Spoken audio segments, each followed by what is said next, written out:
The Universal Master Key by Franz Bardon. An analysis of positive and negative attributes in accordance with the four elements. Support for introspection and knowledge about oneself. 1958. Universal Master Key to Franz Bardon's Initiation into Hermetics. Foreword by Martin Fawkes. In your hands you hold a work of incredible beauty, wisdom and power. Written by Franz Bardon, the most expert guide to the magical path that ever put pen to paper. The Universal Master Key is a text of poetry and inspiration in which Bardon teaches us the qualities we need to cultivate in our personality and what effects they have on the world around us, on our magical exercises, and on our interaction with the invisible world. Currently, many magical practitioners believe they can gain results and develop powers without any effort or personal development. Some of these practitioners even mistake building an impressive persona and gaining notoriety for genuine spiritual evolution. It is for this reason I believe a text that reaffirms the Hermetic path as one of the cultivation of virtue is of great value. In the work we are told that in a sense, each one of our virtues or vices acts as a talisman, which attracts certain forces and thus events into our life. This, in turn, affects how we interact with the spirits and with our fellow human beings. This is a fact that Franz Bardon hinted to in the section in Initiation to Hermetics, where he talks about karma and states that magical development is an aspect of the laws of karma.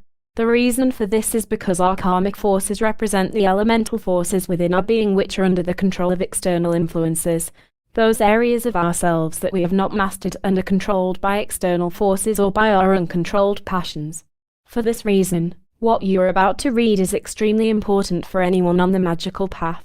The more we learn to overcome our negative attributes and turn them into virtues, the more energy we have at our disposal to expend on our goals, which would otherwise be wasted in either battling internally or on seeking the fulfillment of our vices.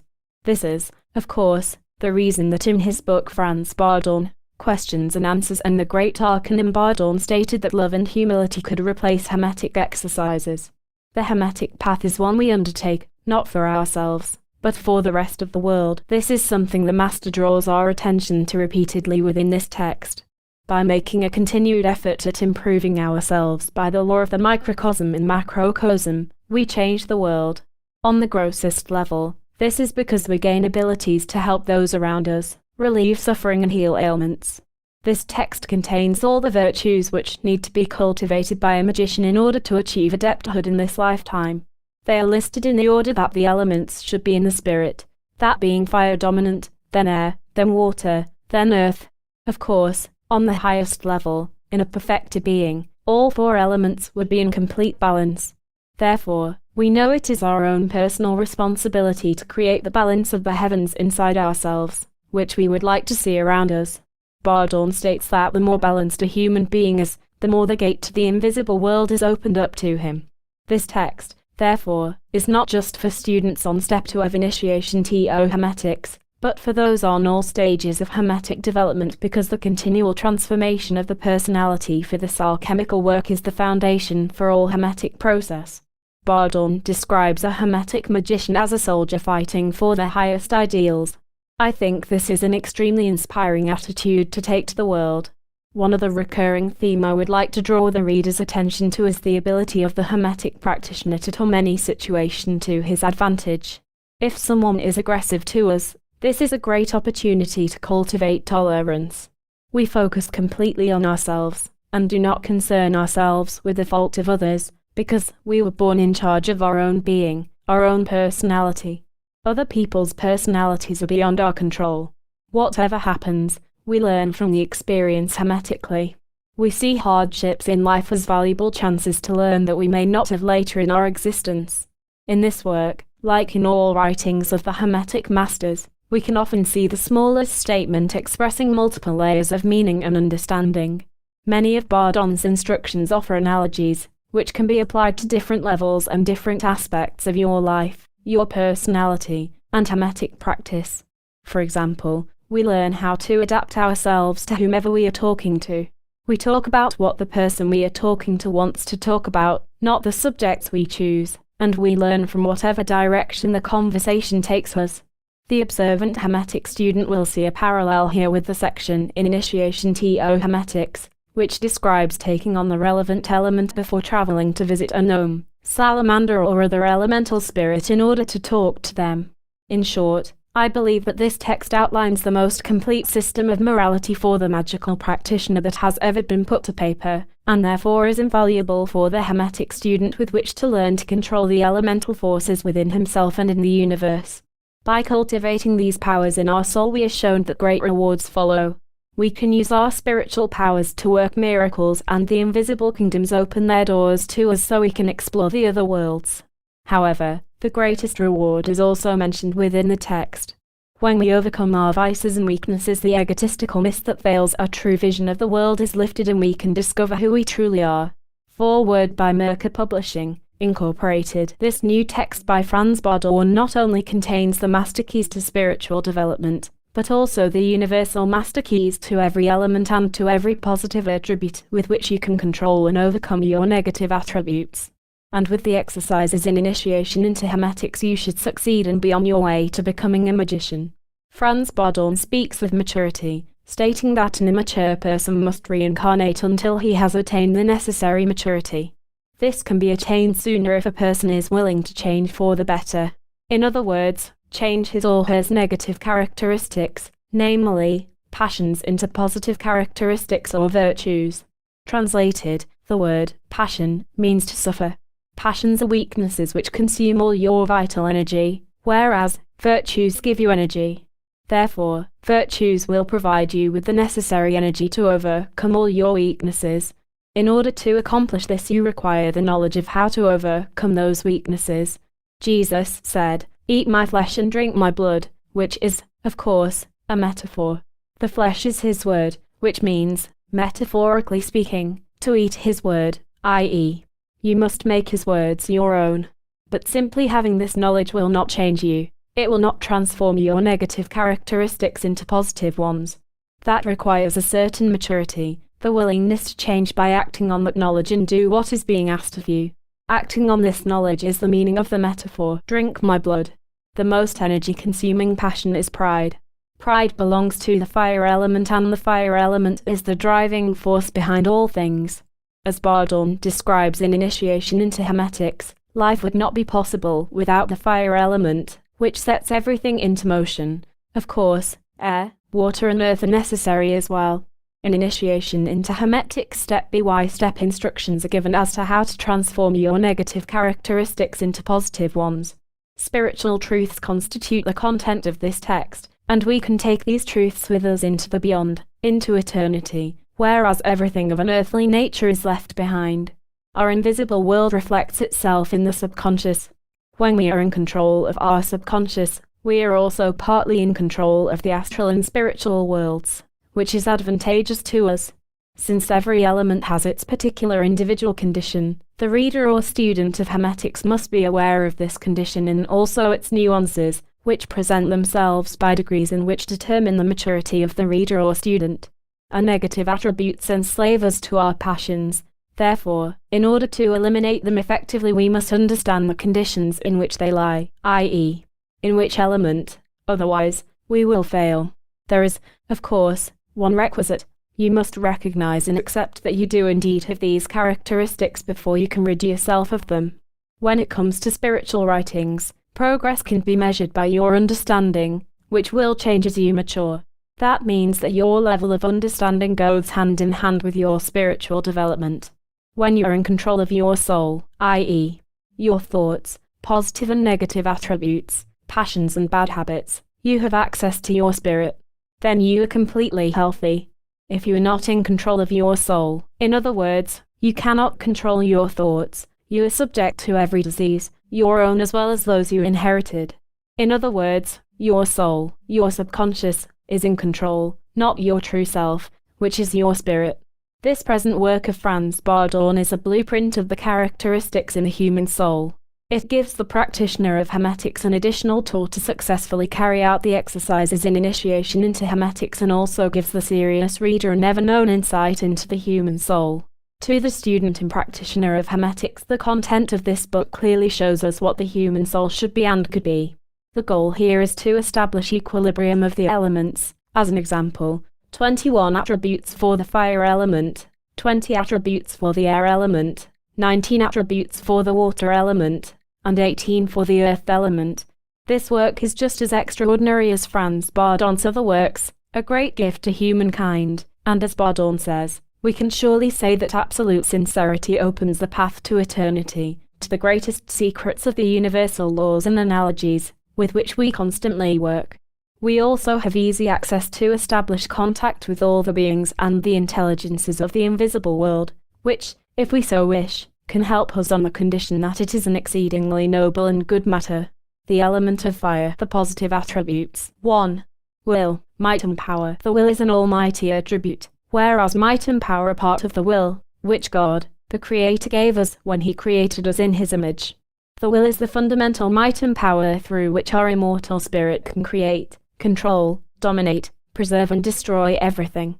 All of creation represents the attribute of the will, which consists of both quality and power, and which, when combined together, forms quantity. The quality of the will is merely the intent to achieve or accomplish something, which, of course, is not possible without the necessary power.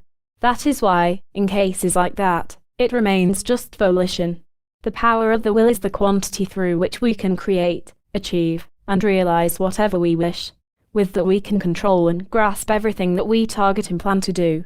We control all the elements mainly with the will, with which we can create everything, for example, elementals, elementaries and other beings of the elements.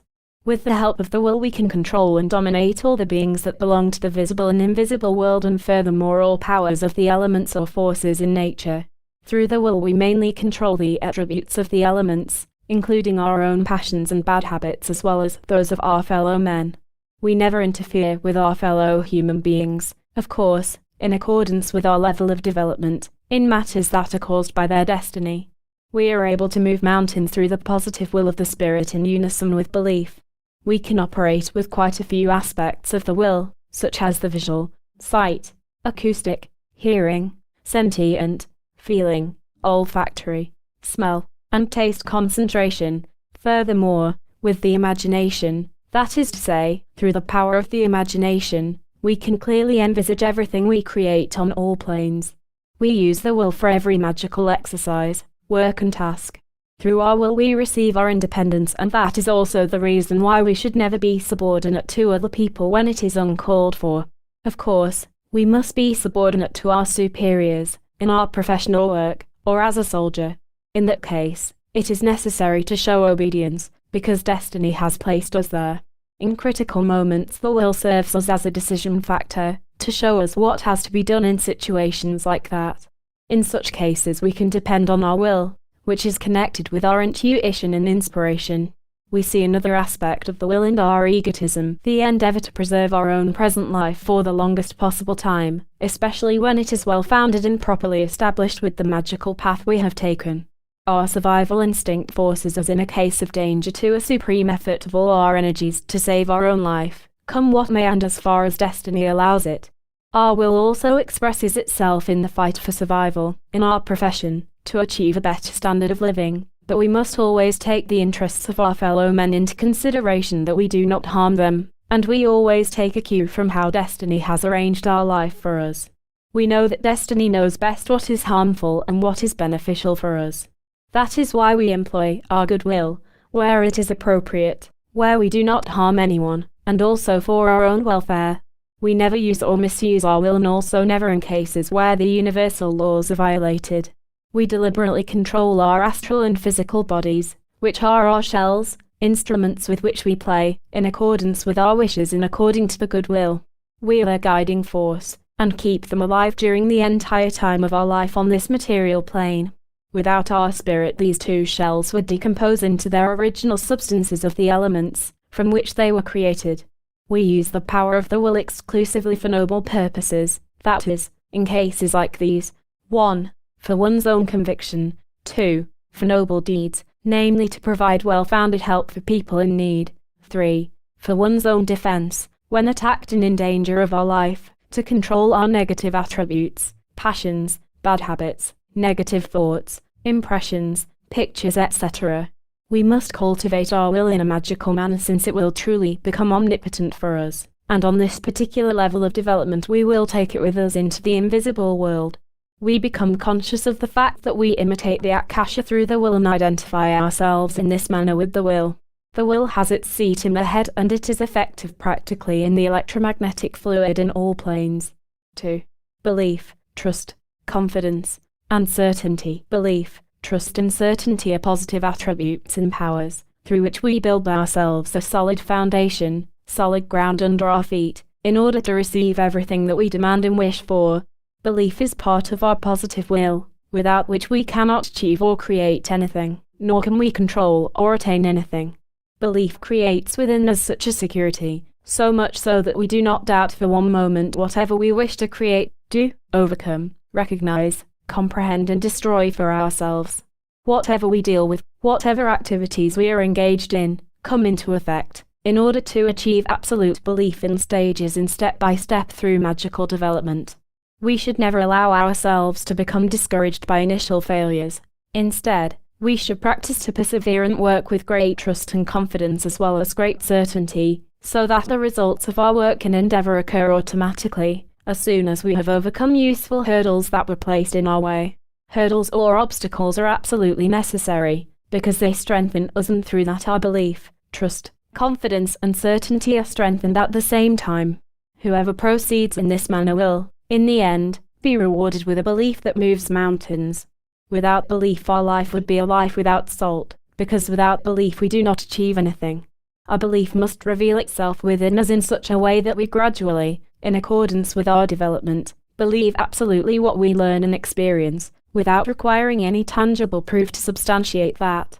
It goes, however, without saying that the results of our work and efforts combined with belief, confidence and security show themselves automatically, and we can find this out at any time in a tangible manner. With the help of belief, trust and certainty a person achieves in his life sweeping successes that increase according to how his belief grows or increases. Even disappointments should not in any way influence us in the slightest in our belief.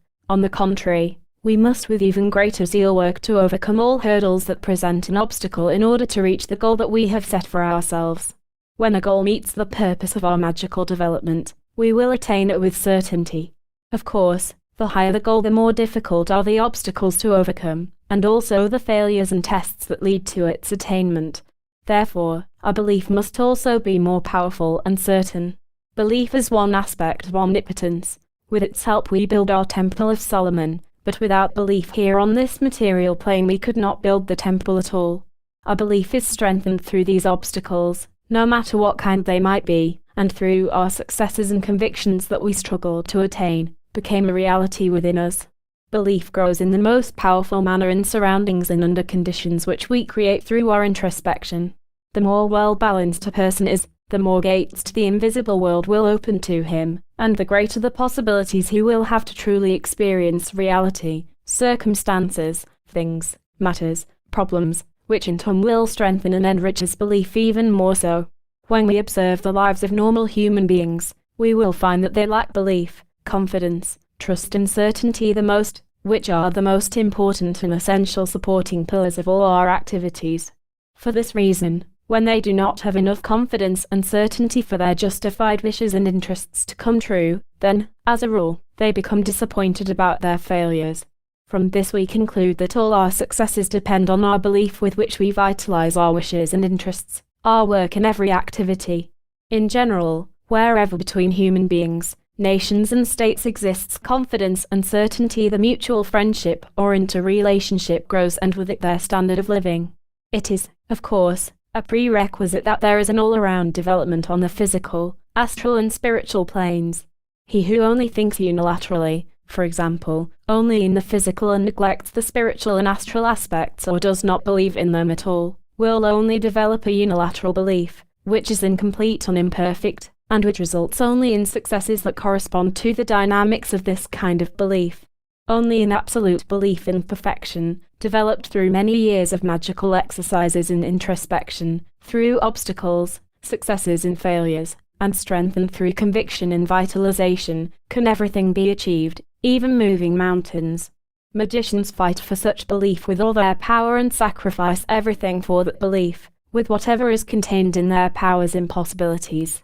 Advice: belief as a quality, that means an attribute, remains unused in a person if he cannot energize it. Belief as a quality and a power, if it is developed, earns a person great gains. Belief in the element of fire is active as an almighty power. In the air element, belief convinces us that whatever we wish and what we staunchly and unswervingly believe, the positive power of manifested belief, which moves mountains, becomes a reality. The element of water vitalizes our wishes and the element of earth realizes them. 3. Bravery. Bravery, as an attribute, is fruitless as long as the power in it is not developed. Through positive bravery we struggle to attain victory. We need most of our bravery to conquer ourselves. That means that we battle for victory over our basic positive and negative attributes. It is an exhausting, long-lasting battle, but also a powerful one. We battle day and night, under any circumstances, to defeat our negative attributes of the elements of air, fire, water and earth at every opportunity. This bitter battle quite often lasts an entire lifetime or even several lifetimes, depending on how deep-rooted our negative attributes are, which we probably nourished umpteen times, even hundreds of times in our past lives. It is not as easy as it seems to be at first glance, but our bravery together with perseverance lead us to our goal, that is, to a well-deserved total victory. This valiant battle cannot be compared to any other one in this world, because it is the most difficult battle. That is why great bravery is absolutely necessary. In this field of endeavor we are genuine soldiers, fighting for our highest ideal, which we are able to achieve. Bravery must also express itself in our entire life. Just as soldiers, we must courageously battle the enemy everywhere destiny puts us, even if we lose our temporary or present limited life. Because of that, we should never run cowardly away from the battle. For example, if someone offends us, calls us names or a liar, insults us and accuses and blames us for things which we are not guilty of and did not do, we listen calmly and ask for all the details that he accuses us of and with which he offended or insulted us. If he is willing to listen to us, then we explain everything to him calmly and part in friendship. Dealing in this manner with matters that are crowned by good results is the result of our bravery, because we completely conquered whatever insulted or offended us and at the same time conquered and defeated the malicious offending behavior of that particular person. When someone is afflicted with a serious ailment that frequently causes him severe pain, he should not give anyone even a hint about his condition. Instead, he should endure it bravely and patiently and even smile like the healthiest and happiest person alive, for such a person is a true hero. But we know from experience that almost every person, even when he is feeling only somewhat poorly or a little sickly, gives himself relief by complaining about the ailment that torments him. He complains to everyone about his pains and as a rule even exaggerates. And under these circumstances, if he had the ability, he would not hesitate to transfer his ailment to another person, no matter what. Of course, when it comes to the aforementioned examples, there exists a great difference in the behavior of people who are afflicted with ailments. Bravery belongs to a good character. Without this positive attribute we would not be able to fight for everything that we wish for, what we are longing for. Instead, we would always and everywhere be behind everyone else. In all our dealings and activities, bravery is an absolute necessity for us, especially if we want to reach a particular goal, which can only be reached by overcoming the greatest, most difficult obstacles. That is why we never give up the battle. We take aim and bravely continue to fight and persevere until we are once and for all victorious.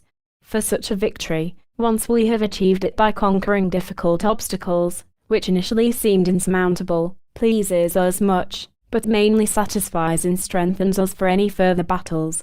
We strengthen genuine bravery through modesty and by not accepting any kind of praise or ovations for any kind of brave behavior, because we never display or exhibit our bravery. We are conscious of the fact that everything we do for our fellow men is unselfish. We keep our bravery secret and do not brag in front of other people. 4. Self-control. When it comes to the behavior of our fellow men, we realize the importance of self-control, control of all our attributes, especially the negative ones. When we notice bad or negative attributes in others, which they display in the presence of a large group or a social gathering, we must become more conscious of our behavior and our own attributes, which mostly disturb our own harmony of the elements.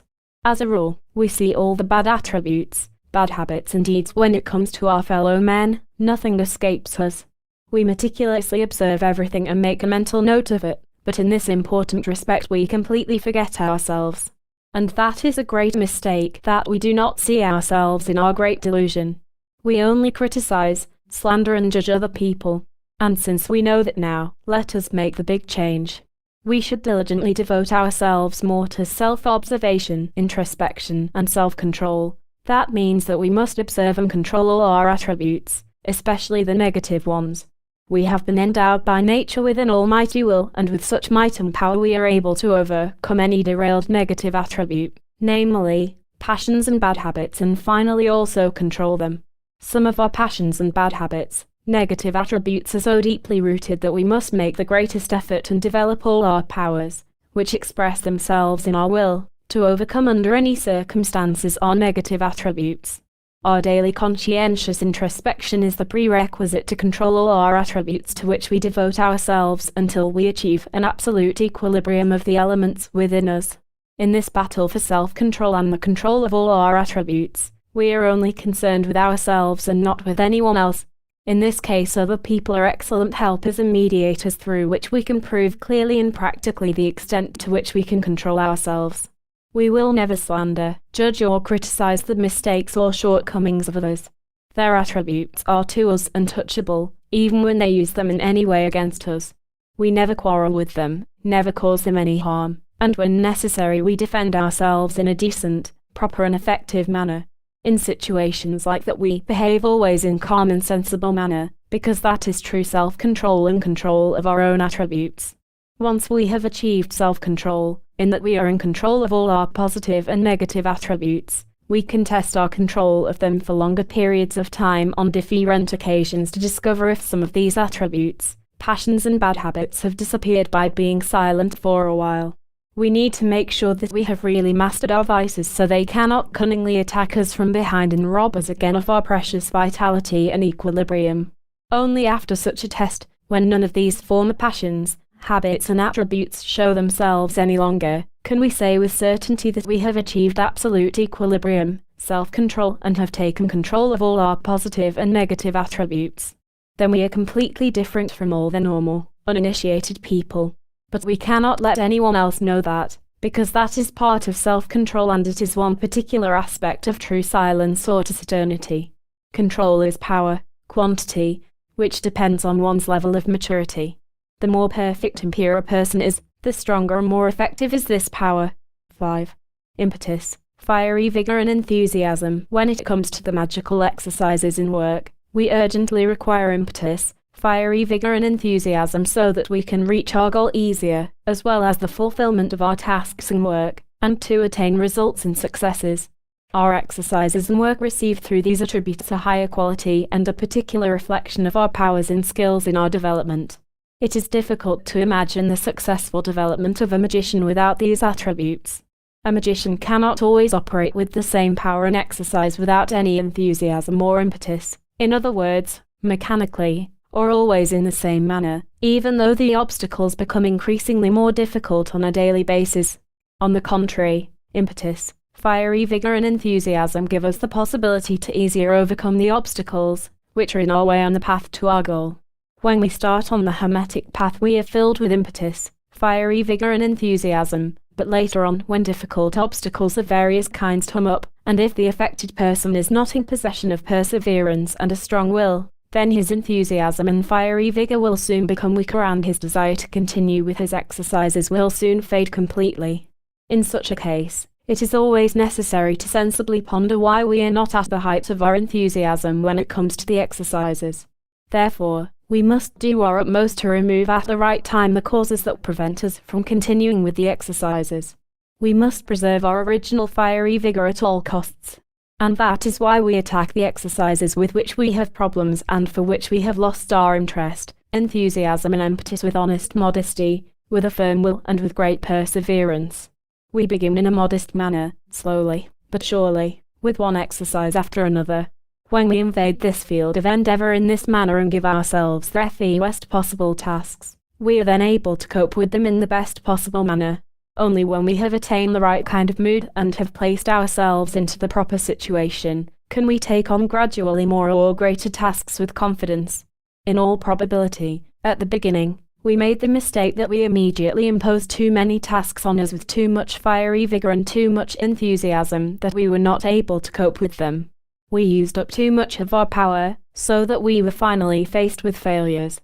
It is always better to begin in a modest and humble manner and to spare or save our powers, so that we always have a particular reserve or supply of our vitality for goals and exercises that are still ahead of us, and which we must complete under any circumstances. That is why we never go too far with fiery vigor and enthusiasm, but only use these attributes modestly and safely, so that we always have a sufficient supply and never lose them forever, because every failure is a setback for our fiery vigor and enthusiasm. Therefore, be cautious. Failures are merely an invitation to exercise and work more diligently on your introspection, and even in this case you could find particular connections with your failures. Our vigor and enthusiasm should never be affected by failures. Failures and disappointments are for us a constant driving force that never dwindles, for its source is the great and sincere longing and love for our highest goal, which we want to reach under any circumstances. The power of fiery vigor, impetus and enthusiasm grows in the same proportions to obstacles, love and yearning to reach the highest goals. 6. Enthusiasm for the magical sciences and arts. Whoever in general knows the sciences and arts and whoever also finally gets to know the science of magic will clearly recognize through his open-minded, unbiased and impersonal intellect that the science of magic is the highest of all the sciences in the world, since it is based on the disciplines of universal truth. Our general enthusiasm for the sciences and arts urges us to devote ourselves to some field of endeavor in the sciences and arts to which we have the closest connection in respect to our interests and whatever we are particularly fond of, especially what is in accordance with our aptitudes and talents. Perhaps we also dedicate ourselves to some kind of art, such as music, or whatever is of greater interest to us and for which we also have a gift or talent. Genuine art will always yield for us the greatest gains for our astral and spiritual development. In such a case, our astral and spiritual abilities and attributes of a higher degree come into play, which originate from inspiration and intuition through which we partly reach the field of the magical arts and sciences. Then the doors are open to us. It is necessary that we hold on, then we will easily slide onto the right path into eternity. Once we are mature enough for this path, then this art, this skill, gets us there with certainty and we will find the opportunity ourselves and a source to which we can come and where we can obtain the right advice and information about the science and art of magic. From experience we know that not everyone is mature enough for magic. But if a person has inspiration and intuition for the earthly arts, then it is almost certain that he will be able to travel on the path of magic. Proof of that are the geniuses of the various arts, such as poets, painters, composers, sculptors and ingenious inventors. 3. They never boast about their achievements. When they eventually gain genuine magical abilities, which they attain through intuition and inspiration, which they will never sacrifice or reveal to anyone. Such an artist or genius has a great advantage because of his enthusiasm for the arts that are of magical origin, since they are imparted to him intuitively and through inspiration. Already his genius, his brilliance, tells us that his spirit is on high level of spiritual development. Therefore, perhaps he belongs to a circle of high initiates. He will never reveal this to anyone, and that is how his inner astral and spiritual development remains hidden from the outside world. Only the results of their magical artistic activities, which these geniuses, these true artists, leave behind here, are a testimony of their magical genius, which only initiates correctly understand and value. In any case, every genius as a rule is an advanced student or master of the magical arts and sciences, and he enters the material plane with a particular mission to enrich the world with the results of his ingenious arts and sciences and to bring human civilization to its highest heights. But the more or less significant scientists and artists do not occupy these positions, and though they have a particular considerable talent, they are not geniuses. Finally, we are obliged and bound by genuine enthusiasm for the sciences and arts to become masters of the highest sciences in magic, provided, however, that we possess this level of maturity. Our entire material, astral and spiritual development must strive toward that goal. Our ceaseless, unswerving, profound, sincere interest for the sciences and arts, especially for the highest sciences, namely magic, awakens and strengthens in us our power of enthusiasm. 7. Courage. Nothing ventured, nothing gained, especially when we use our courage for a good purpose. Courage is one of the mightiest and most effective positive attributes with which we can fight to attain whatever we wish for. Our courage, however, must be under the control of our will, which will guide our courage and give the right meaning to our actions. Therefore, we will not risk or venture anything for which we do not possess the abilities. That is why we guide our courage in such a way that we systematically carry out one task after another and cope with whatever is within our powers and abilities and for which we have the right amount of courage. When we aim for a high goal that is ahead of us and we are not able to carry it out all at once, then we approach our goal step by step until we have removed the last obstacle with our courage until we stand right before our goal. The more difficult and greater the obstacles, the more our courage will increase and become compliant. Yes, courage will directly become a part of our character and our will and might, with which we manage, control and guide everything. Courage is an important factor in our entire life. Without it, we cannot create or accomplish anything. Fortune favors the courageous. Above all, courage is connected to the active will and the consciousness. They complete the will and guide him onto the right path. Whatever we wish to possess, we must dare to realize and fight boldly for our wishes, interests and everything else. Temporary failures will not lead us astray, because we know how difficult it is to attain or gain some things, as well as attributes, abilities, arts or sciences. Our courage increases in the same proportions as the difficulties of our obstacles increase. The more difficult they are to overcome, the more courageous we become. As we know, courage is one of the main pillars of the Temple of Solomon, which we furnish for the duration of our present temporary life here. We have here on earth the best opportunities to do that, because in the invisible world these powerful, precious obstacles, which are particularly chosen for us, are no longer available to us. However, we continue to live there with whatever we take with us from here into eternity. If we develop a powerful courage, we can make use of it in the invisible world with great success, of course, in accordance with the conditions that prevail in the beyond on the astral and spiritual planes. We make use of our courage wherever we have to overcome our most unusual and eccentric negative and positive attributes and passions and bad habits, which have become so deep-rooted in us that it has become difficult to control or remove them. Operations like that are exactly the same as those that are carried out on our physical bodies, when a surgeon with a knife liberates us from an abscess, tumor or a limb that cannot be saved. Therefore, if our passions, circumstances, negative attributes, bad habits are too strong, which we cultivated over several generations and which always accompany us and develop more and become stronger, then we must develop a stronger and greater courage, so that we can conquer these negative characteristics and cut them out of our spiritual, astral and physical bodies. These passions and negative attributes are so deeply rooted within, because we created and developed them ourselves through our past unhealthy way of life. They nourished themselves from our vital energy and because of that they became a direct part of our personality. If we make the attempt to remove them or cut them out, they will defend themselves with everything in their power, for they possess a strong instinct of self-preservation, because in the true sense of word through this kind of operation, we actually kill them. That is why we require for this task a considerable amount of patience, strength, but above all courage, and stop at nothing, not even death. A courageous person has no reason to fear anything, because he finds support in his consciousness from the highest goal. Courage as an attribute, filled with the power of the active rays of the element of fire, which enables us to carry out whatever we wish, provided it serves a noble purpose. 8. Effective defense. We defend ourselves and resist everything that is harmful to us. The more something harmful oppresses us, the more effectively and powerfully we resist and defend ourselves against it. For example, there are various ailments, of a lesser or more serious kind, against which our astral and physical bodies naturally defend themselves strongly. We must help our physical body through medical help or through other appropriate healthy measures that make us well.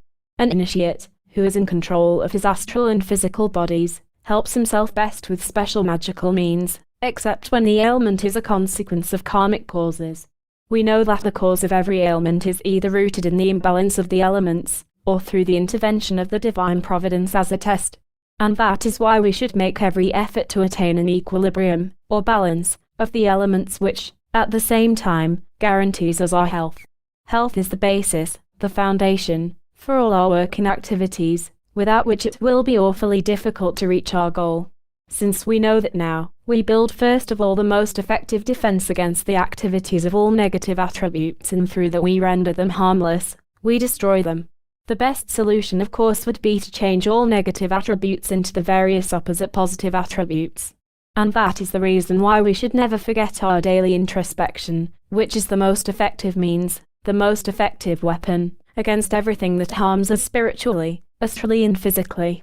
Actually, it is the most heroic battle for anyone who is an initiate, to develop and build a good and flawless character.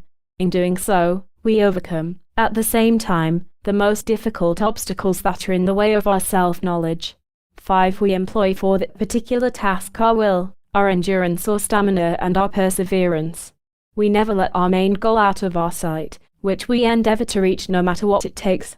This material plane, the physical world, which we have become so accustomed to during the entire time of our reincarnation, captivates us incessantly, and continuously more powerfully, and effectively the closer we are to our goal.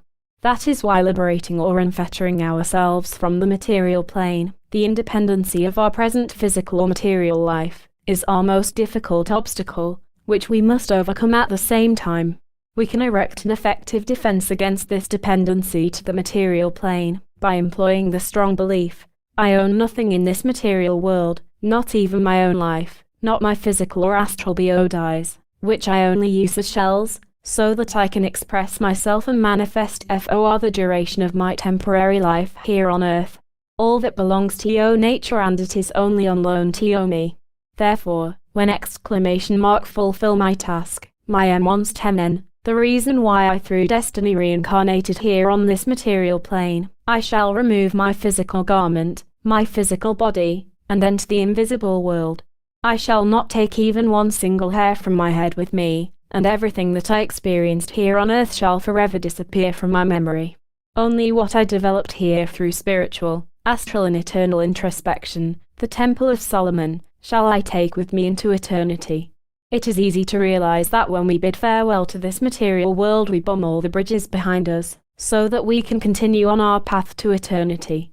However, if we are not mature enough yet for eternity, then we must return to the physical world in new shells, with new energy, and mainly with the experiences from past incarnations, but without any particular memory from our consciousness of what we experienced in our past lives, in order to continue with the perfection, the completion, of our work or task. The continuation of our battle begins, and we find the most effective base in our defense in intuition and inspiration, which we prepared already in our past incarnation. Our destiny leads us on a safe path to our goal that has been set. Defense is a power, a quantity. If we are ill, we make every effort to become healthy again. There are, of course, many kinds of ailments. Since time immemorial, the healing methods have been constantly improved and perfected through research to find the cause of ailments through scientific knowledge of the entire organism of the human body to the finest detail, through the results of dissection, chemical analysis of bacteria, blood, etc., and also through observation of laboratory animals of the various ailments.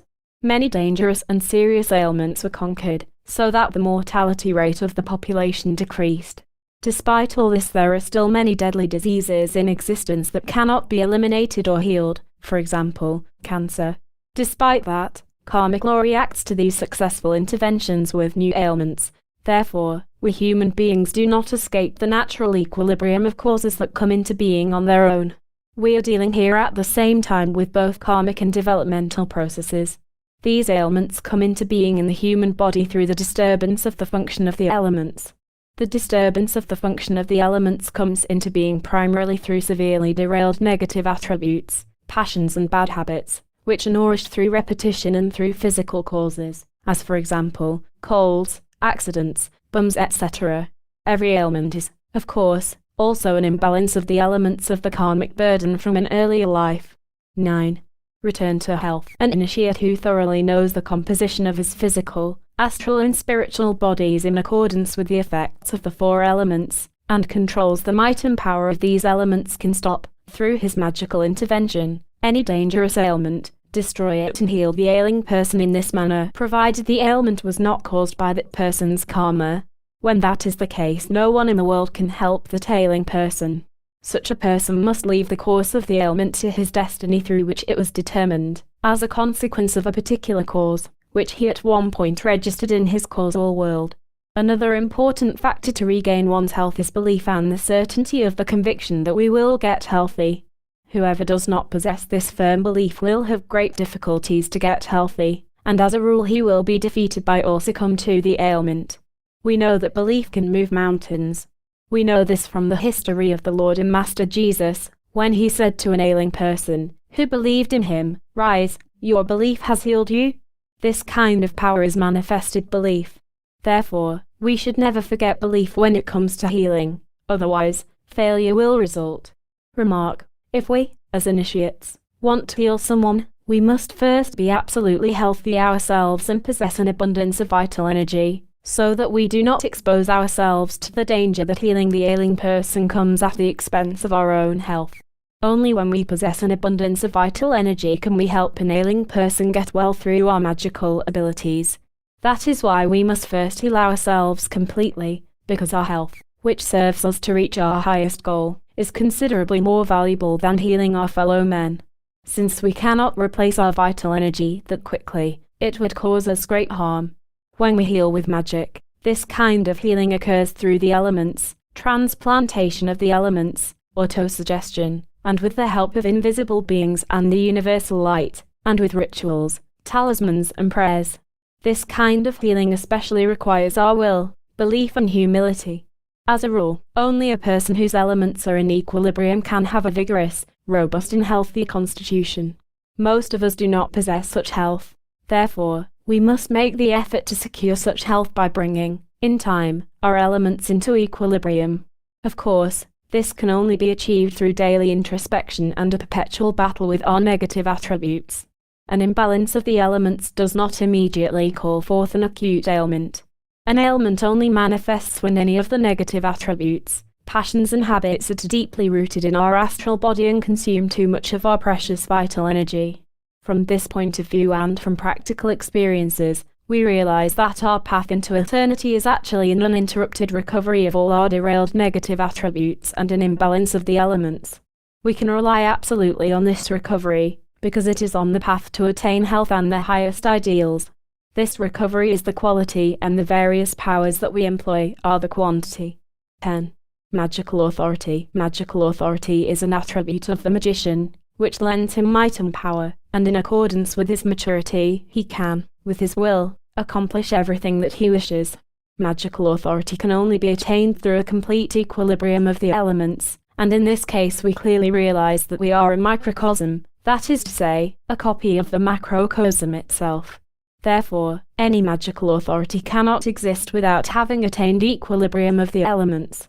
Through continuous visualization of our spirit we reach the highest degree of magical might or powers, and while in this state we can also attain the highest degree of belief, manifested belief. The Lord and Master Jesus refers to this level of development when he said, "If you had as much belief no larger than a grain of mustard seed, you could move mountains." We can reach this position through magical development, which means that we imitate divine providence, because at the highest level of this position of power we create in the same manner as divine providence does, something out of nothing. In this state, which resembles relative omnipotence, we are also able to perform extra-legal things and also cause and create chaotic conditions and circumstances. But a sensible magician would never lower himself to carry out such deeds. He only works in the framework of the laws and analogies. Magical authority gives us the possibility and ability to influence everything created in all the elements and on all planes, as for example, we can influence people, heal them, load or charge talismans, and on the whole, accomplish whatever we wish with our will, within the range of magical authority. We become conscious of the fact that we are actually an objective spirit, who can in accordance with his knowledge and authority force beings on every level to serve him the way he wishes, but always only for noble purposes. Through our authority we can attract any being and make all the powers pay attention to us within the framework of analogy. The equilibrium of the elements gives us the authority to make contact with every positive or negative being. Having reached this level of development we are able, in accordance with a prayer, to identify ourselves with the macrocosm, and make a connection with God personally, partly or permanently.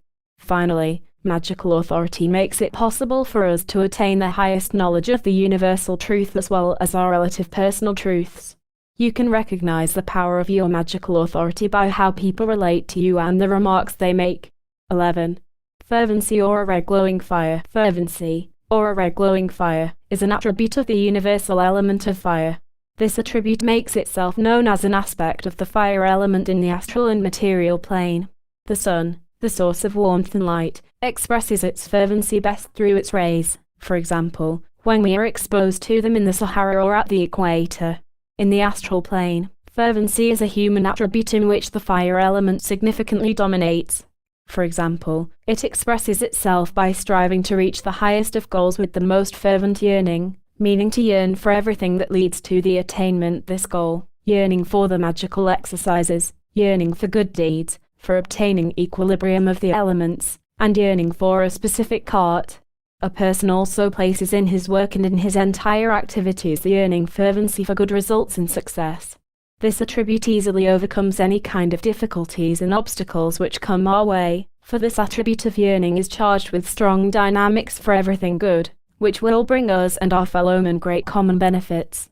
It is an unselfish and highly positive attribute, which ennobles the character of any person who possesses it.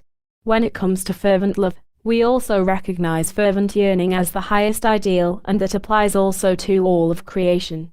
However, we do not express it openly, we do not profane it in front of uninitiated people, and we keep it carefully hidden in our innermost.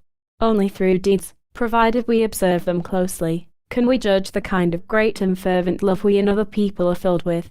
We must bear in mind that this highly powerful attribute must always be everywhere and in everything and must be under our control, in that we control or dominate it with our will. Otherwise, this fervency would unbalance us. Of course, it is different when it comes to human beings who are not in control of their fervency or their fervent yearnings. This expresses itself especially in one's sexual life, yearning for wealth, might, fame and similar negative attributes, passions and excesses. It is not given to every person to use this fervency for a good purpose. It is a rare and precious attribute, and he who possesses it should protect it carefully from the public, so that it will not be unnecessarily profaned. We must experience a genuine and exceedingly delicate and honest fervency deeply in our soul. The state of fervency cannot be expressed or described. Only initiates can clearly recognize and consciously experience this attribute. An uninitiated person can neither understand nor recognize this attribute, because he or she lacks the intuition and self-knowledge, introspection. We either brought this attribute with us from a past life or we were born with it, or we must develop it through strong and honest yearning in accordance with our highest ideals, for which we battle come what may. The degree of fervency is its power and that is the quantity. 12. The power of decision-making. A forceful person has the ability to always and everywhere make the correct decision in everything. This attribute fuses with his character and has a pleasant effect on his fellow men, who consider him in authority and they willingly subordinate themselves to him. For example, somewhere in the vicinity of a movie theater a fire breaks out, which does not directly threaten the theater. Of course, the sirens can be heard broadcasting news of the fire, which spreads quickly among the audience in the theater. Each of them immediately attempts to reach the exit as quickly as possible, in order to protect him or herself from possible danger. Most of the audience is afraid, especially the women and children. In a great panic they push everyone in front of them, but through these actions these people could lose their lives by being crushed and trampled to death. But suddenly a forceful man rises to the occasion, by standing on a seat, in order to be seen, and in loud and clear voice he says, "Attention, attention. This theater is not threatened by the fire. We are not in danger here, therefore, walk slowly toward the exits, one after another. Otherwise, the people in front of you, through your cowardly haste, could be crushed and trampled to death." Since this forceful man had the presence of mind and the power of making that decision, he had the desired effect at the right time on the panicked people, all of whom would be saved from the huge disaster of being crushed and trampled to death. We always decide upon closer reflection on what we should do in certain situations, provided we possess the competence. If we are aware that danger is looming, we must make a decision no matter what happens, in order to avoid danger or prevent an accident, as aforementioned, or for other serious reasons. In magic, we also employ our power of decision-making when it comes to the exercises, magical work, and on the whole in everything connected with magic. As an example, we may decide to rise every morning at 5 o'clock to carry out our exercises and other magical tasks. The early morning hours are most favorable for our exercises, since it is still reasonably quiet, and after a night's rest we are fresh and rested and not exhausted from any kind of work. That is why we will be more successful when we do our exercises early in the morning. We must never change this decision without a good reason. When we have given ourselves a task and we want to accomplish it in a particular period of time, we could prolong it unnecessarily, but then we would never start or finish the task. Let us say we make the decision to accomplish our job in 3 months, but during this time another equally important job comes in between, which we would like to finish to in the shortest time. But since we made the decision before for the first task, we must stand firmly by that decision. If we want to do the other urgent job too in the shortest time possible, then we must sacrifice some of our personal time for the second task so that we can finish on time too. On occasion, we are in a chaotic state of mind when we decide what to do under the circumstances available to us. For example, if a family is visiting us for several days and we have only 2 rooms. Every morning, when my wife is still asleep, I do my magical exercises in the kitchen. But now there are 4 more people and one of them must sleep in the kitchen. Therefore, there is no place for me to practice, but I have no intention of giving up my exercises and I also do not want to change the time of my exercises and, of course, I cannot do my exercises in front of others.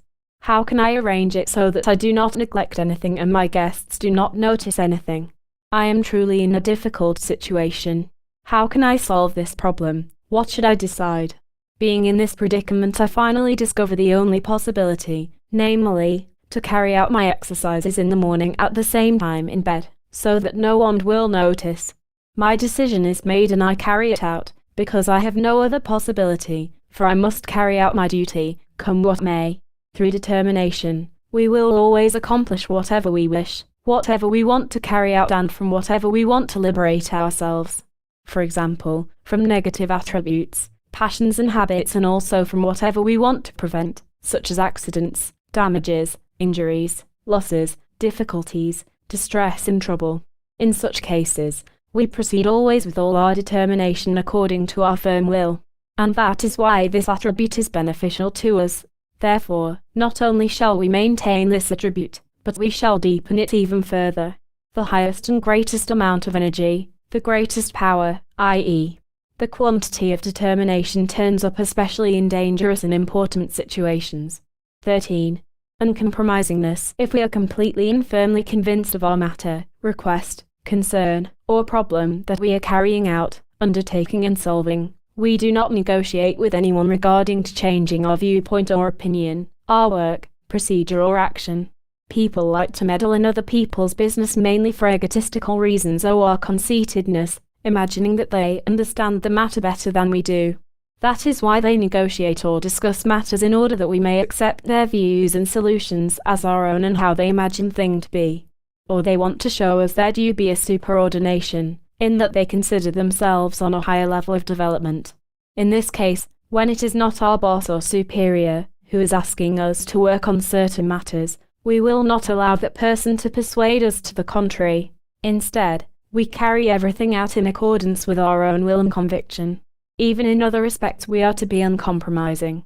For example, if an acquaintance repeatedly asks us to attend an event with him, which will supposedly provide great enjoyment, but we had planned another important task, and had decided to forego even the best social functions for magical reasons to prove that we can relinquish and are not dependent on anything, then we should gracefully decline participation in this kind of entertainment and excuse ourselves appropriately. We never negotiate such matters because we clearly understand these interventions and remain with our original plan under any circumstances. Another example, let us say we are passionate smokers, and smoke up to 30 cigarettes a day. Since smoking is harmful to our health, and is actually a passion, we decide to smoke the least possible number of cigarettes and then give up that habit completely after a certain time. In this manner we want to liquidate our passion. That is why we decided to smoke only 20 cigarettes a day the first week, the second week 15, the third week 10, and then every day one less until we completely stop smoking. Naturally, during this battle to rid ourselves of this habit, or passion, obstacles will obstruct our path, which are difficult to overcome, since a passion is too deeply rooted in our yearning for cigarettes. That is how we proceed with this difficult obstacle, which we must overcome. This passion leads us into the vicinity of a friend who is also addicted to cigarettes, and he whispers that we at least accept one cigarette. We know that we have reached our quota of cigarettes, but we are now at a crossroad and are faced with temptation. What do we do, since the friend, who knows how much we like to smoke, is offering us a cigarette? At this point, we remain steadfast, uncompromising, and decline the offer with an appropriate excuse. For example, that our doctor recommended that we refrain from smoking for health reasons. We are especially firm and unyielding when dealing with specific and important resolutions, such as an oath or a promise.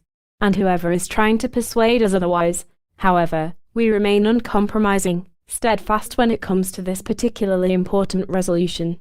Another example, if someone requests us to heal him, and we learn that he has been under a severe strain by his ailment that was caused by karma, therefore, no matter how often he implores us, we cannot help or heal him under any circumstances, for otherwise we would assume this part of his karma, which expresses itself through his ailment.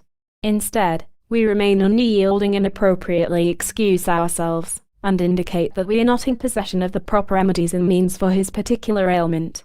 The power of our uncompromisingness is considerably more effective the more we are convinced of the correctness of this matter. 14. The enterprising spirit. As a rule, people who are active and enterprising are luckier than those who are not so inclined, provided destiny does not get in their way.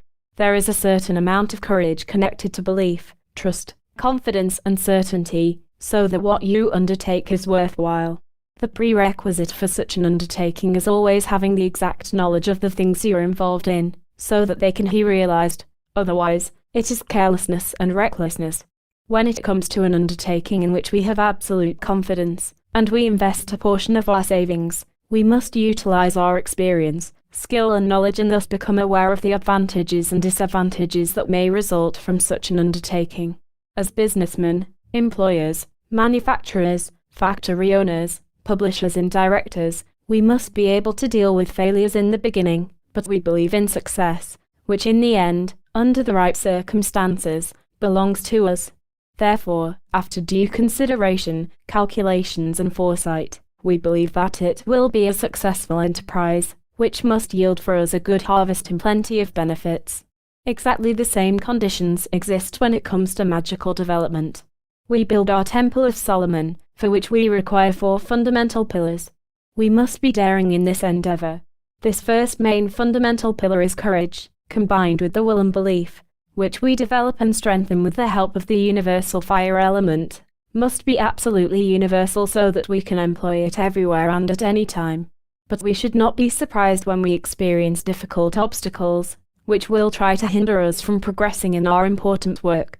The material, astral, and spiritual obstacles can be enormously powerful and quite persistent. The second pillar is knowledge, which is taken from the universal air element. Here, too, we must make every effort and gain all the necessary knowledge for our spiritual development that leads to the cognition and understanding of all the universal laws, to self-knowledge and wisdom. The third pillar is volition, which is taken from the water element. Volition is an unbending, uncompromising will that everything that we want will be realized, come what may. An undertaking in this direction always results in a positive and certain conclusion, and our battle to reach our final destination will be successful and will remove any doubt. Finally, the fourth pillar of our Temple of Solomon is silence, to eternity, which is taken from the earth element. It is silence or to eternity, which means absolute silence about any of our undertakings to erect the first 3 pillars. The enterprising spirit of this fourth attribute is difficult, because it is connected to the highest aspect of silence, namely, the preservation of the secret of might. Above all, it consists of not judging, slandering, or discrediting any human being anywhere, at any time. In general, it can be said that our enterprising desire to build our Temple of Solomon must be as varied, as universal, so thorough and consequent that not one link in the chain, in this act of building, which it forms, is missing. Otherwise, we constantly run the risk that without a solid foundation our building falls apart and, in time, completely collapses. In practice that means that as a consequence of our mistakes, which we can no longer eliminate or equilibrate because that is the missing link, we cease with our magical activities, with our exercises, our introspection and lose our senses. Unfortunately, there are many such cases. Many are called, but few are chosen. That means the mature. It is an extremely important matter for every individual. An old proverb says, "Whoever goes to war must fight bravely and tirelessly to the victorious end, for otherwise he is not a soldier, but a coward." The quantity of our enterprising spirit is in proportion to our successes, to the results of our undertakings. 15. Personal strictness. We know from experience that a large number of people are lenient with themselves and forgive themselves all their mistakes, but they see even the tiniest mistake or flaw in every negative attribute in others, whom they judge, slander and criticize unjustly. These are severe and serious causes, which these human beings develop and register in their causal world.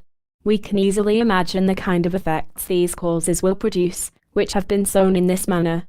We initiates know all about these matters. That is why we turn the page and proceed in exactly the opposite direction. That means, we recognize in our behavior, in our activities in the mental, astral and material plane any mistake, no matter how tiny it might be, every thought that merely touches our senses, every feeling that flows through our astral and physical body, every deed that we commit. We immediately know what is good for us and what is harmful for us. Depending on the results that we gain through the cognition and understanding of these thoughts, feelings and deeds, we annihilate and reject what is harmful to us and only keep what is beneficial to us. We develop through this kind of action a strictness toward ourselves, namely, that we never forgive ourselves anything that is harmful to us, and above all, this is most important, under no circumstances do we ever forgive ourselves even the tiniest mistake which we committed. Instead, first, we try to make amends and do everything in our power to never make that mistake again. For example, a project manager is put in charge to produce a particular material. He is given the necessary information to do and complete the job. Since it is quite a complicated job, which has to be finished within a certain time, he gathers a team of employees, including me, who have the skills and knowledge to do this work and get the job done on time. The manager receives daily progress reports and other pertinent information and data, and as soon as the employees completed the work, he checks and compares his information with that of the employees several times and finds everything in perfect order. Then the materials that were produced by the employees are assembled according to his instructions, and lo and behold, he detects a flaw in the final product, which is not easy to fix, because of the complexity and the variety of components. He concludes that he could be the only one who made a mistake. At that point, I examine my part of the work and find that I was the one who made the mistake. If I say nothing, no one will discover that it was my mistake and nothing will happen to me, but in the end, the project manager would have to accept the blame and be responsible for my mistake. This situation causes me great pangs of conscience and immediately my personal strictness sets in, which immediately takes to the project manager. I confess that it was my mistake and my fault, not his, that caused the flaw in the material. From this example, we can see how important this attribute is, the important role it plays in our lives, above all, in our daily introspection. It is absolutely necessary that we judge ourselves stringently for every little thing, for every minor detail, especially at the onset of our magical development. We punish ourselves reasonably for the mistakes we make, and whenever we repeat a mistake, we increase our castigation. That is the most effective way of eliminating our mistakes. By doing so, we imitate the Akasha itself, the world of causes, which equilibrates our causes with effects, good with good and bad with bad. That is how we can protect ourselves already early on from the consequences of our mistakes, to which otherwise destiny would react to and determine the consequences for us in surprise most unpleasantly. In general, we practice this strictness on ourselves, whenever it is appropriate, but in such a way that uninitiated people do not notice it. For example, today, I drank with an acquaintance more wine than I could tolerate. The consequence of this was that in the evening it took quite an effort on my part to get home. For this mistake I punished myself by not touching wine for an entire year. When I was passing my neighbor's garden, I saw on an overhanging branch beautiful ripe pears, for which I experienced a great desire, and since I am tall I had no problems reaching for one, so I picked one and ate it. After I had satisfied my greedy desire, I realized that I made a mistake, which I had to make amends for. In order to break this bad habit, I punished myself for this mistake by going to my neighbor and telling him that I was a thief, because I had stolen a pear from his tree. I asked him for forgiveness and wanted to compensate him for my transgression in one way or another. He, of course, declined and even gave me a few more pears to take home, because I liked them so much. From this we can clearly see that at times such a punishment bears not only good fruit but can also truly produce good consequences. 16. The power of expansion. Many people are not happy with what they have, or what they possess, for example, their house, property, or business, and that is why they make every attempt to multiply their possessions, to expand them as much as possible, perhaps through various ventures, such as enterprises, factories, warehouses, multiple businesses in their homeland and in foreign countries in order to become well known worldwide. Should egotistical interests trigger this expansion, then we are dealing here with a negative attribute, which possibly wants to devour the entire world. But if this decision was based solely on the fact to improve the standard of living of the employees and consumers, and the owner does not make enormous profits, then it is a positive, noble and beneficial. Wherever the freedom of the people of individual nations is oppressed, you will notice that in time a fierce resistance surfaces against the oppressors. In the entire country, in the entire nation, a powerful yearning begins to spread to such an extent until the yearn for freedom has been attained. We can observe the same phenomenon during the Middle Ages when the freedom of belief in religion was oppressed.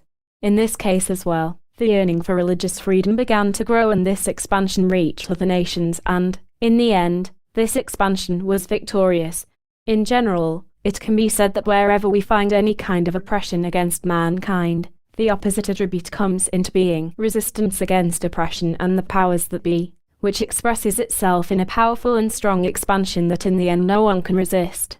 It is true, however, that everything is temporary and must pass away, just as our life is temporary too. This is merely a question of our development. The more this development is tackled by an opposite attribute, the earlier will such ideas, situations, conditions or circumstances cease to exist. There is no authority, no force, which can do anything against such an expansion. The more such circumstances, conditions and ideas are directed against the genuine progress of humankind, especially if they are contrary to the unwritten laws of nature, the more their unconditional collapse is inevitable. But as long as they are still of some benefit, perhaps for particular knowledge and experiences that are necessary for the development of human beings, then the influence will continue to have its effect. When these ideas, circumstances and conditions have reached their limit, they suddenly disappear, because the genuine expansion will absolutely annihilate and bomb them. When it comes to magical development, expansion expresses itself through the universal element of fire, with which we work quite frequently. Even our immortal spirit has this attribute, and with whose help he can surround the entire universe, he can expand into different forms in everything that is created. This expansion is forever. This expansion is a legitimate attribute, power, energy, which applies to everything created. The more we compress something, for example, steam, water, air, metals, gases, electricity and magnetism, the greater the counterpressure. To this principle also belong abstract concepts, such as suppressed freedom of any kind and other similar circumstances. And that is actually expansion, whose attribute it is to completely balance and eliminate any opposing pressure, oppression or force. Finally, we could say that expansion increases proportionally in accordance with the pressure that is part of it. In this matter it is the idea, the deed, feelings and thoughts on every plane. 17. The sexual connection between man and woman. A man and a woman represent two universal fundamentally essential principles, the plus in the case of the man and the minus in the case of the woman. That means, the man gives and the woman receives. The result of their union is crowned by the fruit, a new human being, a child. The reproductive organs of the man and the woman are important tools for the preservation of the human race. Within these organs we find the purest and most powerful essence of the Akasha, which has condensed itself on the material level in the form of human semen, which is the germ of eternal life of every individual person, for it contains all the elements of the eternal spirit. As far as the shells are concerned, namely, the astral and physical bodies, they are transitory and subject to the decomposition of the elements from which they have been created. This knowledge makes it abundantly clear how pure the sexual connection between a man and a woman is, meaning the union of the male and female semen. But we must remind you that the purity can be measured in accordance with one's degree of the development. Only divine providence is absolutely pure, everything else is tainted. Non-initiates are not conscious of their holy task, at least not in accordance with this particular explanation, because when they connect sexually, they experience sexual pleasure as a side effect during this most important procreative act. But initiates see in this procreative act and the holy union the highest symbol of our connection with the macrocosm. Only human beings who are not conscious of these facts consider the sexual connection to be strictly about physical enjoyment. This is, of course, because of the irresistible effect of sensuous beauty and because of the irrelevant sensuous pleasures and lusts, which for some people become the highest goal of law life. When lustful people experience these sexual feelings, in one sense it is wise that they have no idea of the pure spiritual connection between the man and the woman and the true meaning of this act, because of the greatness which can be attained through this act. Every magician is well informed about the inner importance of sexual magic, and he knows the kind of noble, great and unimaginable feats that can be accomplished with it. Sensuous beauty and desire are merely a means to an end, so that a beautiful woman coupled with an appropriate coquettish behavior has an effect on the man, so that he becomes aroused with sensuous love and sensuous yearning. These expressions of sensuality and sensuous beauty are pure to a certain extent, even though they are negative, because it is their task to attract the man to the woman like two strong magnets, of which one is positive electric, the man, and the other negative magnetic, the woman, in order to connect them and carry out what nature demands of them, the procreation of a new human being for the purpose of preserving the human race. And that is one of the main goals of human beings, but it is not the highest goal, even when they through this act unconsciously imitate nature itself. Since human beings abuse this holy act for hedonistic or sensuous pleasures, whereby they unnecessarily squander and waste a precious substance and energy, nature provides a warning in the form of venereal diseases, with which hundreds, yes, even thousands of people are infected and contaminated. Every person is aware of the consequences, and it is not necessary here to say anything more. They are an effective deterrence, through which the misuse of sexual intercourse is supposed to be prevented. Every conscious man and woman and initiate who proceed to this intimate holy act with beautiful thoughts and feelings of true mutual marital love fulfill their task which nature has determined for them. Such a connection with a particular magical wish, intervention, will provide the procreated child with blessing and with several good attributes, or during the course of its life it will find the right path into eternity through self-knowledge, introspection, that is the imitation of nature and that brings the entire family many blessings and good luck. 18. Truth. We make a distinction between two kinds of truth, relative personal truth and absolute universal truth. Impersonal. Personal truth is not of any duration. It applies and is only valid for one person, matter or idea, as long as they exist. For example, if I consider my belief, my religion, to be the only true one, which is why I believe it, then another person makes the same claim about his belief and his religion, while another person says that he does not believe in any religion at all, but only believes in what he can understand, see or feel with his physical senses. Two brothers quarrel. The older one claims that he did the right thing by turning over all his assets to his married daughter, and in sum, she would care for him because he trusts her and has confidence in her love and promise. But his younger brother disapproves of his older brother's decision, and tells him he should have gone to a lawyer to make the terms and conditions legal, in order to protect himself. Otherwise, he might be unpleasantly surprised when his daughter, at the urging of her husband, who was not exactly a pleasant man, refuses to take care of him in the future. All these people are relatively impersonally correct from their point of view, and no one can claim the opposite, especially when it cannot be proven. Everyone has a free will to behave as he or she wishes, taking into account, of course, the circumstances, causes and consequences of the people with which he deals and who are affected by it, as well as their attributes and points of view, as well as considering the advantages and the harm it can do to him. Since he possesses enough experiences in life, he is firm in his convictions, and which he, in accordance with his personal point of view, considers the only correct ones and which correspond with the truth. Through this belief, he develops his own truth, which is, however, only relative and only valid for his person, matter and ideal, for his abstract concepts in which he believes. He acts in accordance with his decisions, according to his best will and conviction, and no one has the right to refute his personal truth, unless if he himself finds it appropriate to change his conviction for serious reasons. The relative truths of individuals and societies, even of entire nations, are different, and in many cases even completely opposite. That is why among them, when it comes to vitally important issues, there are considerable differences. These differences deepen constantly, and they bring with them crucial consequences in the form of spitefulness, envy, jealousy, ill will, malevolence and hate, and, finally, even to wars and murder of entire nations. Those are the consequences of a relative personal truth, where no one wants to yield, in order to get his fair share, when every person considers his idea, his conviction, the only genuine one, who will likely defend it with whatever means he has at his disposal, and if necessary even with weapons. However, every person has the right to defend his personal relative truth and its existence, as aforementioned, but this right, which he himself lays claim to, he must also grant others, to his opponents, who possibly think something contrary, and he cannot force them to accept his personal truth and conviction and reject their own. Since everything transitory must fall apart, collapse and disappear, that is why relative truth about anything, any idea and any illusion has its beginning and end as soon as it has served its purpose for individuals, societies, nations and states. Its time, duration and vital energy are always measured in accordance with its usefulness. Therefore, the closer it is to the universal truth, the longer its lifespan. Universal truth is different.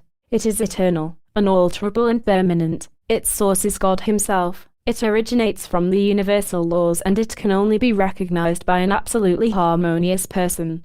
Or it shows itself to a person who has something important to carry out or to find a solution for. We reach cognition of the universal truth step by step, always in accordance with our development, from the lowest level to one of the highest universal truth. Every initiate keeps the universal truth a secret and never reveals it, not even with one single word, and he does not profane the universal truth in front of uninitiated people. He honors and values the universal truth in accordance with its enormous significance, and the universal truth is completely holy to him. Uninitiated persons would not be able to bear the universal truth or comprehend it, for they would consider it madness, because they do not yet possess the necessary maturity to understand it. And this is the very reason why the universal truth must be carefully concealed from them.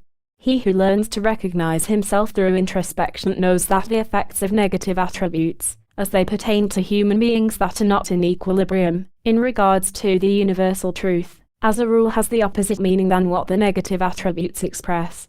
That means that those who are ignorant of the universal truth, or when they are only partly informed, will do whatever their negative attributes guides them to do, because they do not fight these attributes. And if they cannot liberate themselves from their negative attributes, they call the attributes devils. Personal truth depends on one's cognition. Every person has, in accordance with his degree of maturity, a personal truth, his relative truth, if he is honest with himself. The universal truth comes from God himself, and only the initiated can know it, because they're in control of the universal laws of the microcosm and macrocosm. The difference between personal truth and universal truth is that personal truth is more or less distorted or turned against the universal truth. Some aspects of universal truth are completely natural for every normal, thinking person. These people do not doubt the existence of the sun, the earth, the stars, the moon and the universe, and that human beings have a will, intellect, memory and feelings, and so forth. These universal truths are obvious and clear to anyone.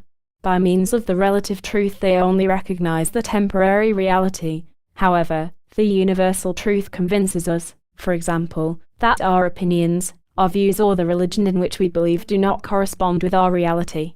In this case we follow the traces of the universal truth, for we also know that whoever searches for the genuine truth will surely find it. And that is why the universal truth reveals itself to anyone who yearns and searches for it, but it will always be in accordance with one's degree of development. But from a magical viewpoint, we are always only interested in the universal truth, and in order that we become masters in recognizing the universal truth, we must always fight for the truth and be able to exactly differentiate between the lie, relative personal truth, and universal truth. We obviously make use of personal truths in our everyday lives, like any other uninitiated person does, but we do so consciously and sensibly. We have enough opportunities for the differentiation of the universal truth. It therefore does not require special mentioning, because each one of us experiences the universal truth on a daily basis. Above all, we are in need of the universal truth, because it is absolutely necessary on our magical path, for the universal truth clearly shows us our mistakes, faults or shortcomings, our bad habits, our character. It also mirrors our negative and positive attributes, and it shows us the right path. Through the universal truth, we also recognize the character of others. In the invisible world, it is doubly important to recognize the universal truth of the universal laws, the nature of their attributes, the universal powers and energies, and actually everything that the invisible world contains. But for all that, the absolute equilibrium of the elements is essential. 19. Independency. Independent people always achieve more success than dependent people. An independent person always relies on himself, his attributes, abilities and knowledge, and he is filled with an energy and with the certainty that he succeeds in every task that he begins. Independency also forces us to more spiritual and astral activities, since we find in that a vast sphere of activity. Independency also points to a certain distinctiveness, inventive talents, in other words, an activity that puts us always in the foreground wherever we work. In this manner we attain our authority, which other people silently grant us automatically. An independent person makes every effort to liberate himself from any harmful influence, which curbs his development and his progress. He feels best when he is free and independent. But independency does not mean that we withdraw from the authority that is above us in our professional position, wherever destiny has put us, or that we do not respect the laws, customs, orders and instructions that are in effect. We are mainly concerned here with independent work, an activity in our field, where we do not copy or subordinate ourselves to anyone, especially when that person is not our superior. In magic, independency is an important attribute that we must constantly strengthen and increase through our battle with negative attributes, passions and habits, which usually attack us when we least expect it. And especially then, must we prove our independency and not allow ourselves to be overpowered by any of our passions, habits or negative attributes, and thereby succumb to them or be defeated. That would be a great mistake, because by doing so we would lose our independency and our will to control our passions, bad habits and similar attributes. In order to overcome a negative attribute, a passion, we must use a firm goodwill to recognize and control it before the passion overwhelms us. Independency expresses itself in our activities and deeds, by doing exactly the opposite to what any of our negative attributes whisper to us, or influence us, or even capture us through our feelings, when they demand that we think, feel and do whatever they wish. Negative feelings also work with the help of our fellow men. They express their wishes in such a way that we submit to their influence and do what our acquaintances persuade us to do. We must always be conscious of this, and when through intuition and inspiration we recognize such activities of the negative attributes through other people, perhaps even our children or spouse, we will not allow ourselves through their wishes or activities to be subjugated, because we increase our independence. We allow no one to persuade or influence us in our independent thinking, feelings and actions, and we will not allow anyone to advise us against it, even when we make a mistake. Making a mistake is better than being talked out of our independent actions, which is the appropriate thing to do and important for our development. We must be on guard in various situations for the sake of our independence. 20. Endurance and perseverance. Endurance is one of the most important attributes of the fire element, because through endurance we achieve our successes.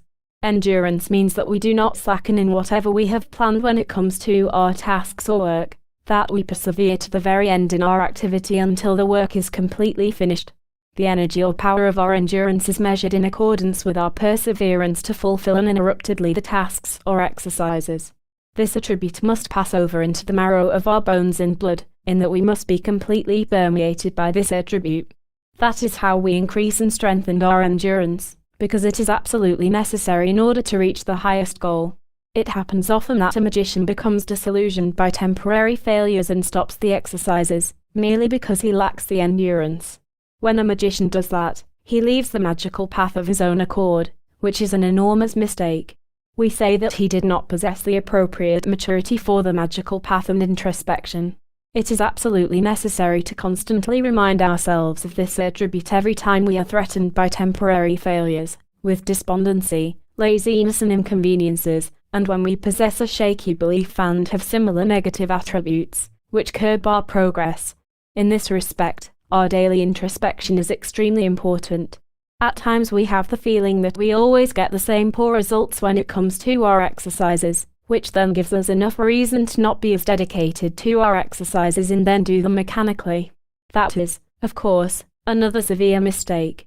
We cannot slacken or weaken because of that. On the contrary, we must exercise with even more perseverance. When we exercise, we must employ our belief that we reach and have gained the final results and also imagine that we progress daily, bit by bit, in so much so that we notice the progress we have made. Some of the exercises might take 3 to 6 months. Possibly they are difficult for us, because we have not sufficiently and appropriately developed one or another element within us. That is what we lack when it comes to those particular exercises. In such a case we do everything in our power and persevere to the very end, no matter if we are successful or if we meet with failure, because everybody knows, above all, that everything depends on the fact that we exercise honestly, perseveringly, unwaveringly and sincerely, and that we devote these exercises exclusively to the ennobling and refining of our soul and our spirit. There are students of little success because they lack one or another element during work and the exercises, but their remarkable endurance compensates for their weaknesses, and they are even able to progress successfully in their development. Some magicians have such good results that it causes them to become overconfident and they allow themselves to be deceived by their results. Thus their dedication to their exercise decreases inconspicuously until they reach an all-time low from where they can no longer progress. As we can see, temporary, continuous successes can have a harmful or detrimental influence on students who are not blessed with endurance. On the other hand, failures that occur earlier are beneficial for us, since they encourage us to perform better. Everything has its particular importance for our development, and that is the reason that we must always react to these occurrences and be conscious of their harmful and beneficial effects, and thus why we must act accordingly. Even in our normal lives we use this attribute, especially when it comes to work of any kind. We also strengthen and increase our endurance for magical tasks. We do not change our occupation without good reason, except when we can improve our position, or for other important reasons. Human beings with endurance are always paid more for their work and in much sought after, for they are in great demand. In this manner they improve their financial or material position, too. Endurance has the great advantage that when we constantly make an effort to achieve something, in the end it must come to pass, even if it takes many years or our entire lives, but that also depends on how high the level of our goals and ideals are. For example, when we strive persistently and unwaveringly for the highest goal on our magical path from the moment we set foot on it, then our life is automatically prolonged until we realize that we have reached the point that we had endeavored to reach. Therefore, since we were given this information, we have the proof that endurance prolonged our otherwise limited life for these sacred purposes. 21. Concentrating on thoughts, feelings, sentience, and deeds. If we can always manage to concentrate on predetermined particular thoughts, feelings, sentience, and deeds, then we are in an absolute equilibrium in this important discipline. Indeed, it is especially important that we are able to accomplish this, even under unfavorable circumstances.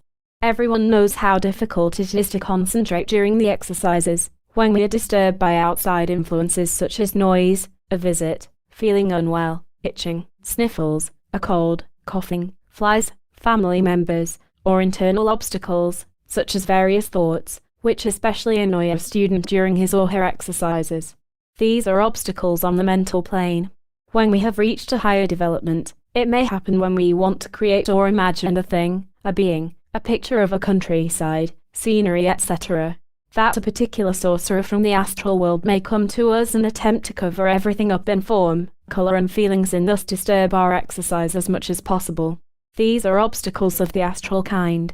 Despite that, we honestly make every effort to overcome these obstacles while concentrating or imagining, so that we maintain an uninterrupted contact with the particular subject we are dealing with at that time, and which we want to prevail over.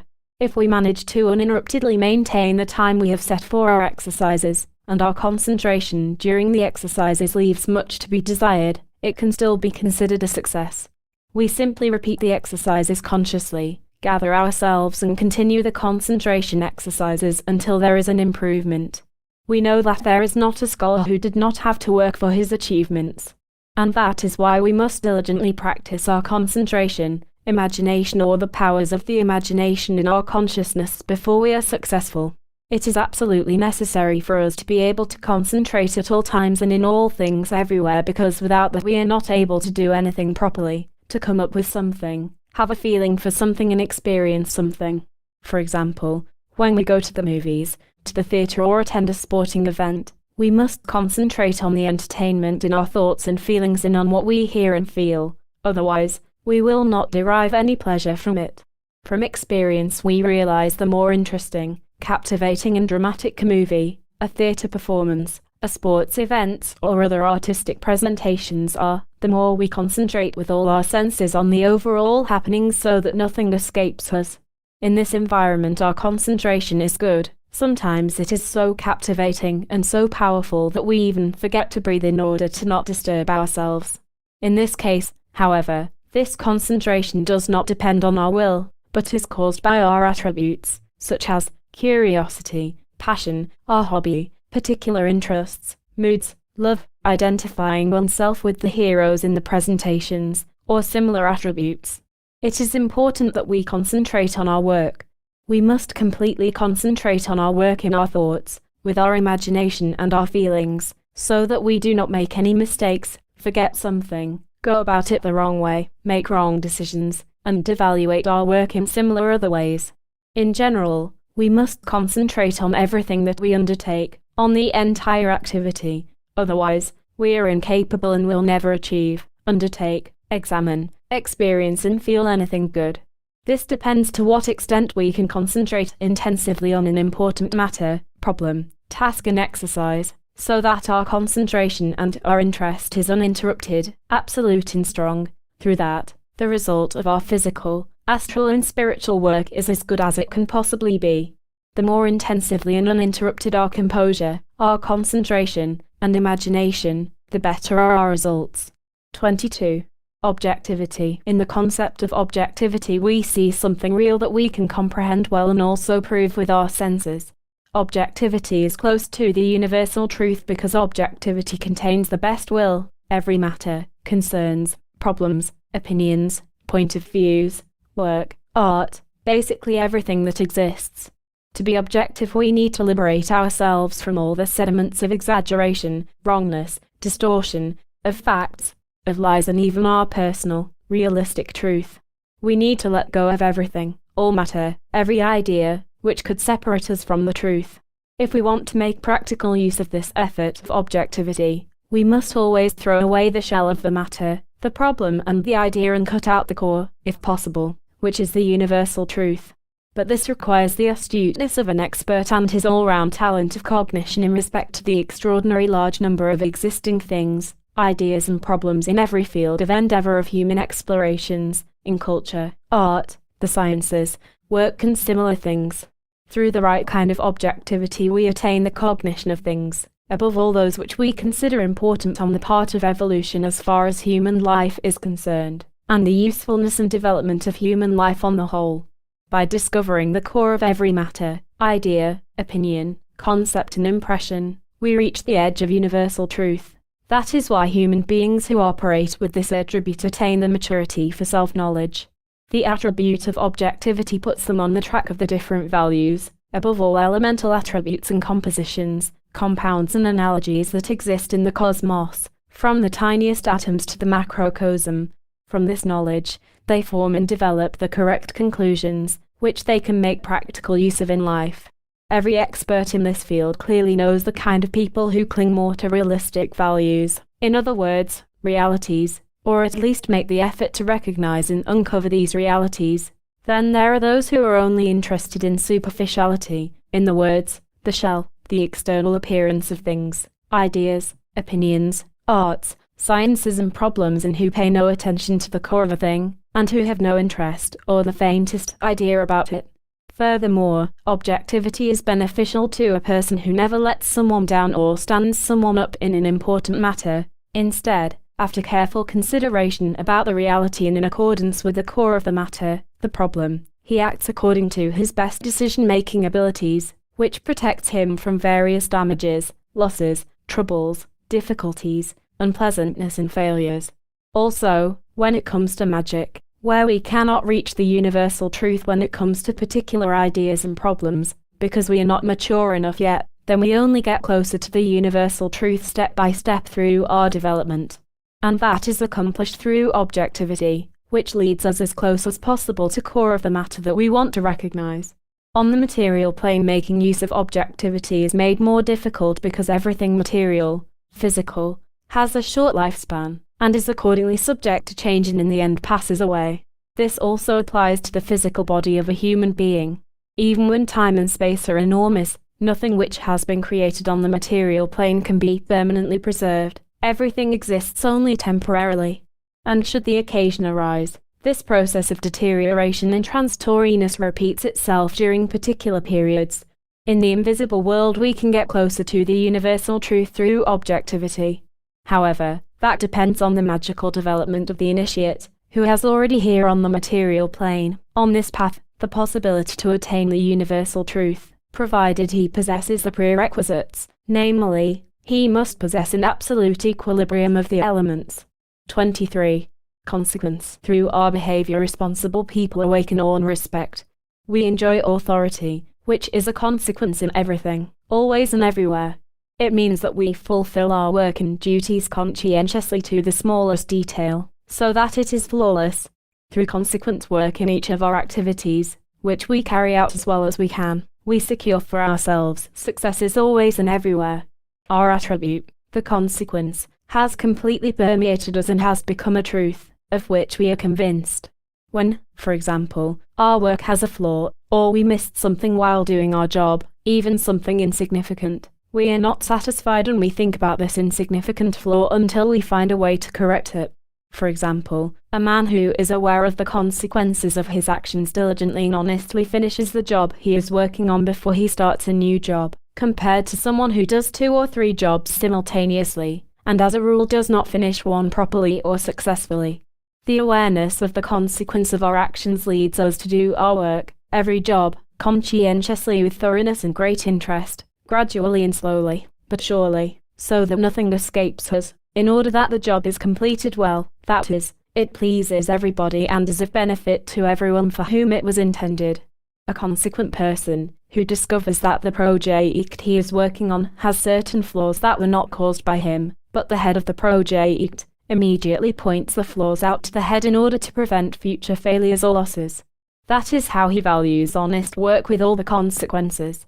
But before he begins, he thinks about the work several times and considers every aspect of the work and how to go about it, and only then does he begin with the actual work, which under those conditions is always crowned by success. This also applies to magic. We should do our exercises in magical work with all the consequence in such a way that we do not leave even a single link out, which could disrupt and destroy the order and sequence of the task. That is why we first devise, with full awareness of the consequences, a plan to carry out our magical work and tasks daily.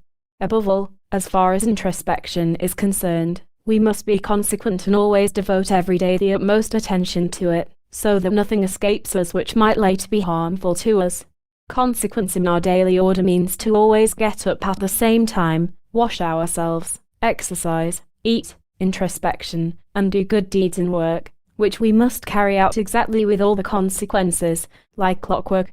Once this becomes a habit, we will no longer have problems. On the contrary, should we forget it, we will notice that we are missing it and we will make amends immediately, if possible. A consequent human being never allows himself to deviate from his consequence and be misled by anyone or anything. He always remains the same under any circumstances, consequent in all his activities, until his death. And this important attribute we take with us into eternity, where we will need it just as much as we do here on earth. We made this attribute our own, mainly for our eternal life. How beautiful are the successes from just one positive attribute. 24. Enthusiasm for self-sacrifice. We cannot value enthusiasm enough for self-sacrifice for a good purpose. We have many personal duties and worries, and sometimes they overwhelm us. Then an opportunity presents itself to help a truly needy person by providing clothing, shoes and food, or by giving him a helping hand to finish necessary work, or for other important reasons. Of course, we are duty-bound from a magical point of view to first examine the karmic laws, as to whether we can help such a person, and if he or she is not burdened by karma in this respect, after which we make a decision. We do this with great enthusiasm for self-sacrifice and above all without the slightest thought of compensation for ourselves. We do this unselfishly, because nature never demands anything from us when it continuously and lavishly hands out its bounty to us, even if we are not conscious that we do not deserve its charitable gifts. However, that is the very reason why we should faithfully emulate nature. But first we come to ourselves, because a great amount of enthusiasm for self-sacrifice must exist for ourselves if we have decided to walk the magic path into eternity with the help of self-knowledge. That is the greatest sacrifice that a person can make and undertake during his present life here on earth. First we examine our way of life up to this point in time in respect to our self-knowledge. We allow ourselves to enter into a battle against all our unusual attributes, which are mostly negative attributes, against bad habits and passions, and we sacrifice for this battle the entire remainder of our limited life. But during this time we experience many difficult tests and unfavorable and unpleasant situations in bitter hours, before we can liberate ourselves a little from the initial difficulties. But this self-sacrificing enthusiasm in the battle for equilibrium of the elements permeates us like the greatest and most powerful prayer, through which we are able to elevate ourselves to the level of nature. If this prayer is honest, sincere and enduring, it will bring the farmer a good harvest, of which he never dreamed possible. The more our enthusiasm for self-sacrifice grows, the closer we come to magical equilibrium, and the more we enjoy our life, and whatever we need for a decent life, we will receive to the fullest measure, even if we must often overcome difficult obstacles, which will strengthen our will and bring us success through our great effort. If the truth be told, we will experience the greatest enthusiasm for self-sacrifice when we battle for the highest ideals that exist. Our entire activities, which are direct to these highest ideals, are automatically filled by an enthusiasm for self-sacrifice, which can never be extinguished, as long as we have not reached our goal. Of course, this attribute is reflected in our daily life if we sacrifice ourselves to a fellow man with our unselfish help, who is worthy and who asks us for help. That also applies everywhere when it is a good undertaking for the welfare of our fellow man. Then if we are such a person, we can participate with great joy in helping others, as long as it is not to the detriment of our health and our magical path. We have infinite possibilities to use this positive attribute, in accordance with our level of development, on ourselves for our own development, as well as externally for the benefit of our fellow students of magic, who are worthy and deserving. However, this attribute, its power or energy, should not be squandered in a situation where it would be harmful to us. For example, we will not use too much of our self-sacrifice at work or on the job for a corporation, where we do not know how and in what manner our excess self-sacrifice is being used. 25. Absolute trust in our intelligence toward others. We rightfully rely on what we can do and what we are capable of with our abilities, and above all what we can accomplish with spiritual and astral abilities. We should neither over nor underestimate ourselves. We always assess a situation as to how far we can proceed without suffering harm or disappointment.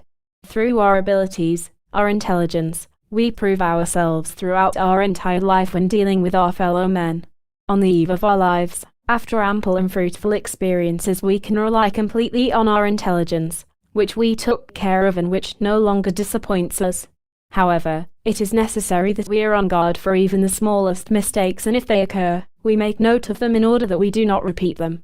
We learn from our mistakes and we should not repeat them. Instead, we must completely wipe them out, for otherwise the reliance on our intelligence would suffer considerably. In short, we behave impeccably, as much as possible, for our thoughts, feelings, abilities, attributes and skills, which form the core of our intelligence, will lead us there. It is difficult for a person who is unsure of himself to advocate or defend something successfully, even when he knows that he has particular capabilities for it. It is the fear, the misgivings, that he could not do it. And that is a mistake, for there is a gap in his intelligence. It lacks the link to connect, which is the reliance and certainty of his own abilities, his own intelligence, that he can perform certain work, and find a solution in accordance with his own will, his own intelligence. And that happens when a person underestimates himself. While another person dares to do something and carry out something for which he does not possess the abilities, but his greed, ambition and obsession for money and his audacity force him to make the decision and he obeys them, because these attributes control him. That is the reason why in the end he must fail, because it was beyond his abilities, and that falls into the category of overestimating one's own powers, abilities and intelligence. Every magician, who to a certain extent is in control of himself and who possesses a certain degree of equilibrium, also has the capability to assess his ability to carry out a certain job. By doing so he protects himself from every failure and every setback. In this manner he attains absolute reliability on his intelligence, when it comes to his work and his contact with other people. When we are dealing with our fellow workers, we should not be surprised by the way they behave and what they say, which perhaps will directly affect us. On the contrary, we must always be wide awake and prepared to accept in a calm manner their points of view, opinions and decisions, whatever they might be, whether they touch us in a positive or negative manner. Our intelligence, that is, our correct understanding of this or that matter always offers us the opportunity to negotiate correctly and sensibly. Therefore, we always react calmly to anything, under any circumstances, and with consideration, and only discuss it when we are justified from our position and function. In this manner we learn how to work decently and with consideration when we deal with our fellow men and fellow workers and with an absolute reliance on our intelligence, which we never under or overestimate. And when we get together with people who want to worm something out of us, mainly out of curiosity, we will be able to easily adapt to such a situation, and pretend ignorance so that no one finds out who we really are. This way we keep our secret in absolute silence, and our reliance on our intelligence in this situation makes self-confident and good actors out of us.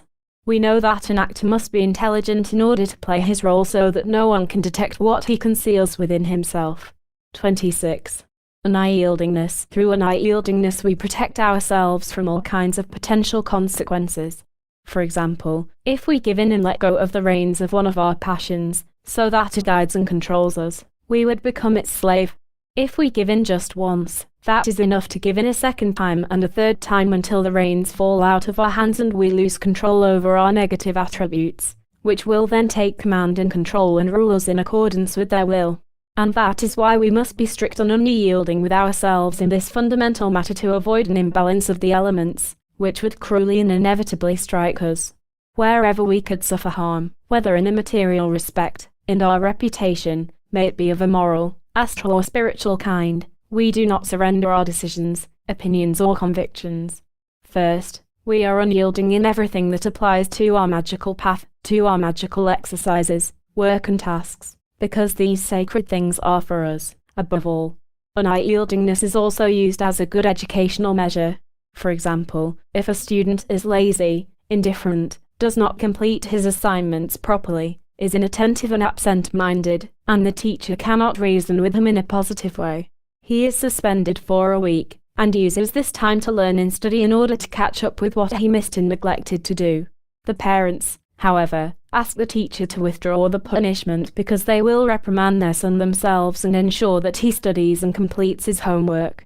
But a good teacher insists on the realization of the punishment for reasons of education and upbringing and for reasons of prestige, and he explains to the parents in a friendly manner that the punishment their son was given is a good educational measure that will bring about an improvement for the better and surely be crowned with success, if they made sure that their son would honestly serve his sentence.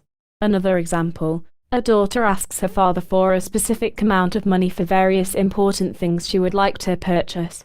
The father knows that his married daughter is well cared for, but is wasteful, and that by giving her money he would only support her indulgences, wastefulness, hobbies, extravagances and immodesties. As these thoughts go through his mind, he decides not to give her any money with the excuse that he has not enough. The daughter immediately sheds some tears and keeps imploring him. But a good father does not give in, for he knows quite well that he would harm himself and his daughter as well. Another example. One day I decided to carry out a particular magical task, which was important to me. Then my wife asks me to go to a movie, which she would like to see. I explain that I have urgent work to do, which I cannot postpone, and which I must take care of this evening. I tell her that she can either go to the movie by herself or perhaps we could go to the movie tomorrow. But that was the wrong thing to say. My wife is offended and does not accept my excuses.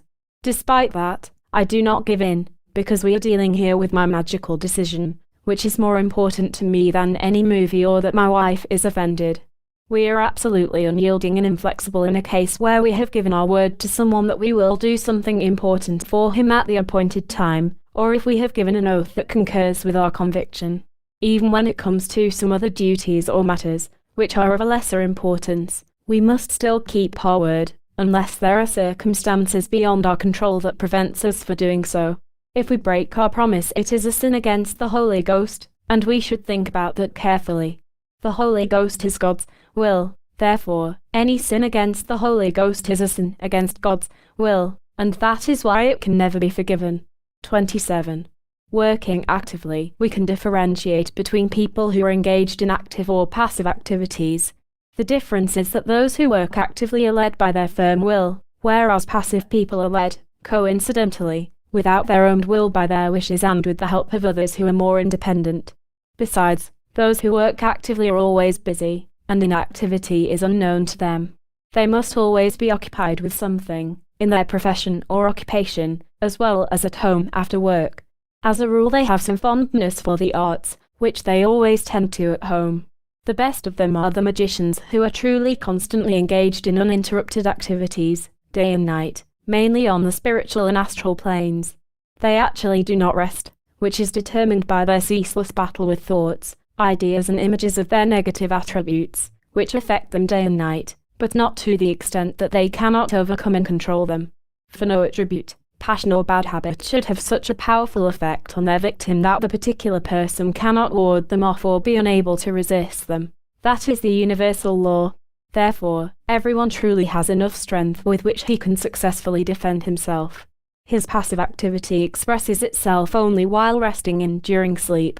The sleep of these people is mostly dreamless, sound and healthy, and provides great refreshment and renewal of the spiritual, astral and physical energies. Active activities, in contrast to passive activities, have a great influence on the spirit, which constantly and extraordinarily develops, especially when it is an initiated person. He hones his intellect, intelligence and memory. He becomes diligent, bright, persevering and patient, and generally reaches a ripe old age, since he is always in a fresh and healthy condition. Of course, when he reaches a ripe old age, he requires plenty, good and longer relaxation and recovery time to maintain his health, energy, freshness and vigor. Despite that, he will not decrease his spiritual or astral activity, because he draws the energy he requires for this activity in plentiful amounts from the universe in the form of vital energy, which mainly maintains his physical life and active activities. His knowledge does not diminish. On the contrary, it increases, especially in regards to his cognition, the universal laws and the invisible world with all its beings, intelligences, powers, forces and energies. He forgets more so the things and matters of the material world that are a burden to him, because he almost no longer needs them, especially not in the invisible world. But he takes everything from here with him to the invisible world, everything that belongs to the other side, and he draws from this genuine wealth for any further active activities, which do not decrease or either. He became so accustomed to his active activities that he can no longer live without them. That is why he is always working on something, above all, his self-knowledge. The active attribute is one of the most beautiful human attributes, which should be employed only for good and noble purposes and goals. And that is why he is successful everywhere and with everything. He uses the active attribute his entire life, from the moment he became cognizant of it and discovered it within himself, learned to love it and continuously cultivated and cared for it, until it became a pleasant habit. The active attribute will remain with him forever. 28. How equilibrium gives us a firm hold in our actions. Our attitude when dealing with other people depends on our equanimity, on our even-temperedness. The more well-balanced we are, the more poised and self-confident, the more logically will we express ourselves about current matters and specific professional issues, which are of interest to us. We keep silent about these qualities, and thus become quietly authoritative. With such an attitude we can come to terms with any matter, points of view and problems that confront us, and we can always cope with everything ourselves. Through our equilibrium we are able to adapt our feelings and fit into our surroundings and adapt to other people we are dealing with. We influence other people to such an extent through our favorable attitude and approach that they negotiate with us in a friendly manner, they comply sincerely with our wishes, or the entire negotiations are in our favor. Above all, we employ this method with people who are in a superior position to ours and who are favorably inclined toward us. If perhaps we are at the stage where we are in possession of the equilibrium of the elements, which assures us of a good influence on everyone, we present a professional, competent explanation of whatever we wish to express. We are completely certain that everything will be done and settled the way we proposed or recommended, since it was based on objectivity, suitability, effectiveness, practicality and usefulness, and all which was under our influence. This is only a random example of how we can make use of our magical influence, when it is appropriate and advisable. But there is a condition: it must be beneficial for our fellow men. Also, when it comes to our magical exercises, we adopt a firm position that we systematically, correctly and punctually carry out our daily duties, without making something easier, omitting something or changing something without the knowledge of the master, guru. Even when we are not immediately successful, we do not lose our balance. Instead, with great certainty and much eagerness we make the effort to fight for what we did not accomplish before. That is how we harden and toughen our genuine firm position to the magical path.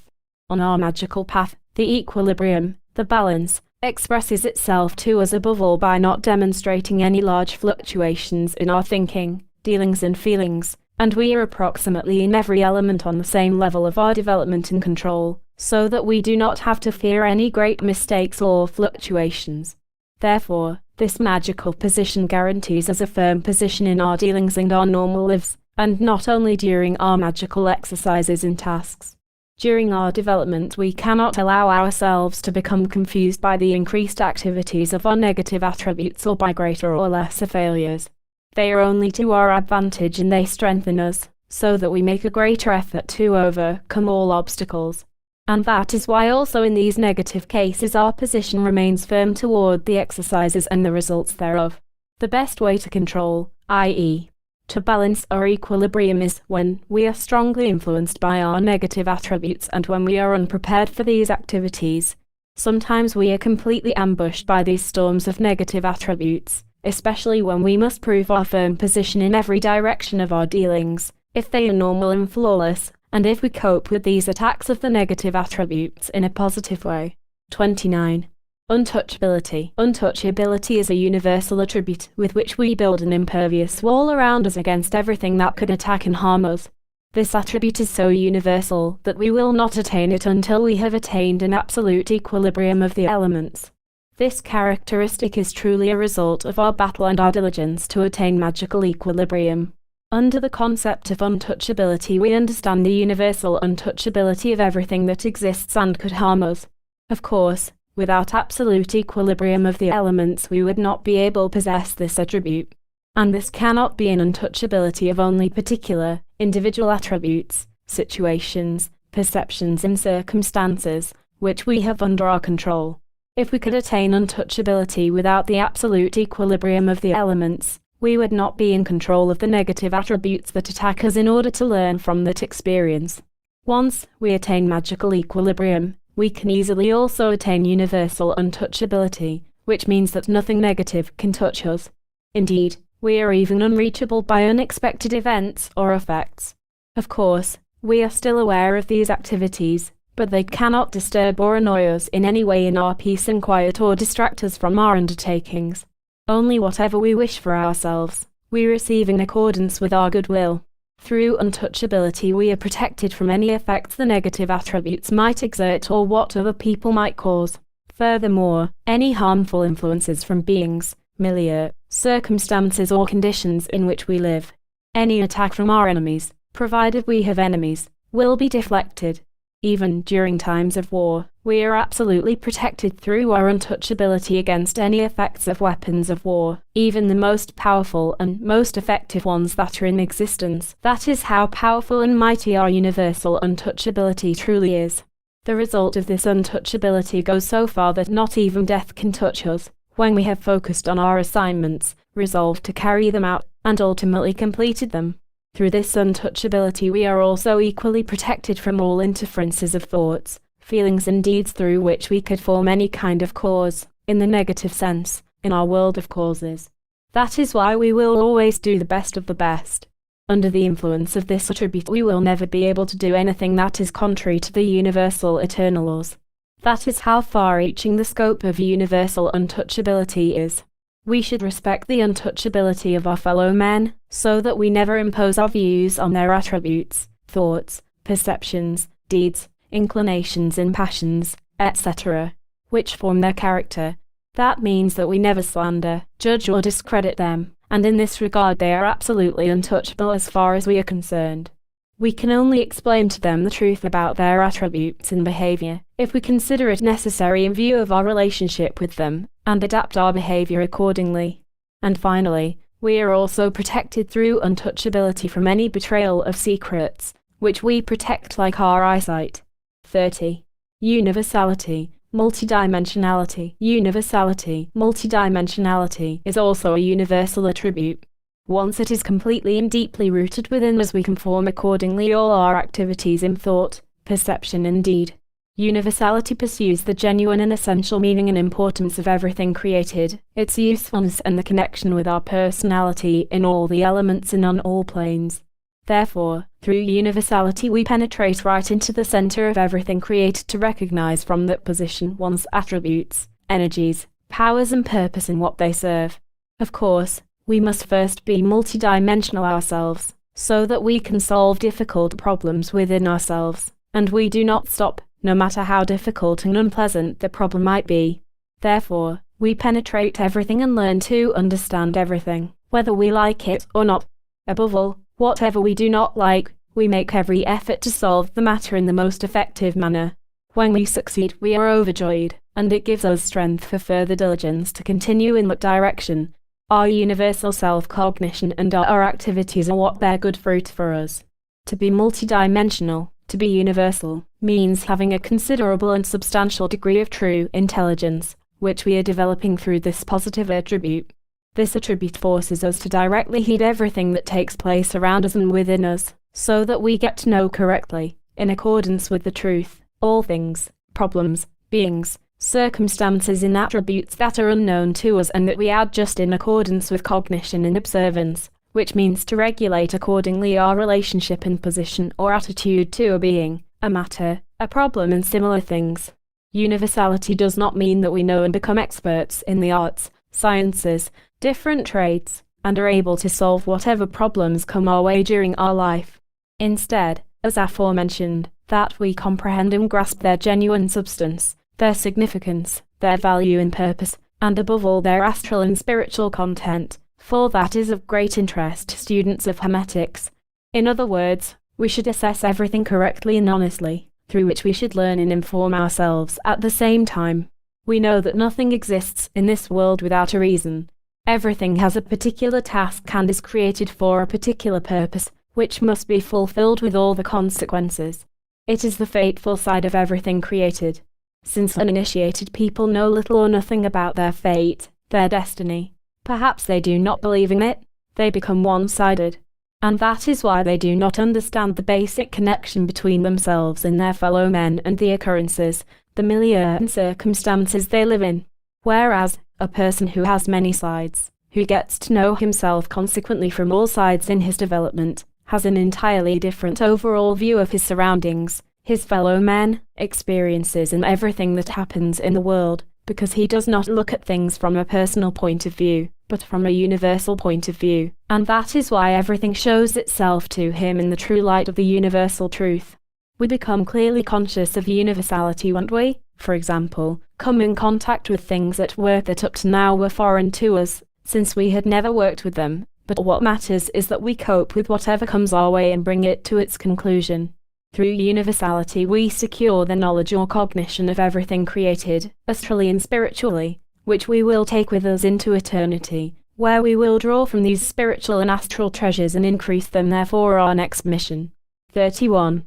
Strong individuality. Strong is the one who through his will within the framework of the universal laws prevails always and everywhere. That means a strong person is one who above all orders himself, especially in things, cases and pleasures that he loves most, to firmly, resolutely and determinately reject whenever he wishes, and to discover and convince himself that he has all things under the control of his will. This is especially true wherever we are under the observation of our fellow men, that we prove to ourselves that we are in control and not allow ourselves to be tempted.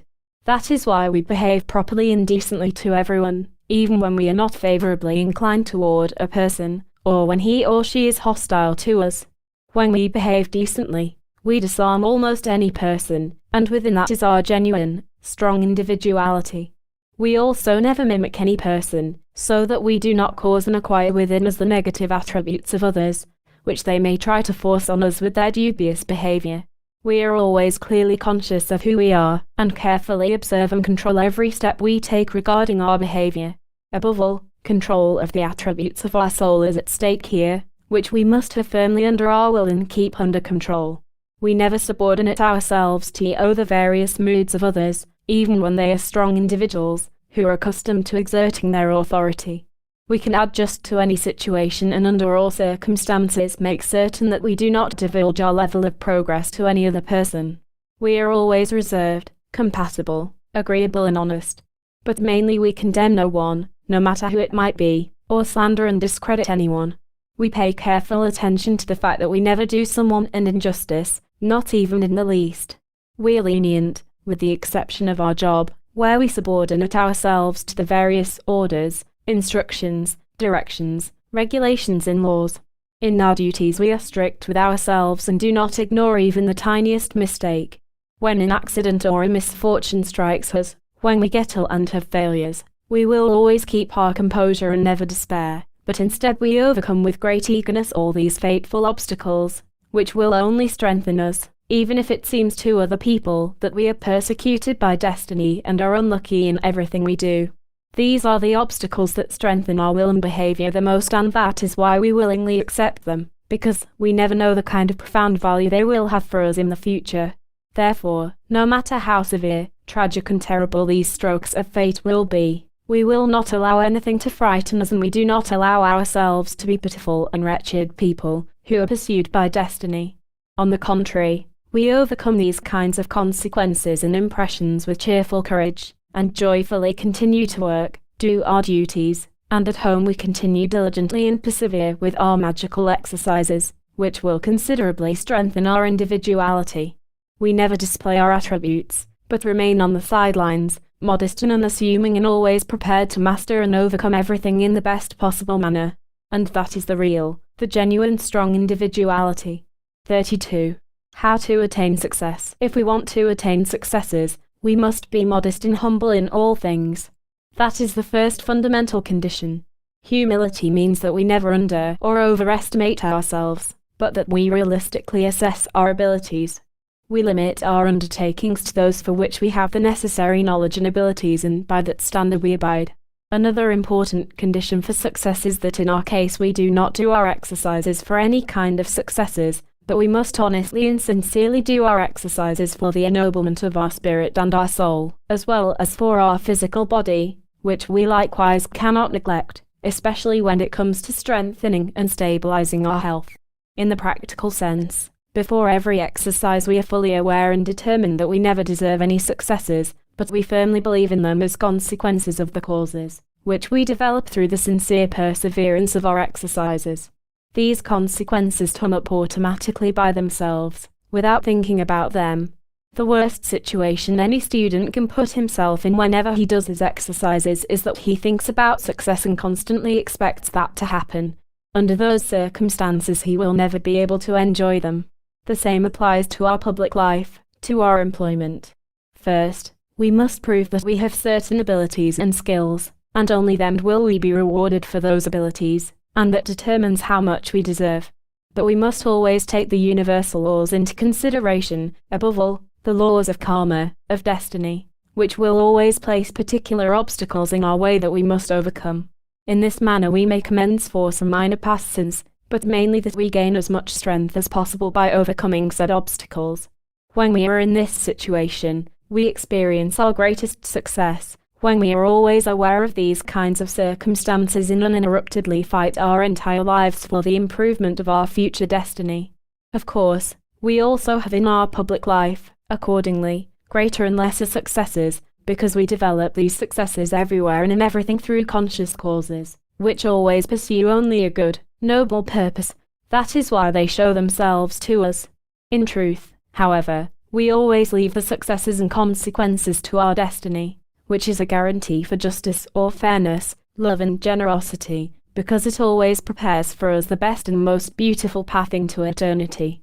Even when at times it happens, but mistakenly, that we suffer through the prevailing circumstances, the milieu and obstacles, it is still the best opportunity given to us by the astral world, so that we make use of that opportunity to our best advantage as long as we live here on the material plane, because in the invisible world we no longer have these precious opportunities to strengthen ourselves and thereby attain equilibrium of the elements.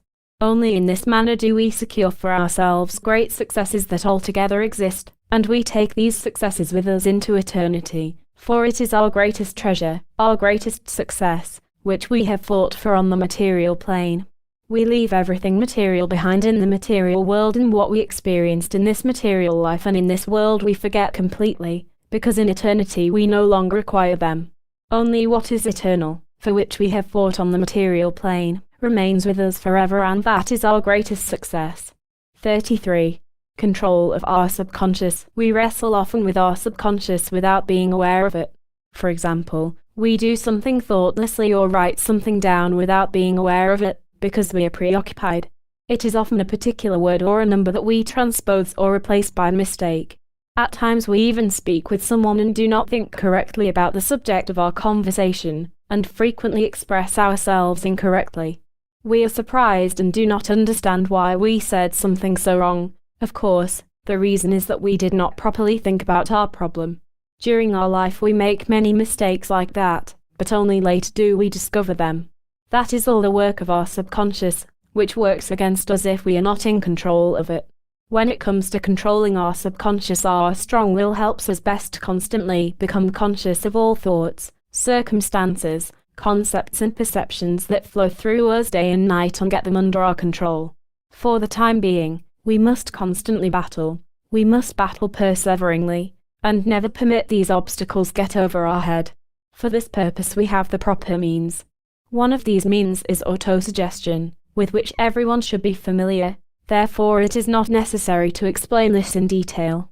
Since our subconscious mainly works at night, we perform autosuggestion shortly before falling asleep.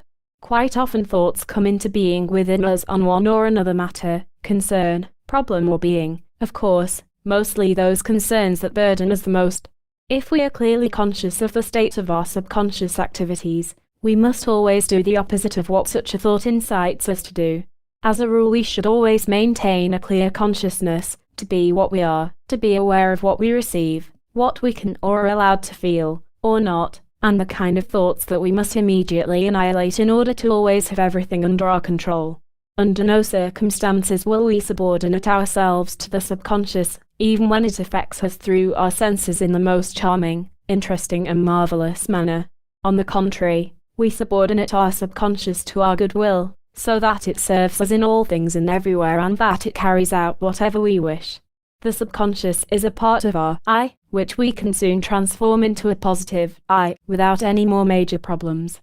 We can transform our subconscious into our faithful servant, who prepares everything to our satisfaction in a courteous and accommodating manner and carries out whatever we wish. Controlling our subconscious is the first essential condition and a prerequisite for a successful development on our magical path. Unaware human beings with a weak will are easily subject to their subconscious, and as a rule they do whatever their subconscious whispers softly to them, whatever the subconscious directs their attention to. Perhaps they are hardly aware of it, even if it directs them towards something illegal, nonsensical or malicious. Only strong-willed people, above all intellectuals, can defend themselves against the subconscious, so much so that their subconscious does not dare to attack them in any way. We increase our willpower by having the subconscious under our control, which will help us considerably when we battle our negative attributes, especially against all passions and bad habits. Our invisible world reflects itself in the subconscious, and when we are in control of the subconscious, we are also partly in control of the astral and spiritual worlds, which is greatly advantageous for us. 34. The meaning is lost through repetition. If we want our words to be effective, we must present them understandably, clearly and calmly, so that everyone who listens to us, who is interested in what we have to say, understands what we mean, and if possible, we do not have to repeat ourselves.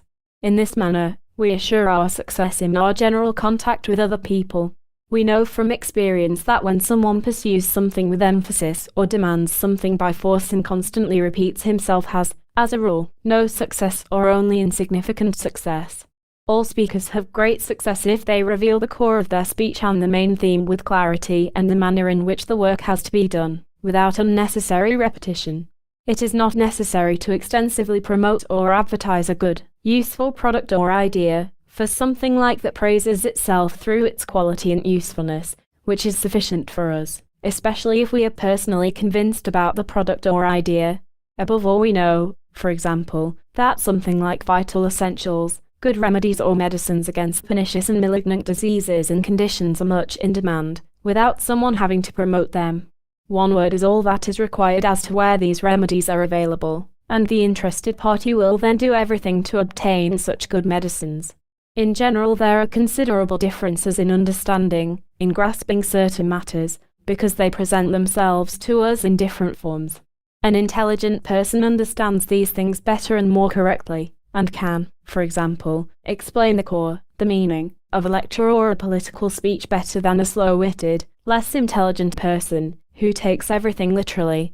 There is an old proverb which states, "To an intelligent person you only have to indicate, whereas to an ignorant one you must explain the entire matter."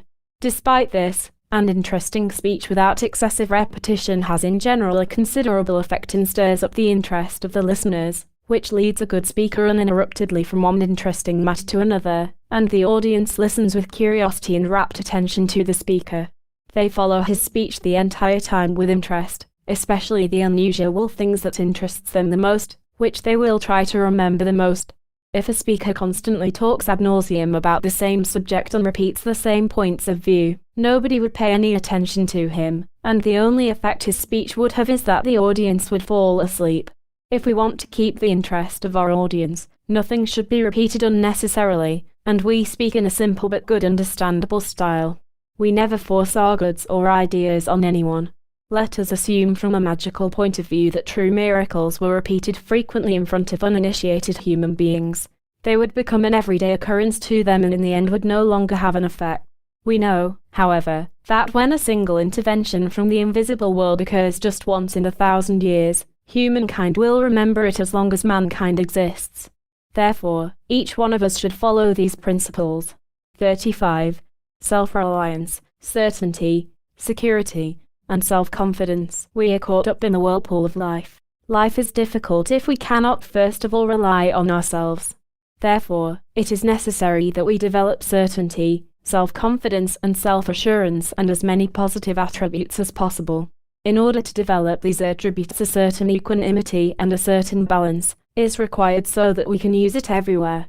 True certainty, or security, means that it is our firm conviction with which we can carry out and complete our work, solve problems, do our exercises and deeds in the best possible manner, while always depending on our knowledge, our strength, powers and abilities with which we can properly and correctly assess the realization of the tasks, duties and similar matters which we have to tackle. When we approach things in this way, we never over or underestimate ourselves. We are always consequent and do everything to the very end as well as possible. Within this lies our certainty and our security.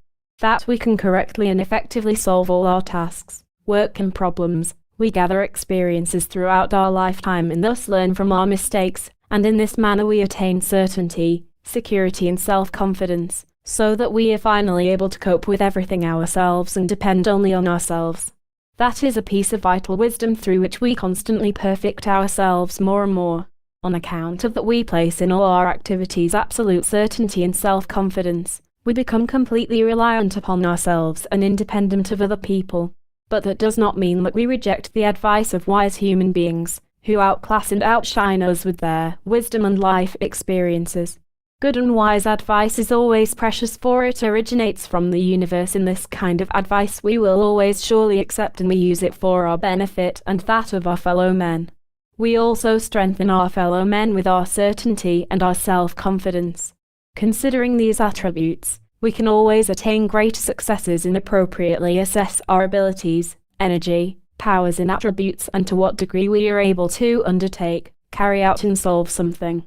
We also know from experience that many people have failed in various endeavors because they relied too much on their other people, who swindled, deceived or betrayed them. This kind of incident is a particular warning for people who should always depend only on themselves and not on their fellow human beings, who are not responsible for their problems, concerns and deeds. This teaches us to never depend on others to help us with tasks or assignments, which were directly and personally entrusted to us and for which we are personally responsible. And that is also the reason why destiny does not permit, without any disadvantages for us, someone to help us in vitally essential matters, when we ourselves have the abilities and are personally responsible for these things. When we take a good look at this entire picture, whoever completely relies only on himself is always better off in everything he does and in all his successes. He attains great independence, becomes experienced and wise, hard-working and reliable. We should also never be content to rely, not even occasionally, on various changes in circumstances that basically in one form or another will remove for us a particular difficult obstacle. Relying on that would be a major mistake, where we would be the loser in the end. Therefore, in general we always rely on ourselves when it comes to our thinking, feelings, and dealings, and work only on our knowledge, strength, power, abilities and on our life experiences with which we are quite secure. With self-confidence we are in a position to achieve almost anything, whatever our goals might be. 36. Watchfulness. If we are always alert and on guard in our thoughts, perceptions, sentience, and in all our activities, we can easily ward off and be able to resist whatever harms and attacks us. The negative attributes are the ones that profit the most from our inattentiveness and carelessness, and ambush us specifically when we are the least prepared and do not expect an attack. That happens especially on occasions where we are in conversation with others or during work where we are overcome by various negative thoughts, feelings, perceptions and circumstances, which we can resist only with difficulty, because we were completely surprised by them and they derived great benefit from our surprise. The result is that perhaps we are somewhat distraught, and before we regain our composure the negative attribute or passion has almost done its work. The greatest blame for this unpleasant circumstance and the result of our battle against the negative attributes or passions is our inattentiveness, yes, even indifference. These attributes have a great fondness for such instances and become colleagues or fellow workers of the negative attributes that fiercely and constantly attack us. We can reduce these fluctuations of the equilibrium of the elements through watchfulness and attentiveness. This kind of watchfulness over the equilibrium of the elements, we must cultivate ourselves. It is not enough simply to be on guard. Whenever we become conscious of this fluctuation, this is when our watchfulness must become a permanent part of us and be automatic on all planes. Our refined perception will immediately draw our attention to thoughts, feelings, deeds and conditions which are harmful to us and which we cannot immediately control, and which we must destroy by changing them into opposite positive attributes, conditions, perceptions, deeds and thoughts. We must cultivate day and night our watchfulness and attentiveness with the help of autosuggestion until it becomes a habit, no matter what we are engaged in, and without interruption.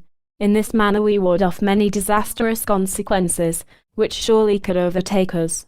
And especially as a magician, we would form in the causal world particular harmful causes, mainly through our inattentiveness, slovenliness, and tardiness and indifference.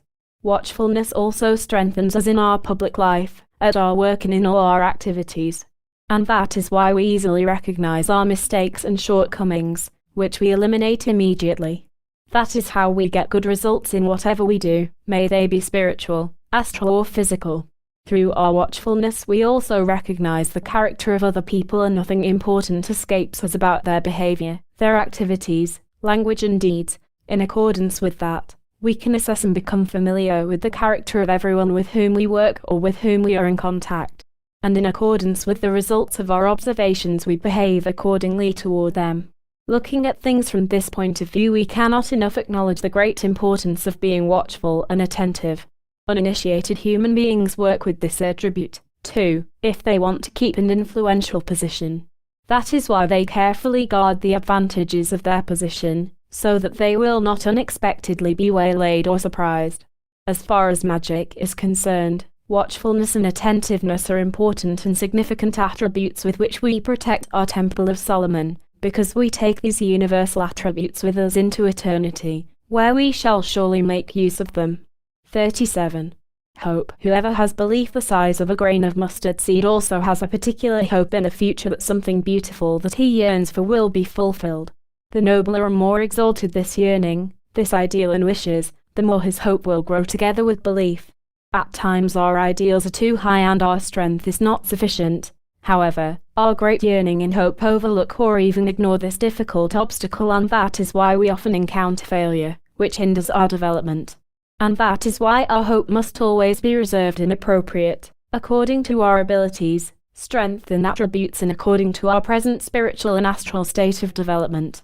In order to bridge the gap in our state of development, we must have a good and firm support. We know that the development of all things and of everything created cannot be rushed, that not one step in growing must be left out, and that everything must grow slowly and surely and strengthen itself in accordance with the universal laws. Correspondingly, our hope grows together with belief slowly but surely, and what we had yearningly hoped for fulfills itself constantly in the present. The more modest and undemanding we are in this regard, the more mightier will our hopes be fulfilled. We can look at hope as the highest goal, but for the time being we slowly but surely approach it, step by step, perhaps one small step daily. That will surely please us above all, because in this manner our good hopes will come true in the best possible way. We can also put our hopes in an order for a particular action or procedure, which we divide into individual phases in such a way that they correspond with reality. For example, I hope that in 1 year from now I am further ahead than I am now, if I diligently, perseveringly, patiently and systematically continue with my exercises without consideration of the results. Then my hope will surely increase too without suspecting it or having thought of it. Every hope is connected with belief, and when our belief becomes stronger our hope becomes stronger, which precisely realizes itself to whatever we originally directed it to. We know from experience that our entire life exists only in the hope for a better future, and this hope encourages everyone so much that it gives him or her the strength, the energy and courage, so that he or she can work for what was hoped for and achieve it. There are minor and major goals and ideals for a human being who decides his future life in accordance with his independent will and how he thought his destiny would turn out according to existing circumstances. We know that many human beings suffer from ailments for many years or from unpleasant economic conditions, but their hope for a better future gives them belief, strength and courage, so that they can easily overcome these difficult and exhausting obstacles that destiny has put in their way. Their hope is so strong that it will bring good fruit. Many people are not even fully aware of the scope of their hope, but they are completely filled with it, with a pleasant feeling of security that whatever depresses them now will in time be eliminated, and they firmly believe in this change until it becomes reality. Good hope is always that powerful, everywhere and in everything. 38. Magnanimity. Magnanimity is a noble attribute, which expresses itself in an absolutely unselfish person.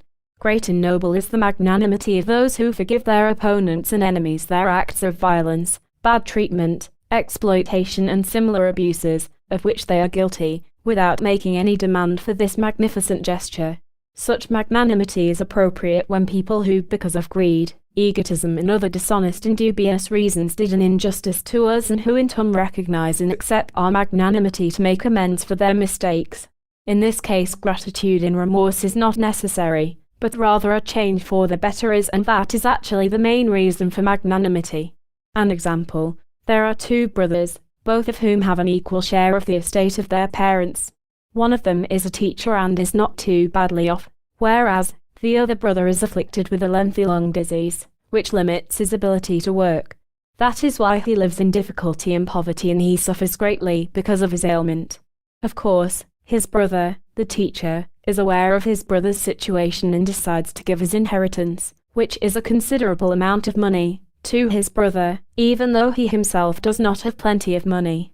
This noble magnanimity that he feels for his suffering brother is why he gladly relinquishes his inheritance to help his brother as much as he can. He does this unselfishly, without a single thought that his brother should repay him sometime in the future. And that is great magnanimity, too. Another example: someone is in possession of a rare medicine, which heals even the most severe ailments. He keeps this medicine solely for himself. In the event he should become sick, he will be able to heal himself with it, and should this rare and expensive medicine no longer be available in the future. One day, a poor sick person comes to the owner of the rare medicine. He has received treatments for his ailment, with no results. The ailing person asks for help. Now this is his last hope, since he heard that this man had healed many severely ill people before.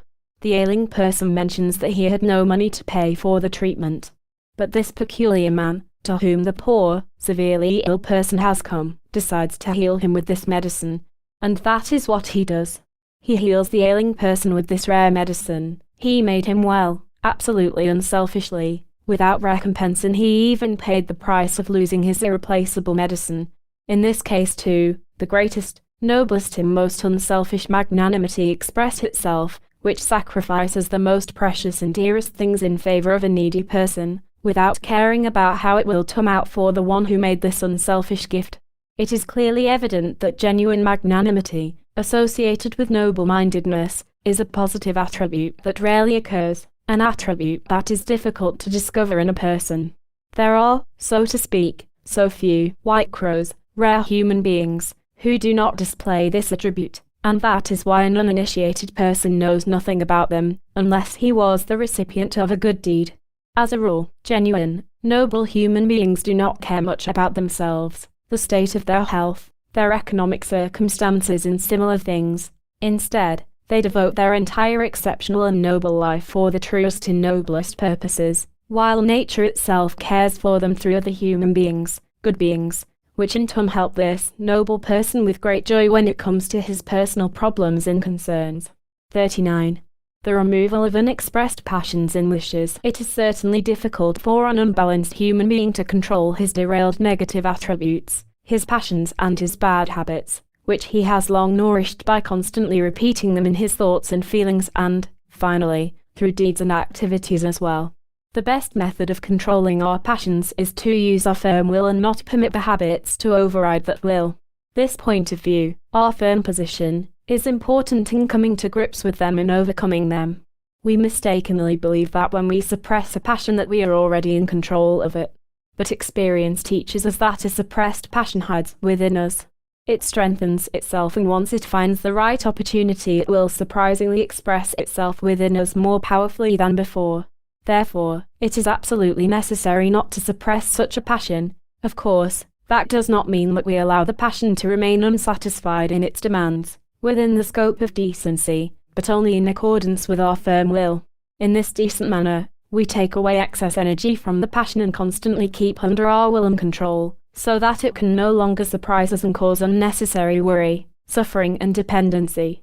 We can easily imagine, when we suppress such a passion, even for a few years, how it will constantly grow and strengthen itself through this suppression, similar to a wild dog when it is suddenly chained and not given its freedom for a long time. Such an animal will yearn more for freedom, and its entire endeavor will be focused at the first opportunity to free itself of its slavish chains, which prevents it from enjoying a free life. And that animal constantly becomes more furious, stronger and untamed. And that is what our suppressed, uncontrolled passions resemble. There is still another method to curb the tension of wishes and passions that have not been expressed. This is achieved when we are affected by the passion, the desire and the bad habit, and we change the direction of its influence in accordance with our will by guiding it toward an entirely opposite objective than the one that ties it to us. In this manner, we use its energy and might, positively, for exclusively noble goals, which ennoble our spirit and soul. And at the same time we deprive the particular passion of its effectiveness by giving it an entirely different task, namely, a noble one. This kind of battle is quite difficult, but it can be done and it is effective. It is similar to changing a thought, that is, to do exactly the opposite of what the thought demands of us and prompts us to do. In order to better overcome a passion we can pretend to comply with its desires, and we can immediately decide to attend to this matter tomorrow or even later, thus controlling it. This undertaking requires a considerable amount of bravery, but it is one of the most effective means to control any kind of negative attribute. In due time we must have enough practice in this respect that we are automatically in control of any of our negative attributes, by using little of our energy. 40. The ability to carry out anything. The ability to carry out anything we wish is located in our firm will, which we must cultivate especially for this purpose, and we must, as a rule, place difficult obstacles in our way, which we must also overcome at the same time. Through this demeanor we attain absolute independence.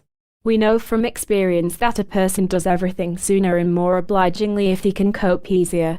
But these kinds of tasks are as a rule prepared by various favorable circumstances and occasions, behind which are usually negative attributes, which control a person without him being aware of it.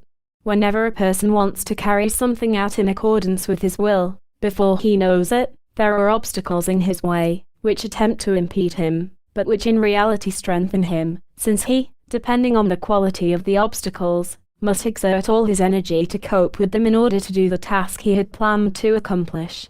We considerably increase the ability to carry out anything we wish, especially when we have made up our mind to do something good, but unpleasant, something which goes against the grain, even if it is outright repulsive to us. For example, we sometimes associate things with a person, which personally are unpleasant to us. We do not care to see this person and much less to speak with him or negotiate anything with him. But now we make up our mind that we like this person, enjoy speaking with him, and also gladly negotiate with him. We consider him a friend, no matter how his negative attributes express themselves. We cannot permit ourselves to be put off by his traits, because the effects of all negative attributes of every person, no matter who, are untouchable to us, because they are his attributes, which educate everyone in a particular manner. For this reason no one has the right to intervene in the actions or behavior of a fellow human being, so long as no one is threatened by his actions and he has a legitimate reason to behave that way. When another person threatens him because of his actions, he has the right to effectively defend himself. Another example, a young man in the prime of life now and then enjoys some entertainment. During the carnival season he likes to attend dances. He has been invited to the most important ball of the carnival season, and is looking forward to this event. But in view of his magical development, he suddenly decides, on the eve of the ball, not to attend the ball, but instead devotes himself to a noble deed, which affects him magically. By so doing, he becomes more cautious and is more aware of the effects of his negative attributes and is able to momentarily recognize his shortcomings and weaknesses, which still hinder him and even prevent his development. Even such a sincere and consequent deed has a favorable influence on strengthening the ability to carry out whatever we wish, whether or not it is to our liking. The greater the obstacles, the more our firm will increase, as does the particular ability. Or the greater the antipathy and displeasure we feel when it comes to an exercise, because we are unsuccessful, the more we must endeavor to overcome that through honest and persevering exercises, without consideration to time or results, because we do not have the time to be concerned about that. If we are too captivated, too attracted by material things, pleasures, delights and external worries, we must now and then abstain and desist from these enticing and attractive material things. We do so to prove to ourselves that we are not dependent on anything on this material plane, and that we can give up any desire, no matter how much it attracts us or tempts us and forces us to follow its path. In the manner as has been explained here, we strengthen the ability to do anything we wish in accordance with our good and firm will. The element of air. Positive attributes. 1. The joy of living. We know that joy of life is a sign of good health. When we are in possession of it, we are optimistic and see everything in glowing colors. Nothing offends, chains or burdens us, e.g. worries, pains, sufferings, pessimism, rage, troubles, strife, annoyances, spitefulness, envy, hate, insults, grief or sorrow, stinginess or similar negative attributes. We pay no attention to their effects. On the contrary, we enjoy everything, and rightly so, for we know that everything belongs to nature. It is sacred, to a certain degree pure, and depending on its significance and development, wise, agreeable to us, no matter if we like it or not. Nothing in this world exists or happens without reason. Everything has been created for a particular task, and that includes us human beings. And because of that, and for the simple reason that we were born on this material plane, that is why we should enjoy it, because our temporary life brings us good luck, namely, the opportunity for self-knowledge. This significant circumstance has an inestimable value. Our destiny has prepared for us various kinds of surprises and some rare opportunities, for this small amount of time, for this moment in eternity on this earth. We learn and gather information from these experiences, and make every effort to comprehend them in the real innermost sense of the word and develop our character accordingly, our future destiny. That is the most beautiful reason and the best of good luck that can happen to us on the material plane, which we can honestly enjoy the most. But to our great regret, we must discover that the majority of people are pessimistic about their lives and worldly affairs, because they have not realized the true reason why they live here, and they thus make no effort to rid themselves of negativity. Negative forces have taken hold of their position on the material plane. Who of these kinds of people can sincerely enjoy life, since they do possess nothing to lean on with which to clearly recognize their mistakes, when the causes of their mistakes were they themselves? Although they can rid themselves of these circumstances, feelings, points of view, opinions, ailments and failures that cling to them everywhere and torture and pursue them, they must first recognize them and replace them with the opposite attributes, perceptions, circumstances and pleasing good ideas and images. The truth is that everyone causes everything himself, the good and the bad, and it depends entirely on him how he lives his life. He cannot complain when someone harms him, hates him, slanders him, harasses him and takes revenge on him. Anything but. Every person causes all these things through his thoughtless, ill-considered deeds, thoughts, passions, and by succumbing to or being defeated by his negative attributes that blind him so directly that he is completely unaware of it. He is not mature enough yet to recognize their educational quality and enjoy and take great pleasure in them. In accordance with the truth, life is beautiful when we look at it from the perspective of the universal laws, and that is why we should enjoy it, even if we are confronted by many things, the positive and the negative, because everything is universal, and all these things educate us for the best purpose, and we learn to know ourselves. Slowly but surely every person must at some time come to this point in his or her development in the eternal cycle of life, and the earlier it happens, the better it is for him or her. Through that, he or she will be spared much suffering, grief and worry in this temporary life here on earth. Only the one who knows all these problems of life and honestly lives through them possesses a genuine joy of life, which is eternal and never leaves him. In order to attain real joy, we must get to know and experience the rights and the wrongs of our life. 2. Unobtrusiveness. To one's appropriate and decent behavior also belongs the positive attribute of not forcing oneself on others. It is always proper to be attentive and friendly, without exception, to everyone. When we are in conversation with someone, we always respect his or her views and opinions and do not show our feelings if we do not agree with them, except when it is an important matter that cannot be ignored. We do not speak too much about ourselves, unless we are forced to do so. Rather, we devote ourselves as much as possible to our fellow men, through which we in turn obtain their affection. We know that almost everyone accepts such attention from their fellow men, above all when he is flattered and highly praised. But we can pick and choose what kind of praise to accept or reject in accordance with our will and sound intellect. If we never force ourselves or our opinions on anyone, we will receive affection, sympathy, and also become an authority among our fellow men. We know from experience that we too do not like anything forced upon us, which we only accept reluctantly, or we completely throw it aside or ignore it, since we are not dependent on those things. We clearly recognize the character of any person through his behavior and what he says, and we adjust our relationship, our demeanor, accordingly toward him. Unobtrusiveness and not forcing ourselves on anyone are actually external expressions of our innermost untouchability, e.g., a person will likely not intrude on us. We also observe that a person who interferes with the affairs of others and causes them is always the losing party, for destiny only bestows upon a person what he has caused himself, not more and not less. Therefore, we are clearly conscious that we should respect the untouchability of our fellow men. How beautiful would life be if we truly and sincerely maintained these two positive attributes? There would be no wars, quarrels, hate or envy. One person would respect another person, agreeableness would enter the relationship, and with it true love for one's fellow man. Whoever has the predominate majority of his positive attributes develop can only but maintain them, and at the same time be clearly conscious of his negative attributes and thus make every effort to eliminate them, because his elemental preponderance of positive attributes forces him directly to do so. This gives us the knowledge that unobtrusiveness and not forcing ourselves on other people is one of the most fundamental positive attributes that yields us considerable benefit. Through this we indirectly influence our fellow men, who trust us. These attributes should be cultivated the most and be put to use everywhere. 3.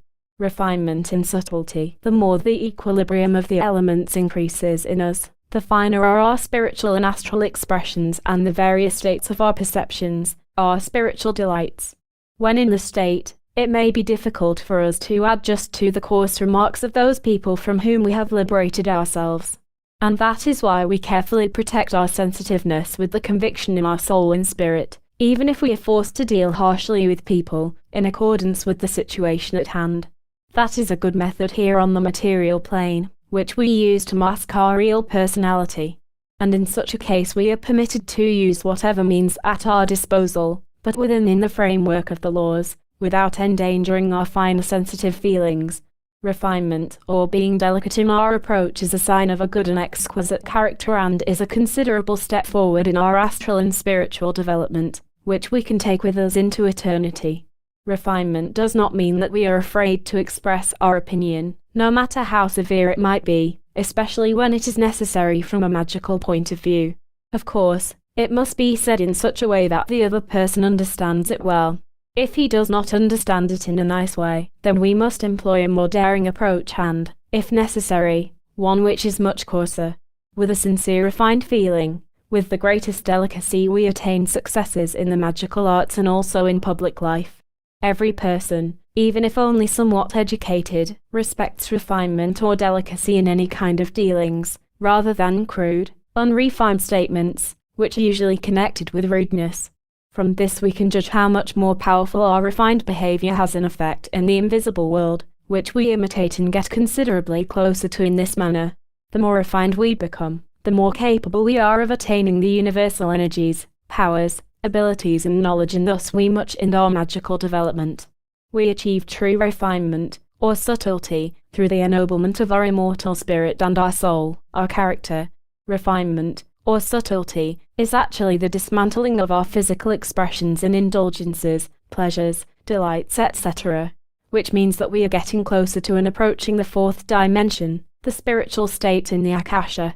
We are much in need of this refinement so that we also get to know the finest nuances of our positive and negative attributes, for only in this manner can we recognize the great depth of our character and ennoble it as much as we can by eliminating even the most insignificant flaws, mistakes, shortcomings and imperfections.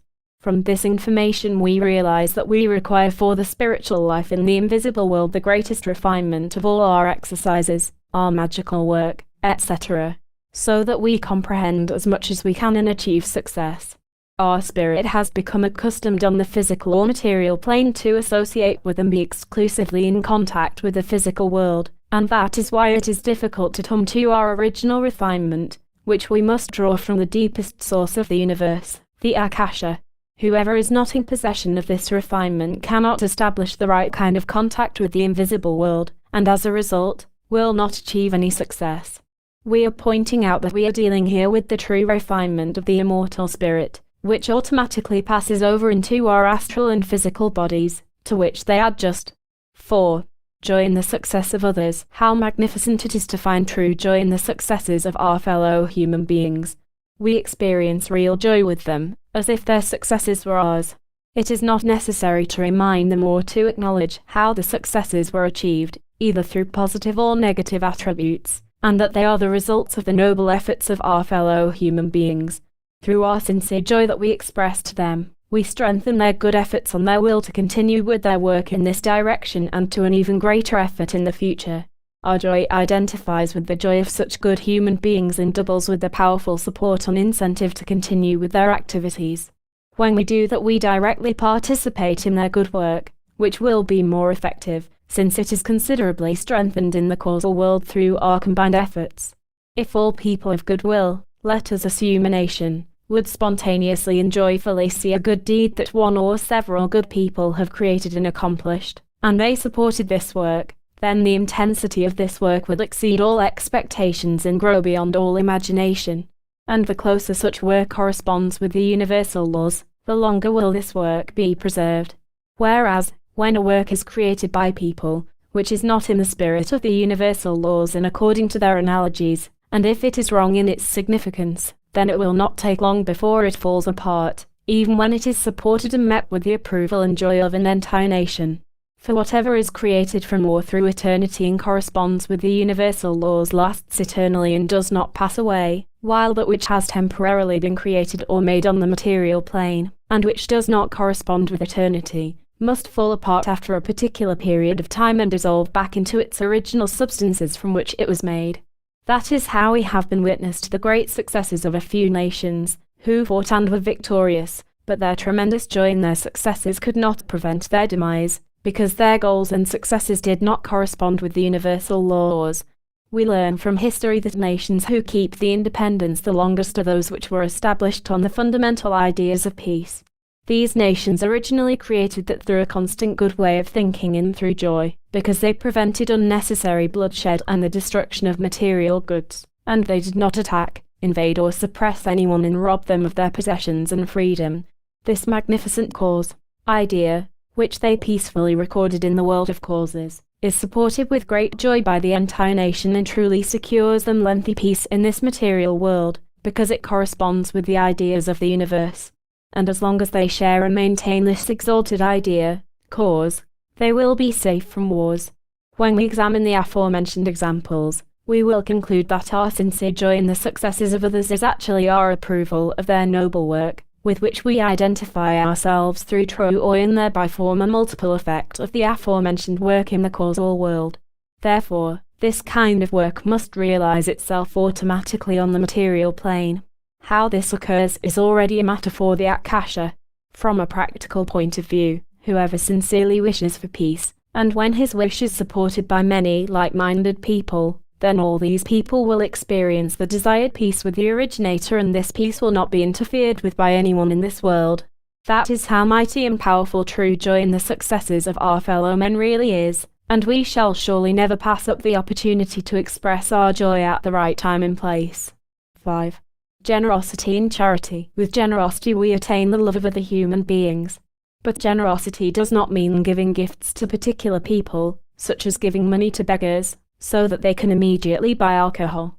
If we did that, not only would we harm ourselves, but also the beggar who, as a rule, is burdened by his karma and must therefore bear the consequences of what he once sowed in the world of causes, the Akasha, for which he must now make amends. In such a case, we would be responsible for altering his circumstances, which are really his consequences to bear, which is his karma.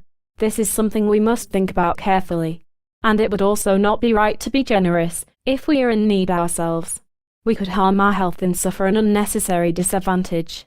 In reality, nature herself is the one which is extremely generous. Nature liberally gives all the wealth to everything created, which she has concentrated within herself, because she created us, our physical body, and she cares for us and nurses us like a good mother. Genuine generosity does not express itself by an excessive number of charitable gifts, for example, money, power, fame, high positions and luck, as we understand it with our material intellect. Instead, it consists of whatever fatefully occurs to us the most and through which we learn to recognize ourselves. Therefore, We are showered with generosity when we possess negative attributes that grow with us, and educate us and help us to form various causes, in the good and bad sense, and we experience the consequences of these causes for our entire lives, or even several temporary lifetimes, until we recognize ourselves.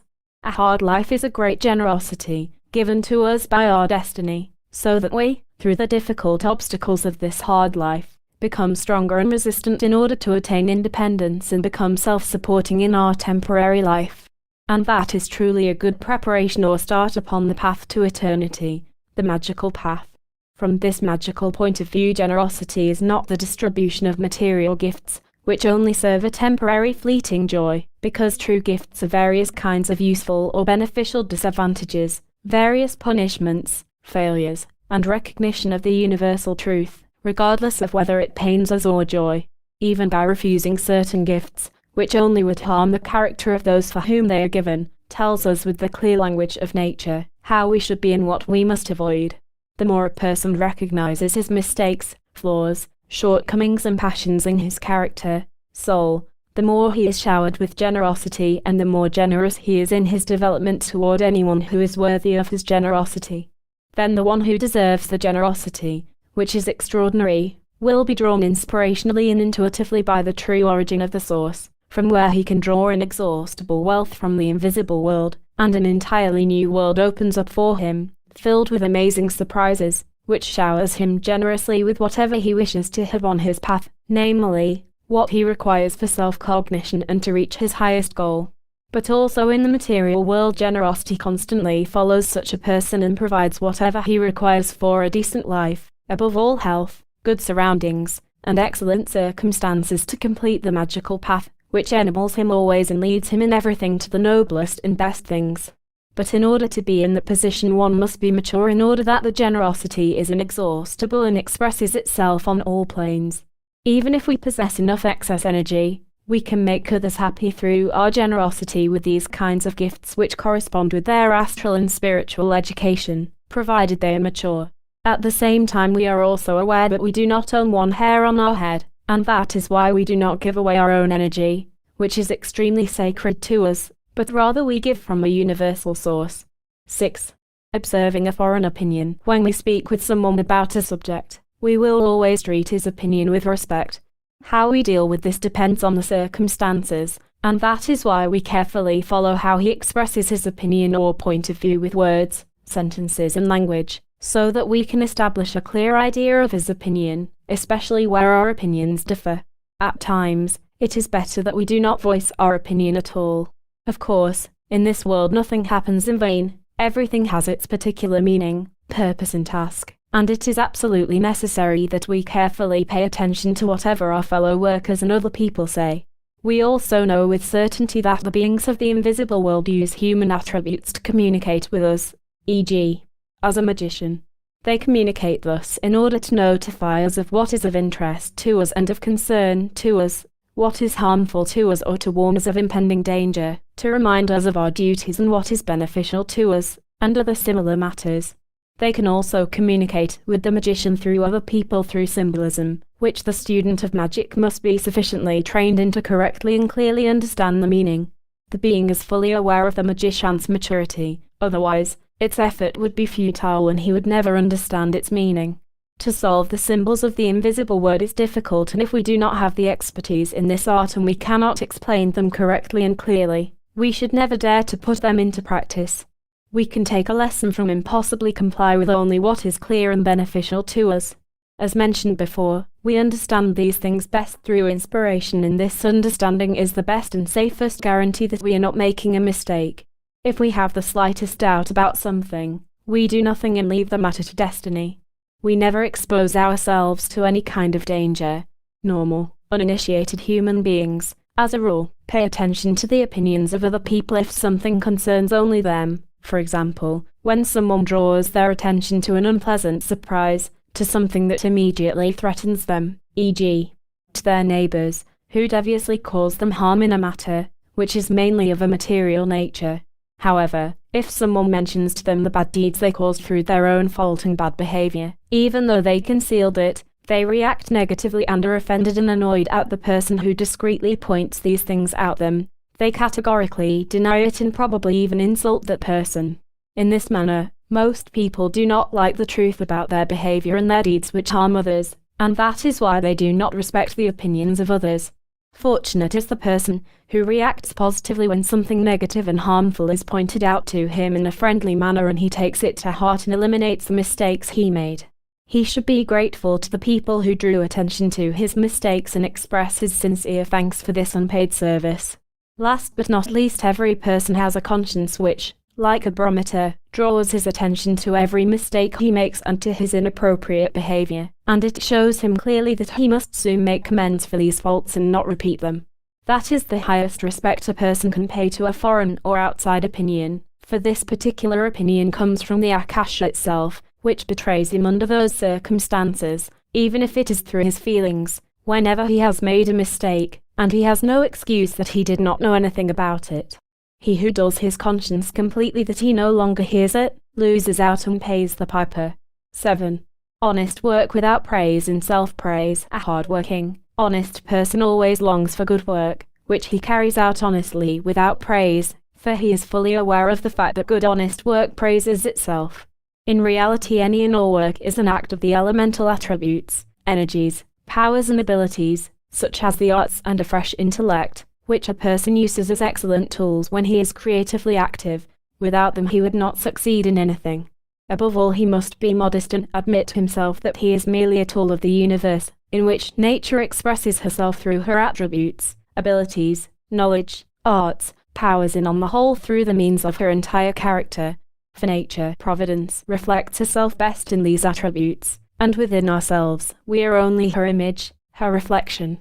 That is why our longing and striving for honest work or labor originates from the actual universal substance which, for us, is untouchable.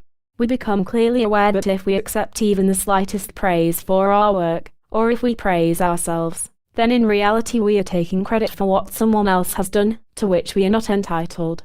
Happy are they who work with modesty and reject any praise from the material world and who are conscious of the fact that all honor and praise for their work belongs only to the attributes, abilities, powers and sciences, which created that work under a profound spiritual guidance. It is a harmonious teamwork of all the components of the human spirit and is tools of the astral and material world. And the more developed a spirit is, which sets the levers of any activity of human beings on the material plane into motion, the more grows his longing and effort for honest work, and the more successful he is with any work, because he carries it out with modesty and with the knowledge that the benefits of his work do not belong only to him, but to everyone who partakes in this gift of love, of course, each in accordance with his level of development and destiny. This work that is carried out modestly brings the owner an abundance of everything he requires for his spiritual and astral development to live a decent life and to reach equilibrium on all planes. The prerequisite for this effort and yearning after the honest work is done is, of course, an already established certain equilibrium of the elements, because without that, it would have been impossible to attain such a positive attribute. We know from experience that the majority of the people allow themselves to be praised in various media, public lectures and performances, and this temporary, fleeting and completely vapid praise fills them with great joy. We also know that there are some people who listen to this praise and accept it more so with envy and maliciousness, and then there are those people who reject it altogether. It does not touch them at all, for they know that they also work without praise and that no one really cares about their work, except those people who commissioned the work. Such self-praise and praise for others coming from this world falls like a sudden glittering meteor into the ocean of the past and oblivion, and the one who had been the center of attention no longer benefits from that, other than perhaps envying considerably more drudgery. That small amount of joy and enthusiasm that he received from self-praise and the praise of other people fades away in time, and within this lies the vast difference between honest and modest work and work that is broadcasted, so that everyone, even the deaf, can hear it, and which is celebrated by the material world. 8. Concentrating our attention internally and externally. When we concentrate our attention on ourselves and on our surroundings, we have a clear overall view of what takes place internally and externally. For this reason we will never be surprised by someone or something unexpected or unforeseen. With the help of this attribute we can adapt to any situation and act accordingly. In this manner we reap great advantages compared to someone who is often unpleasantly and severely surprised that he loses the ground under his feet. This attention becomes considerably more important when we use it as much as we can for innermost purposes, namely, that we are attentive and cautious with everything that our thoughts, perceptions, passions, bad habits and unnatural circumstances bring to us, so that we can defend ourselves effectively and ultimately defeat and control them. Our attention helps us considerably in this respect, above all when we are in surroundings that are especially conducive for the effects of the aforementioned attributes and circumstances. And under those circumstances we must concentrate our attention above all on our sacred magical path, so that we are not surprised and defeated. We also concentrate our attention on another aspect, namely, our work, whether physically or mentally or any other activity to which we are presently devoting ourselves. We concentrate or focus our entire attention during working hours on our work, as to how we can carry it out in the best manner and how we can improve upon it. But we especially concentrate our entire attention on our exercises in magical work, because a truly lasting and uninterrupted concentration is absolutely vital if we want to achieve the best magical results. We know from experience that our thoughts resemble a hair that runs to and fro, without finding stable support anywhere. That is why we must first learn to bind our thoughts lastingly and perseveringly to one or another matter, concern, idea or problem, which we selected according to our will. We never permit our thoughts to remove themselves from the object of our concentration. And that is the reason why we must have them constantly under our will, in order that they serve us faithfully. Otherwise, we would chase after delusions, fantasies and utopian ideas, and we would ultimately perish in an ocean of elemental imbalance. The best remedy to defy chaotic thoughts is to be conscious of our superior strength over our thoughts and as much as possible to devote attention to them, in that we bind the thoughts to the equilibrium of the elements, to control at all times any effect of our elemental attributes, especially the negative ones, so that we control them on all planes. We can also successfully make use of the time during the night by concentrating the attention of our subconscious on particular good assignments, which we impose on our subconscious through autosuggestion shortly before we fall asleep. Such a concentrated attention, which we must cultivate daily, passes over into all our vital activities and thus becomes a good habit. When we leave this material world, we take this attribute with us to the invisible world, where we continue to work with it. This concentrated attention during the course of our life offers us an uninterrupted and clear picture of our spiritual and astral activities, for it is this attention that also strengthens our memory. If we devote our attention often to spiritual and astral issues, namely, our magical development, then we take great wealth with us to eternity, which has a considerable and lasting value and which cannot be compared with anything in the world on the material plane. 9. Sublimity. It is difficult for the average person to recognize true sublimity. It is a clear spirit that dwells in a well-balanced being.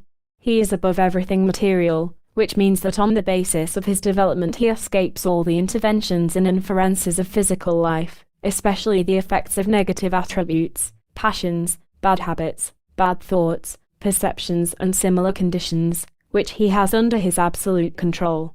When he is in contact with other people he will not show his sublimity, but carefully conceals it in his normal mode of life.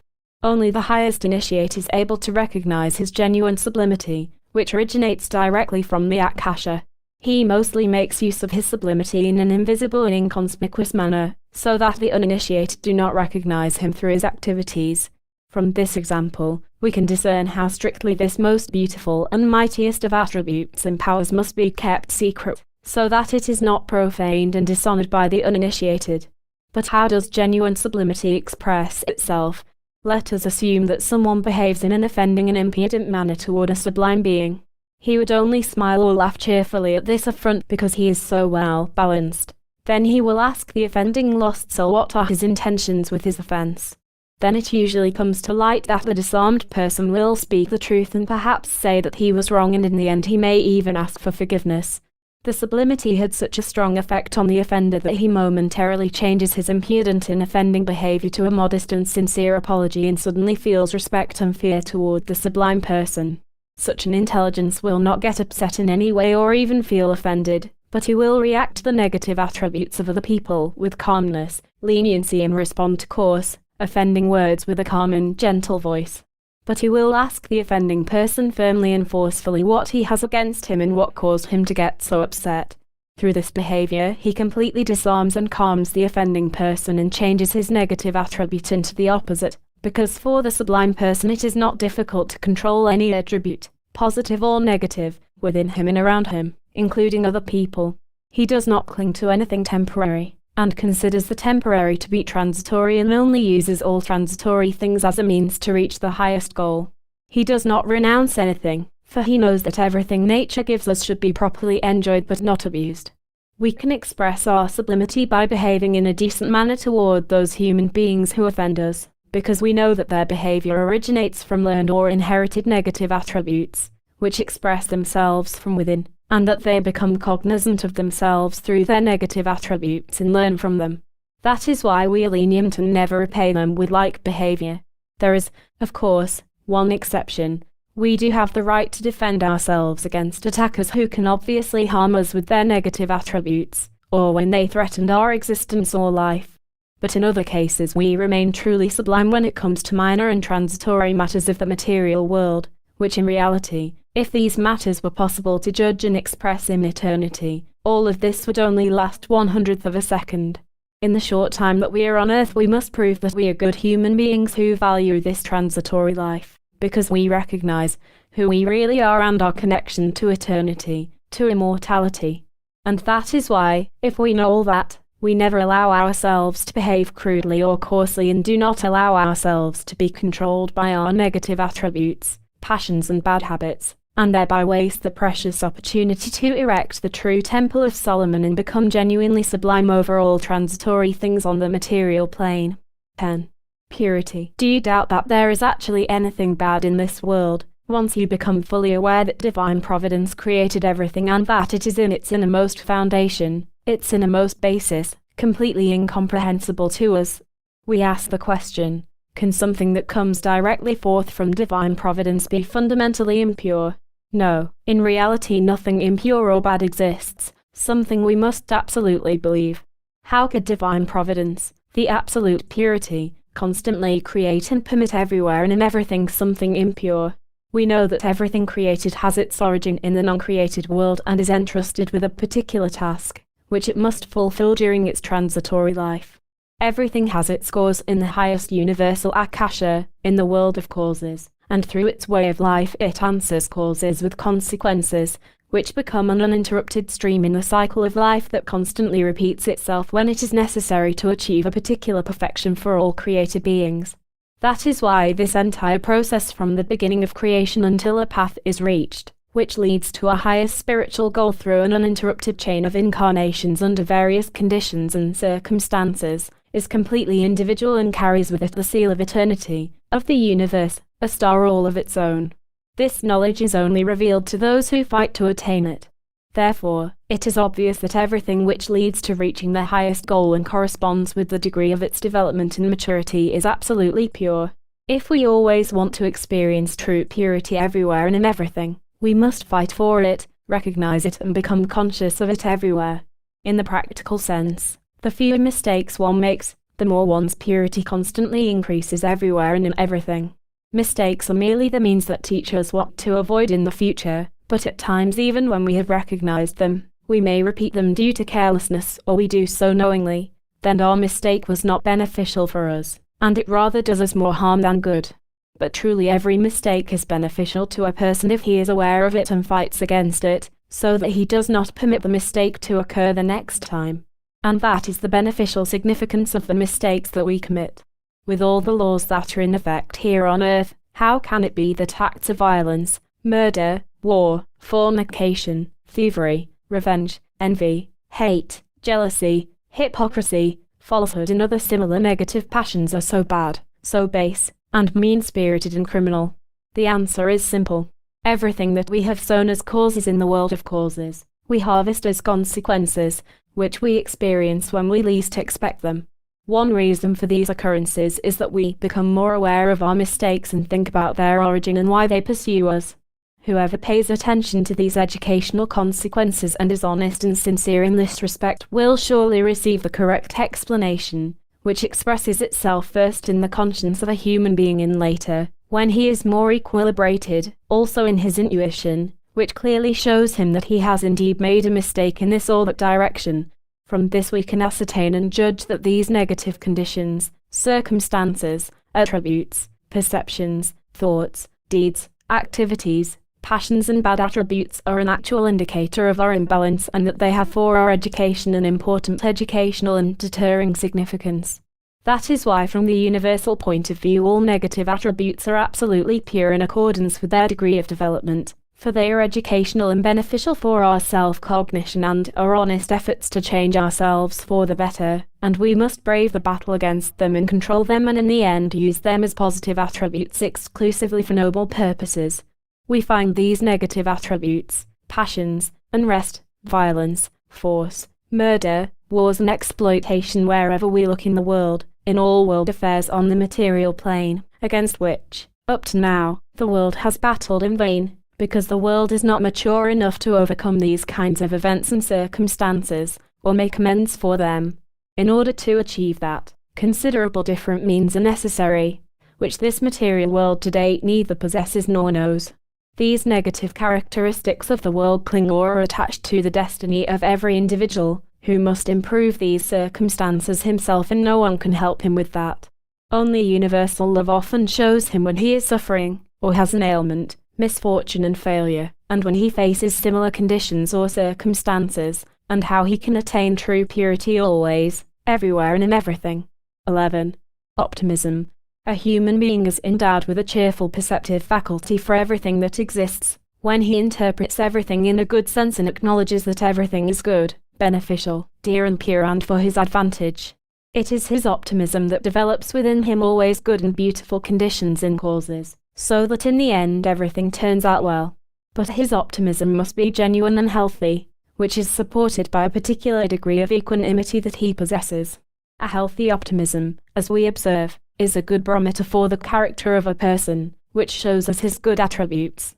Of course, there is also another kind of optimism that pursues only purely egotistical goals.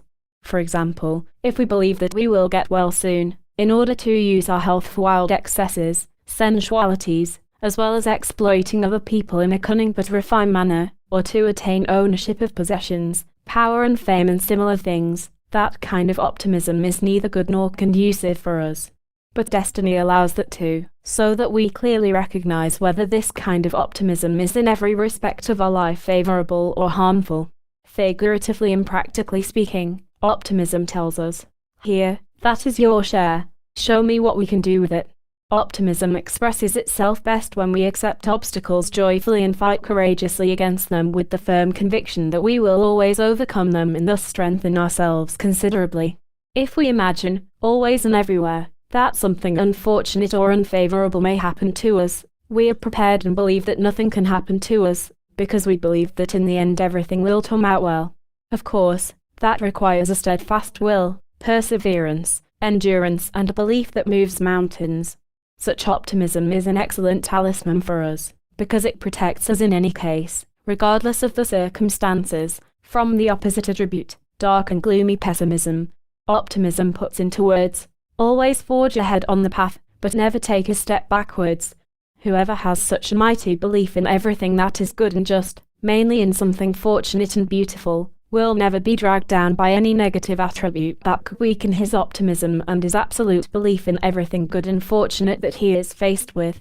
We do not doubt that a human being can live in this world always with great joy, with uninterrupted good luck, happiness, health, independency, without negative attributes, as long as he is in control of these attributes. For the destiny of every person is filled with causes and consequences, which are absolutely just and exactly balanced proportionately to his past life, so that he can slowly but surely dispose of those obstacles that obstruct him from self-knowledge and allow him to enter onto the true path and into eternity. Once he is on the path, his effort flows, provided he is mature enough for self-cognition, so that he becomes a genuine optimist in all things. That means that he enjoys the good luck and happiness of another person as much as his own, and welcomes his failures, in which he sees the intervention of destiny that paves the road for him. Of course, only regarding his earthly existence, even if the path that leads to equanimity, to a balance, is difficult and thorny. Finally, we can find joy in whatever we have to face in life, whether good and happy, or evil and unhappy, because everything is universal, and in accordance with our development it is pure, just and beneficial for us. 12. Perceptive faculty, astuteness. Everyone is endowed with a special, outstanding attribute, because every person has a piece of divine providence. Above all, perceptive faculty and astuteness are a special character supplementation and expression with which some people are endowed. They are outstanding spiritual attributes, which the owner can use completely for his benefit, but he can also misuse them to his disadvantage, when does so for egotistical interests. An astute intellect, along with the ability to comprehend, enriches us with the precious recognition of everything we experience in life. This recognition is automatically placed in our memory, from which we can fetch and vitalize all experiences we have lived through, which we have processed and digested, and from which we can draw advice and information for further vital tasks of life. Now an important question poses itself to us. How do we want to make use of our remarkably developed perceptive faculty? A huge majority of people, intellectuals, devote themselves merely to materialistic goals, and they accomplish great successes in certain fields of endeavor. In the end, however, everything transitory becomes extinct, something for which they labored their entire lives with great effort, and it turns into nothing. For we know that we do not take anything from this world with us into eternity, not even one hair from our head, because all that belongs to the material plane and everything we have worked for in the material sense must remain here on earth. For this reason we depart from here completely poor, because we did not use our perceptive faculty, our astuteness, for our true enrichment, the expansion of our spirit and soul. Instead we used our outstanding attribute unilaterally for the material world. Far better off is the one who used these attributes on all planes and in all elements for self-cognition. In this manner, from the magical point of view, he increases and deepens his perceptive faculty and astuteness, and his wealth of knowledge spreads to all matters on all planes. In this respect we have a great advantage in comparison to other human beings, because we have the ability to astutely grasp and differentiate between our positive and negative attributes, and in accordance with the results of our understanding, we are equipped to deal with them according to our goodwill. Moreover, the unexpected cannot surprise us, because our perceptive faculty and astuteness guarantee us a good defense, since we can immediately differentiate how to deal with such thoughts, ideas, concepts, impressions, passions, etc., and protect ourselves from their harmful effects on our character. Should we not be born with perceptive faculty and astuteness, we can acquire them fairly quickly through appropriate, good and reliable concentration exercises with which we can strengthen our entire intellect, mind, astuteness, acuity, receptive faculty and memory. A great advantage and a great help to attain a perceptive faculty and astuteness is our unusual or exceptional interest in the development of our spirit from the intellectual side. Everything we do and think, no matter what line of thought, we always envisage and study from all sides and subject it to an analysis as much as we can, as to whether the particular matter, idea or problem is conducive and beneficial, so that we do not unnecessarily waste our spiritual, mental, astral and physical energy, or some of our precious vital energy. Everything has bestowed on us by our perceptual faculty, i.e., our astuteness and intellect, the attributes of which we strengthen and make full use of for good and noble goals and purposes. The more we occupy ourselves with intellectual matters in concentration exercises, the more our perceptual faculty and astuteness increase, which we employ and transform into universal attributes, which we take with us into eternity, where they will surely serve us well. A perceptive faculty and astuteness, in addition to other successes, allow us to progress faster in our spiritual development, in self-knowledge and the recognition of everything created, above all, in the cognition of the eternity, the invisible world. 13. Memory. A good memory is an important attribute for us. We need our memory for our entire lives, most of all for those of us who do mental work, such as scientists, scholars, artists, officials, astronomers, mathematicians and similar professions. But whoever has a weak memory can improve it systematically through continuous concentration exercises, which are especially suited for this purpose. The memory increases for those who continuously develop and educate themselves, because he records all his discoveries, his knowledge, in his memory, from which he can at any time draw whatever he recorded earlier, and he realizes that he has acquired the teachings and disciplines considerably more precisely, explicitly, emphatically and with greater interest. Then he can draw whatever he requires, the most important knowledge, from a lasting source in his memory. We honed our memory effectively through regular and continuous concentration exercises, which we carry out daily to enhance and increase our memory. Universal spiritual truths, which we especially cultivate enduringly within us, as well as our entire spiritual and astral knowledge, discoveries and experiences, are for us a precious contribution for eternity. We take these universal truths and experiences with us into eternity, where we make the best of use of them by continuing our efforts to reach the highest goal. Everything we experience on the material plane, we leave on this physical plane, including our physical body. We take nothing from this plane into eternity, not even one single hair, or memories or experiences from our material life, because that would only be a hindrance to us. On the other hand, we no longer require any of that. Instead, everything we have learned through our spiritual exercises and the knowledge we have gained of the invisible world and the memory of the eternal spirit serves as like a pure well from which we can draw in eternity what is most beautiful and useful. Therefore, a human being who in the course of his present physical life nourishes his memory with spiritual, mental, knowledge and truths about universal laws and analogies is in the best position. That is why it is good for this purpose, in our present temporary life, that we eradicate any memories of our past, no matter how vivid or interesting they might be, because in doing so we make room in our memory for things, knowledge and discoveries of a lasting and permanent character, which are always valid in eternity, because they are universal, eternal and immortal.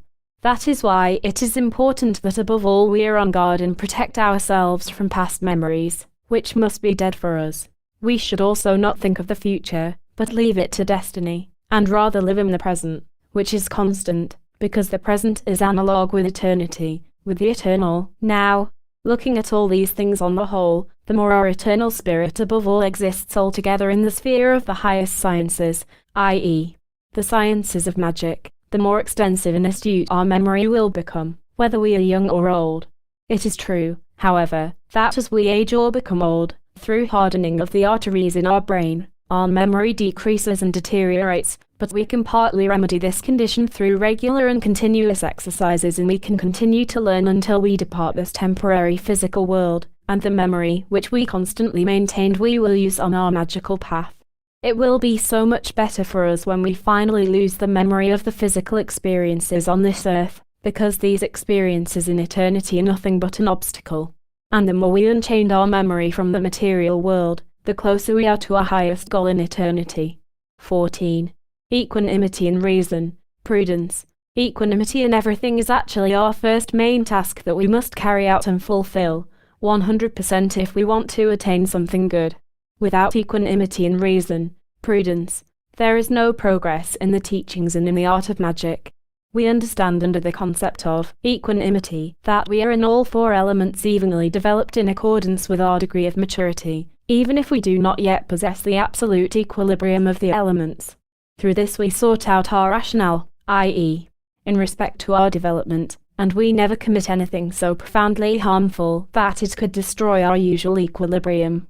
However, we could now and then make a minor mistake, through which we learn and realize more what shortcomings we still possess, and in what areas we are still sensitive and not completely harmonious. Through this we strengthen our reason, our prudence, and prove to ourselves the extent of our equilibrium, especially when we least expect one of our negative attributes to affect us. Various negative attributes do not necessarily make themselves known to us to provoke or tempt us when we specifically think of them, for example, during introspection or during our exercises. Instead, they manifest when we are in surroundings that are distracting to us, where we do not think of these attributes or of defending ourselves. Under these conditions we clearly become aware to what degree we are in control of our negative qualities. It is, therefore, important to have these things always in mind for the sake of our equanimity, and be vigilant day and night with our thoughts, feelings and imagination, which, after they have been developed, are always pure and educational. But come what may, we must be in control and not allow ourselves to be surprised by our negative qualities, no matter what the circumstances or conditions might be. Here the wise proverb of the great master takes effect: be on guard, so you will not be surprised. In other words, watch and pray. Some negative attributes are too deeply rooted and cannot be removed quickly and easily. For example, an old passion with which we fought a long, hard battle can after a long pause rear its ugly head again, while we were of the opinion that we had overcome it. But this attribute, this passion, has a long and tenacious ability to survive. It leaves us in peace for a long time, but after a certain time, at the right opportunity, it will surprise us so much so that we are momentarily unable to defend ourselves. And that is why we must be grateful for good advice and make every effort to really control this buried attribute. Equanimity and reason have a certain advantage in that we immediately recognize even the slightest effects of any of our negative attributes, then we can fight against them until we control them. However, genuine equanimity cannot be disturbed or destroyed through small fluctuations, because our daily introspection, the result of the condition of the effect of our negative attributes, provides us with a lasting and enduring vigilance of our activities, day and night, so that we are never surprised. And last but not least, our equanimity and reason are also good signs of our progress in magic, and they will never leave us. 15. Cheerfulness and jocularity. It is said, and rightly so, that cheerfulness provides us with half our health. A human being who has a preponderance of this positive attribute, and provided it never leaves him, effectively controls the opposite attributes such as grief, sorrow, sadness and gloom or a mood of dejection. Even when he suffers tragic strokes of fate, he bravely bears them, he grits his teeth and behaves as if nothing has happened to him. He is even happy and merry and does not concern himself with these negative attributes which affect him. It is clear to him that if he would lapse into any kind of suffering, gloom, sadness or pessimism, he would be lost. His precious attribute of cheerfulness protects him from his opposite attributes and leads him to the right cognition, for he realizes that everything a person experiences, whether good or bad, lucky or unlucky, etc., is all the same to him, always pleasant and instructive, wise, educational and pure, because it originates from destiny itself. Destiny rears every person with his attributes and consequences the hard way, so that one day he realizes and recognizes who he really is, why he lives here on earth and what the main goal of his life is. Cheerfulness requires a certain quantum of belief, which we protect and cultivate our entire lives, even when we experience various difficulties, hardships, happiness or unhappiness, good luck or misfortune. Whatever we are experiencing right now is actually a stroke of good luck and a battle for our freedom, a liberation of whatever ties us to the material plane which hinders us from freeing ourselves from the dependency of everything transitory, which we must leave behind once we discard our physical shell. And we are happy that one day we will pass over from the material plane into the invisible world, where we shall continue the eternal life with diligence and joy, yearning and endeavoring to attain our highest ideals. He who has genuine and constant cheerfulness possesses a large degree of elemental equilibrium, which he constantly deepens and extends through his consciousness, namely, that everything created in accordance with his development is pure in truth and serves a particular task, which destiny has ordered for him, which he himself has created. In light of this recognition about his destiny, he is glad that his life is directed to only one goal, namely, to the attainment of the highest universal attributes, such as omnipotence, wisdom, omniscience and purity, always and everywhere and in everything, and eternal life, love, feelings, omnipresence and immortality. These, the highest universal attributes, might and powers can be attained by any person, provided he possesses the particular maturity. This maturity issues a continuous, sound and healthy cheerfulness and jocularity to those who have devoted their lives to the highest goal. From this we can judge that this genuine and constant cheerfulness and jocularity originates only from our equanimity and our sincere yearning for eternity, from which we once came forth. And now we are returning to eternity under the most severe conditions of which we ourselves are the cause through our mistakes in past incarnations. But that should not lead us astray from our magical path to eternity, where each of us must sooner or later arrive. 16. Sincerity and openness. Through sincerity and openness we unlock the hearts of other people, provided we demonstrate these attributes externally. Of course, being sincere and open does not mean that we openly disclose to the uninitiated anything they might use against us or other people. First of all, we have to deal sincerely with ourselves, in that we are absolutely sincere in our innermost position toward destiny and to our Master, from whom we do not keep any secret, what we might consider to be a flaw or shortcoming, and mainly we do not commit any kind of insincerity or dishonesty no matter how insignificant, whether in thoughts or in feelings, and never in deeds toward eternity and our Master, whom we honor and love most of all.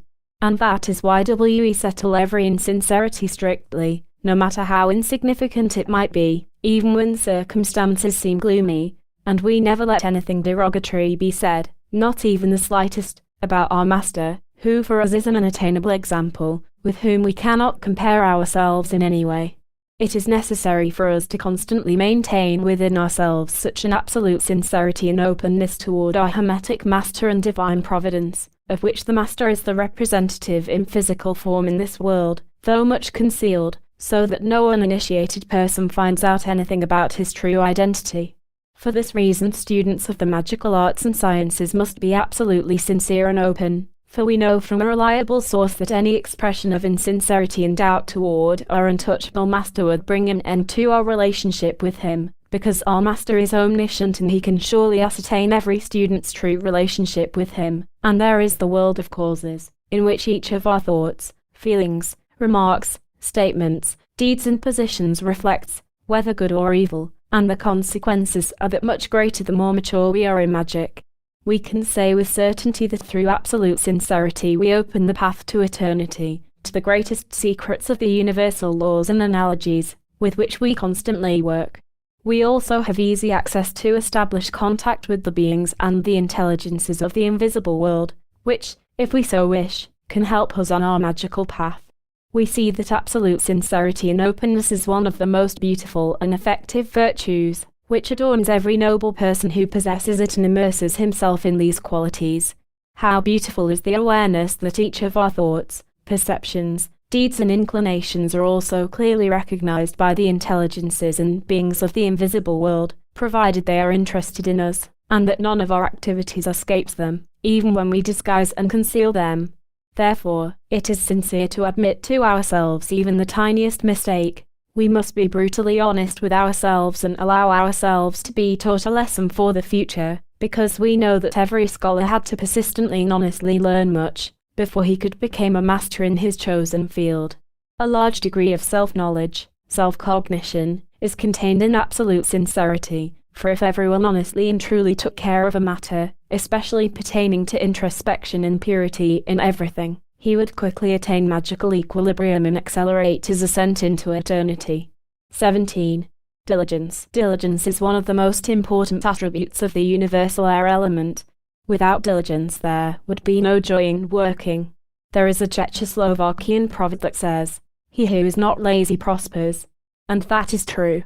When it comes to work or any kind of activity, diligence brings us great gains on all planes. Diligence is the opposite of laziness. Any of our activities and efforts to achieve the best results are concentrated in diligence, especially when it comes to our daily magical exercises, which we carry out as a sacred duty, and the ones we had planned to do we carry without omitting anything. Therefore, diligence is always closely connected with our tasks and duties, which occur in our life. There is nothing like a diligent, hard-working human being.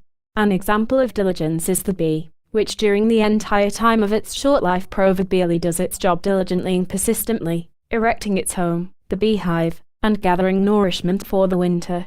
That is why the fruit, the results, of its labors is useful not only for the bees, but also for human beings. The same applies to a diligent, hard-working person, who through his diligence accomplishes many results from his work, which is not only of benefit to him, but also to those around him. Through persistent diligence we achieve a considerable growth of our personality on all planes, because diligence increases endurance and elasticity, vigor of our spirit, which is strengthened and constantly driven forward. If everyone were diligent and hard-working, humanity would be a whole third farther ahead in its development than it is today. We know that the opposite attribute, laziness, slows down the development and progress of the entire human race. That is why all hard-working, diligent people render without exception a great service to the spiritual, astral and material progress of the human race. In this respect we can learn from other countries. It is said, all that glitters is not gold. But in this world nothing bad really exists, even when it appears that way in accordance with our judgment. Behind this realization, there is wisdom and usefulness, which we will never be able to assess with our external reason or logic. Best suited for that purpose is an impersonal approach from a universal point of view with which we can see and assess everything clearer and more distinctly than from a deceptive impersonal point of view and position. Diligence originates from a person's great yearning to use his spiritual and physical powers to utilize his knowledge and skills in accordance with his degree of development to achieve a better living standard in all spheres of human life. He creates a flow of abundance, surplus and affluence. It is therefore a fundamental attribute that helps people to set and build up great spiritual, astral and material assets, on the condition that he use them for good and noble purposes. But it is effective and makes itself felt the most when it comes to magical development, where it becomes an indispensable attribute of every practicing magician and a tremendous support on the path to the highest goal. Every person in this world can prove to himself the good effects of this attribute, if he employs it always for good purposes, for it will provide him with great material, spiritual, astral and moral gains. 18. Watchfulness. In the hustle and bustle of our daily grind we always run the risk of being influenced by thoughts, feelings, desires, opportunities and provocations, which we often succumb to, sometimes knowingly and sometimes unknowingly. But if we want to maintain a clean slate, we must always be on guard about this effect of the elements, which often ambushes us, especially when we least expect it. Through true watchfulness we must immediately annihilate at the onset every thought, perception and obstacle which is in our way, so that such an effect of the negative attributes is not harmful to us. On the contrary, if we do this we become stronger and more vigilant every day. Besides, we derive great pleasure from this holy battle, especially the constant state of watchfulness, because we immediately recognize in every detail the negative attribute we are dealing with, and we also have the opportunity to transform the effects of the negative attributes into the opposite effects of the appropriate positive attributes. In this manner we achieve a powerful strengthening of our positive attributes, through which we always balance ourselves when the negative ones are active. Day by day we become better balanced, and then our life appears more beautiful, wiser and purer in respect of its true and only functional nature and practicality. Nothing in this world can surprise us anymore, not even temporal death, the departure from this world, because we are always on guard and we clearly know who we are, what the purpose of life really is and what our highest goal is, and also the kind of ascent that awaits us in the astral and spiritual, mental, worlds after we have departed from this transitory world. We are also aware that if we slacken for just one moment in our attention, our watchfulness, our thoughts run about like a frightened horse and begin to rush about in all comers of the visible world, as much as they can. They burrow in the most repulsive manner pits, and we have a hard time following them in their haste, colourfulness, their potpourri of different things, their taste and appetites which, of course, are at our expense. And that is the best proof how important our constant watchfulness really is, through which we keep a tight rein on our thoughts and never allow them to rove around without our will. We have our firm and almighty will to subjugate our thoughts to good and noble interests, and that they always serve us in that sense.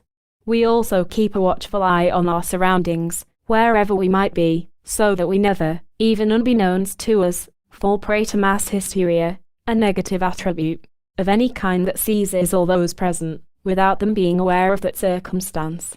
We never allow ourselves to be swept along in that direction, especially not in the presence of large crowds or a large audience, such as fans, who even get into a frenzy, who colour their highly strung perceptions and thoughts with negative attributes and on account of particular passions and hobbies announce them vocally and spontaneously, merely to satisfy their wild excesses and wild imagination.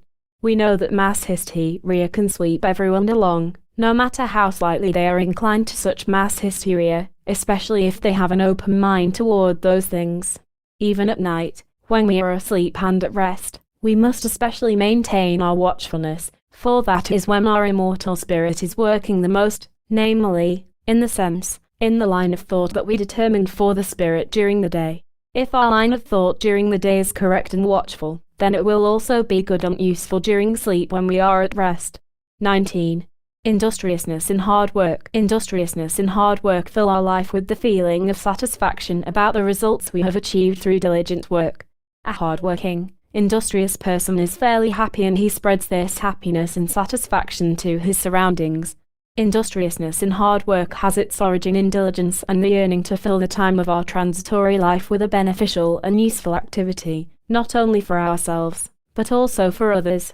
But many people only work for themselves for purely egotistical reasons, so that they can accumulate considerable possessions, and if necessary they sacrifice their entire transitory life to achieve that goal. For this trivial ideal they squander an entire life with diligent work. They are working hard, but they are also greedy, only yearning to accumulate possessions, and only this greed and yearning for wealth drives and forces them to strenuous, weary and nerve-wracking work. By comparison, a noble person also works diligently, but he is fully conscious that he uses the results of his work only for noble purposes, for himself, his family and for others who are deserving. But that does not mean that he distributes his possessions, for which he worked so hard, to people who do not and not deserving. On the contrary, he knows that everything belongs to divine providence, and that is why he never transmutes the results of his work into bad causes, which he would create for himself if he consciously prevented another person from experiencing the consequences, the causes of which that person created in his past life.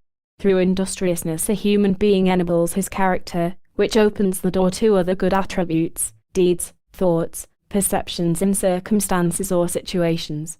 Through this, such a person would also prolong his physical life and, as a rule, be able to work to the very end of his life, because has he become so much so one with his industriousness, his hard work, he takes this good, this positive, attribute with him to the other side, where he uses it for further spiritual and astral activities in the invisible world. If everyone were industrious in this field of endeavor, and if they used the results of their work only for noble purposes, everything in this world would be available in great abundance, and the standard of living for all people would be substantial. But the prerequisite for everyone would be magnanimity or noble-mindedness. We know from experience that the majority of people misuse industriousness for egotistical purposes, such as military armament, maintaining political power, for the unnecessary accumulation of possessions for a few individuals, to exploit workers in similar antics. To understand human nature, we must search for the causes of these negative aforementioned characteristics in every individual, which express themselves as consequences originating from many generations of former lives. And when, in this manner, multitudes of people are burdened with these characteristics, then we are not surprised by the consequences, which then must be removed. That is why there is no possibility that all human beings, even though they are industrious, are well balanced, but they attain a correspondingly high standard of living. On the whole, we can say that particular causes and consequences force us to increase our industriousness, depending on what we are trying to achieve. If we have high ideals, then our industriousness concentrates on the ennobling of the spirit and soul, on the improvement and perfection of the character, which is our first goal. One milestone to reach are the considerable higher tasks and goals. Our industriousness grows with the sincere yearning to reach the ideals, which deepen themselves systematically. In this respect, industriousness brings us lasting fruits, which we do not harvest here, but in the invisible world. There is an old proverb, which states, "No chicken scratches for nothing." 20. Sympathy and friendship. The definition of true love is to sincerely wish every person only the best. And what is basically the best that we can wish our fellow human beings? Surely, not material wealth, might, power and fame, things that are harmful for the human character. The happiness of a person depends on his elemental equilibrium, and if he wants to be really happy, he must first cope with his negative and positive attributes, which form his character, his soul. And this is why we should strive toward this exalted goal, the best goal, and wish the best for every person. When a human being, for example, is affected by material poverty due to a particular cause that he sowed in his causal world, the Akasha, should we wish him wealth? That would, naturally, contradict the aforementioned cause. For everything that a person experiences on the material plane, anything positive, happiness, good luck, successes, or anything negative, bad luck, misfortunes, failures, from the universal point of view is absolutely just and of great help to him, because first of all he learns from these negative conditions and at the same they strengthen him, since he must fight against this poverty, and at the same time remove the cause that he created. In the event that someone disturbs this educational state by helping the poverty-stricken man to alleviate his consequences, then he will take upon himself a particular portion of these causes and consequences, in direct proportion to which he alleviated the other person of the consequences of the causes he had created. We know from experience that a hard life from an educational point of view is better for a person than the weak life of the wealthy, especially those who have been born into the milieu of wealthy parents. They enjoy their assets, of course, without having done anything for these riches. Sometimes their destiny relieves them from this burden and they can easily and quickly lose and squander their wealth, which they so easily attained. Of course, this measure makes it possible for them, when they have reached the poverty stage, to earn the money they need to live. Such a life is, of course, more pleasing and encouraging than to live of other people's money, family money or fortunes, without doing any work and without having earned it. These are the best educational means through which one learns how to recognize oneself. This applies to anyone who is familiar with the laws of karma, and we wish all human beings only the hard, but effective upbringing in education, even if they have to suffer great poverty and plight, and we never dare obstruct or stop in any way their educational state. Be cautious.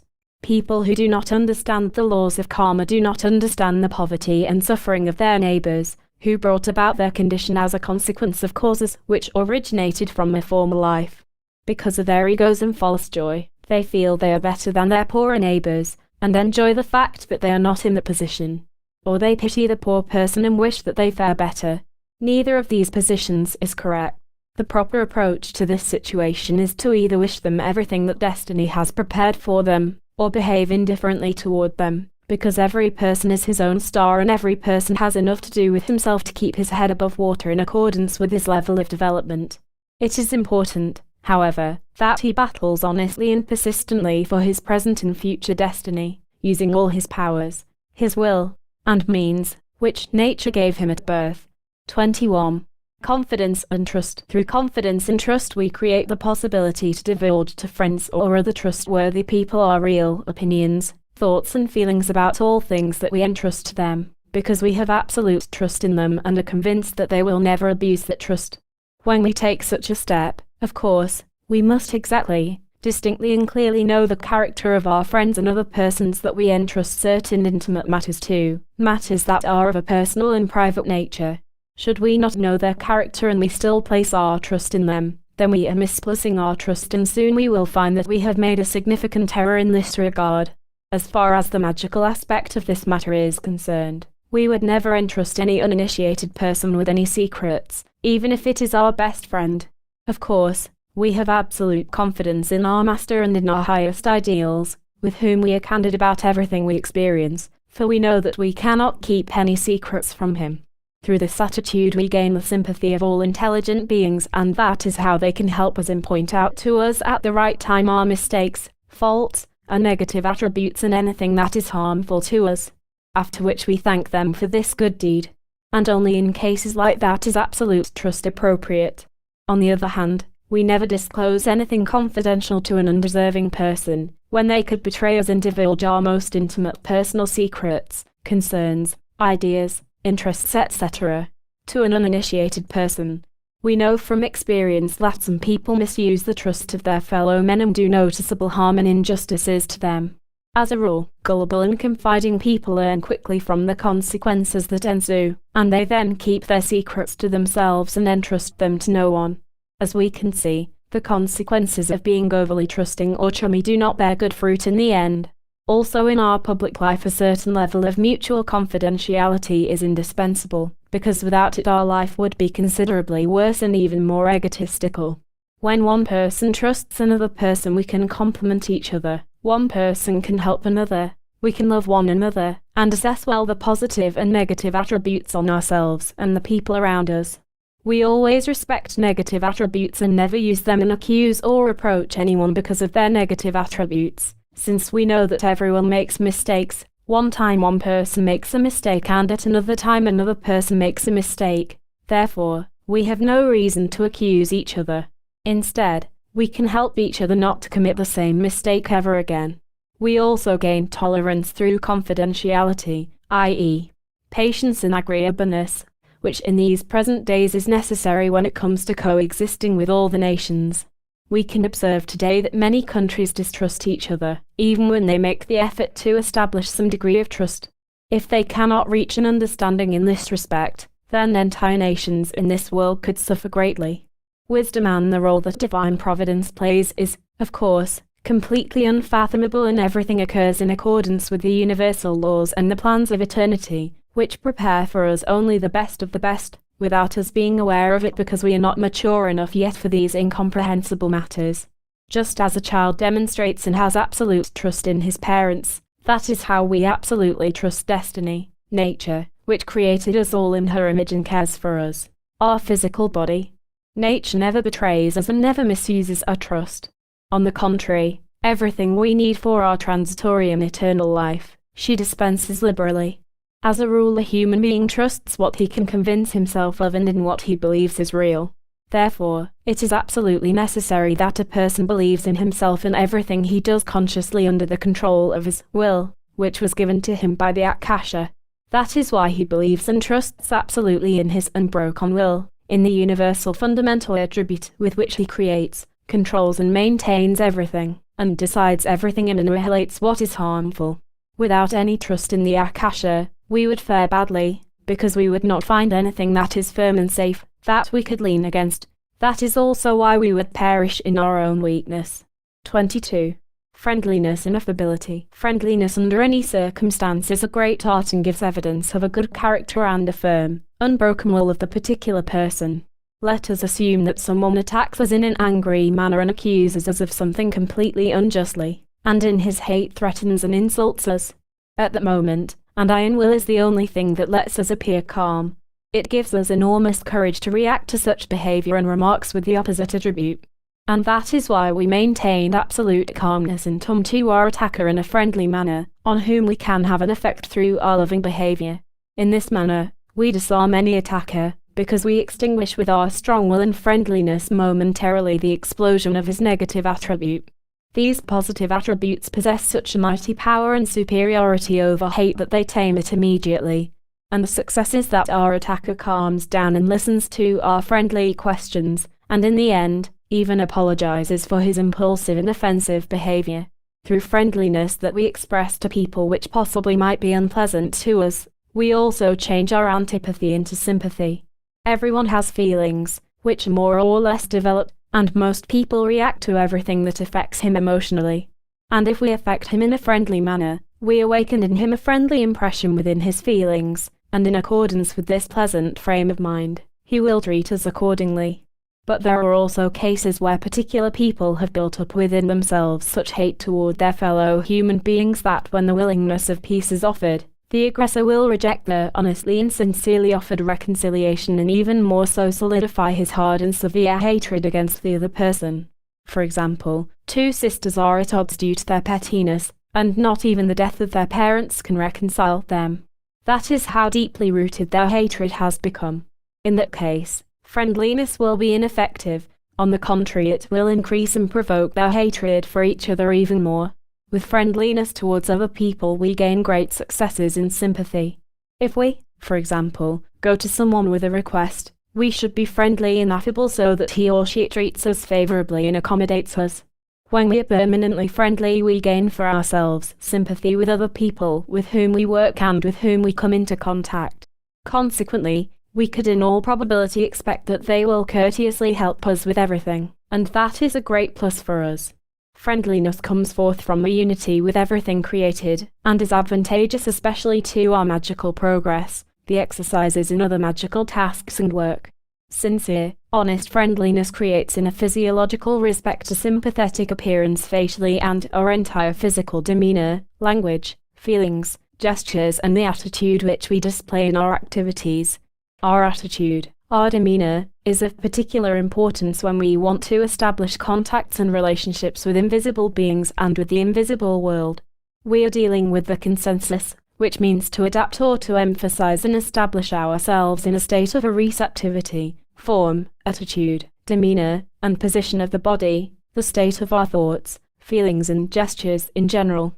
With this excellent and sincere attitude and demeanor we assure for ourselves absolute success, no matter who we contact, perhaps high-ranking hierarchies and intelligences, from which we request help, or an explanation of a subject matter. Otherwise, we express our friendliness to our guests, who we regale with the best we have to offer.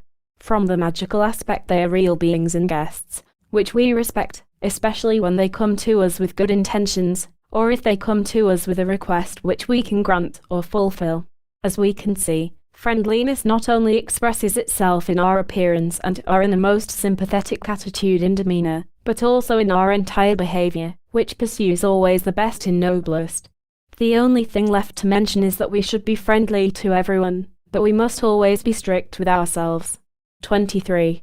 Alertness, activity and liveliness. Whoever is constantly active finds himself in an uninterrupted cycle of spiritual, astral and material events.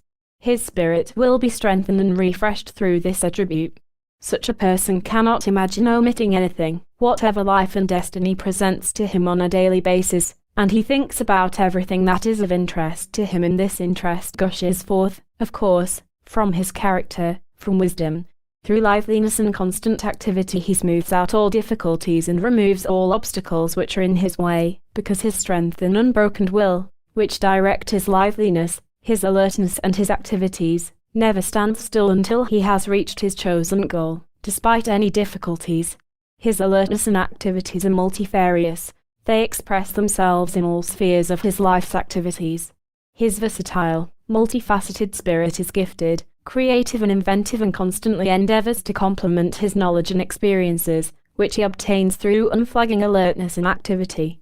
On the basis of these statements we can assume that in attaining these three valuable attributes there must be a particular goal, an ideal, because everyone has, in accordance with his nature or talent, some kind of particular hobby, which he devotes himself to in his leisure time.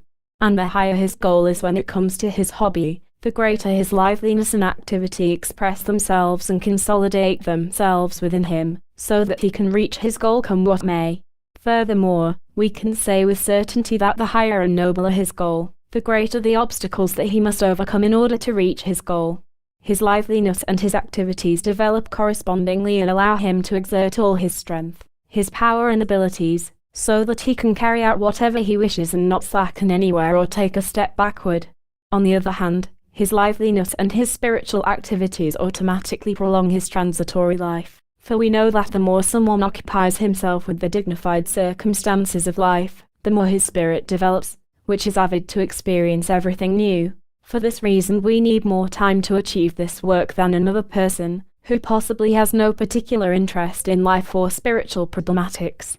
The spirit himself expresses his extraordinary steady liveliness and activity with the help of his astral and physical body on the material plane, where he has the best possibility to gain as much knowledge and experiences for his future life in the invisible world and for the time when he resumes his future life on the material plane. And since the main purpose of our transitory life consists of self-cognition, self-knowledge and everything else that leads to this goal, such as liveliness and activity of the spirit, which prolongs our life on the material plane, and that process continues until we are able to successfully carry on with our efforts to realize the highest goal. That is the best proof why we human beings actually live here on the material plane, and how and what our main goal really is. It goes without saying that our liveliness and activities can also originate from other sources, for example, the endeavor to earn much money and accumulate plenty of possessions, or striving for a better existence, a better position, a higher education, so that we become a master in a particular art, a trade, or job, or in the sciences. All this causes the continuous activity of our spirit, through which we gain. Of course, that raises the question, what do we do with what we have attained with our constant liveliness and activities? If our intentions and plans are noble, we will benefit from them. When, of course, our plans and intentions to fulfill our wishes are low, egotistical and base, then these good attributes only apply to our transitory advantage, and the time lost for that purpose we must at one time or perhaps even several times reconcile with greater effort and exertion. 24. Adaptability. Adaptability is one of the most useful positive attributes, which helps us greatly when, basically, our political and economical structure is changing, i.e., our work environment, when entirely different living conditions develop than those we have been accustomed to. Some people with their naive stubbornness, their own convictions, do not even want to listen to others and will not allow themselves to change their present way of life, or at least partly adapt, and that is a major mistake. We know from the Hermetic point of view that everything that happens in the world is universal and directed by precise universal laws, and moreover, that everything that exists is basically pure to a certain degree and in accordance with our level of development is beneficial to us, even when it seems that much of what exists and is created according to our opinion in appearance on this physical world is bad, ugly, criminal, etc., especially in the shadow and in light of all the negative attributes. In reality, nothing in this world exists without reason. Everything has its time, its place and purpose, its task, which must be fulfilled to the last letter. However, the ordinary person knows nothing about this and do not become aware of it, and that is why they speculate about this matter and that matter, and they think and say it should be in this way or that way, and they distort reality. And none of the uninitiated human beings will be able to become aware of how things truly are or be able to change them. Think about that. Should divine providence add just herself to those who are imperfect? They who, when it comes to the plain truth, mean nothing to divine providence? Or should these people rather adapt to divine providence, to all the things that occur in the world, who created us in his image, who gives us in abundance of what we need to live, who protects us from all evil, who do we come to when we are ill and need help, when no one in this world is able to help us the way we need it? We must think about these things to the extent that we clearly recognize and realize the essential, fundamental reason of life in this world, from the universal point of view. Therefore, it is absolutely necessary to comprehend correctly all the conditions and circumstances, economically, cultural, scientifically, artistically and everything else that have radically changed and which express themselves in present times throughout the entire world. There are certain boundaries of human development that must always be respected, and it is necessary that each person adjust them in accordance with his or her conviction. For everything is pure in accordance with its level of development, and useful to us, the positive and especially the negative. With classical adaptability we gain friends and sympathy everywhere, and from that position flows success, good fortunes and happiness. Therefore, we are able, with our adaptability, to play any role, which happens often in life, where we are forced to show what we can do, the kind of opinions we have, our plans for the present and the future, etc. However, we shall not become unfaithful with our adaptability or abandon our real goals and ideals, which clearly shine like a lighthouse on our path into eternity. We are also clearly aware of the fact that under no circumstances will something happen to us, as long as we are honest and persistently keep and obey the universal laws, so that we are under the most powerful protection in existence. It goes without saying that we will not divulge anything to anyone and wipe out all tracks that could lead to our discovery.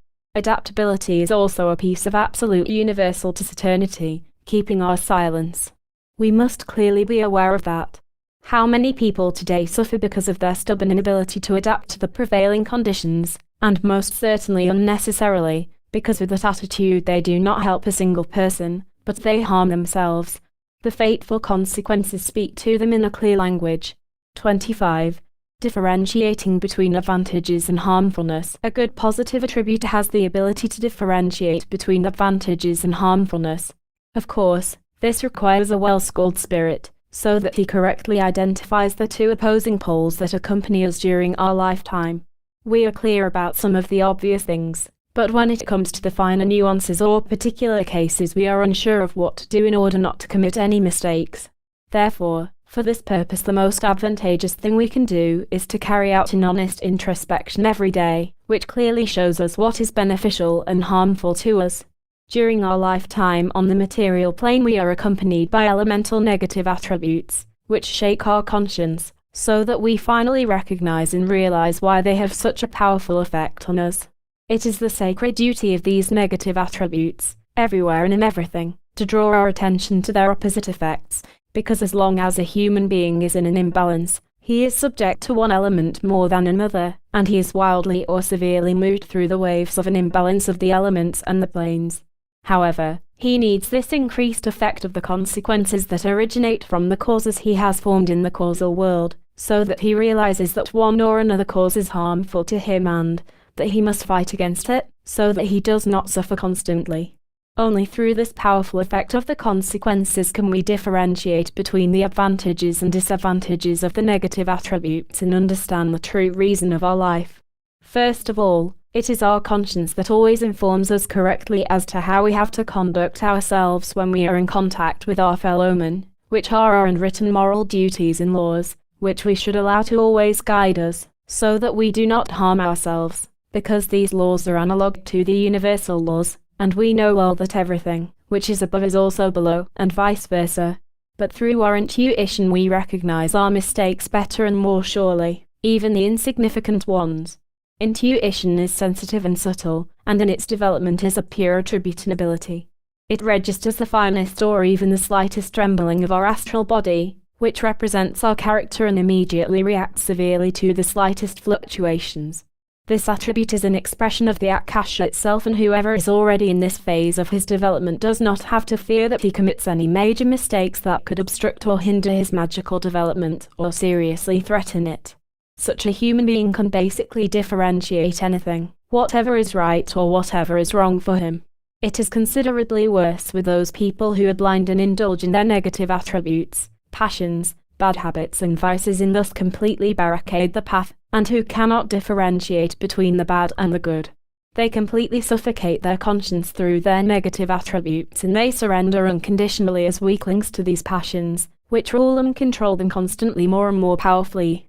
Their bad qualities weaken them to the point until they suck out their vital energy, since they were unable to protect it, because of their weak will, and they failed to recognize their own true nature. From the magical point of view, being able to differentiate between good and bad is also advantageous in our physical life, because we can often protect ourselves from harmful consequences that would truly strike us if we did not recognize their true source, their cause. And that is why every good magician does everything in his power to penetrate the essential part of any matter, any problem or concern, and then acts accordingly. For this reason, he is always successful.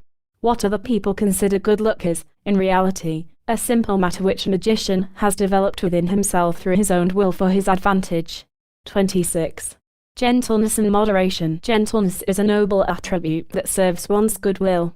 When someone attacks us with vehement anger and fury, we assume a peaceful demeanor and calm down the attacker slowly and surely. Gentleness also means that we are moderate in everything that we enjoy, and we relish and consume whatever nature gives us so generously. There is an old proven proverb, enjoy everything in moderation. A human being can benefit from everything only as long as he uses it in moderation. As soon as he crosses certain borders, he either harms his health or his spiritual development. That means that he is not mature enough to receive more than he can bear in what he is accustomed to up to that point. Moderation characterizes itself best in the growth of a person and in his development on all planes and in all elements. A human being grows slowly and surely from infancy, and no matter how much effort he puts in to accelerate his growth and development, he will not achieve the desired success. For example, we cannot digest our food naturally if we eat quickly or distractedly or in confusion, for it will weaken us and impede our development, because everything that we cannot digest naturally, we must cast away, vomit as indigestible, unnecessary, undesired and superfluous. And that is why we receive everything in a moderate manner, i.e., we take the middle of the road that leads us slowly but surely to the goal we have set for ourselves. Whoever has acquired this beautiful and meaningful attribute and has deepened it within himself will have a long life, because moderation is actually a part of equilibrium, and possessing it will prevent us from being extreme and having the inclination of going too far to the right or the left.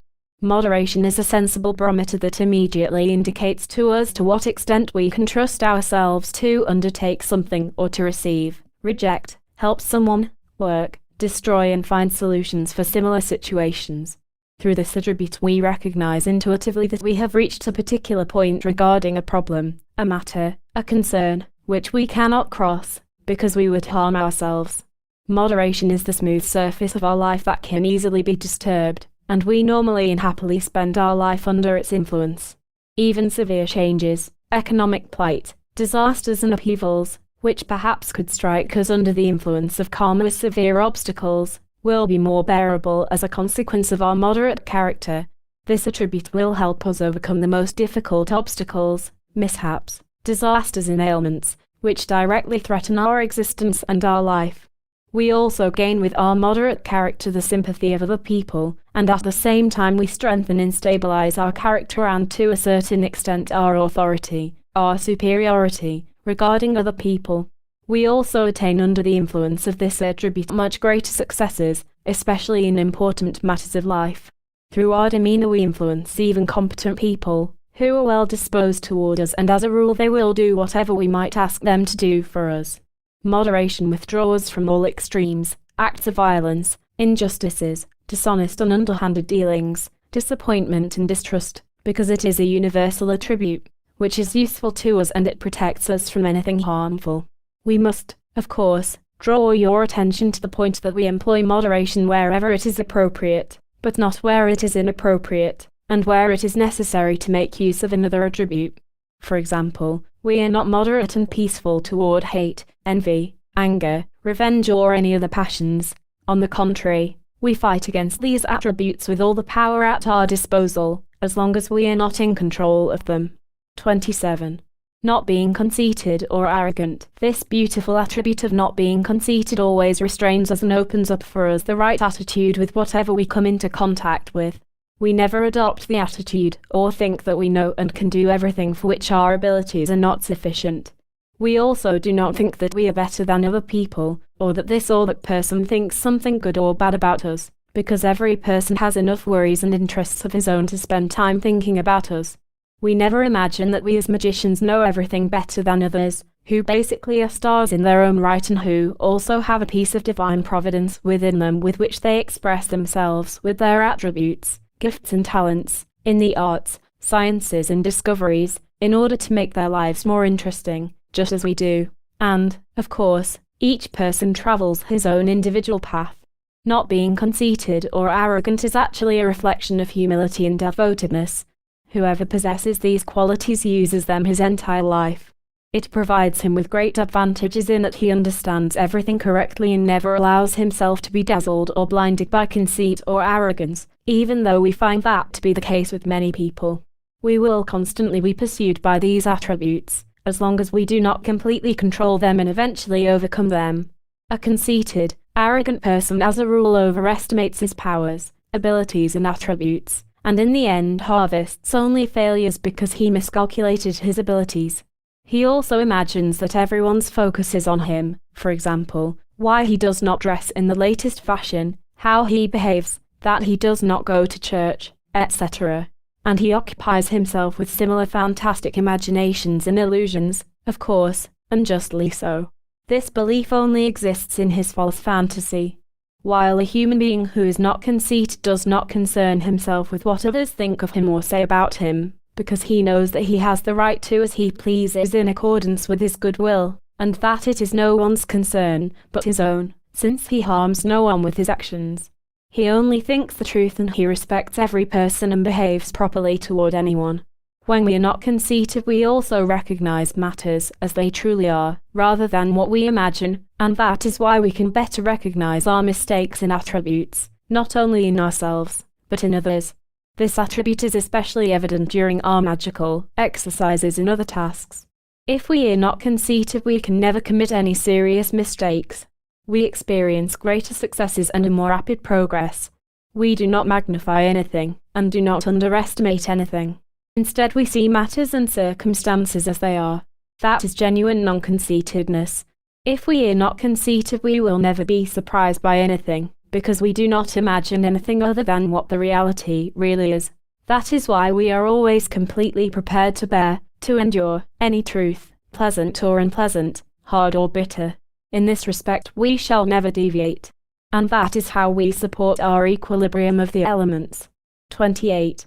Concealed advice from people and beings. On certain occasions we speak with other people, without being aware of the fact that their opinion could at times be a warning for us, an answer to a question, advice or instructions of how we should behave in a particular situation, so that we do not do or say something we might later regret.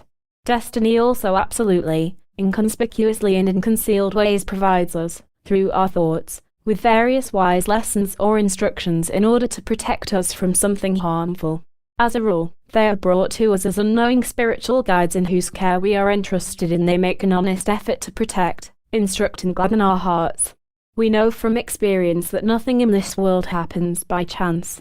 Everything has its assignment and its purpose for which it has been created. For this reason we must make the effort and clearly recognize and become conscious of the true meaning of everything that crosses our path, especially that we properly and correctly interpret the hidden meaning of other people's words. Basically, nature speaks to us symbolically with her thoughts with every step we take, which exists here already for eternities as completed forms and are spread over the entire universe, as well as in our microcosm. No one forms his own thoughts. He receives them, and either accepts or rejects them. He can also destroy them depending on how he reacts to the thoughts, how he controls them and whatever else he inserts into those thoughts. And that process of thinking is his good and healthy intellect and his goodwill, and last but not least his independency. Nature speaks to us in a powerful manner through our feelings, to which many people react to, each in his own way. That is how they express their interests, even if unknowingly, through their feelings with the corresponding element, but through ignorance they pay no attention to its practicality, to its true nature, its true reason. Therefore, everything we come in contact with in life, we should consider to be an expression of particular effects, which always draw our attention to something important, advantageous or harmful. They are images that speak to us with a particular expression from some author, and it is our duty to correctly understand his opinion or meaning, as is the case with poems, textbooks or books of instructions by various authors. But we are mostly interested in things or information that deal with magic, especially the decoding of countless universal impersonal symbols, wherein we find the highest truths, eternities secrets, and the highest meaning of nature that is reachable for us, the Akasha, which is contained in these truths and secrets. Whoever pays sufficient and appropriate attention to the aforementioned, especially important pointers in advice, is in the position to avoid a variety of unpleasant surprises, mishaps, failures and even accidents. Observing communications or information from a foreign source does not mean to blindly carry out something that expresses itself to us, that speaks to us, but rather to distinguish what is good, advantageous or harmful to us in regards to the expression, clue or advice that was given to us. And only after having correctly recognized the truth, we decide what we should do and how we should act. Of course, the most important advice of all is the advice of our conscience. At a higher phase of our development, it is the voice of our intuition or inspiration, which speaks to us clearly in important moments and warns us as a rule of something unexpected, which would be harmful to us. And in the end we focus on the effects of our elemental attributes, and above all it is important that we recognize in every respect the true effects of these attributes. It is quite an art to correctly interpret elemental attributes, with which we attained our equilibrium of the elements. 29. Free of worries. How pleasant would it be for a person not to have to worry about his future, or be concerned about the safety of his standard of living and whether he could live contentedly and in peace and quiet. In our present times, with the relentless pursuit of material possessions, to live a worry-free life is almost impossible. A fair number of people do everything within their power to ensure that their possessions are the greatest and the largest, especially when they are demanding and extravagant. There are, of course, people to whom nothing matters, even if they lose their job and have no prospect of getting another job right away or not until later. They do not cling too much to material means to live, and in this respect they are better off than those who cling too much to material things. People who worry less about their material prosperity have considerably better possibilities to recognize their spiritual and astral values, even if they are only partly liberated from material possessions, because that does not put an obstacle in their way. That is why their greatest interest turns to higher ideals and goals in their recognition for the spiritual and astral planes is constantly increasing. The result of that is that they liberate themselves more and more from their material worries, which they logically leave to destiny. And provided they have real trust and faith in their destiny, they will have success everywhere and in everything. If they are in the material respect completely free of worries, they can sacrifice their entire energy, strengthen attention to making contact with the invisible world, first by ensuring their elemental equilibrium, which is a basis for further progression and ascension into the invisible world. Here, the memorable and wise words of the great master are appropriate. Do not worry about what you have to eat tomorrow, how you will clothe yourselves, and where you will sleep. Look at the birds, the fish, the plants and the other living beings, who do not worry about anything, and yet, nature provides them at the right time with everything they need. That is why it is important for us to live as simply and as naturally as nature does, which complies completely with the universal laws and which she never violates. While human beings with their external intellect constantly disturb, through their mistakes, these unwritten laws of nature, instead of accepting them as a caution and an example and advice, so that they will not commit these mistakes again. This has terrible strokes of fate as a consequence: failures, ailments, mishaps and similar negative situations. These negative qualities bring forth more worries and problems, which are detrimental to a person's material welfare, because they cling to them so firmly that it completely prevents the person from getting rid of his worries about material means.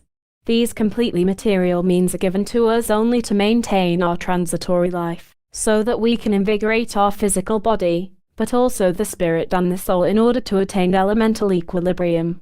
We recognize that the center of attention and solicitude is a human being's physical body, which he mistakenly considers to be his highest I. But in accordance with the universal laws, the physical body and the astral body serve a human being as a spiritual function, as instruments through which he expresses himself on the material plane. In other words, manifests on the material plane. That is why a human being must make the effort and care for these two instruments equally and not neglect them. Everything we require for our transitory life, we receive in the proper degree from destiny in accordance with the needs of our spiritual and astral development. The quantity and quality of our entire life depends on the fateful causes and consequences. 30.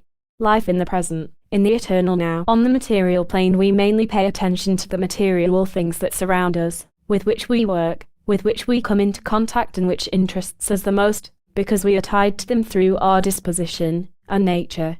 And that is why we often reflect on our past, especially when we get older, so that we once more vitalize our life's experiences and thus connect uninterruptedly with our transitory material surroundings, where we have been placed by destiny, so that we spend a particular moment of eternity here on the material plane, for the purpose of gaining self-knowledge, which is important for us to discover who we really are and what we are made of.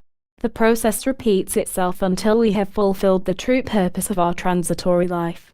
In order to easier understand the universal laws, we must always keep in mind that we live in eternity, in the eternal now. For this reason we do not return to the past. We do not draw from the past long-buried experiences, events, pain, ailments, situations, feelings, occupations, mishaps, accidents and the death of relatives, wars, revolutions and similar mortal phantoms of our past. We can learn from these experiences, if it is absolutely necessary, because through them we attain certain life experiences, and only that is the real meaning, the real importance of our past. Learn from past experiences, but by no means relive or revive the past. We also never think of the future and do not worry about our destiny, but we do create wherever we can only good causes for eternity, which will ensure us a wonderful, well-balanced life in the future. But we leave the future to its destiny, which we create ourselves with our life, with the causes. We completely reject, for the aforementioned correct and true motives, all thoughts, feelings, experiences and memories from the past, and also do not think of the future, because we would only disturb the right and sensible course of our life in the future. Only here on the material plane do we have the rare opportunity to liberate ourselves from whatever it is that ties us to transitoriness, temporariness, matter and all its aspects. To be aware of the fact that we experience everything in the present, in the eternal now, helps us tremendously in this effort.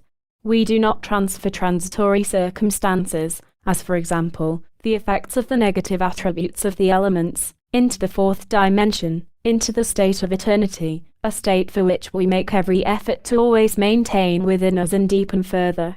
These material attributes are only meant for the activities on the material plane, and they have the important and meritorious task to educate everyone to self-knowledge, self-cognition. In the invisible world, which is a part of eternity, they are no longer effective, because their effectiveness ceases. After this explanation, we should understand the importance of living life in the present, life in the eternal, now.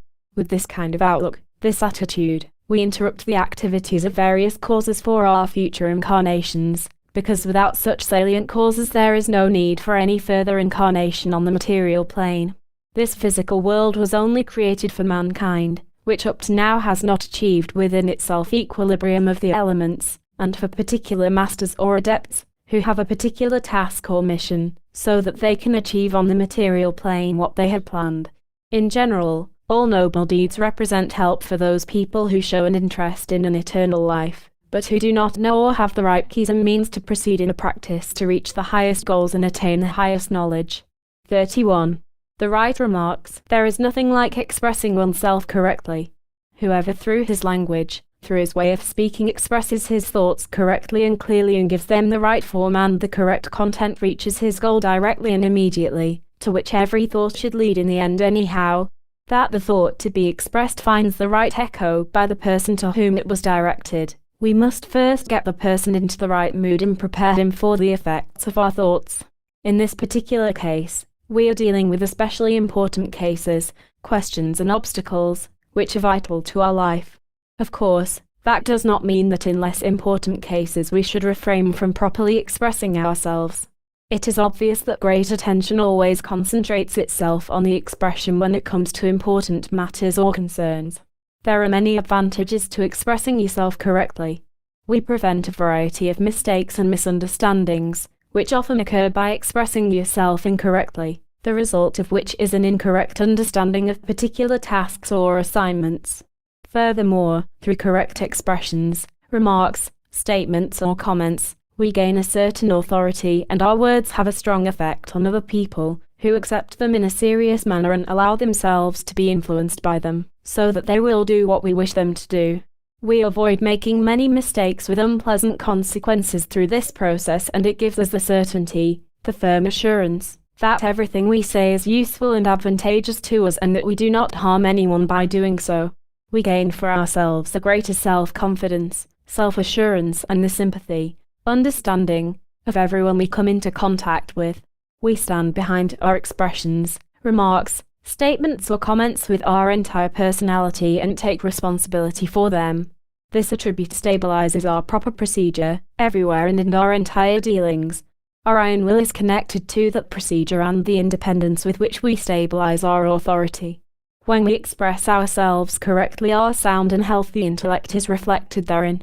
Also, our healthy intellect never receives anything that does not agree with reality, and that is why it basically rejects any lie, misleading fantasies, unrealities, utopian ideas, an impossible dream, incorrectness, distortion of facts, falsifications, exaggerations and similar opposing and contrary attributes and circumstances.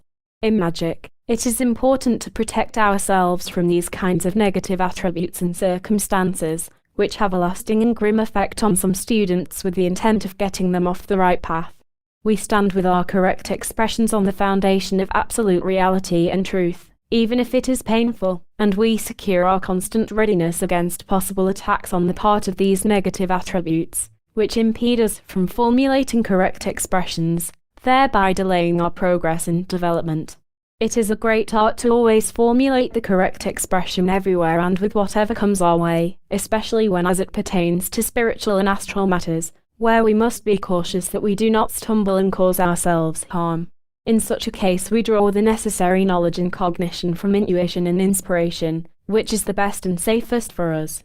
The best and most effective prerequisite to make a correct statement, remark or comment is, of course, our elemental equilibrium, which we must achieve come what may, because without that balance we will not achieve anything in magic. 32. Caution. We cannot be cautious enough, especially in our dealings, where we sometimes make a particular mistake or when we forget something altogether.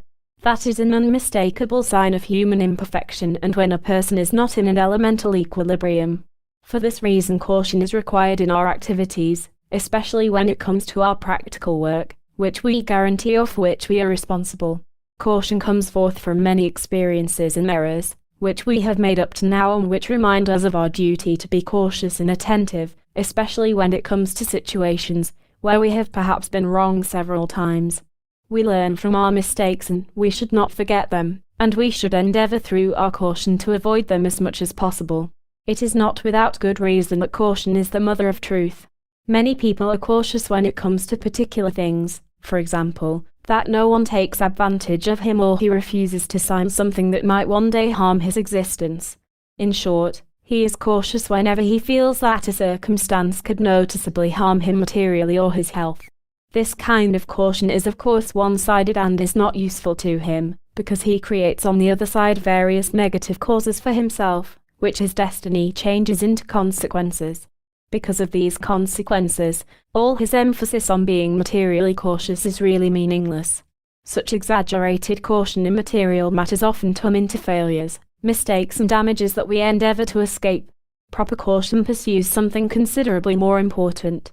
Every student of the magical arts and sciences fights for his elemental equilibrium, because he is constantly exposed to danger with his negative attributes, in that he unnoticeably gets caught up in one or another negative attribute, from which it is difficult to escape.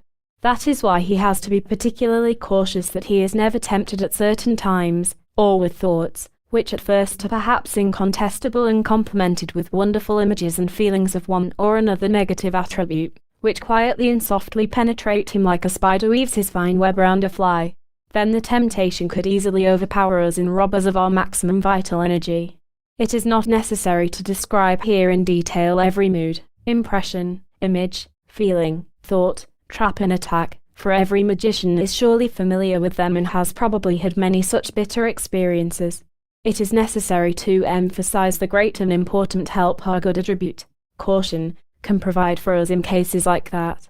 Whoever is truly cautious in such matters recognizes in the embryonic stage the effect of such a negative attribute or vice.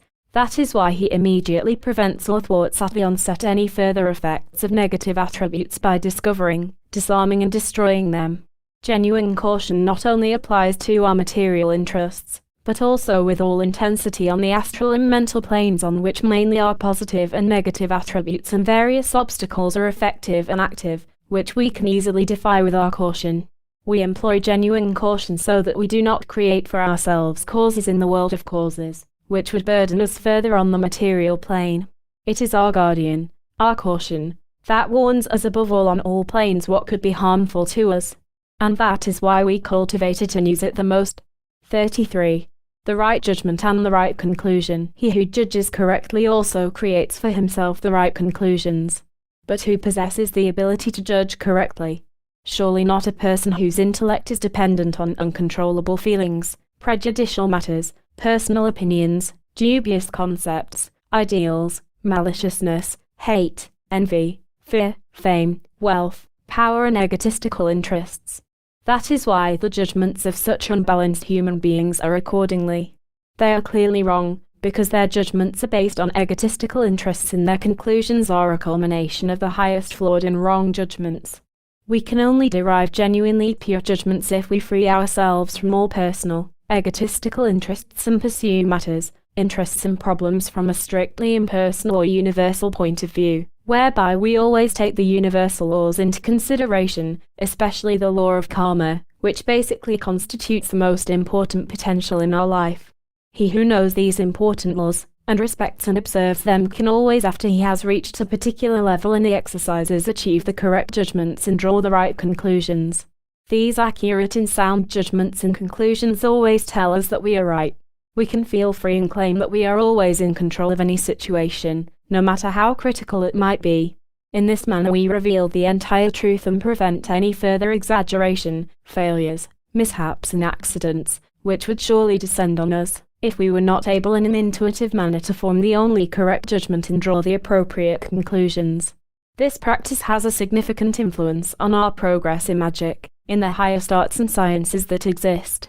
In that particular environment there are such unique correct judgments, like precious pearls that string together and complement each other with clear cognition, which we place into our consciousness and memory in order to ceaselessly take from them instructions and opinions for our further development, until we reach the highest ideal.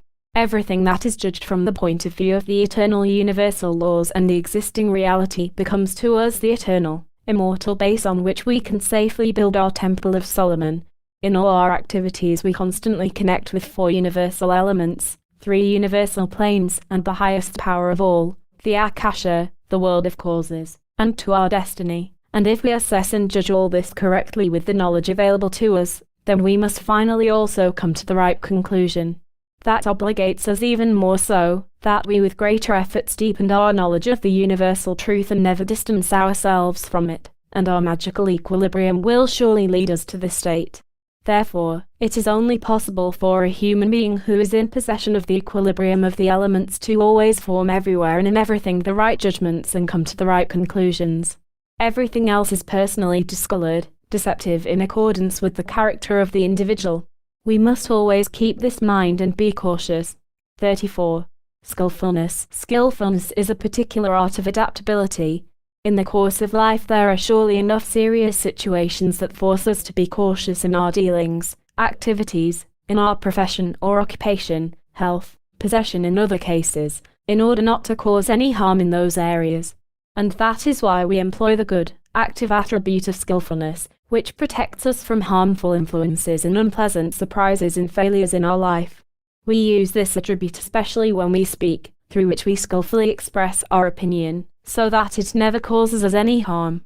But to this kind of skillfulness we must add a certain degree of diplomacy, which we especially pursue when it comes to admitting certain convictions and proving them. We accomplish that best through our skillfulness. In our life, in many matters, skillfulness provides for us many successes. We can slip by unnoticed thanks to our skillfulness, because we can put ourselves into any situation. We adapt well and in the end do everything so skillfully that we are successful in our endeavors. Skillfulness also requires a certain degree of taciturnity, silence, because we cannot reveal our secret to the uninitiated.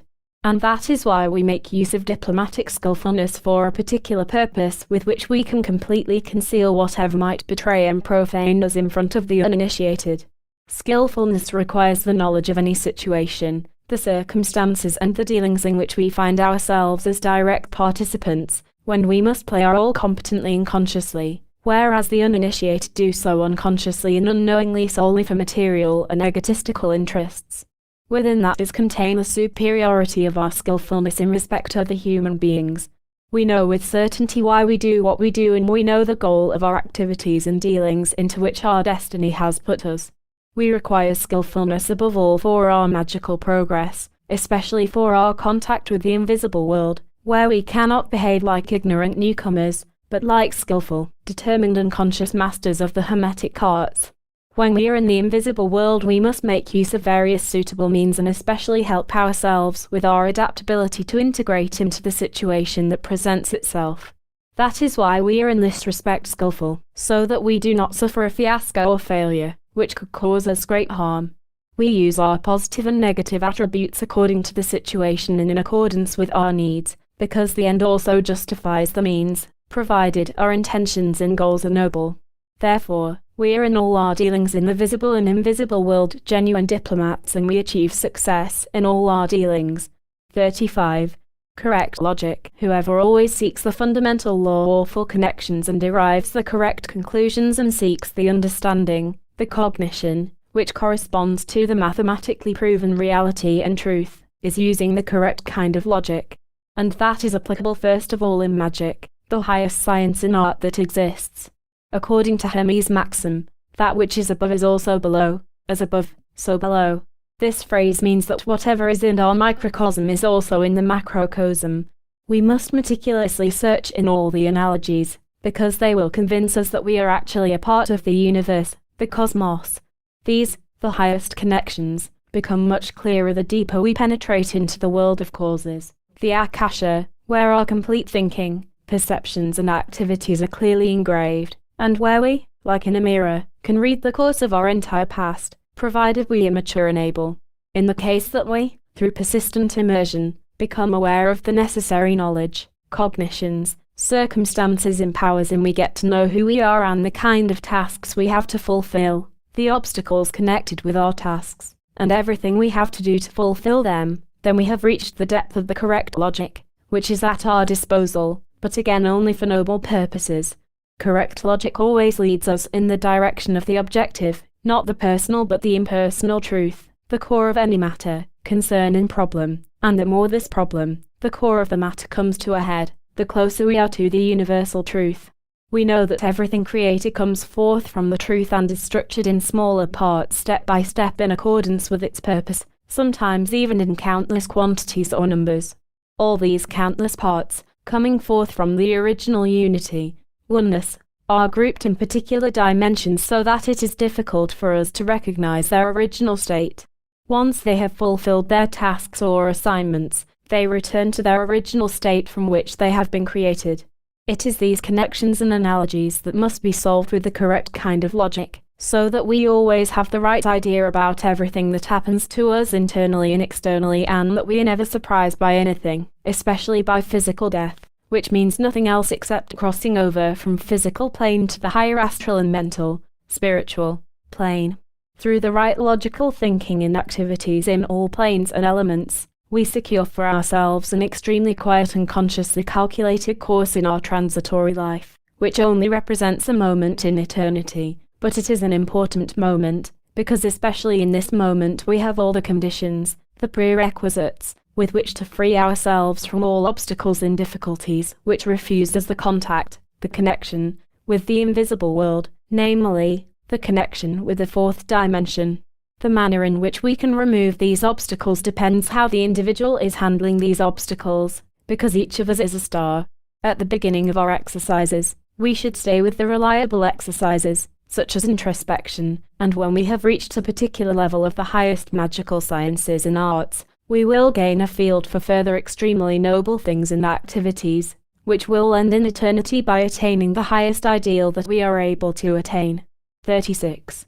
Sound consideration and sound intellect. Whoever has a sound intellect, or mind, also possesses sound consideration, sound thoughts. This is a certain intellectual balance, which has a considerable influence on the understanding of the dimensions of thought, on the recognition of its usefulness or harmfulness. Also, feelings and subjective ideas, imagination, here are the center of gravity, or the focus of attention, of a sound intellect, which cultivates feelings and ideas in its own way and thus forms for itself sound judgments.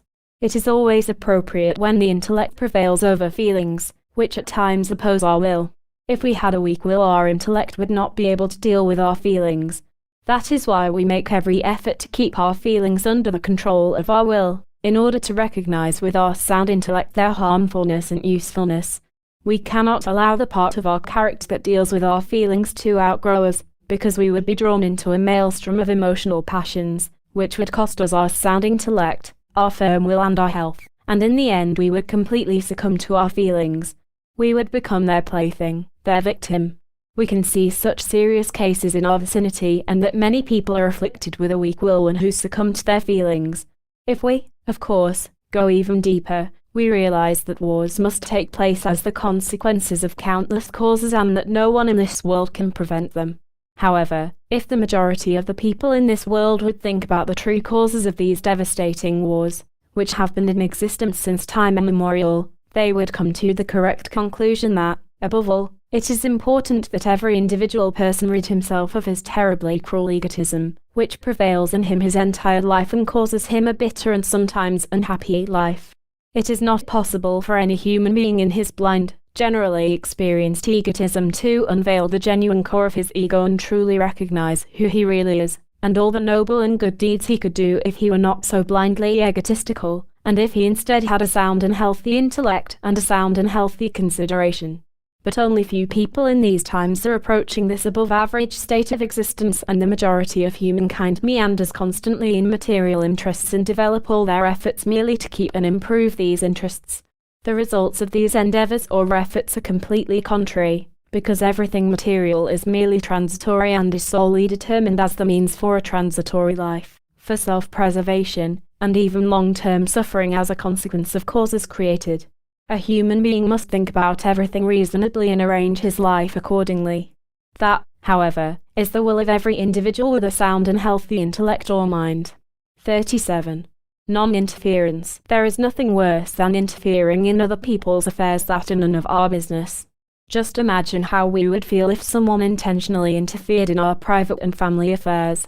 For example, due to some malicious gossip, someone caused a quarrel in our marriage. However, whoever honestly and truly values the aforementioned quality within himself will, on the basis of his good conscience, never interfere in other people's affairs, in matters that he is not familiar with, even when they are his closest family members.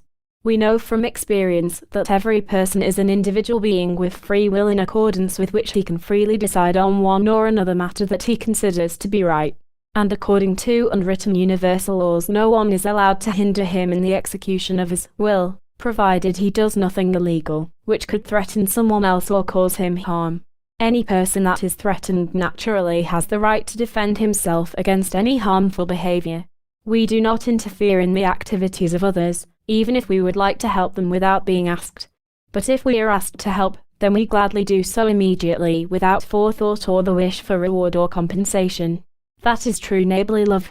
However, should we already have reached the level of full cognizance, and someone asks for our help, we must be particularly careful that we are not interfering in that person's affairs. Should the situation be of a fateful kind, and he must experience the consequences of his created causes, then if we helped him it would be a conscious interference in his fateful affairs, the consequence of which would be that we would assume a part of his karma. From his point of view, this would be a positive thing because it would mean that his karmic burden is lessened, but it would not be beneficial for the one who has full cognizance. Therefore, it is important not to interfere in other people's lives. We often witness how mothers of married children love to interfere in their children's affairs and, as a rule, their constant interference achieves a contrary effect than what they expected.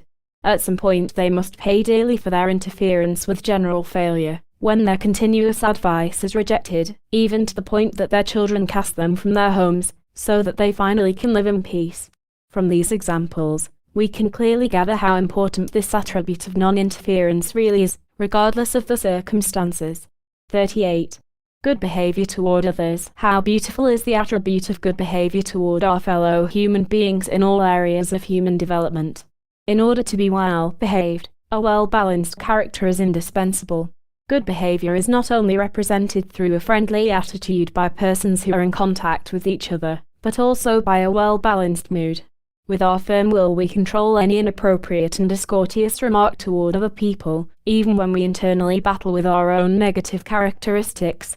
Our external behavior is always pleasant and is not affected by any negative attribute. Even if our neighbor behaves poorly toward us, we still maintain a good demeanor and never, under any circumstances, do we allow ourselves to be provoked to the extent that we lose control. On the contrary, in every situation, we are always in control of our feelings and morals.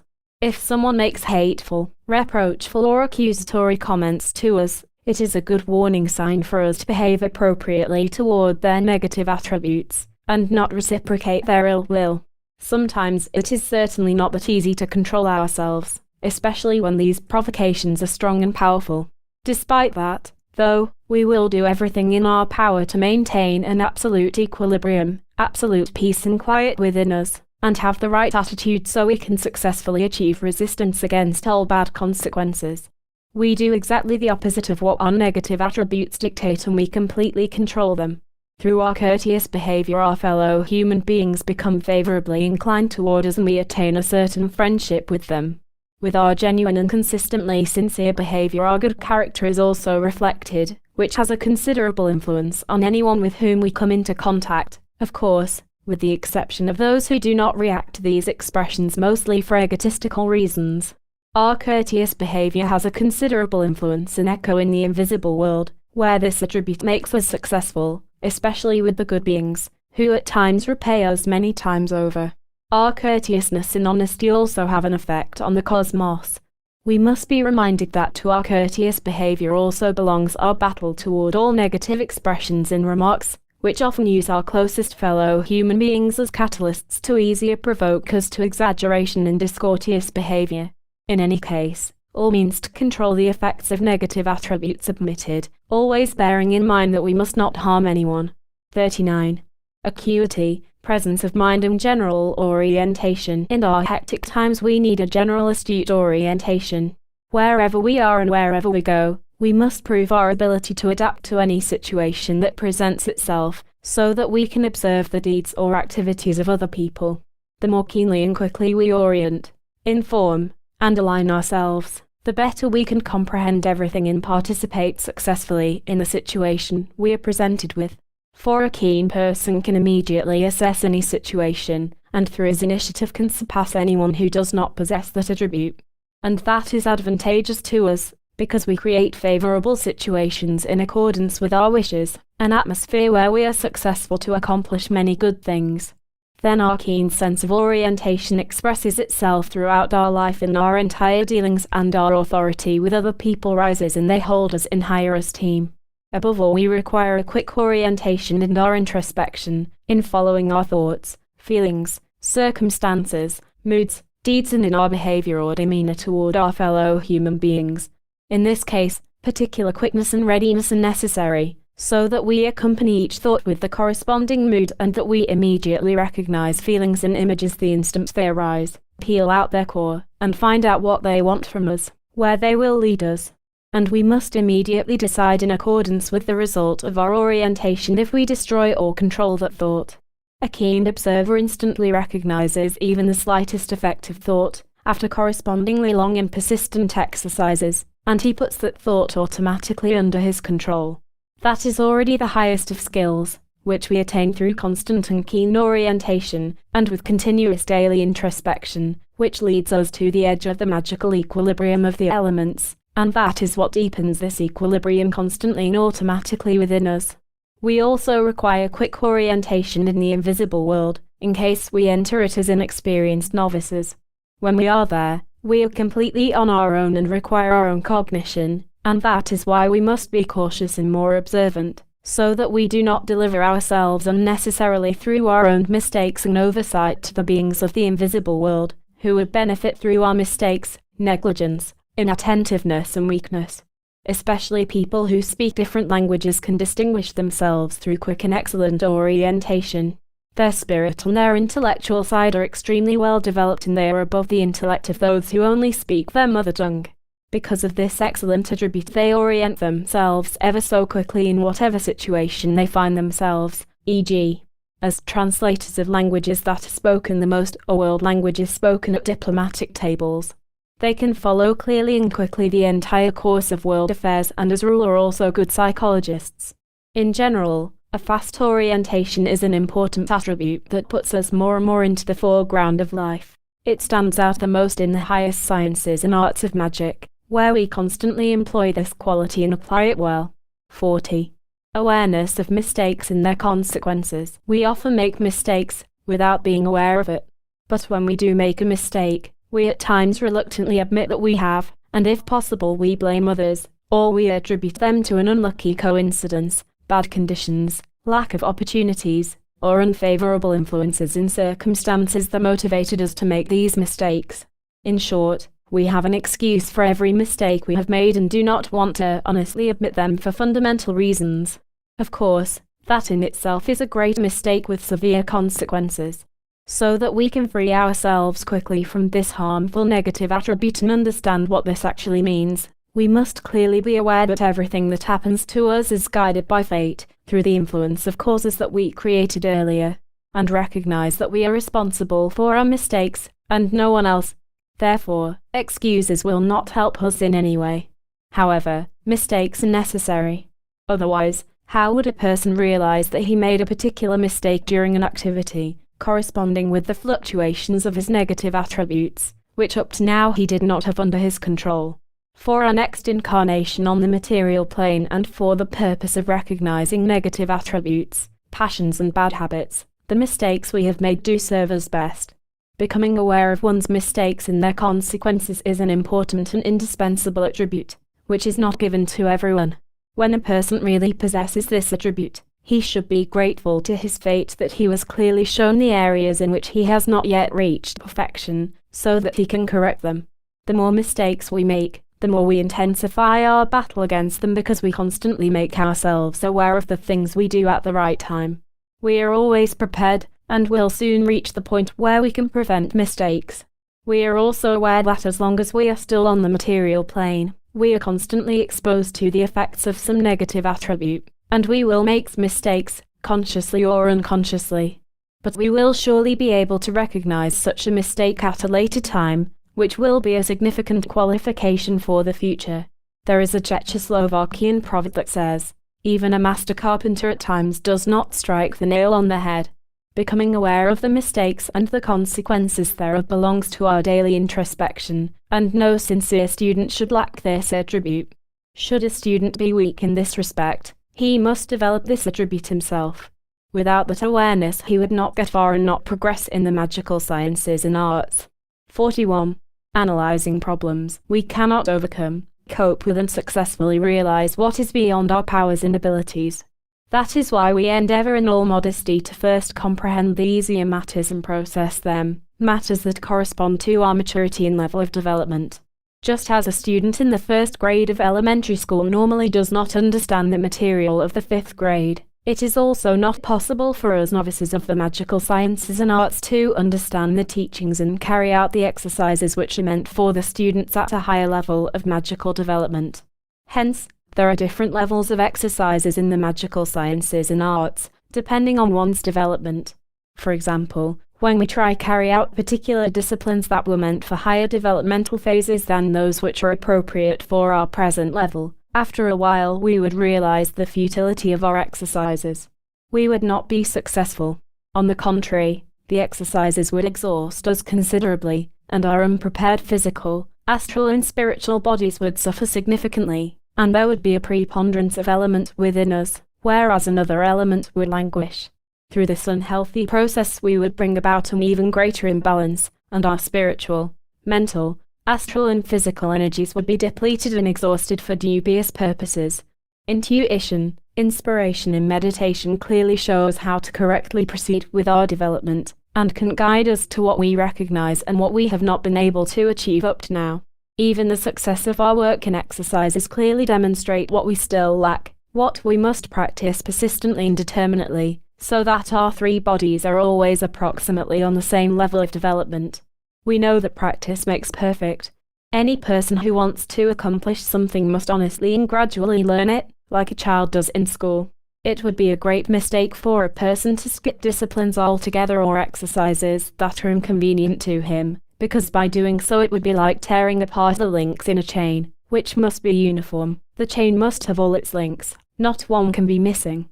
We should never allow ourselves to be seized by a concealed delusion or grandeur or a craving for fame when we do our exercises, for which we do not yet possess the necessary knowledge, powers, energies and abilities in order to actually reach our goal. If we do this, as a rule, we will be disappointed and disenchanted. But whoever carries out daily introspection can in this respect never be misguided by the aforementioned characteristics, for it is clear to him what he can and cannot do in accordance with his present level of development, and he knows with certainty the functional nature, the effectiveness or ineffectiveness of one or another problem he wants to solve and realize. Therefore, the best solution is to do whatever exactly corresponds to the level of our magical development. Whoever follows this method will always be successful and never disappointed. Life on the material plane is basically a school, where we, from childhood to a ripe old age, learn whatever this material plane places at our disposal. We are clearly aware that we must learn everything on and about this plane in order to reach the higher planes, which, of course, requires a provisional development and knowledge of the physical world, for which all the corresponding prerequisites exist. Our destiny teaches us this, and that is why we should not forge ahead in our development and attempt to solve problems and matters for which we do not possess the ability and competence in accordance with our level of development. 42. Do not oppose our destiny. In the course of our transitory life we often experience unpleasant conditions, circumstances, failures, loss of our possessions, or ailments. We may also suffer poverty and hunger, and we may experience accidents and similar negative conditions. If we are well balanced and far enough developed, we will not grumble because we are subjected to these negative experiences. However, we will do everything at our disposal to remove the causes which started these consequences. In the practical sense, that means, We do exactly the opposite of whatever our negative attributes compel us to do and try to bind us to. The more effort we put into controlling our bad qualities, and we succeed, the more we alleviate the consequences of the causes, because we start to bring the causes in the world of causes, the akasha, into balance. We remember the details of our earlier thoughts, feelings, passions, bad habits, conditions and deeds, with which we created these causes, and we make a plan to establish a balance by severely admonishing ourselves for all the bad things we have done in thoughts, feelings and deeds, and make every effort to make up for our earlier misdeeds. Furthermore, we are always clearly conscious of the fact that our absolutely just destiny has prepared our life on this material plane in our best interest, so that with everything we experience, we recognize ourselves and in the mirror of our consciousness clearly see all our thoughts, feelings, deeds and circumstances, which have a great influence on forming our character. Every person has within him a piece of the invisible world and surely has an existential, vitally important interest in that world, which he can gain mostly from his transitory life, of course, in accordance with his level of development and talents. In general, a person makes the effort and works to perfect his spirit, and he perfects his soul through education with civilized work and ennobling his character. In this manner we integrate into the universal hierarchy, egregore, of beings and intelligences, who on this path long before us reached their highest goal and who left for us here on this material plane wise instructions and advice and practical exercises, so that we can progress too, in order to reach our highest ideal, which we have chosen. Nothing in this world should prevent us from this progress and our ideal. Even the most severe and terrible strokes of fate we shall endure with joy, because we prepared them ourselves. And that is how we secure the right course and direction on the path of our endeavors for a new and better life in eternity. Of course, we must be mature enough, because it is not easy to reach a magical equilibrium, and that is the first essential prerequisite for the magical path into eternity. Whoever does not fulfill this basic condition is not worthy to progress in these magical teachings and arts. And that is the reason why we never oppose our just destiny, which we prepared ourselves, but we practice systematically, persistently, diligently and patiently, and learn to recognize everything correctly in accordance with the truth. We ennoble our spirit and our soul, our character, and do not wish for results, successes, that we do not deserve, but which we believe in, and that they will automatically present themselves.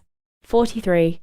The work of our elementals. How often do we impede the elementals and elementaries that we created by thinking of their tasks now and then, which we determined to be carried out by them during their creation? By thinking of them in this manner or remembering them, we recall them from their activities. They return to us and remain predominantly in our mental sphere and are not able to carry out their tasks properly and continuously. We remove these unfavorable conditions, so that the elementaries are effective, by absolutely refusing and completely annihilating any thoughts of them in their tasks. And to increase their activity and make them more effective, we complement and strengthen them through the energy of the corresponding element from which we created the elemental or elementary. We are well aware that the more independent someone is, the better he works, because when he is working he does not think about who he depends upon, which make him independent.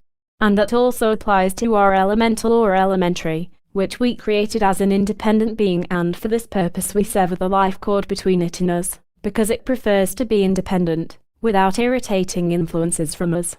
The more independence we give the elemental or elementary and the more we strengthen it now and then, the better it will work and carry out its tasks. However, if we think of the elemental or elementary, its work or tasks and its final objective, we automatically draw it back to us, take away its independence and initiative, and thus weaken it and interrupt its work. The work becomes fractured and the result is neither good nor satisfactory. And that is our fault. Another harmful circumstance comes into being when we involuntarily recall our elemental or elementary, in that it immediately nourishes itself from our elemental substance and takes our vital energy in the mental sphere, and possibly the astral sphere, and it weakens us in a natural manner. Should we have several elementals or elementaries, the more we lose of our vital energy in the manner. When our elemental or elementary occupies our mind intermittently, and we have difficulty defending ourselves against it, we can change this condition by consciously recalling it. Then we revitalize it, and afterwards, by severing the life cord, we dispatch it again to fulfill its task. after which we must immediately think of something else. By doing so, we are blocking the weakening of our mental or astral vital energy. On the other hand, by refusing to think of our elementals or elementaries, we strengthen their independence and protect them from a possible intervention of other thoughts and feelings, which, on such occasions, love to intrude in the work of these beings, especially when they are doing good and noble work that we incorporated into them at the time of their creation. Of course, this disruptive intervention occurs only through us when we think of our elementals and elementaries. Everything in this world is created in a particular and lawful manner, and this wise process of the creative might must not be disturbed by anything, otherwise, no results can be achieved. And that is why everything in the magical arts needs, for its development and birth, absolute peace and quiet during the entire time of its growth, and for this simple reason we should not disturb the elementals or elementaries in the quiet embryonic works from which our work must come into being. The more peace and quiet and time we give them for their activities, the better and more beautiful will be the result of their work. If we do not control our thoughts, they act like butterflies fluttering back and forth, which would continuously fly from one flower to another and never find any rest. And that is why we must constantly remind ourselves that it is us that must control them and direct them in order that they always obey us and wait for us wherever and whenever we want them. And we also must not be lenient and give in and allow them to have whatever they yearn for. 44. Control of our thoughts. That we correctly, honestly and conscientiously carry out our work and solve a particular problem satisfactorily, we must be present with our thoughts in all our activities. That is an indispensable principle, without which all our activities will be entirely worthless. Surely, by now, each of us has realized, in the practical sense, how poorly we fared during our work when we thought of something entirely different than the matter at hand, when our thoughts, our imagination and feelings constantly diverted our mind from our work. When it comes to manual labor, and it is difficult for us to concentrate, we can, for example, listen to a song to improve our mood and do our work better, or if we are easily distracted, we do not converse with our neighbor at work. If our thoughts and feelings are constantly on our work, in other words, present in our independent activities, then our work gains in quality. We will be pleased with that, for we value our work, and then we make every effort to work better, more intensively, so much so that we become a master in our field. Of course, we do work for our employer, but most of all we work for ourselves, genuinely, honestly and persistently, so that we prove to ourselves that we are able to concentrate fully on our duty to complete our work. We are conscious of the fact that this particular duty has been prepared for us by our destiny and it is our responsibility to pass this test honorably. At times we hear different opinions regarding how we should properly carry out or perform work. Some people, for example, do not consider their daily work their highest duty. They think of it as a means to earn enough money to live. That is why they work apathetically in a compelled manner, and they do not devote enough attention and diligence to their work. Only their wish for money keeps them at work, and perhaps more money would make them exert more physical and mental energy. Of course, the sound principle applies here. For little money, you get little music and also little work. The quality and quantity of work should determine our earnings. If our earnings are too small and the work is too hard and strenuous, it often causes injustice and chaos which turns against the person who caused it. Surely, it is just that every employee should demand as much as he thinks his work is worth. However, when an employer pays his employees poorly, he cannot prevent his employees from carrying out their work in accordance with the wages they receive. They will not squander their vital energy on other people's egotistical interests, in order for their employer to get unjustly rich. It is absolutely necessary that we realize that in thoughts and feelings, so that we do not harm ourselves or our employer.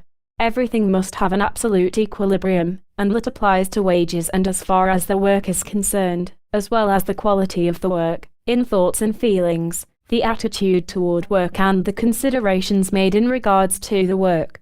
The aforementioned principle is even more valid when it comes to all our work or activities, where we must connect our thoughts directly to everything, especially when it comes to our daily introspection, and when we do our exercises and our magical activities. Otherwise, we would not be able to carry out something good and honestly. In this sense we control our thoughts best through our daily concentration and introspection. 45. Acknowledgement of truth. Truth is an important attribute, on which every human being, every society and even the entire world relies upon it. However, most people endeavor to mostly employ the truth to their personal advantage, and that is why from the truth a so-called personal relative truth comes into being. By solving a matter, concern or problem in accordance with his own point of view or opinion, a person expresses only his personal truth, of course, on the condition that he has honorable intentions. For this reason every human being has his personal truth, unless he is convinced of a more profound truth, which he then exchanges for the one he believed in up to now. And that is the reason why we should never refute someone's personal truth, or force him to accept another opinion, because we are dealing with his conviction, which in accordance with the karmic laws is untouchable, laws that are absolutely inexorable, but completely just. It is not easy to recognize the universal truth, because in order to establish and determine the universal truth, magical equilibrium is an absolute requirement. Provided we honestly want to discover the universal truth within us and outside of us, we must completely free ourselves of our personal relationship or connection with the matter at hand and adopt a completely impersonal position, a universal one, namely, in the Akasha, where we, like in a mirror, can read everything we require proof of. The opposite aspect of truth, the other end, so to speak, is falsehood. As far as we are concerned, we acknowledge the universal truth always, everywhere and in all things, but in front of the general public, the material world, we are cautious because it is the universal truth that is misused most. For this reason we acknowledge the truth only when we do no harm to anyone, including ourselves. If we are before a court for any violation or offense and we feel that we are guilty, we do not deny the offense, but willingly admit the misdeed. In this way, we offset the cause that we created and which surely will bring us considerably worse consequences if we attempt to distort or deny our misdeed. When we are in contact with the outside world and in the company of the uninitiated, we make use of personal truth exactly like anyone else, as long as our motives in our dealings are noble and justified. But we do not acknowledge the truth wherever it might harm us, or if we disadvantage others with it. For example, I would never tell a severely sick person that he suffers from an incurable disease and that he will die from it, because that knowledge would surely shorten his days. On the other hand, we honestly admit that we have made mistakes, because such a voluntarily applied truth always reveals to us our entire ineptitudes, flaws and imperfections, derailed negative attributes and passions, which we battle against. 46. Do not be accusatory. We know from experience that most people have accused someone of having committed bad deeds or made mistakes, because they could not tolerate certain attributes that person had. And that is why they brought these mistakes and attributes to his attention. Yes, they probably even reproached him and condemned him for his mistakes. There is no one who can say of himself that he has no faults and that he does not make mistakes. Only divine providence is free of any errors. By now we ought to know that every person is a star, with his own destiny on which he works knowingly or unknowingly. This destiny is guided by the mightiest power that exists, the Akasha, in accordance with just and inexorably strict laws, to such an extent that the entire life of every person is filled with the most favorable and just conditions to equilibrate the causes of the past. Imagine how poor, how wretched, a human being is, who reproached his fellow human beings for their attributes, language, deeds and behavior, and judges and condemns them. In this case, what is the accuser, who judges and condemns, when compared to divine providence, who meticulously and justly and fairly guides the destiny of every human being? Every human being behaves in a manner that his current level of development allows him to, and he cannot live his life in accordance with the sometimes useless advice of others, or comply or give in to the influence of the reproaches and condemnations of other people. Every person is given a free will, so that his immortal spirit can express himself on the material plane through his physical and astral bodies, and do so in any way he wishes, of course, in accordance with his goodwill and his positive and negative attributes. In reality, no one has the right to reproach us or condemn us. When a person does that, it is a major mistake, because he intervenes in the destiny of other people and creates for himself a cause, which will, one day teach him a lesson as to how he should behave toward his fellow men. Let us reverse the situation, and observe whether what we see in others, for example, their mistakes, deeds, attributes and behavior, is also present in us. By condemning our fellow men, We become the victim of our own illusion and self-deception. In such cases, do not look at our fellow men, but into our innermost selves, and properly observe how we are, because the characteristics of other people should be none of our concern. We are our own accusers and judges, and we must be that, no matter how small the mistake, thought and feeling is. There are many such feelings, thoughts, etc.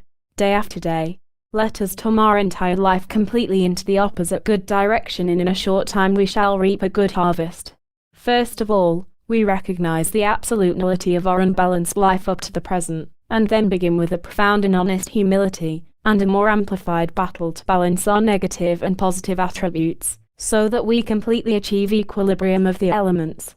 That is our first and basic state, our position in the universe, into which we must enter one day in absolute balance, so that we can continue until we reach the highest goal and ideal in eternity. 47.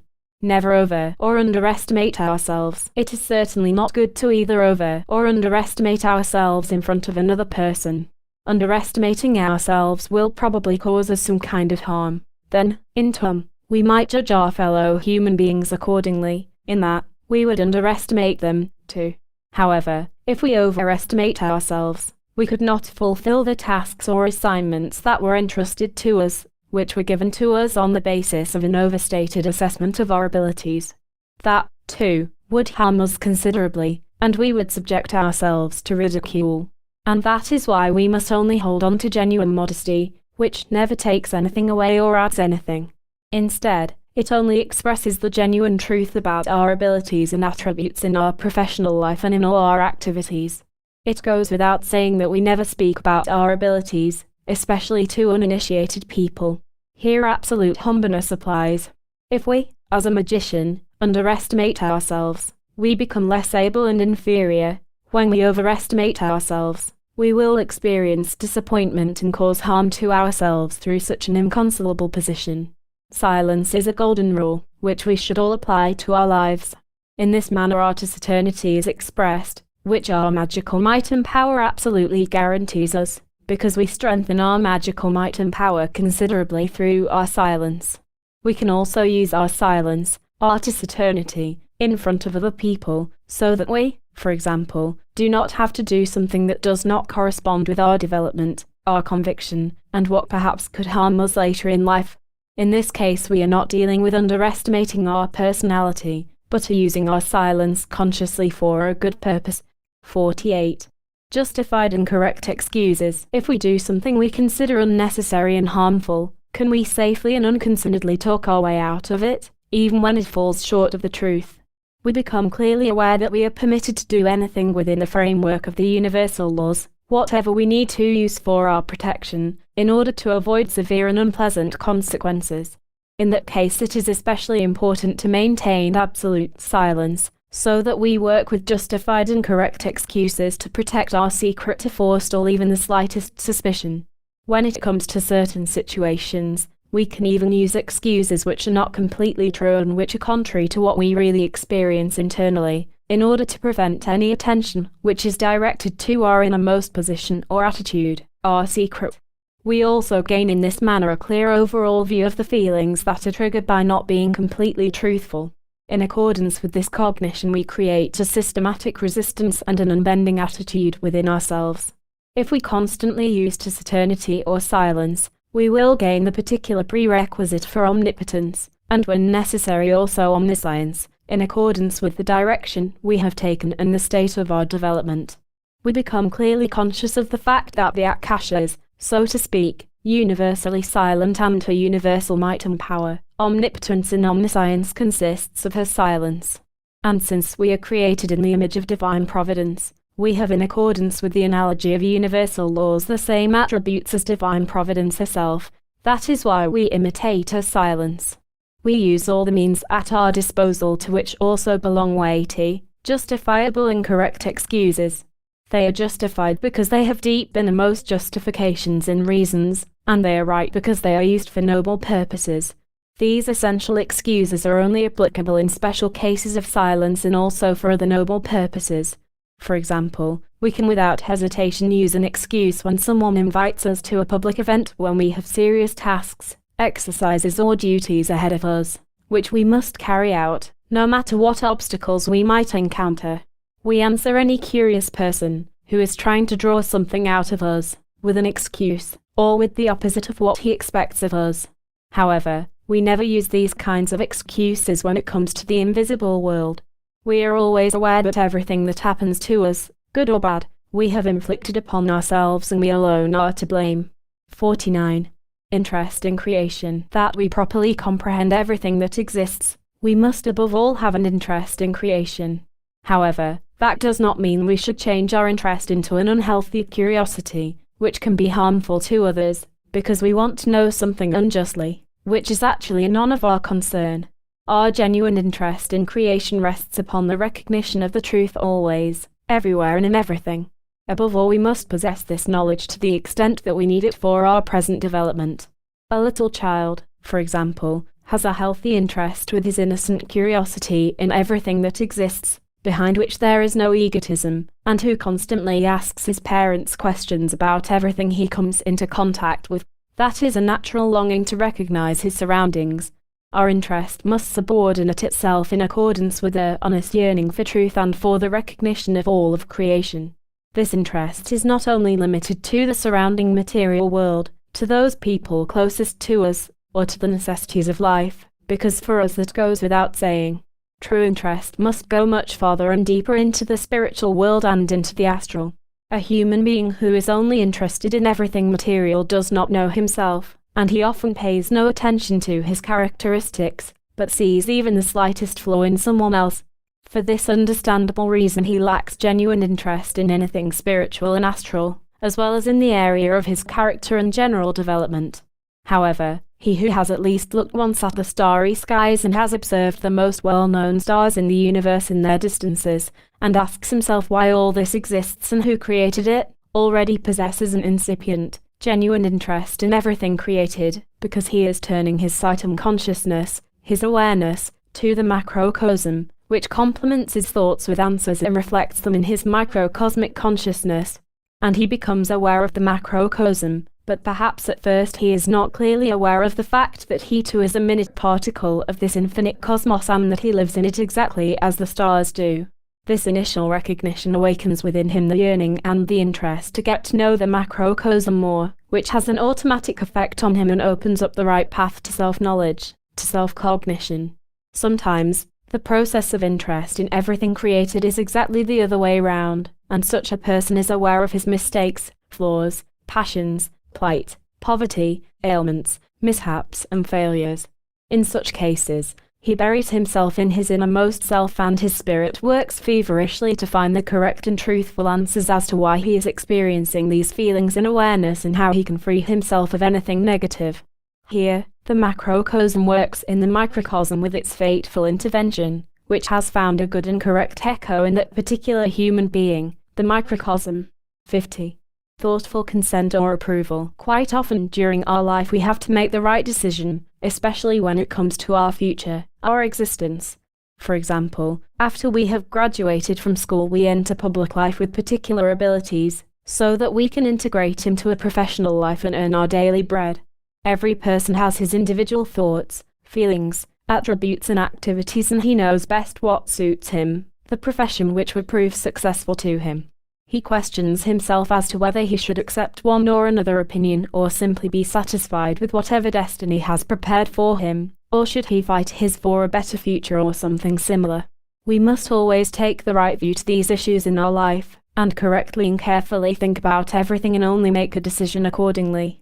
We should never rely on another person, who could probably give us good advice in many things, but we must not consider his opinion to be our opinion, because his destiny and our destiny are completely different, and that is why our opinions could cross or oppose each other. Whatever is advantageous for one person may perhaps harm another person, and vice versa. Therefore, it is always best to form our own opinion about every important matter and decide what we must do in accordance with our own conscience and our own consideration. Our destinies in these existentially important questions are best advisor and guide.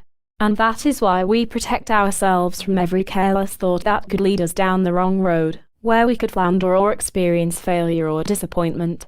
We give approval to a matter or a problem that has been properly thought out and of which are firmly convinced that it will never harm us and that it is to our advantage. When we analyze such important matters, we must not only take our material welfare into consideration, the security of our existence, but also the spiritual and astral part of life, for all these links and dimensions belong to our development.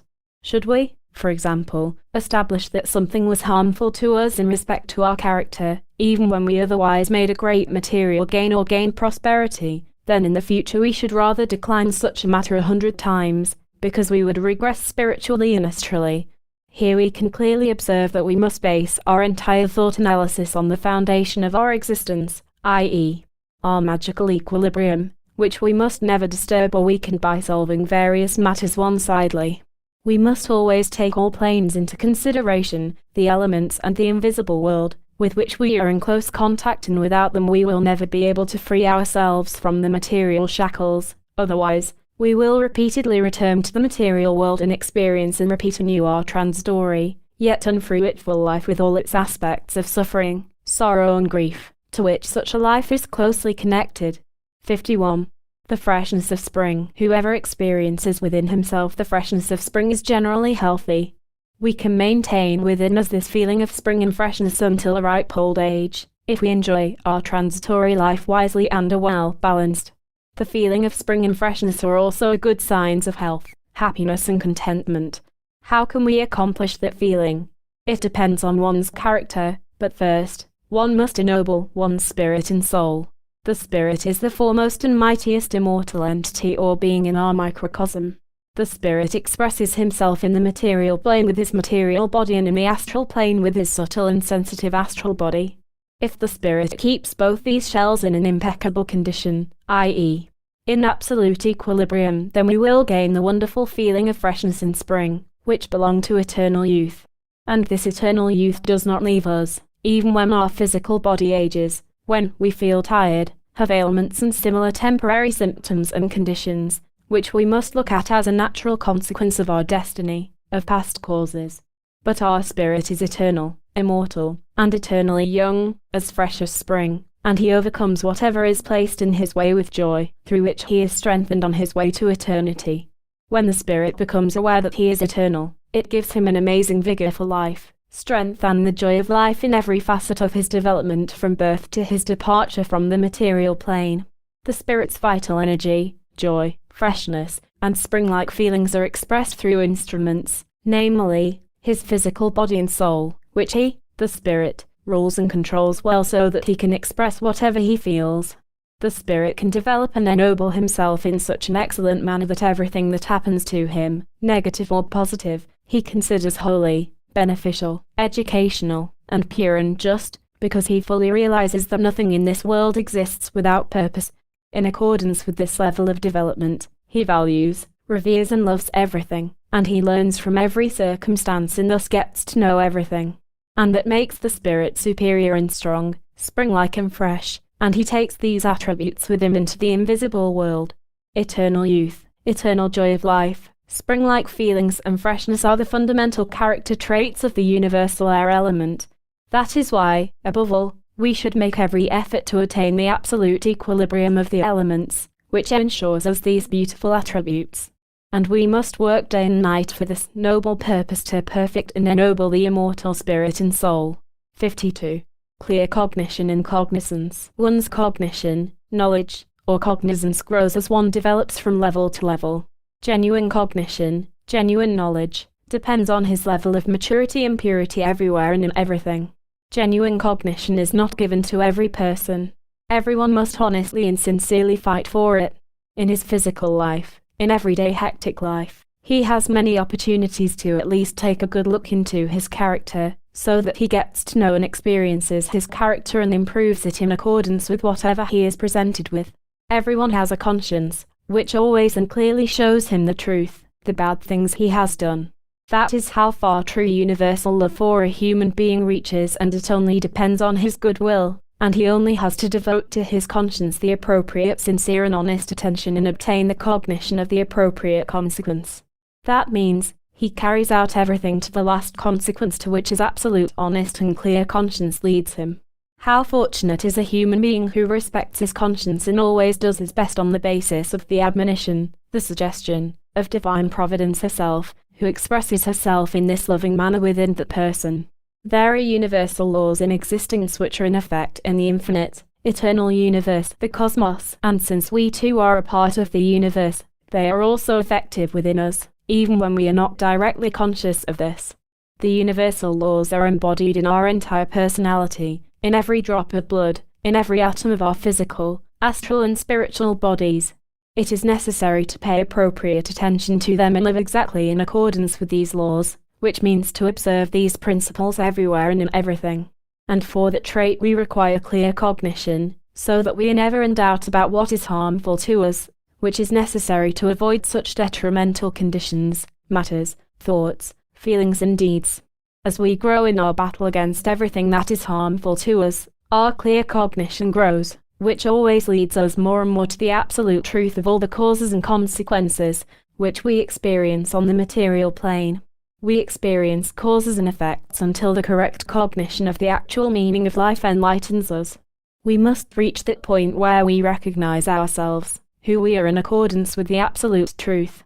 Clear cognition is always veiled by great impenetrable attraction to everything material, or physical, with which the physical world and its deceptions, delusions and utopia showers us and in which we remain immersed, until, one day the genuine spark of self-cognition flashes through us. Everything depends on the extent of one's capability and maturity, so that he does not stumble at the onset of the right direction of his life and returns to where had been, or descend even deeper into the darkness of ignorance. 53. Spiritual caution. As mentioned in a previous chapter, it is true that we can never be cautious enough. However, if we look upon true caution, spiritual caution, from the universal point of view, we realize that it comes forth from pure, honest feelings when we always maintain genuine purity, i.e., a genuine equilibrium of the elements. This equilibrium is the endeavor connected with our firm will to prevent something that could devalue us in front of the invisible world of divine providence. Being mindful of our spiritual goal, its absolute purity, omnipotence, omniscience, wisdom, omnipresence and immortality are attributes and circumstances which we want to reach one day with deep humility. We are also aware that one of our tasks is a liberation from material dependency, and the effects of all negative attributes, which cause us the most difficult obstacles on our path to eternity. That is why we must be particularly cautious, so that we do not create, in the slightest, reasons that prevent us from our path to eternity, and thereby create more harmful causes and consequences, which could soon barricade our path. We must use spiritual caution early enough on our spiritual path before we undertake something that we are not completely sure of. By doing so, we will alleviate concerns about our untouchability against any effects of negative attributes. Therefore, we must think about everything carefully and reassess everything in accordance with our best knowledge and belief and conscience before we make a decision. That is what true caution consists of. The thought of doing something wrong and being unable to reach our highest ideal should carefully guide us to be constantly cautious and aware of our thoughts, imagination, feelings and goals that we are striving to realize. If we cultivate true caution, it becomes part of us, and it passes over into every atom of our physical, astral and spiritual bodies, and we employ it with joy and success during our daily introspection and take it with us into eternity, and also use it in our next incarnation. This mightily developed, active attribute serves us for the noblest purposes, to achieve and maintain our magical equilibrium of the elements. At times we realize that despite exercising great caution we still make mistakes and errors. In this case it is important that we reiterate to ourselves that these kinds of mistakes possess a particularly important purpose. These mistakes clearly draw our attention to particular weaknesses in us, and will allow us to fight against these kinds of negative attributes with considerably more vigor, so that we become more well-balanced and controlled and overcome our excesses. Furthermore, we must keep in mind that only divine providence, the Akasha, is absolutely perfect, and we, while temporarily on the material plane, are constantly exposed to the effects of our negative attributes, which is not a sign of weakness, but a true indicator of the characteristics we must watch for and the areas we need to improve, so that we completely deepen our equilibrium of the elements. 54. Eternal youth. How beautiful is the sound of the words, eternal youth. Unfortunately, none of the uninitiated knows the true secret of this wonderful state. The spirit of an uninitiated person is still not awakened and not consciously aware of the fact that he is basically immortal and eternally young. Provided he has acquired this attribute of eternal youth, he can take it with him into eternity. According to the universal laws, we know with certainty that everything a human being acquires consciously on the material plane, he takes with him into eternity.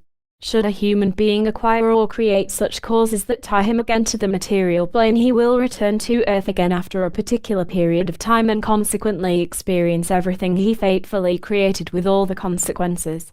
We cannot remain in eternity, as long as the causes that have been created by us bind us unconditionally to the continuation of our life on the material plane.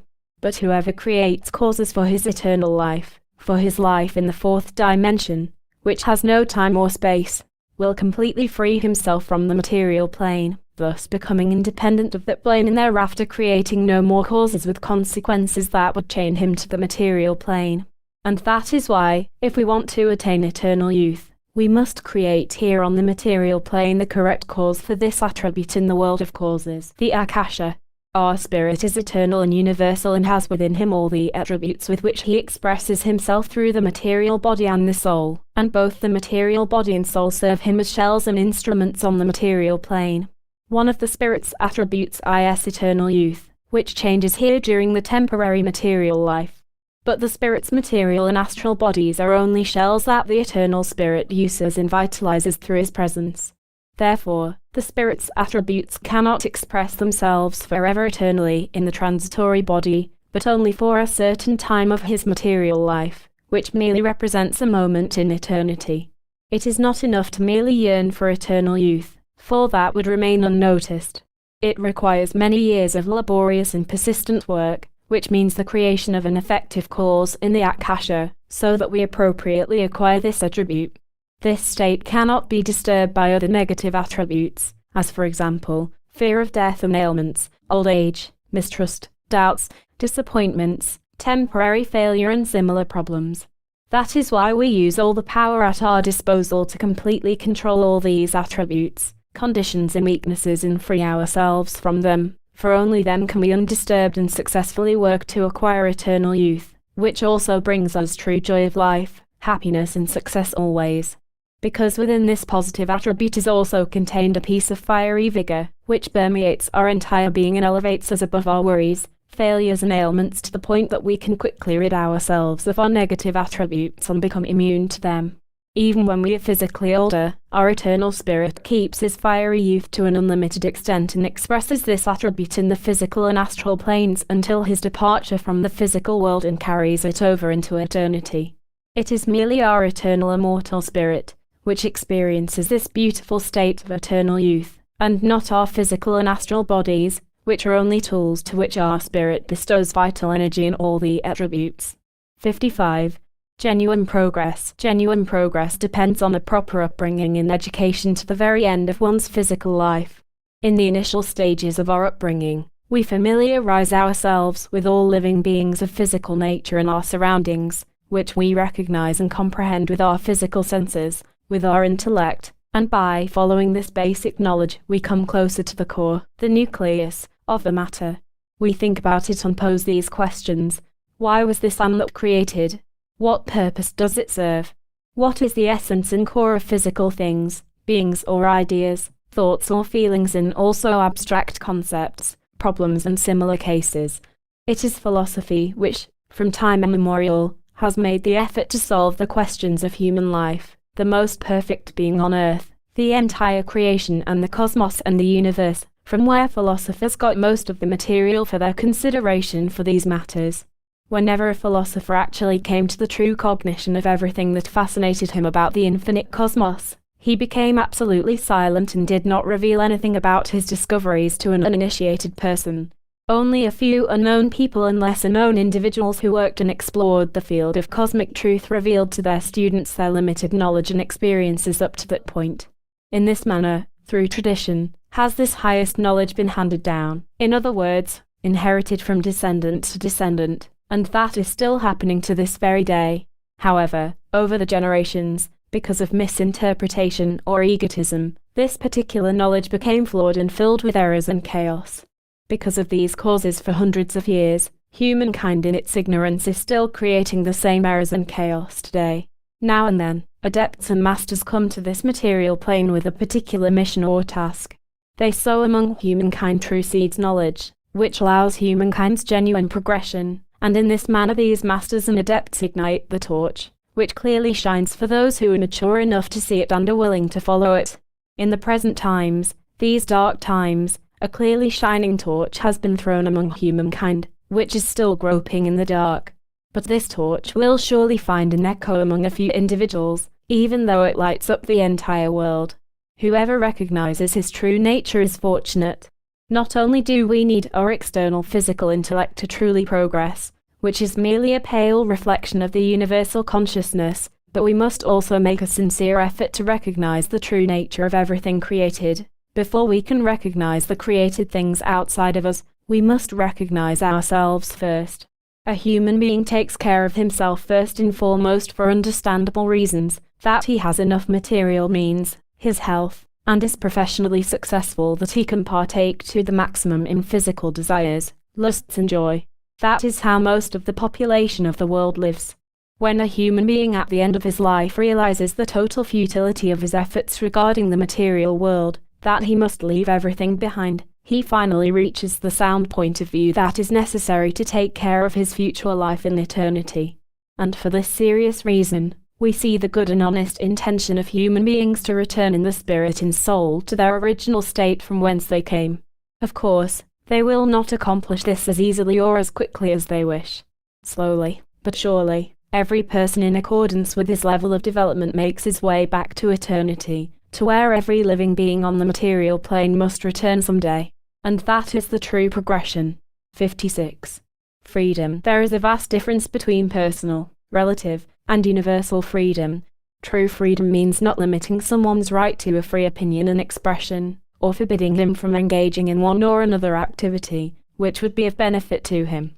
If we take this thought one step further, and a person limits another person unjustly in his personal freedom through various means, and assures himself that these obstacles are in place for the true freedom of his fellow men, without their consent, this of course does not belong to true freedom either. But that is the case in general. Let us take a good look at a person with all his attributes, passions, circumstances, thoughts, feelings, and deeds, i.e., at his whole character. The majority of people are even aware that they are actually slaves to their own negative attributes, passions, vices and circumstances, which devalue their character, consume their vital energy and nourish themselves from them and rob the people of their true freedom. They are actually imprisoned by the larvae, shadows and phantoms which they created themselves, and at best, they are the victims of their derailed, negative attributes, which toy with them as they please. Through constant repetition, these larvae, shadows and phantoms call forth particular moods in a person, as well as thoughts, feelings, conditions, yearnings and passions, from whom they seize the vital energies which are released and as such weaken a person considerably. Those who are affected by this circumstance suffer significantly, because they do not know of any remedy with which they can free themselves of these uninvited guests. They fall victim more and more to this unsavory influence and surrender to their power, and in the end, completely give up. That is the opposite of freedom. It is straightforward slavery, from which also originate the general restrictions of personal freedom in the physical world. In this case, it is surely necessary to fight persistently and courageously against anything that robs us of our freedom. Otherwise, we are basically creating new causes for ourselves. Therefore, we must do the opposite of whatever the negative attributes, circumstances, shadows and phantoms incite us to do, and we must make every effort to completely control and overcome them with our strong will. Come what may, we must completely liberate ourselves from these negative attributes with every step we take, no matter how we eliminate or destroy their effect and replace them with the opposite characteristic. And this is the beginning of true freedom. With practice, we become more independent day by day of the effects of our negative attributes. We do everything in accordance with our good free will, which is subject to no one but ourselves. We freely decide everything that we intend to do, and no negative attribute can prevent us from doing that, because we control that attribute. Of course, this freedom requires that everything that we do freely without restraint and whatever we freely decide must concur or is in agreement with the universal laws, which we respect always and which we comply with unconditionally. Otherwise, our freedom would not be genuine but a disharmonious anarchy, in which we would soon drown. Also, here on earth, as citizens of a state and human society, we must always adapt ourselves and comply in general with the laws that are in force, provided these laws do not violate any universal laws, so that we maintain our true freedom. However, no one can serve two masters, even though to the pure everything is pure. That means that under these conditions, we render unto God, to divine providence, what belongs to him, and to the Caesar, to the state, all the things that belong to it. We must also be mindful that we never, under any circumstances, interfere in other people's affairs, in the fateful matters or business of our closest fellow human beings, or restrict them in any way in their freedom as far as their activities, dealings and decisions are concerned, because if we do, we will considerably disturb our own true freedom. 57. Diversity. Human beings love variety. Each of us must surely be aware of that.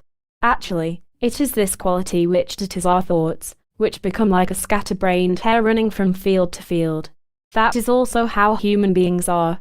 A person enjoys many varied things, such as any piece of news, message, a condition about another relationship, other thoughts and feelings. This is merely a potpourri, the spice of life. That we prepare for ourselves the right approach to the diversity of life, which we need dearly, because we must thoroughly get to know everything that exists. In order to achieve that, we must properly concentrate on every single matter, essentially recognize it on the whole and commit it to memory, so that when it is of current interest or important we can use this knowledge in our life in the practical sense. Above all, we need to focus on the ideals, resolutions, opinions, abstract concepts, feelings, and most importantly, the deeds which are important to us. Through hermetic exercises in repetition, we must powerfully impress on our memory what is important to us so that we can take these important and diverse astral and spiritual experiences with us into eternity, where we will need them for the continuation of our path to the highest goal. Every person is an independent individual and his diversity is like a meadow covered with colorful flowers. This diversity is different in accordance with the individuality of every person, and it is specialized to a field that he is particularly fond of. In the case where this specific diversity is practiced, it will gain every day in dynamics and effectiveness. And when the multitudinous is especially permeated with noble efforts and closely linked to eternity, it juts out of one's character and becomes prominent in him. Therefore, it is advisable not to cultivate too much diversity within oneself in various fields of knowledge, because in this manner we scatter ourselves too excessively. We cannot successfully maintain all these fields of knowledge, nor can we immerse ourselves everything they encompass. By doing so we exhaust ourselves considerably, and we cannot become proficient in any specific discipline. How can we then excel in any field, because our powers and abilities are not sufficient to that extent? In the cosmos there is much diversity, of which we here on earth have not the slightest idea, but we can faintly form an impression of it, by looking at the enormous fields, the sciences which have come into being, and the arts, and all other cultural fruits of the human spirit from the time when humans first appeared on earth. And this uninterrupted activity is by far not even a quarter of the path to a complete development, which is still ahead of us. How much diversity does the universe conceal? If we are in the center of a magnificent formation, we must then consider that what is above is analogous to what is below. Therefore, it is not necessary to furthermore search for these undiscovered kinds of multiplied diversity in order to clearly recognize their composition, essence, and suitability, because we know that nothing in the universe is created in vain and that everything has its purpose and its determination in the transitory life and in the eternal life. That is the endeavor and concern of our eternal Spirit, who contains from eternity all these things within himself, and all he has to do is discover them. The element of water. Positive attributes. 1. Kindness and noble-mindedness. We can recognize a good-natured and noble-minded person through his deeds. Why is he good and noble-minded? Because he is not an egotist. This basically means that he thinks of himself last and instead thinks of his fellow men first, those who are truly deserving. He worries little about himself, because he knows only too well that his destiny will carefully take care of his modest needs. His destiny knows with certainty what he needs and what is indispensable for him in the future. Kind-heartedness and noble-mindedness are not only expressed by giving material gifts and donations, e.g., clothing, shoes, food and other necessities of life, but also spiritual and astral help, wise lessons, advice, healing, protection from disaster and all emergencies, where we are asked for help by our fellow men. A noble-minded person always deals with everyone honestly and sincerely and from a universal point of view, in that he puts his own interests, his personal last. He does his utmost to put himself into the shoes of the one asking for help, and deals with him as if he were his best friend. He directly identifies himself with the suffering person with his spirit and soul, and in this manner recognizes best whether or not he can karmically help that human being. Of course, he should never help someone who asked for help for purely egotistical reasons. The best and most beautiful way for a person to express his kindness and magnanimity is when he secretly helps a needy person. That is genuine kindness and good-naturedness, which make a noble-minded person truly happy. In such cases his help is effective and surprising, for he truly imitates divine providence faithfully, for she generously provides for those in need and never asks anything in return and never reveals her identity, either. Those who receive this kindness think of it as lucky, and rightfully so, but it is up to them how they deal with these gifts of kindness, either for their own good and advantage or to their detriment. Of course, divine providence is the most kind-hearted and noble-minded of all, who rears and educates a person through the effects of the positive and negative attributes. During these battles, a person becomes stronger and thus becomes cognizant of his good and bad attributes, his powers and energies, his soul's entire character, so that he can become noble-minded, kind-hearted, and magnanimous in accordance with his goodwill. Everyone needs help, but in different ways. One person is satisfied with a good word, and admonition, or advice that provides him with the knowledge of his errors. A noble-minded and kind-hearted person proceeds in accordance with this cognition of the absolute truth. 2. Sincerity and directness. Sincerity and directness are powerful positive attributes with whose help we conquer the invisible world. No one can clothe his mind to genuine sincerity, because this attribute completely opens the hearts of all beings. Every being, even the most stubborn, reacts to absolute sincerity and directness, of course, in varying degrees according to the character of each individual.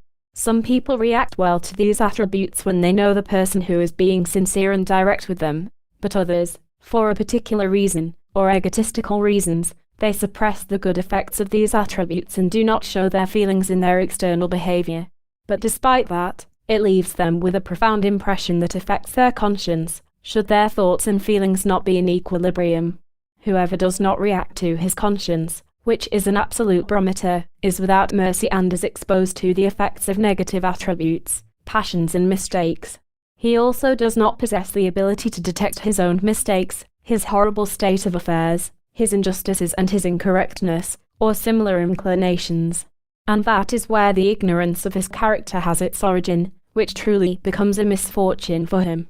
An honest person reacts to any mistake, no matter how insignificant it might be, and that is why he conscientiously carries out his exercises and his daily introspection, which gives him the ability to differentiate the finest nuances, aspects and effects of his negative attributes.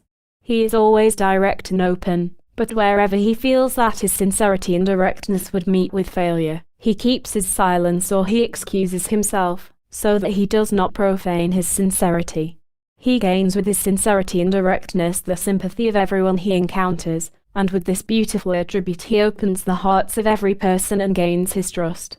Of course, absolute sincerity is most effective in the invisible world, wherein we open the doors to secrets, beings, and intelligences, which always help us, especially in attaining the equilibrium of the elements, either through various kinds of useful obstacles or through wise advice, a clue, inspiration, intuition and similar kinds of indications.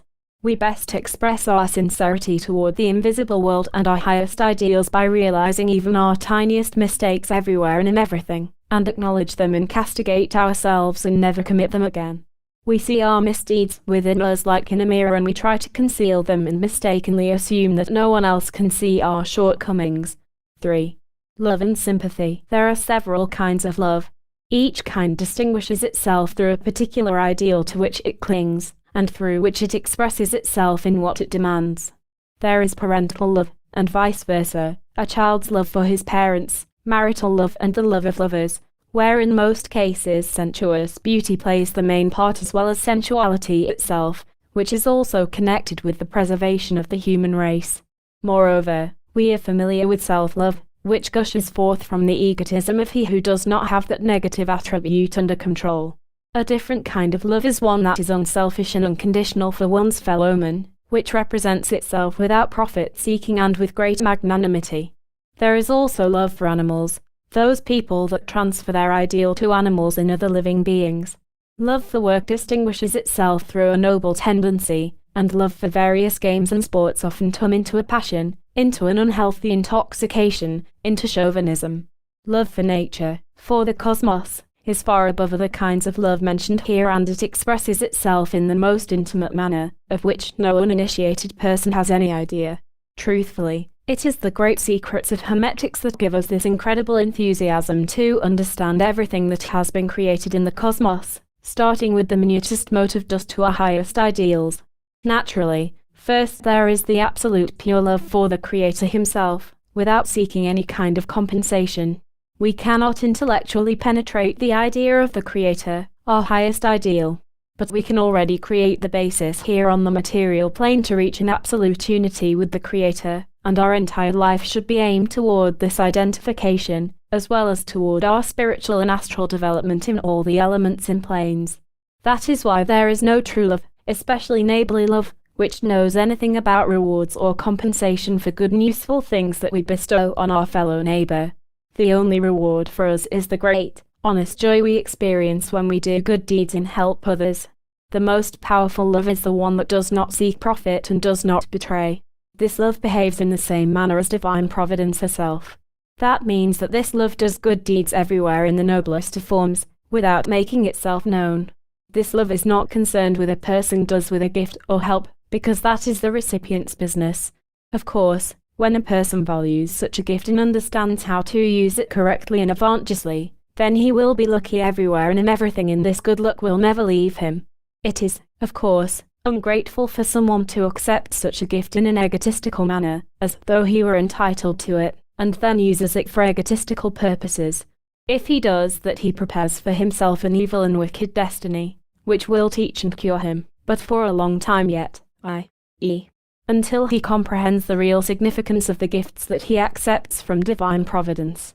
That is divine providence's genuine and greatest love for human beings. However, for many people divine providence's love is difficult to comprehend. 4.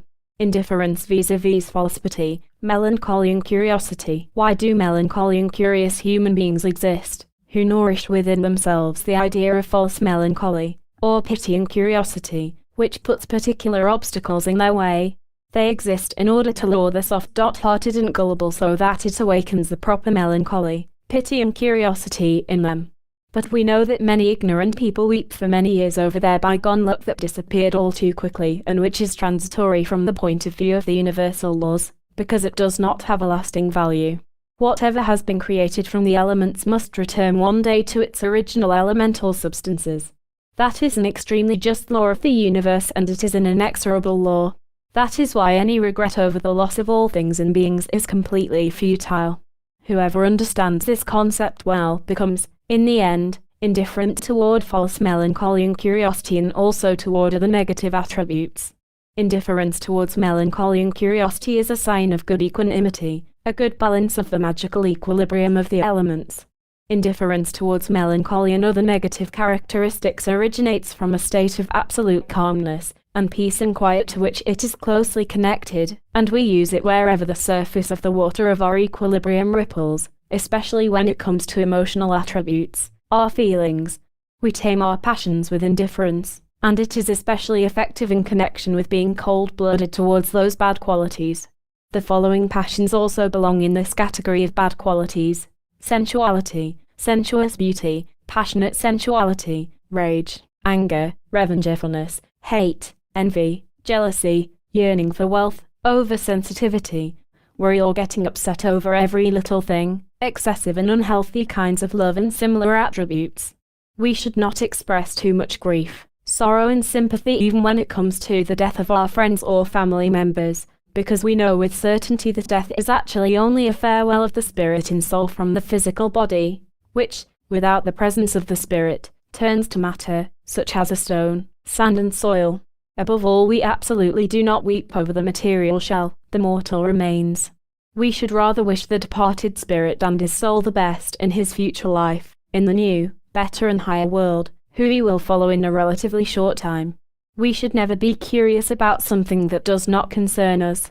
Whatever we need to gain knowledge, we will find in a completely normal manner without any great curiosity.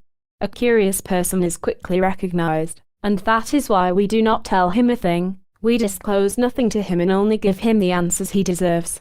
And that is why we react to curiosity with absolute indifference, no matter how much it tempts us and fills us curiosity. We always do the exact opposite of whatever curiosity wishes us to do. Of course, we should not be indifferent to someone who asks us for help, or if he is in danger. In that case, it is our duty to help him, on the condition that we are able and permitted to do so. But our conscience will tell us that we cannot be indifferent to the effects of our negative attributes, so that they do not overtake us and then think. In this case we must fight against them persistently with everything at our disposal. 5.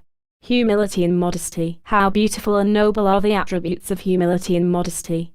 We are well aware that divine providence created us in her image, so that she can mirror herself in everything created. That especially applies to the attributes with which we've been showered. Each of these attributes has its particular assignment, for which it was created and why it was given to us, with the exception of humility. This attribute of humility has to be completely developed before it can be recognized by the uninitiated, and we must work to reach the state of humility. Genuine humility and modesty do not flaunt themselves, for example, as the Pharisees did.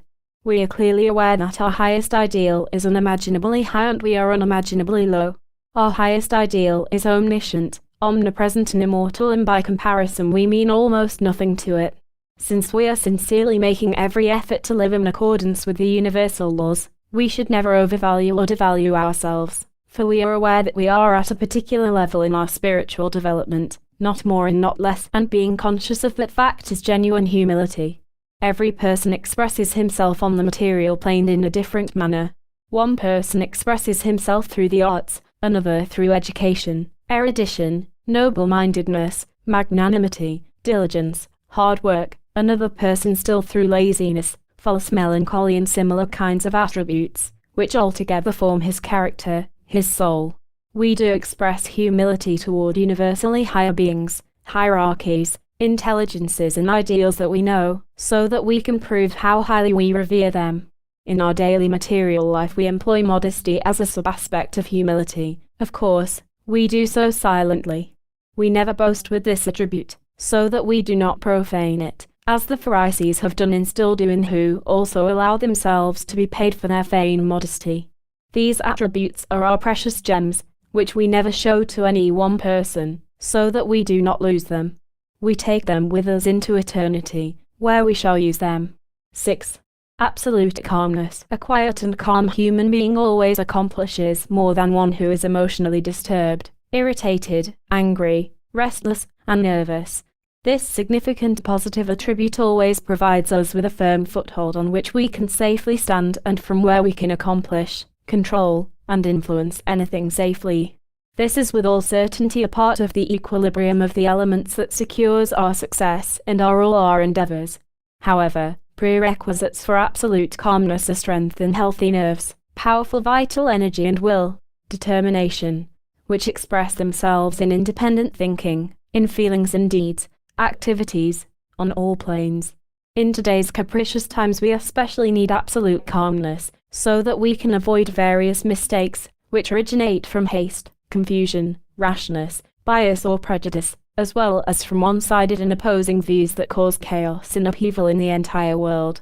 When things are in such a state, our absolute calmness can be compared to an oasis in an arid desert, where we can rest at any time undisturbed in peace and quiet, and cast out everything that is nourished by opinions, deeds, activities, feelings, instabilities, imbalances, and subversive tendencies, and where we can, through our daily introspection, get a clear picture of our equanimity. And this picture clearly tells us in what areas we need to improve our equilibrium of the elements. If we truly and honestly want to gain the equilibrium of the elements, we must calm down even more, so that in our activities and dealings nothing can disturb us in the state of calmness, because this absolute calmness is a fundamental attribute of divine providence. As a magician we remain in this calm state. We do everything in this state, i.e., we think, feel, and act in this calm state and thereby gain success. We know from experience that we cannot constantly and uninterruptedly concentrate without calmness and cannot accomplish anything good. Absolute calmness is one of the essential, fundamental prerequisites for a successful life. It means, in truth, that our spirit under any circumstance remains in an absolutely calm state and from this position conducts and guides the entire activity of both instruments, the astral and physical bodies, which he vitalizes, controls and provides for.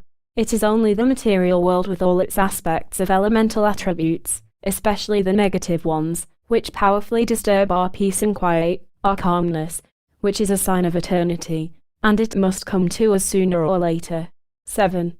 Loyalty and devotedness. Loyalty and devotedness are definitely positive attributes, which we find practically in every person.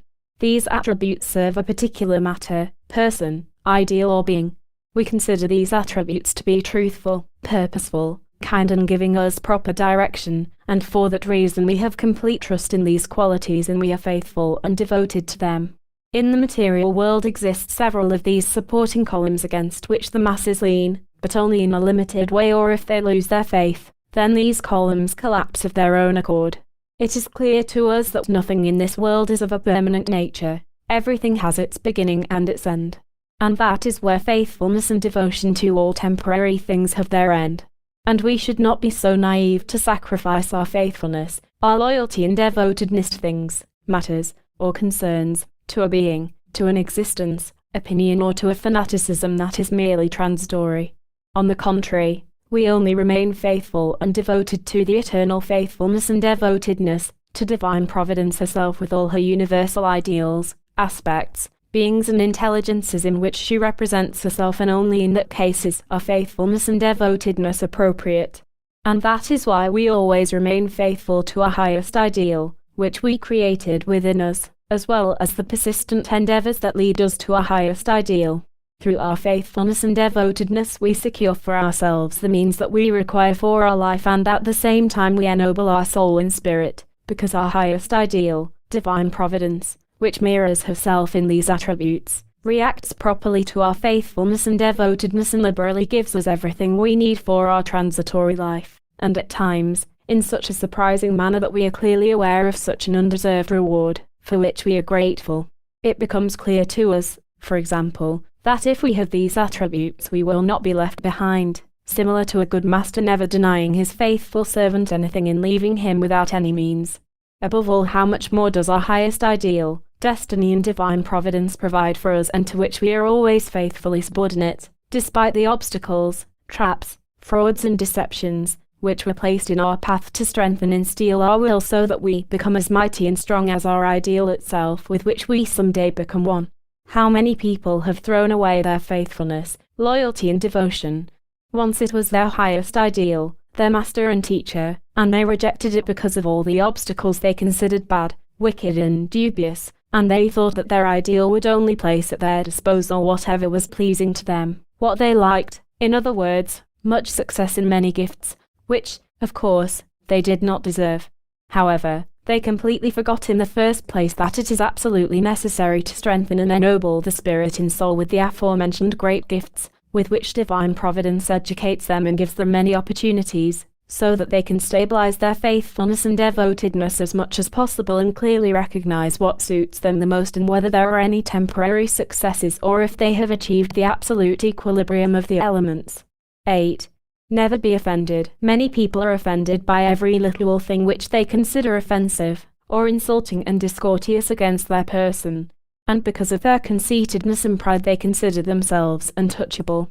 However, if we are in truth well balanced and possess the equilibrium of the elements, No one in the world has the ability to offend or insult us in any way, no matter how great or how severe the provocation might be. That means that we have any insults or offending remarks that provoke human beings and entice them to rash, ill-considered actions, completely under our control.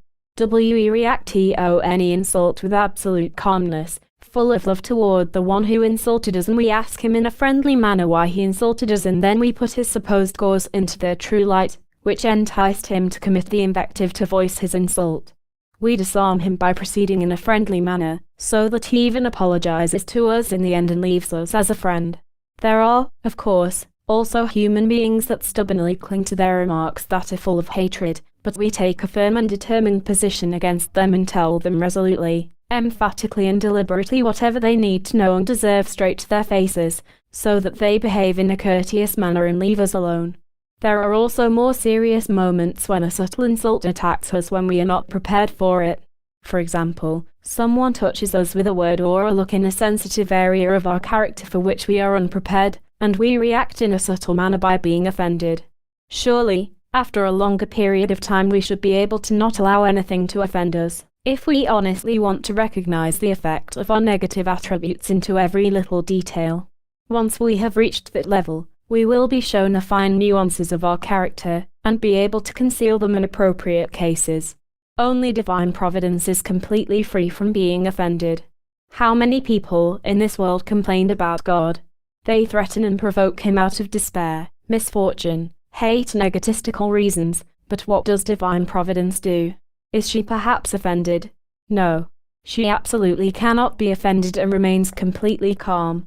She is completely indifferent to whatever someone does to her, the kind of causes someone creates for himself, because on the basis of the universal laws every person is right in his own way, and for this purpose he has his free will and intellect to act in accordance with his will. Someone could object to this and say, when divine providence is blasphemed and insulted in this manner, such a person should be punished without delay. No, that person creates his own cause in the world of causes, which bears him the fruit which he cultivated for himself. But one day, he will truly yearn for God to help him or, as we say, forgive him, but that is something that will only happen in the distant future, perhaps not for many years. In conclusion, that is why we cultivate such powerful feelings within us that allow us to not be offended, so that we can imitate, as much as we can, divine providence herself, who is completely free of being offended. She is generous, kind and loving to all human beings and other beings, no matter if these human beings and beings like their creator or if they hate, criticize, swear or insult him. For that purpose there exists just, but inexorable, universal laws to balance these negative attributes. 9. Respect your fellow man. How beautiful would it be if we respect every honest wish of anyone who asks for our help. First, we must respect his positive and negative attributes through which his character, his soul, expresses itself. We also know that every person is a star, and from this point of view alone we respect every person in his or her development, of course, as long as it is not harmful to us and does not impede our own development. The attributes, thoughts, feelings, conditions, circumstances, opinions and convictions that a person has, who asks us for help, are untouchable for us, but we never agree with them should they be in opposition with the universal laws. However, our own point of view regarding the views of our fellow men, we keep to ourselves, and we grant the particular person the right to his own convictions, which surely depend on his spiritual and astral development. We never permit ourselves to convince someone about something and explain something to him, if he does not ask us, and especially if it is contrary to his convictions. If we did that, we would not respect his independence and his convictions, and we would only be interfering with his fateful affairs or concerns. We can gather that respecting the views and convictions of others is an important principle of freedom, which, degree by degree, has spread over the entire world. The more a being is not respected by society, because of his different viewpoints, the more his imbalance will grow and increase.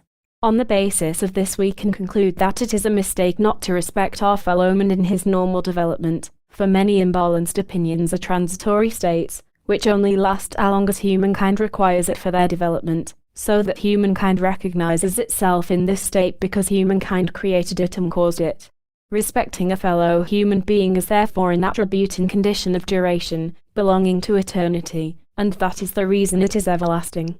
Of course, we take this attribute with us into the eternity. Respecting our fellow human beings creates in the invisible world a strong echo, a reaction, in our favor, because if we respect every person here on earth, we will be respected by him in all circumstances, and he will be well disposed toward us. However, in the invisible world this attribute extends far beyond that, where all the beings, forces and powers will respect us in accordance with our level of development, and this condition is a good sign that we are on the good path to eternity. 10. Penetrability. Penetrability is a significant positive attribute with which we can build our Temple of Solomon. We know the penetrability of a clear mind, a clear intellect, which more and more unveils the secrets and peculiarities of nature in the form of the development of new sources of power, useful substances, atomic development, medicine and other kinds of natural resources, which humankind uses to its advantage, but unfortunately also for its annihilation. The amazing penetrability of thoughts is well known to a magician. These thoughts are captured within us on the spiritual plane like an antenna. If we paralyze our penetrability, we would devalue our character and lose our equilibrium of the elements. From the above statements about the amazing penetrability of thoughts, we can learn that we should become as penetrating with our spiritual and astral attributes with which we express ourselves here on the material plane. And that is why it is necessary, even indispensable, to acquire this mighty penetrability here on the material plane, a penetrability of the spirit and soul, because in the invisible world we will need this often, almost constantly. The universal eternal light possesses the greatest and most powerful penetrability, which penetrates everything and which contains the attribute of clairvoyance, the omnipenetrability without time and space. And this, the highest penetrability, can be acquired here on the material plane, namely, astral vision, also known as second sight, in order to attain perfect clairvoyance. Once we are clairvoyant, then our material and astral eyes penetrate everything that exists, through matter, ether and darkness, and we clearly see whatever we wish to see, without time and space, at any distance at that very moment. That is how amazing penetrability of the universal light is, and we develop from the universal light its attributes of omnipenetrability and omnivisibility without time and space. At the same time, with our clairvoyant vision, our consciousness also penetrates to the location which we see, where we wish to recognize everything that interests us the most in a spiritual and astral respect. We penetrate with our thoughts, elementals, into the spiritual plane of every being, and we understand how to bind our thoughts through our elementals so powerfully to a matter, an object, a concern, or to beautiful things, attributes, feelings and deeds that a particular person, provided he or she is not absolutely opposed to the thought, elemental, that we send out, receives with joy and does whatever we placed into these thoughts, elementals.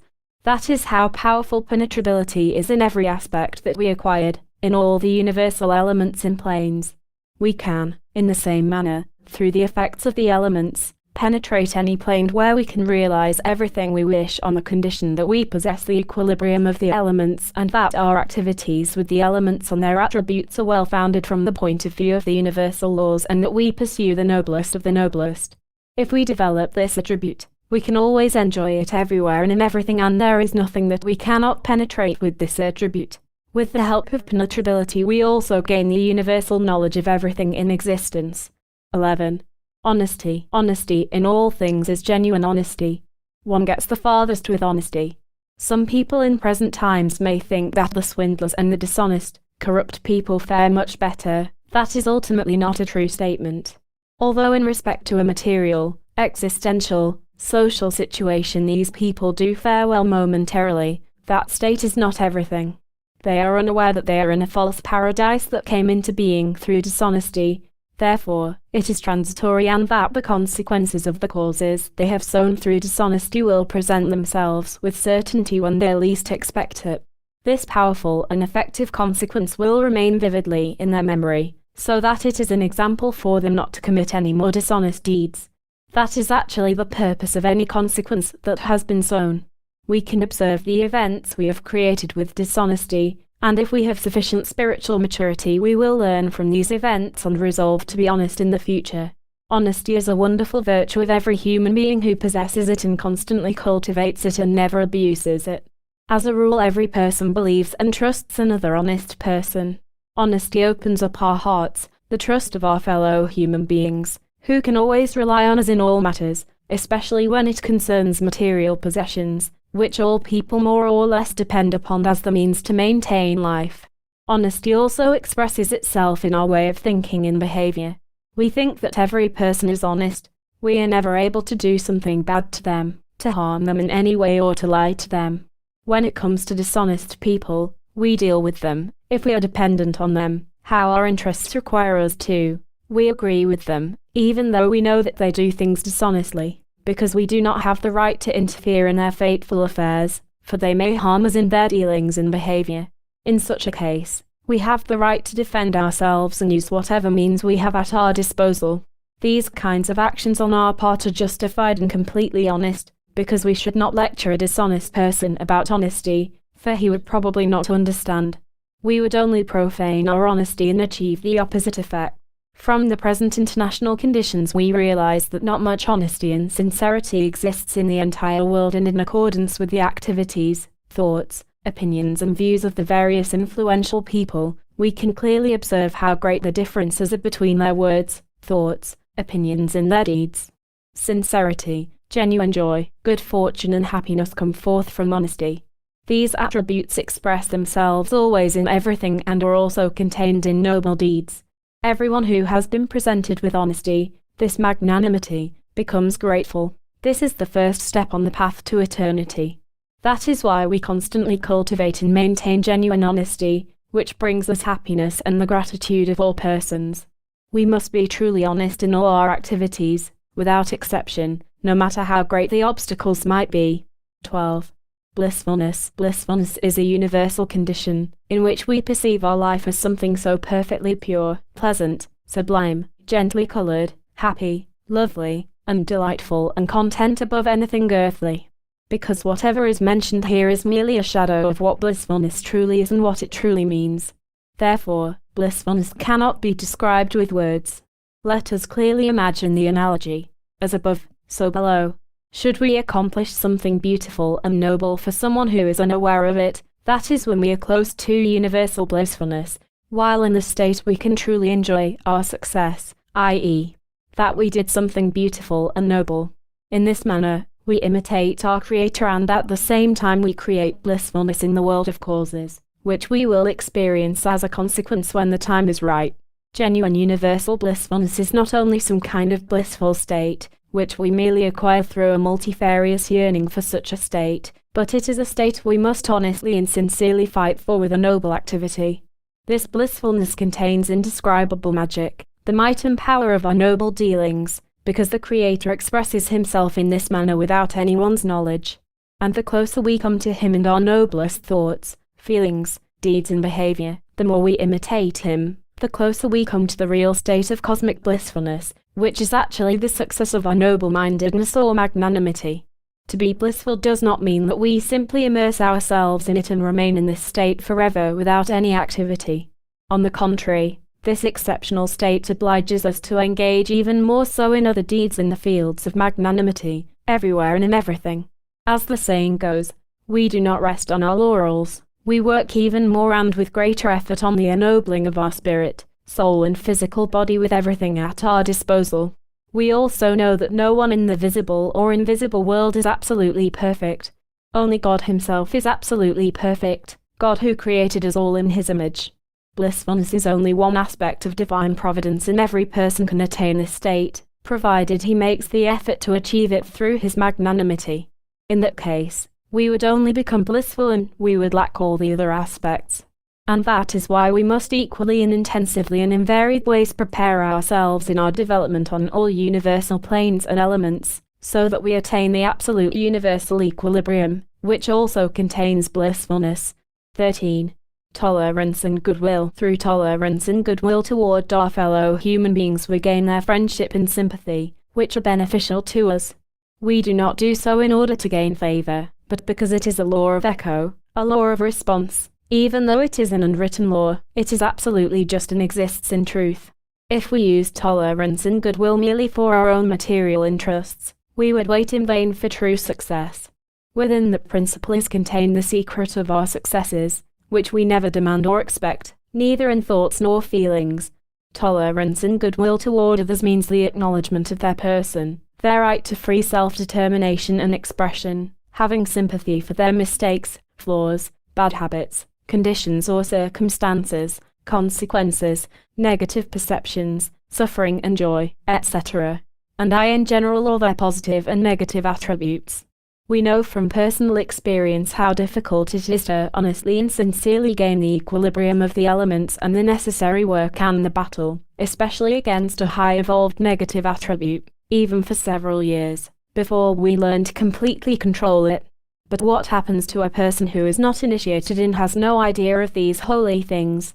Such a person unknowingly falls into a strongly developed negative or positive attribute, which he nourishes regularly, and he is unaware of the danger that threatens him in his imbalanced state. We must truly have pity on these kinds of people, for they would hardly believe us if we explained their actual position to them. Their strongly developed attributes and passions, which directly bedazzle them, would not allow them to believe us, because this knowledge would mean the end of the negative attribute. And for this reason alone, we must be tolerant toward and have goodwill for our fellow man when he makes mistakes or if he does good deeds.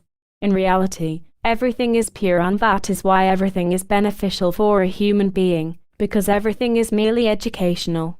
It is well known that some mentors of this world publicly criticize the sins of their fellow human beings without being conscious of the fact that they too are doing something wrong or unjust, because they are not well balanced and as such have no right to criticize others. They can only rightfully condemn themselves when they make mistakes.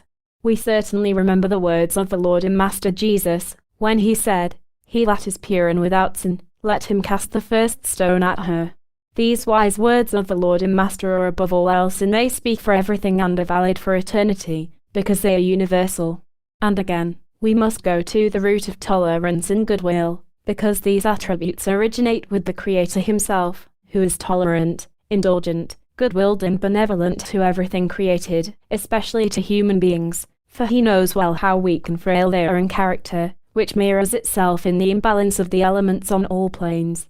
It takes much effort and perseverance for human beings to learn from the consequences of the effects of the negative and positive attributes and recognize their mistakes and eliminate them until they have fully attained the equilibrium of the elements. 14. Consciously calling forth feelings. Whoever allows his feelings to prevail over his own will is a weakling, because his feelings deceive him and he is subject without reservation to his moods, coincidences, occasions and opportunities, where he gets involved with extremes, which will harm him. Feelings are beautiful and always sublime everywhere and in everything, where it is appropriate and provided they are constantly under the control of the will of a person and provided he constantly enables them. We must create such supremacy over our feelings. We fully realize and must never forget where our thoughts and actions can lead us, and we know the reason and goal why they provoke and attack us. As a rule, feelings are connected with visual images, which speak to us in a clear and distinct language that we, as magicians, understand well. In such a case it is necessary to seize the feeling with the image in its core with a thought through our firm will and withdraw it from any further activity in our mental, astral and material planes, which means that we must have absolute control over the feeling with the image that has such an effect on us. Even when the motive of the feelings is noble, beautiful and pure, we should never lose sight of it, so that we do not fall under its influence, which could later affect our fate. For example, mystics allow themselves to be carried to God by an excessive, fervent feeling of love, so much so that this unnatural feeling exceeds the other important attributes, even their will.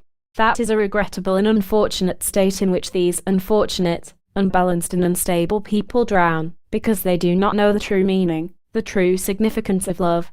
Love as an aspect of feelings must always be under our will, and therefore, our feelings must only be effective in accordance with our will as we wish them to be.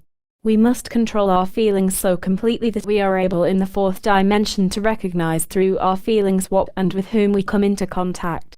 A feeling that has been completely developed is called clairsentience, which we acquire through our will in various exercises, which requires the equilibrium of the elements, i.e., purity, always, everywhere and in everything.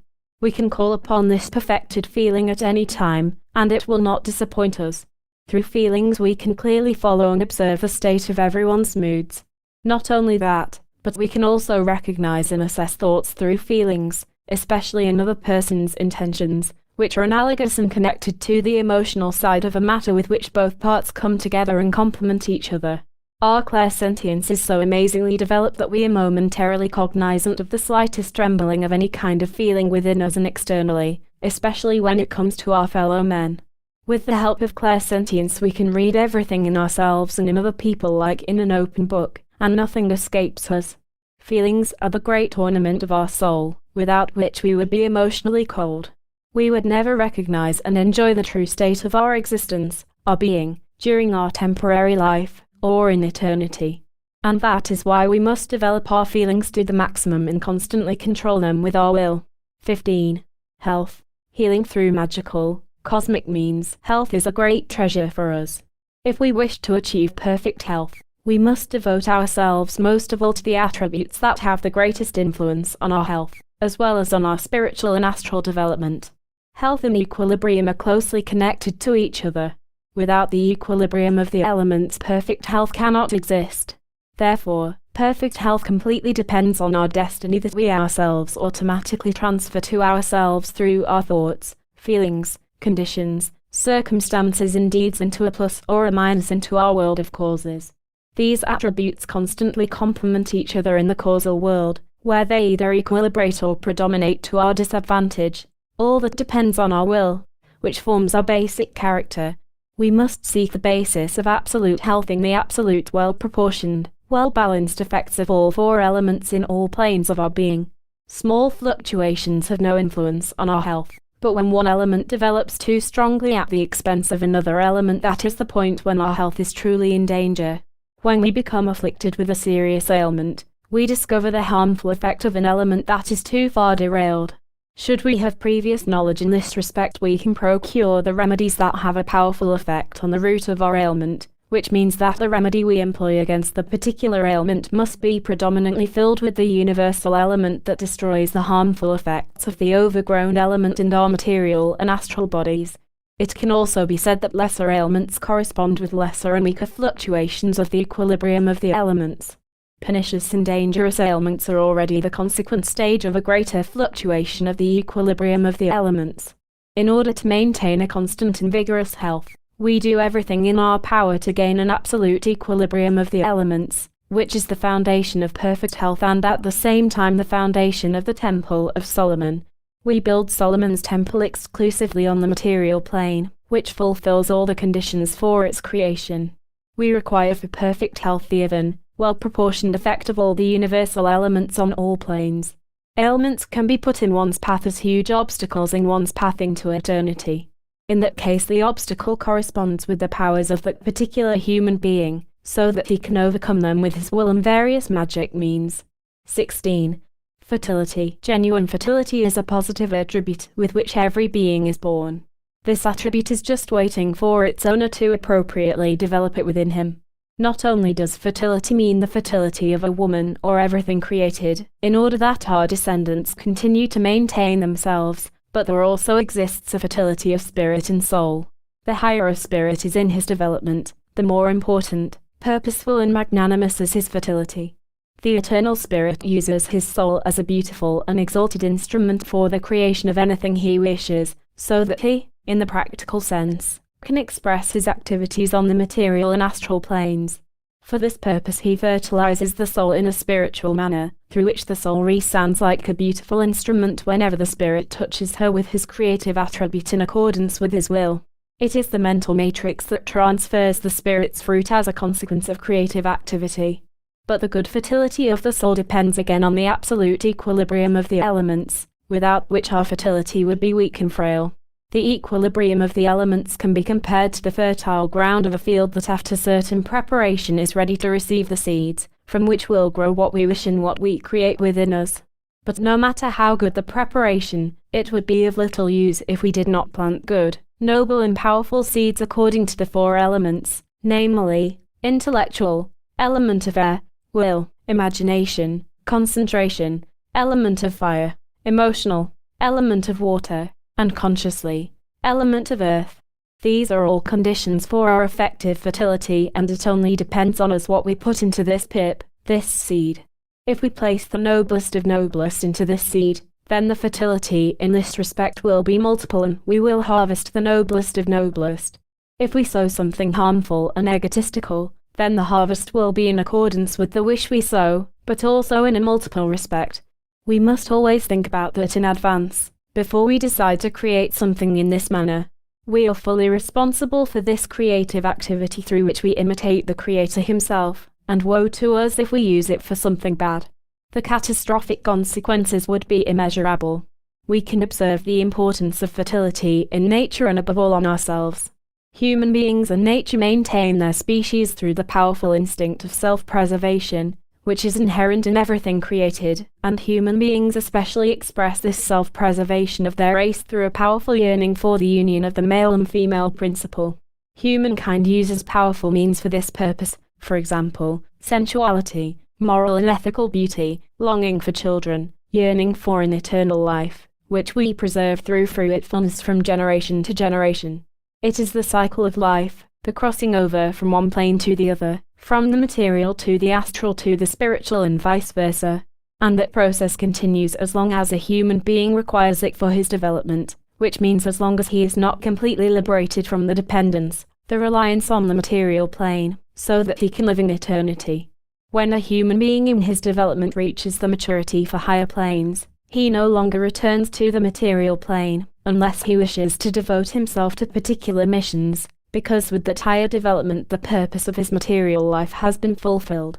In general, it can be said that fertility is actually all the causes that we sow in the world of causes, akasha, which then express themselves as consequences. 17. Life, rhythm and mobility. Life means to become conscious, to become aware and experience everything that happens inside of us and outside of us. Our temporary life depends on specific material, astral and mental conditions. The main nucleus of our life is of course our immortal spirit, which is personified in two shells, so that the spirit can express and represent himself on the material plane with all his attributes, abilities and powers. The most well-known expression of the spirit is life on the material plane. This expression has a great advantage because it is possible in the physical world for a human being to attain self-cognition and to liberate himself from everything that ties him to the material plane. And that is why such conditions and powerfully effective means have been created here on the material plane, which constantly draw our attention to something higher, and which we would otherwise not notice, even though we are dependent on these higher things, which are incomprehensible to us. It is our opposite pole, the universe, which with its rhythm intervenes in everything that exists, as it does within us. The microcosm, the universe, the macrocosm, is an everlasting pulse of life, which constantly renews itself for a particular purpose, a goal to which every individual participant of life must travel. For example, our physical heart physically expresses the pulse of the eternal life, of the immortal spirit, which is filled with eternal universal attributes, energies, powers and abilities, with which the immortal spirit expresses his will, and the analogy of the universe in the physical and astral bodies, or shells. Wherever there is life, there is movement. We clearly experience this everlasting movement in accordance with the analogous laws internally and externally. In reality, there is actually no death.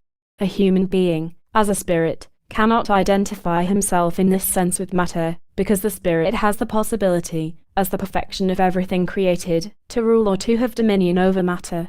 For that purpose, through his omnipotence, he can create the substance out of himself and thereby imitates the Creator himself.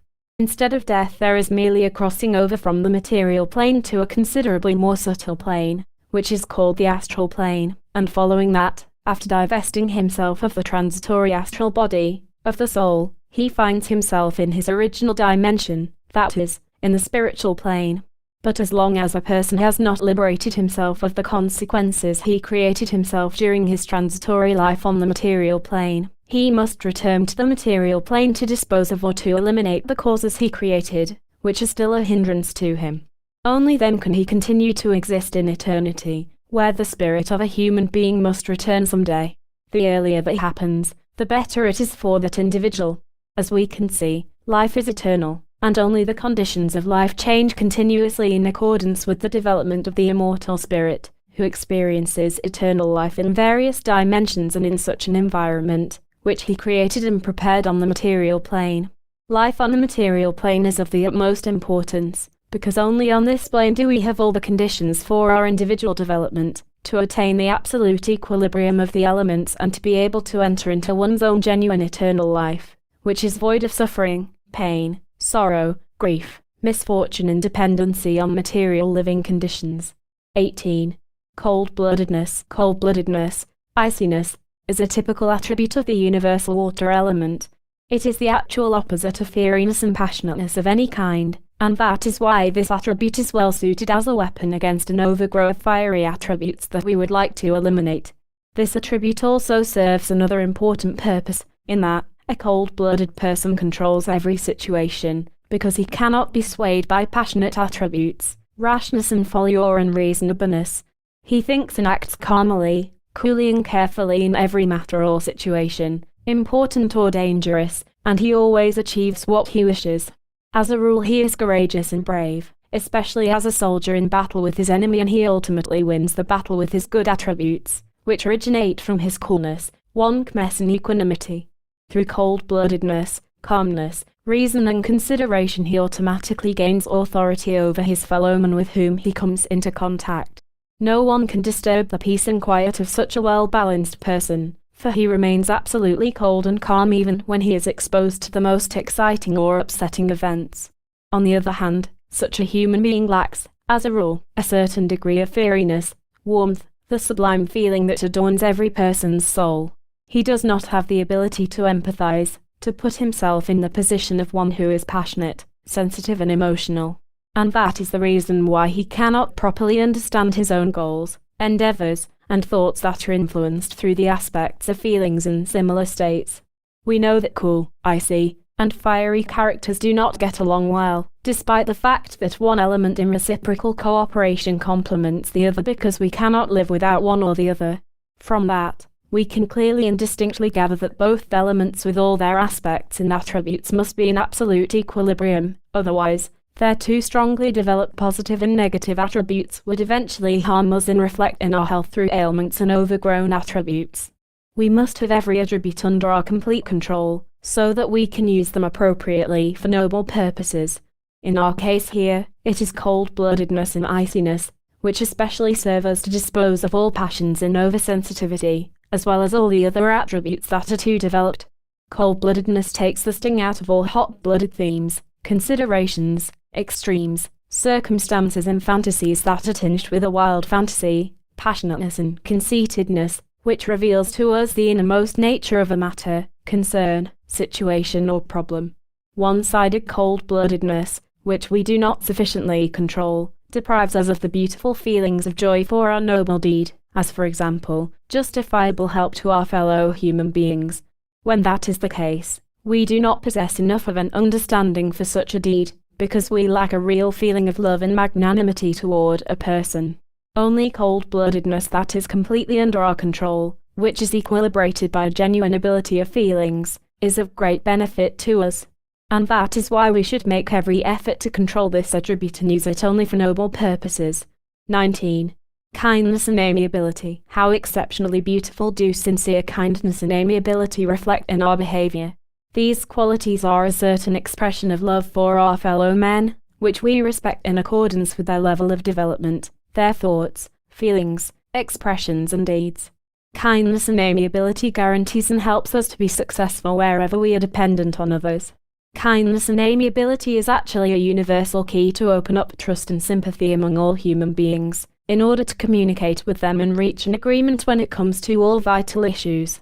It is also an element of goodwill to gradually remove all obstacles that impede people to get to know themselves better, to understand themselves better, to respect themselves, and to help one another and never disappoint anyone. The aforementioned conditions of genuine kindness and amiability are especially important today, because every reasonable person must truly value a good word and a promise, but he above all values when promises are kept and realized. That is the main goal of kindness. Kind and charming remarks, if not realized, are merely empty phrases to praise, flatter and deceive the good people of the world. Genuine kindness is clothed in complete modesty, honesty and silence, and only the effects are noticeable wherever it strikes. We know from experience that our fate will never pamper us. It only allows us to meticulously experience the hard realities of life, which include failures, ailments, mishaps, misfortunes, poverty, etc., which are advantageous to us, as they strengthen our will, our nerves and health, and in our battle against everything harmful. And it is also a true kindness of our fate that the universal beings who love us also put obstacles in our way, and help us in this drastic manner. The results of their genuine and sacred kindness are immense, because they have a great influence on us in respect to our magical development.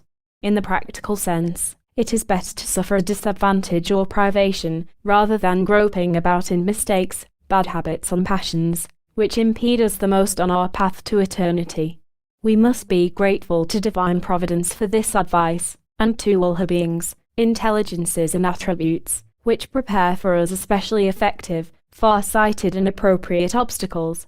These beings and intelligences educate us and express their honest kindness. 20. Patience. Patience belongs to the precious universal attributes, which every human being can develop. We speak of the patience of an angel.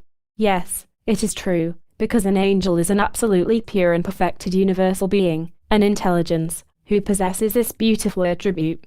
Patience has a great resemblance to endurance, but patience surpasses endurance when it comes to perfect patience, which knows no beginning, no end.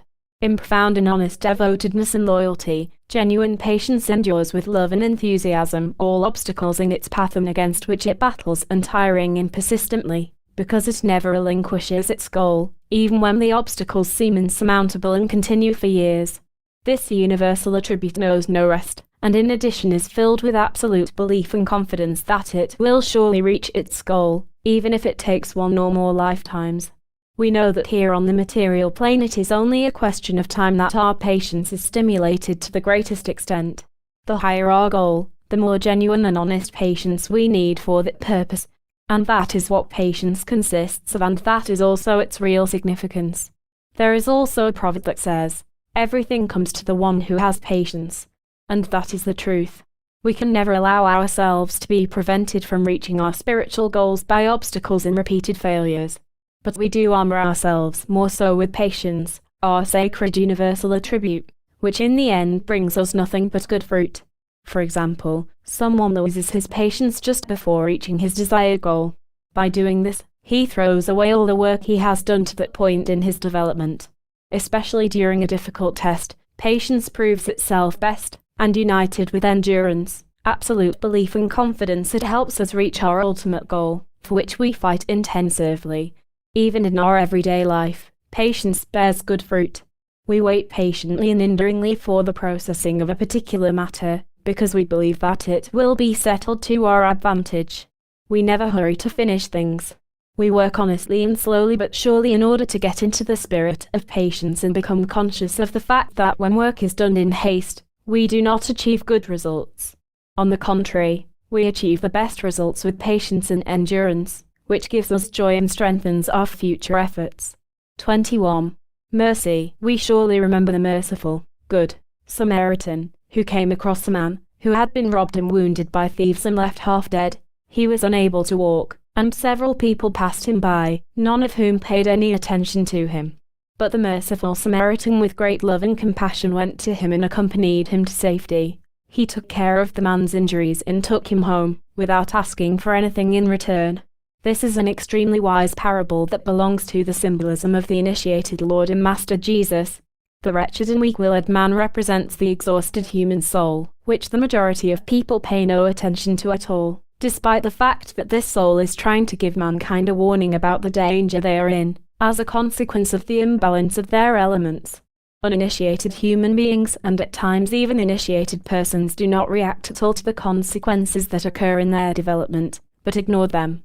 And suddenly, there is the eternal Spirit's ray of light, which genuinely and honestly takes care of the wavering soul and brings her to safety.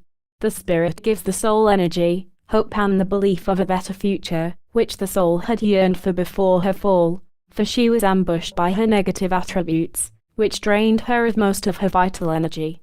But at the right moment the Samaritan appears in the form of inspiration and intuition and is fully aware of the danger that threatens the soul with by larvae, shadows, hallucinations and dangerous situations.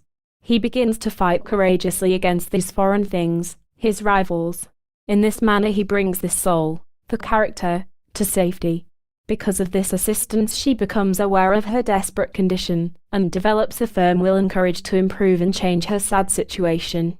Genuine mercy not only consists of alleviating physical pain and helping wretched human beings, it also expresses itself especially when we can point out a mistake to someone that he unconsciously makes. We can only help him if he asks for our help with the honest intention of recognizing the absolute truth about his life. Mercy and compassion are inappropriate when we help the undeserving, because we would only squander our vital energy, which is necessary for our development and progress.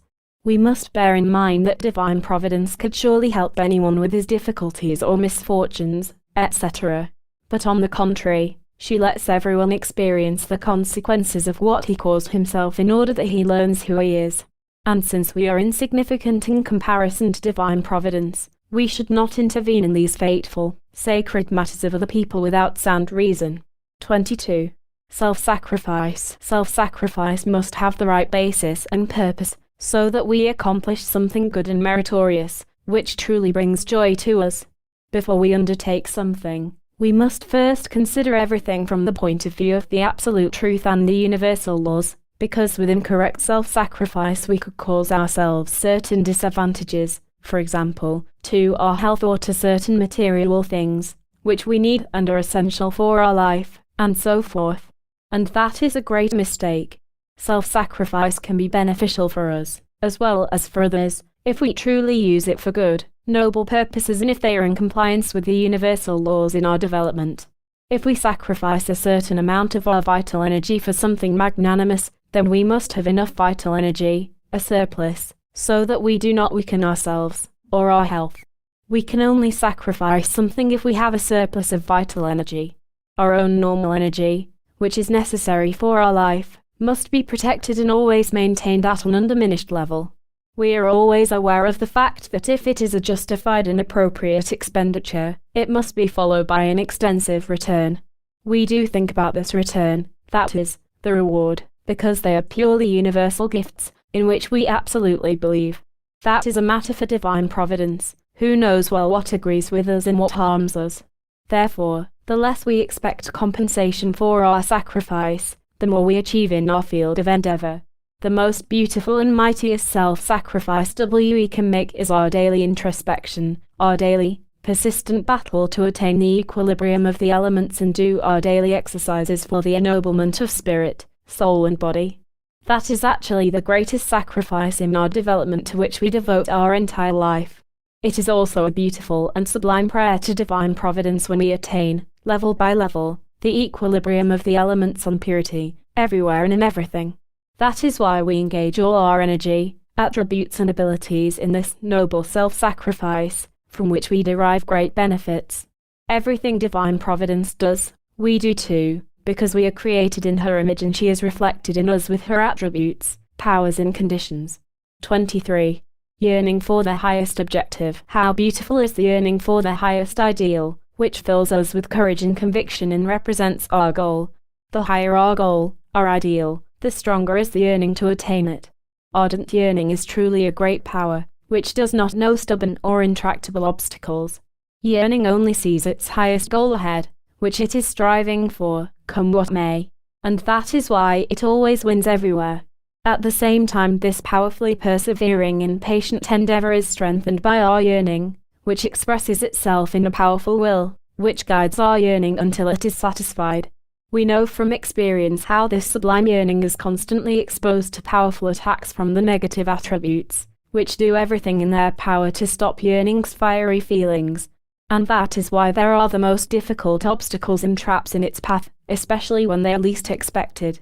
The severest obstacles in this phase of one's development are failures, disappointments, distrust, false compassion or pity, pursuit of success, ailments and other severe obstacles of the physical kind, duties, the environment, etc.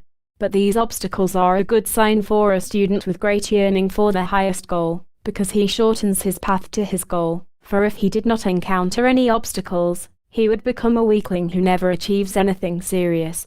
Only a persistent, brave, honest and constant worker can satisfy his great yearning with his highest ideals, which, of course, is only the first step into eternity and to further steps in development to the highly possible aspects of universal providence. After reaching the first goal, a stronger longing makes itself felt to reach even higher ideals, which in eternity are set up in an infinite row of circles of clearly shining stars, which await everyone who is able to recognize their true significance and to realize and achieve what they represent. Genuine yearning is eternal and never extinguished. It begins with the lowest goals and continues to the highest reachable goals.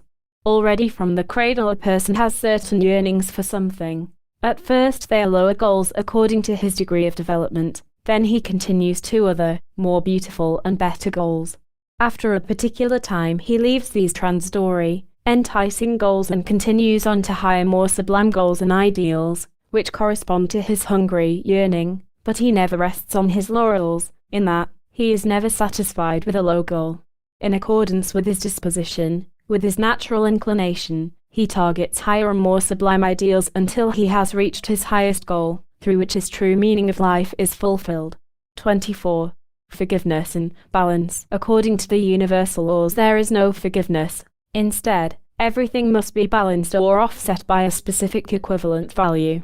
From the viewpoint of human laws, which are legislated by a society of people, there exists a certain relief, forgiveness, a kind of penal amnesty for the violation of the laws.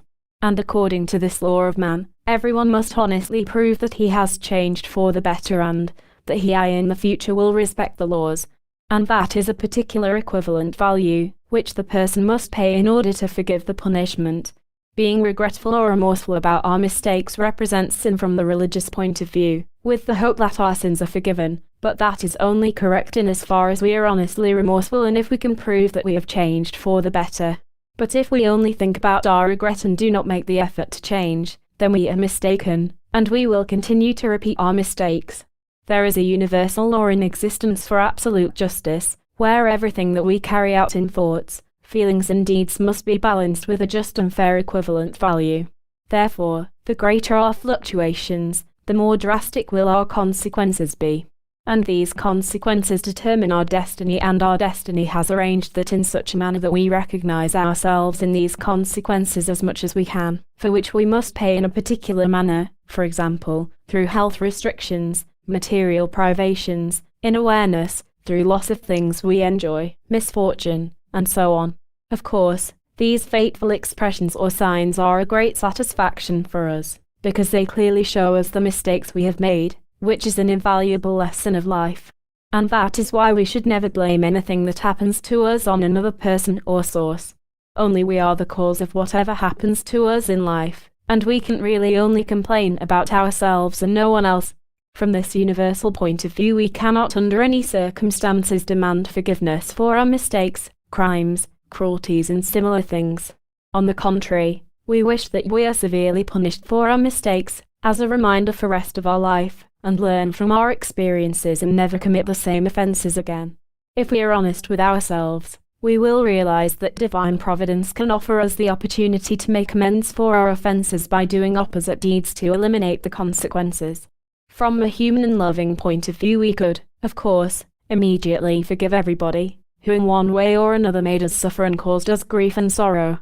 But, basically, we have nothing to forgive, and all we can do is wish that person the best, so that he recognizes himself in his deeds and consequences. And whatever has happened to us is a matter of our absolute, of just, and educating fate.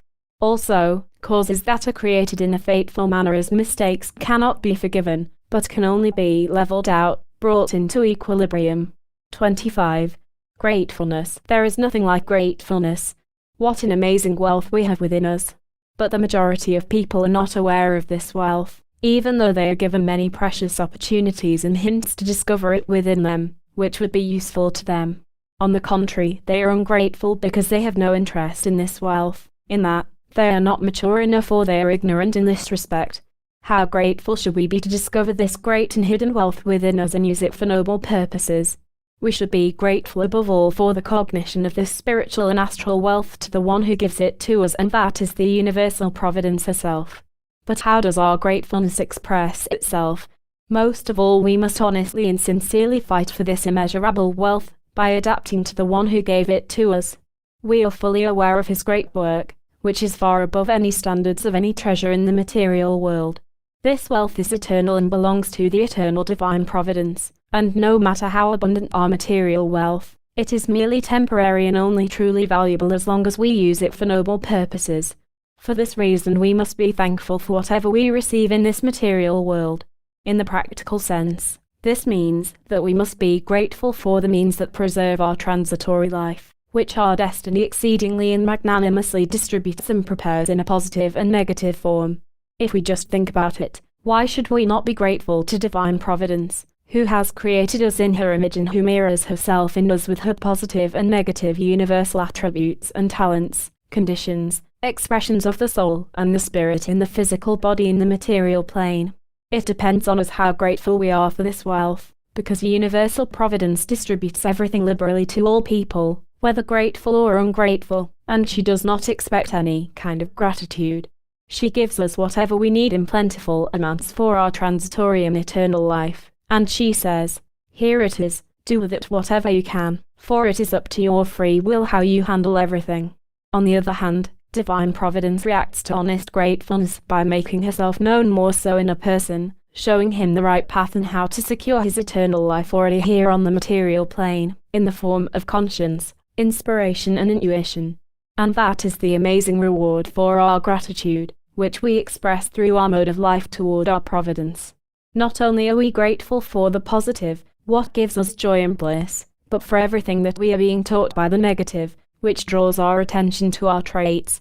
We should express our thanks for that in the most sincere manner. 26.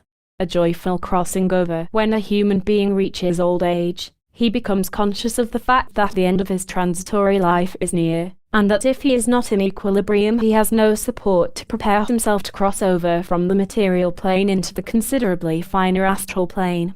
In this respect he is poor because during the course of his life he did not establish the prerequisite for his future life in the higher planes. He leaves the world reluctantly because he has become one with the material world. Therefore, he yearns for the longest possible life and he wishes that he could take everything that is dear to him from the material world. A well-balanced human being behaves differently. During his material life he gathers spiritual and astral knowledge about everything that exists in eternity. He studies and acquires knowledge about the universal laws and most of all he is interested in the most important law of the universal destiny of a human being, namely, the law of karma.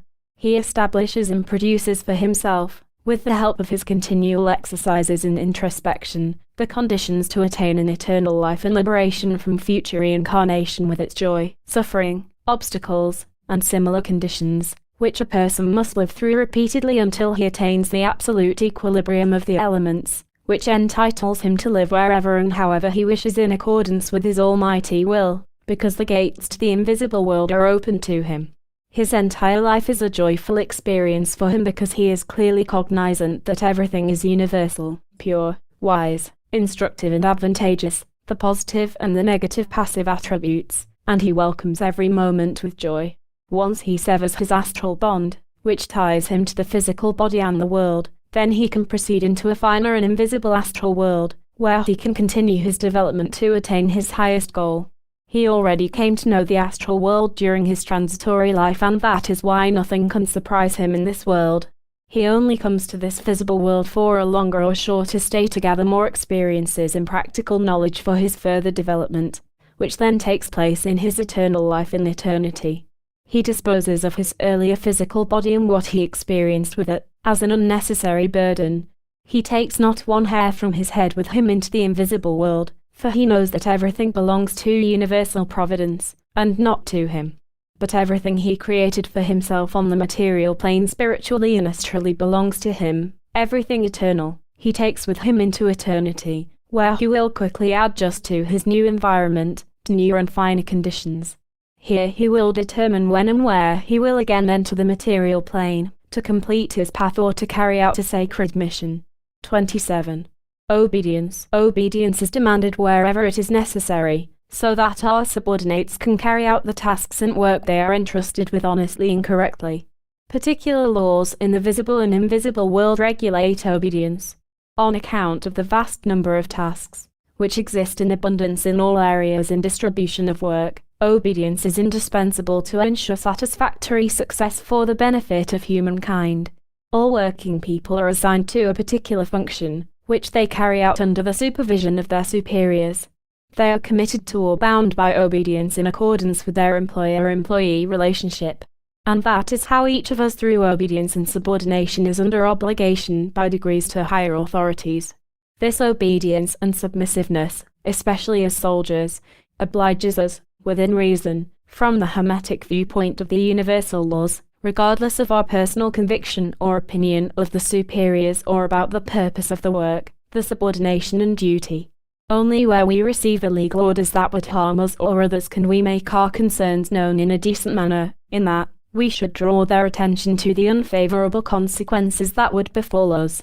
We shall not be obedient to our superiors when comes to outright theft, or when we are dealing with a crime, something our conscience forbids us to do.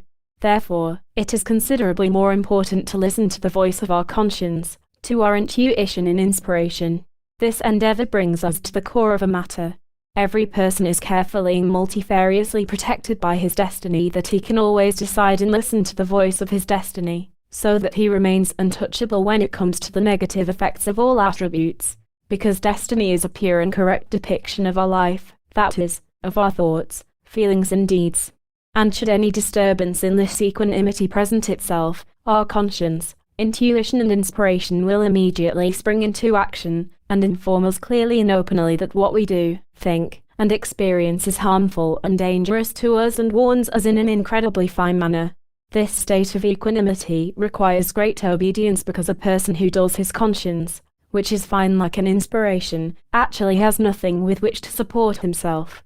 With a dull conscience, he cannot assess whether his mistakes and passions are dangerous and harmful, and he will become more and more subject to their influence. Our conscience often draws our attention to our mistakes and shortcomings from the wise advice of particular people, which our conscience uses as instruments for educational means. It is not without good reason that it is said that wise advice in serious matters is better than gold. But if that does not help us, our destiny will intervene with coarser and more effective means, as a warning, such as ailments, mishaps and misfortune etc. In general, the main principle here is that we always listen to the voice of our conscience, intuition and inspiration. On the other hand, we never listen to someone who incites us to do something bad, or to the whisperings of our negative attributes, passions, larvae, shadows and phantoms. In that case we must be especially vigilant because these attributes, the larvae of the negative attributes, will first put us in a cheerful mood for a particular reason in order to easier deplete our vital energy for their nourishment. We know only too well that if we want to progress, we must first annihilate these kinds of parasites. After all, we are entitled in accordance with our maturity to demand obedience and submissiveness from whatever we have under our good will. 28. Appropriate attitude toward departed beings and material things. We know from experience that we often remember our departed parents and family, but even this must be done in moderation. We can think of our departed family, remember their wise advice, their good and noble deeds, and take them as an example when we are in need of strengthening in certain matters. We also know of the departed who did frightening things while on earth. We should not give them too much thought because we might form for ourselves phantoms and shadows, which would constantly pursue us. If we remember the departed too often, and especially mourn them for too long a time, it disturbs them in their sphere and tears them away from their present development, and they are forced to react to our recollection of them. If we do that, we are causing them difficulties in their development and holding them back. From a Christian point of view, praying for the departed so that they are saved is completely unnecessary according to universal laws, because all human beings create their own destiny, and no one in this world can help them in this respect, unless someone voluntarily assumes someone else's causes and consequences, but every reasonable person should think carefully about this.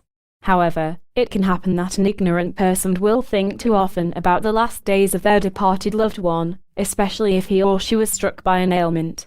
For example, let us take the case of a mother who had an ailment and was seeking relief and comfort from her daughter. The daughter vividly imagines her mother's pain and suffering and creates the cause, i.e., a passion or other negative characteristic, of her mother's ailment for herself, but at the same time she also assumes from her mother a part or the entire consequences of this particular cause, which the mother at some time or another created herself. Everything must be brought into equilibrium, of course, only to a certain degree and only so far that a person realizes his or her error, but how that happens is a matter of destiny. The best way to behave toward the departed is to wish them the best for whatever they can attain in their fateful development and never disturb them in their development with any kind of thoughts, other than those from which we learn and through which they will not be disturbed. If we possess valuable items, wristwatches, rings, bracelets, diamonds, etc., which we cherish so much that we cling to them, this connection, this relationship, is absolutely wrong, unhealthy and harmful. Let us assume that one day we lose these precious belongings or they are destroyed. The loss of these things makes us so sad that it feels as though someone has cut off a part of our physical body. It burdens us and we remember it constantly and we vitalize these lost possessions in our memory until it becomes a habit, and then we try to replace these items so that we can satisfy our greedy longing for the things that we lost. We know that anything we possess in this world does not belong to us, not even one hair on our head. Everything belongs to universal providence, which loaned us these things, including our physical body for the duration of our transitory life. We are merely administrators of what we have, and that is why we manage, handle, and treat everything the best we possibly can, but in reality we do not appropriate or take possession of anything. We must remind ourselves that we basically own nothing and we cannot take anything with us into eternity. We must leave everything here, and that is why we should not cling to anything material, not even our physical life, and much less to some precious gem, which has no value in eternity. However, from a different point of view, these material things have a great value for us to recognize ourselves, but if we take that dependency with us to a spiritual plane it would severely burden us. All these transitory things only serve us to benefit us in the material world for the noble tasks we are able to carry out with them in accordance with our level of development. We could prefer a common stone much more, and it could be more valuable to us than a precious gem, depending on what we are trying to achieve. However, we should never cling to anything transitory, because we would create causes in the material plane for future reincarnations. 29. Criticism of others. How we enjoy criticizing other people. We see their faults in every little detail, but as a rule we do not wish to be criticized about any of our faults. That is how it is with a person who is not well balanced, who is not in equilibrium. A person who knows himself and knows the corresponding universal laws that permeate his entire being does not even dream of criticizing another person's bad attributes, because basically negative attributes are universally educational and wise. His greatest endeavor is to achieve correct self-criticism from a universal viewpoint, to recognize himself and condemn his own faults, dubious negative thoughts, passions, slandering other people and similar cases. For this purpose we assume an impersonal point of view, in that we drive out our egotism, personal prejudices, profiteering, and everything that impedes us from recognizing our flaws. Our impersonal criticism must be carried out by the spirit of correct introspection, which we loyally perform daily to attain our equilibrium. Above all, we are strict with ourselves. We forgive ourselves nothing. We rebuke ourselves for everything that is incorrect and false, and always be on guard so that we are not surprised by anything or that our equilibrium is torn down, which we built with great difficulties. When it comes to a person attack on our fellow man, we clearly imagine how we would feel if someone did or said something unpleasant to us. We put ourselves in his place and everything else will fall into our lap, like a ripe apple. We will not even dream of criticizing another person or accuse him of something. Of course, it is different when you tell someone the truth in a friendly way, provided he asks us for it, or when we are forced to speak the truth in our own defense. We are no one's moralizer. We are not entitled to sermonize because only the universal destiny is entitled to do so in the form of conscience, intuition and inspiration. Our fellow man will be pervaded by an honest endeavor to make a change for the better, when he recognizes within himself through the impression of his conscience that he has done wrong. A priest, a moralizer, has a certain influence on his parishioners, but this influence immediately dwindles when the people leave the threshold of the church, where they gladly listen to everything that was said, but rarely keep the principles that were preached. They continue making mistakes, believing they will be forgiven as soon as they go to confession. Everything that a human being believes in becomes a reality to him. It is a creative act. Of course, for the Hermetic student, an honest improvement must not be lacking, as well as balancing injustices in similar things. 30. Do not complain. It is a typical reaction for people to complain when they are struck by misfortune, unhappiness, or disasters. They do so for only one reason, so that other people will help them out of their misery.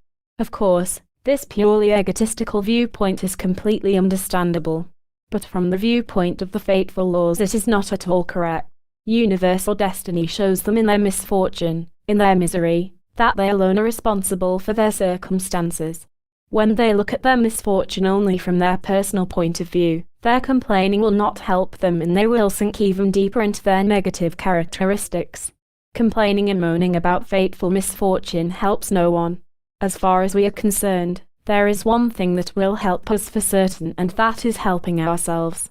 When we truly acknowledge the serious cause of our mishaps, and if we experience the consequence, we will make a greater effort to discover all our mistakes and shortcomings, so that in the future we can prevent the repetition of a similar misfortune. And we should not expect others to help us. We can learn from intuition and inspiration where we made a mistake in the past, e.g., if we lost a material possession, we obviously should know if we were excessively attached to that possession. Or as parents, when we lose a child that we loved, that is a serious consequence that expresses itself in this connection now in the death of the child. It is said that when we are ravaged by misfortune, we will discover our best friend. Yes, that is true, except that our best friend is universal destiny, because misfortune makes us cognizant of our mistakes, and that our innermost power has an influence on the positive change in our character. We have already recognized that every misfortune has an educational and equilibrating significance. That is why it is neither evil nor malicious, as some people believe it to be, who have not recognized the actual purpose. And that is why we must be grateful to destiny for the fateful events that happen to us, which in our life is of the only importance. 31. To realities and absolute truth, we differentiate between two realities. One is transitory, created for the material plane. The other is lasting, created for eternity. The material plane itself is a reality that constantly repeats itself, because universal providence mirrors herself therein with her attributes, powers, forms and measurements of time and space. That is an absolute truth. The earthly plane is, however, material and subject to various changes, including birth, growth, adolescence, and death, i.e., the dissolution into the original elemental substances, out of which all physical matter, beings, and animals have been created. One of these material substances is our shell, our physical body, through which we express ourselves as human beings on the material plane. This shell serves us only during our transitory life, and then it dissolves into its original substances, the elements. This applies to everything material that serves us as a means for our life. These conditions will last as long as humankind requires them for its development, which at some point must reach its culmination, its highest goal. On the other hand, we have all the spiritual truths, the universal laws, the existence of God, the Creator Himself, Akasha, and divine providence. Let us call the aforementioned, as best as we can, absolute reality, which corresponds with absolute truth, and everything that a human being creates for himself here on the material plane for eternity, which first is absolute equilibrium of the elements on purity, omnipotence, omnipresence, immortality and other states of cognition respecting the universal truths, is also eternal, immortal, real, and also corresponds with absolute truth. It is, of course, quite difficult to recognize these eternal universal truths, and only the mature can attain this cognition. All others must repeat their transitory lives on the material plane until they are ready for these cognitions, for eternity, for the absolute truth. Occasionally they understand the realities, the truths, from their personal point of view, which is merely a shadow of what really exists. But every being has within him the prerequisites for self-cognition and for the cognition of the eternal life. How it can be reached practically, which depends on his free will, how he makes his decisions. And he will not be completely prepared and ready for eternity until he becomes sick and tired of his material life and truly yearns for eternity, where he will get to know the absolute truth. Once a person consciously realizes who he actually is from the point of view of the universal laws, then level by level the gates in eternity will open up for him, which is where he will reside forever. 32. Rejecting yearning for success. In general, most people yearn for successes, and they devote themselves to some kind of discipline or endeavor. On the material plane, when it comes to uninitiated human beings, this yearning exists even more because it supports their endeavor to achieve the greatest successes. It is different when it comes to people who are initiated. They do not live only for success, but for the ennobling of their spirit, their soul and their material body in order to gain the equilibrium of the elements, which for them is the first and most important goal and the foundation on which they establish their Temple of Solomon. Successes and failures are minor considerations. Of course, we believe in success, but we also know that it must ensue automatically. But it is such a high universal gift that we never feel truly worthy to accept success, and the less we count on it, the larger and better fruit it provides for us.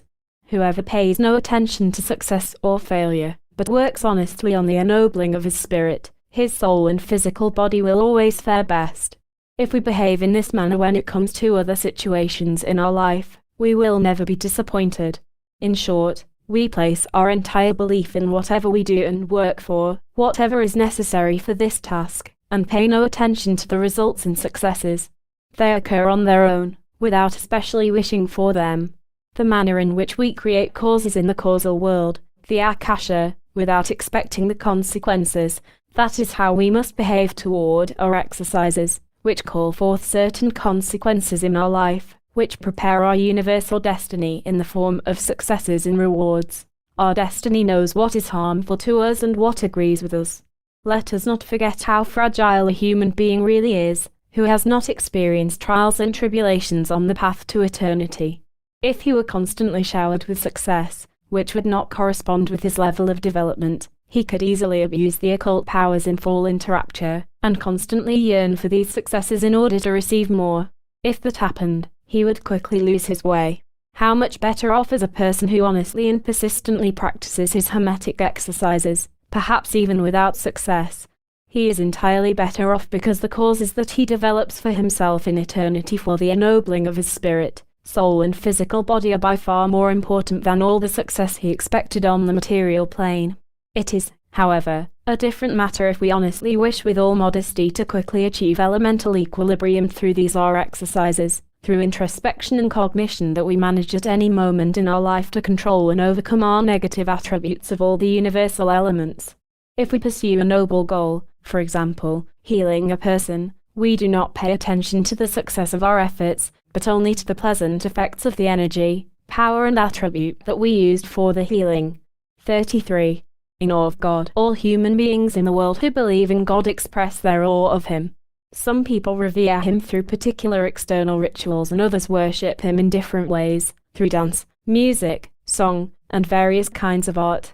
We also find in the cultural traditions of all nations an important element of religious culture, which has been cultivated from time immemorial to modern times, and in every cult we find various kinds of divine worship as well as various aspects.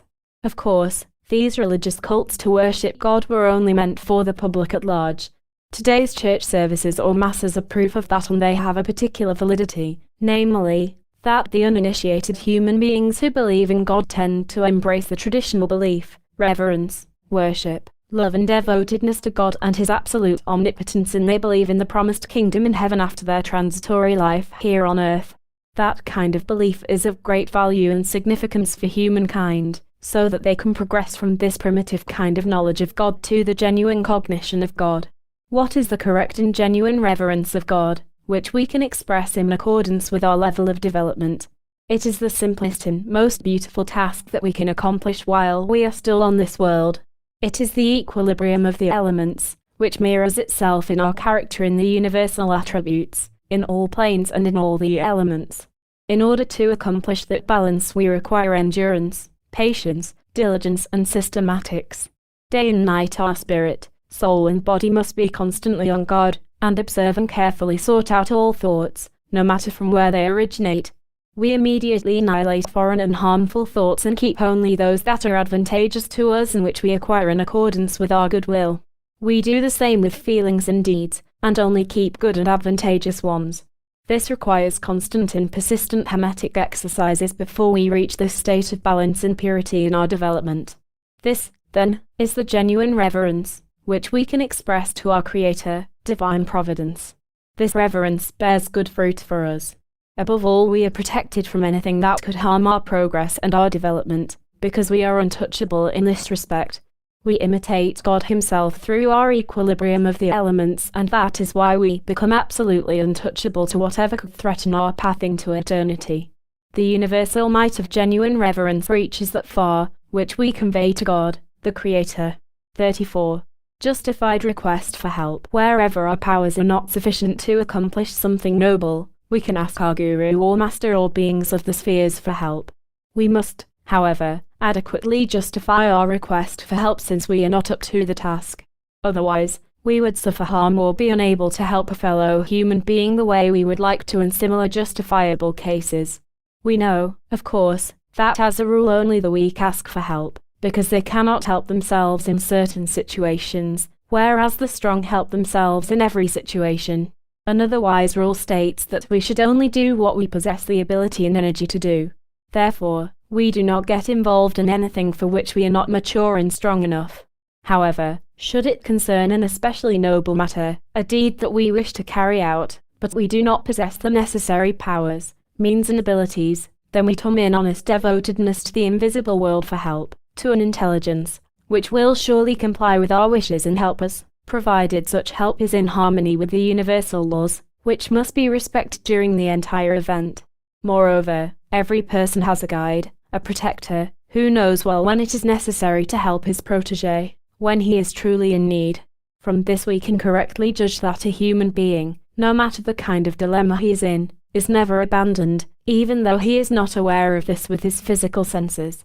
But no help can save him when destiny itself intervenes and severs the astral cord between his physical and astral body, either because his tasks in his transitory life have come to an end, or because of fateful karmic laws he must reap and experience particular consequences. In that particular case, any help is in vain. When someone threatens our life without provocation, we can with absolute confidence ask for help, provided we do not possess the ability to defend ourselves sufficiently. 35. Impartiality. Every human being who takes an impersonal stance to various kinds of problems and concerns always fares better than a person with personal prejudices. When we are impartial, we find ourselves as observers outside the framework of a particular matter, in that we do not identify ourselves with that matter, and that is why we can assess and judge everything clearly and correctly and come to the correct conclusion. On the other hand, if we are personally prejudiced toward a matter or problem, if we personally identify ourselves with it, we could plunge into its influence, and we would only experience what that matter conveys and demands, and we would not be able to discover any truth or reality in that matter. In such a case, we recognize everything only from our personal viewpoint, the side of prejudice, and that is unquestionably incorrect. Through impartiality we are actually approaching a universal outlook, where all influences and attributes cease to exist, positive and negative, and we thereby find ourselves in a balanced state of the cosmos, the universe. In everyday life it would surely be ideal if respective judges had this particular attribute so that they could justly and fairly judge the consequences from the causes of the accused. Despite that, in such cases, absolute justice has its complete influence on particular judges so that they sentence the guilty party to penalties that are exactly in accordance with the consequences and correspond with the valid karmic laws that apply to every human being. Even though it might appear that an accused person, through the prejudice of a judge, has been sentenced unjustly, this circumstance is still the consequence of a cause, which was recorded in the world of causes through his former behavior, which he must now experience, even if it appears unjust. We know that an uninitiated person does not have the ability to comprehend the depth of the absolute impartiality of his destiny, which clearly shows him throughout his entire life his mistakes, violations, crimes, passions, and so forth. But a person who understands that he should not do this or that, because it will harm him, and despite that rejects the fairness regarding his elemental fluctuations and deviations, must therefore bear the various consequences of his constantly increasing causes. Sooner or later he must attain this impartiality, i.e., He must attain an impersonal point of view, perhaps on his spiritual path or under the influence of a long-lasting illness or in many other ways. However, that depends on the development of the individual person and therefore on the creation of causes. When a human being creates good and noble causes and fights against the harmful ones, he is getting closer to the equilibrium of the elements and at the same time also to impartiality. Objective, unbiased human beings are always just and not egotistical and admit even their tiniest mistakes, but they are also making every attempt to eliminate these weaknesses of their character. 36. Our attitude toward negative attributes. If we are already far enough developed, then we clearly recognize that all negative attributes are absolutely pure in their effects, almighty, and above all wise and educational. That is what they are destined to do, to educate us, and not torture, worry or frighten us, as the majority of people in the world mistakenly assume. From this point of view, we look upon all negative universal elemental attributes with gratitude and awe, which they deserve, for they are attributes of divine providence, with which we are confronted, so that we get to know ourselves. Since we have created the evil and falsehoods in our lives, we cannot blame other people for what happens to us. Rather, we must honestly admit even the tiniest mistakes to ourselves and attempt to eliminate them. Also, all the consequences that we have to face in life, especially the negative ones, we should accept willingly. And we are also aware that everything has been prepared for us by universal destiny, which constantly draws our attention to the weaknesses in our character, which we created through our elemental positive and negative attributes and abilities. When someone is honest in this respect, he will be able to determine in a magical manner the cause of his suffering, how to balance it, so that he knows where he must make a change for the better, and that information is conveyed to him constantly, either directly or in another suitable manner. The main endeavor of every good magician is first of all to quickly gain his magical equilibrium of the elements, so that he can successfully progress on the magical path into eternity. At the beginning of his battle with the elemental negative attributes, he can use whatever methods and means he can find as an effective weapon against their effects. He may perhaps even use hot-temperedness, aversion, and revulsion towards everything that harms him, and he punishes himself for every mistake that he repeats in a particular manner. He can do whatever he wants for the single purpose of attaining his equilibrium as quickly as possible. At a later stage of his development, he will get to know the real value and purpose of his negative attributes with which he constantly wrestles, and it will become clear to him that even God mirrors himself in them, who created them as he did us. God gave us certain attributes and abilities to recognize and overcome our negative qualities. The negative attributes never take the liberty to attack their victim without the victim possessing the ability to defend himself. They are only effective as far as the person can bear it, so that he defends himself and overcomes these attributes. Whoever honestly, sincerely and bravely fights against them, defends himself, so that in the end he controls and overcomes them, strengthens himself in the spirit, soul and physical body.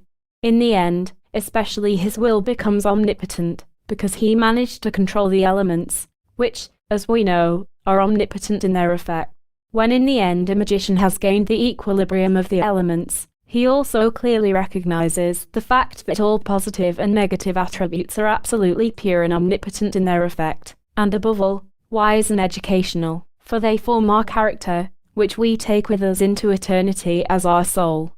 The element of earth, positive attributes. 1.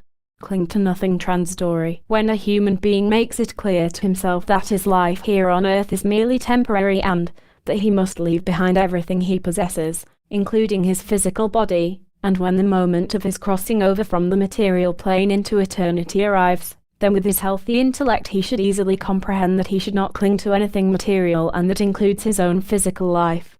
In the course of his transitory life he has gathered certain experiences, as for example, accumulating wealth, which eventually becomes nothing. For this reason he comes to the correct conclusion, namely, that nothing belongs to him and he is merely an administrator of these possessions that he had on loan temporarily. Today he has them and tomorrow he loses them, or in other words, he departs from this material plane without taking a penny with him. All material things serve us merely as means to maintain our physical life, and they are not the main goal of our life here on earth. We should not exclusively devote our life to accumulate material possessions, to maintain the might, the power, of fame and all the things that the material plane has to offer. That would be a big mistake. Unfortunately, the majority of the people in this world establish their life on purely material possessions, which they accumulate until their death. In the end, they have become one with their material possessions and are attached to them.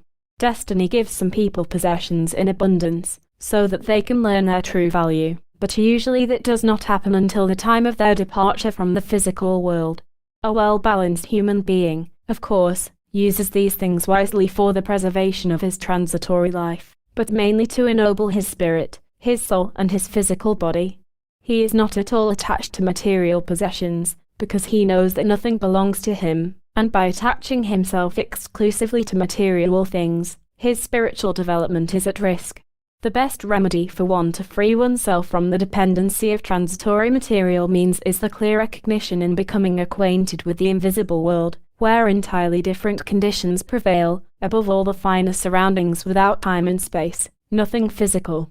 We are absolutely free there and independent of everything that binds and attracts us to the physical plane.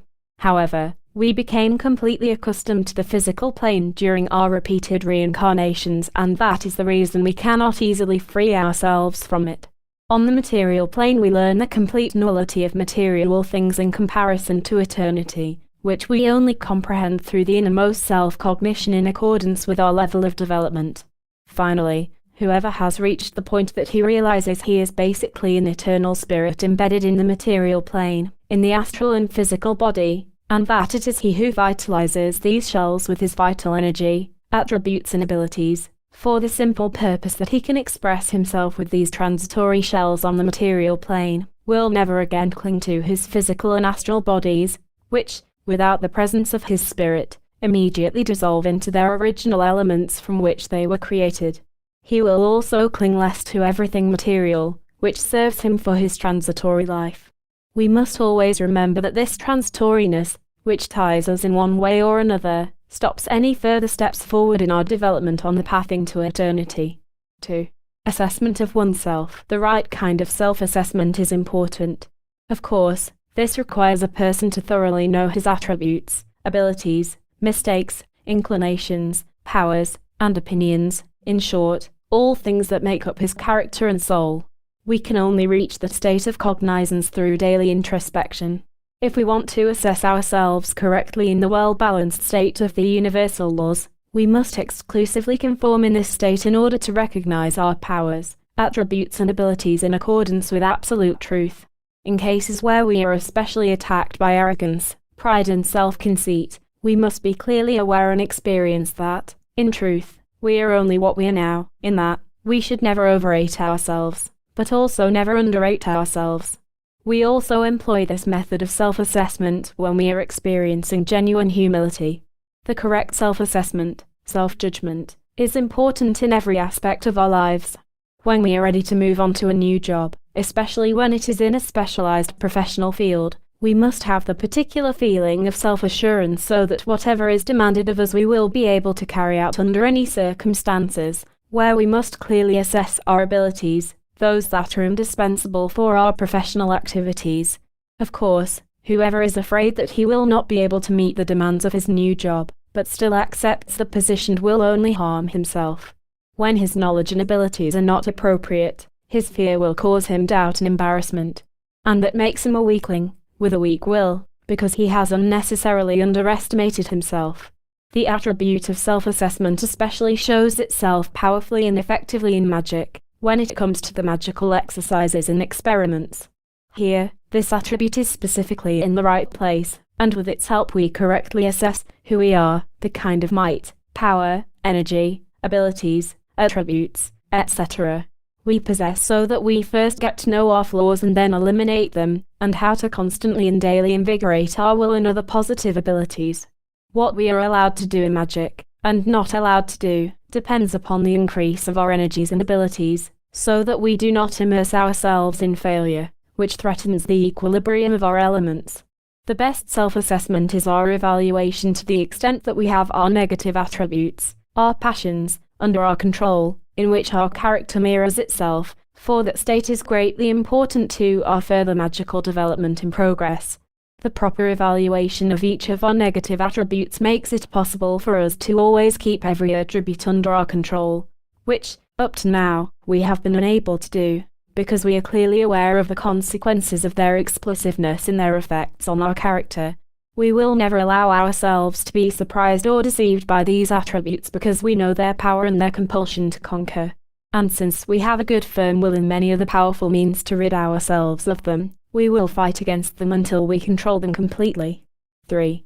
Free of ambition. A person who is free of ambition is too modest to allow himself to be seized by any nuance of this characteristic, which could entice him to be prideful and underestimate other people. Praising his attributes and abilities is meaningless to him. It is of no interest to him whether an acquaintance greets him first to show him that he is held in high esteem. He also does not react when many people think highly of him, love him and admire him for his magnanimity, for he knows with certainty that his attributes, might, powers, abilities, talents, arts and knowledge are not his possessions, but solely belong to universal providence, and are merely at his disposal so he can represent himself on the material plane, and to develop and form from these good attributes a correspondingly good character, a good soul. We can conclude from the aforementioned that the more we become aware of these sacred circumstances and attributes, the more we are free of ambition, and we become more modest and grateful for whatever our tiny personality represents to eternal divine providence. By not being ambitious, we are creating the right approach toward everything that elevates us, and it strengthens us in our eternal battle against the effects of all negative attributes. We always remain in this state, unbroken and unfailingly, absolutely modest, free of ambition, with no yearning for public appearances in order to receive ovations or fame or similar ambitions. However, ambition would be good for us when the positive and negative elemental attributes are in equilibrium, if we make the effort to attain this state for the clear purpose of ennobling our spirit and our soul. But in such a case we would never display our well-balanced attributes. Instead, in the fire of a truly silent ambition we would make every effort to attain absolute control of all negative attributes, and the successes in this respect would be a great encouragement for the further progress of the magical exercises and tasks. That is the true and sensible ambition, which seizes all students of magic, in that, this kind of ambition is always geared toward the ennoblement of the spirit, the soul, and the physical body of every student. A person, a magician, who is free of ambition would never mention to any person that he has mastered this attribute, and at times he may act like an ambitious person, so that he can cover up the opposite attribute. Being truly free of any ambition expresses itself when noble deeds are done for someone who is unaware that he has been helped, and our activity remains a secret, because we do not want to accept gratitude or acknowledgement for our help. In this manner we escape any kind of ambition, which certainly would not be without an echo if it had only one grain of earth to which it could cling. And that is an extraordinary remedy as to how to develop absolute freedom from ambition. There are certain causes that tempt us to ambitious expressions, comments or statements. For example, I have the urge to be prideful, to show off in front of my fellow men with some specialized professional knowledge about particular problems, so that I can harvest praise, admiration, recognition, acknowledgement, rewards and love. I am filled with ambition. I expect other people to greet me before I greet them. My ambition urges me to learn well so that I can harvest more praise, acknowledgments, respects, diplomas, etc. A wise proverb states, "Whoever demands rewards from this world and receives them will not receive them from the invisible world in far higher, more significant and more permanent forms." We can only be more modest if we are free of ambitions. Only that will help us to success in our dealings, and it raises us above the petty things and the self-conceit of external circumstances, for which we never yearn, because we know with certainty how vain and trivial they are. Today, they are valid, but tomorrow they evaporate like steam over a pot. Nothing remains of them, perhaps only a memory or the cause for ambition. By being genuinely free of ambition, we attain the respect and love of all beings with which we come into contact, but we are not conscious of this circumstance, because it does not enter our mind at all. This attribute is effective within us and at the same time influences people and beings with which we communicate. We are only bearers of attributes, and an attribute acts in accordance with our goodwill from the inside out. Being free of ambition, our self-knowledge increases at the same time, namely, knowledge of the universal laws, general knowledge of the cosmic hierarchy, the recognition of causes and consequences, character, the disposition of other people and cognition of the universal truth everywhere and in everything. Being genuinely free of ambition has a significant effect on all our attributes, which, in this manner, balance one another. A person who is free of ambition does not cling to any kind of educational degrees, medals, diplomas, rewards and acknowledgements, actually nothing that could goad him into any kind of ambition. As a student of the sciences and arts of magic, we are only ambitious when it comes to the exercises and the teachings of hermetics, but this good ambition originates from a sincere and honest yearning for self-cognition and to reach the highest goal and ideals, where the student does not pursue any praise, acknowledgement or reward, even when we receive that from our master as his student. Through this acknowledgement and praise, we become even more modest, because it is clear to us that we are not worthy and that this sincere praise actually only applies to our attributes and powers, which are effective within us and constantly educate, strengthen and teach us. We merely guide and use them for noble purposes. In general, we do not take credit for any success, but we give credit to our universal attributes and powers with which we operate and which we control and which form our entire personality. In this respect we are absolutely free of ambition, we are modest and humble, and we are clearly conscious of what we can do and what we cannot do in accordance with our level of development and in accordance with our energy, powers, abilities and attributes that are at our disposal and which in the course of our entire transitory life deepen and ennoble us. 4. Equanimity. Equanimity, the attribute of being in complete balance, is definitely a positive state of being, which helps us attain absolute equilibrium of the elements.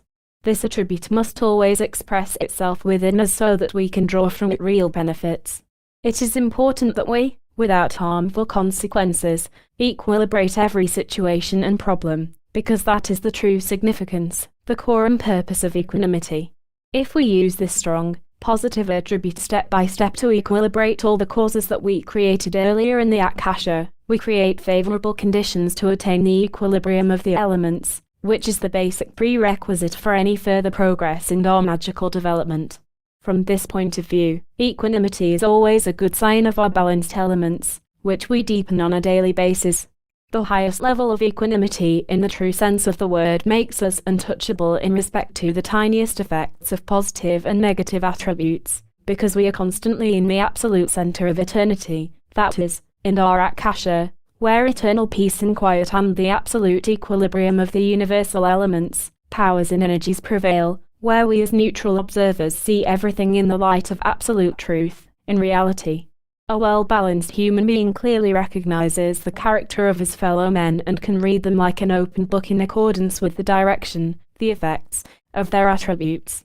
Therefore, he can momentarily adjust his conduct and behavior toward any person accordingly and always defy any possible persecution from others and all the harmful causes that they create. In this manner a well-balanced person becomes the master of the situation, no matter how critical and hopeless it may appear, because through his absolute equanimity he can quickly adapt to any given situation and control it completely. Every hermetic must acquire and stabilize this fundamental attribute of equanimity at any cost, because he requires it on every occasion, whether for his exercises, magical tasks or in everyday life with his fellow men with whom he comes into contact. Magical equanimity puts us into the foreground of life, because we know that any reasonable person respects one who is well balanced. However, we use the equilibrium of the elements only for noble purposes, because it's the sacred duty of every hermetic. When equanimity is fundamentally used in everything, it will bring considerable success in the spiritual, astral and physical sense. It changes the formation of harmful causes, because the main task of equanimity is to constantly balance everything that exists and to stabilize everything. Practically, it means, for example, if a thought attempts to influence us for a negative purpose, our equanimity comprehends this thought immediately and creates within us the opposing factor to whatever the negative attribute tries to incite us to do, and in this way the negative thought can never be realized. 5.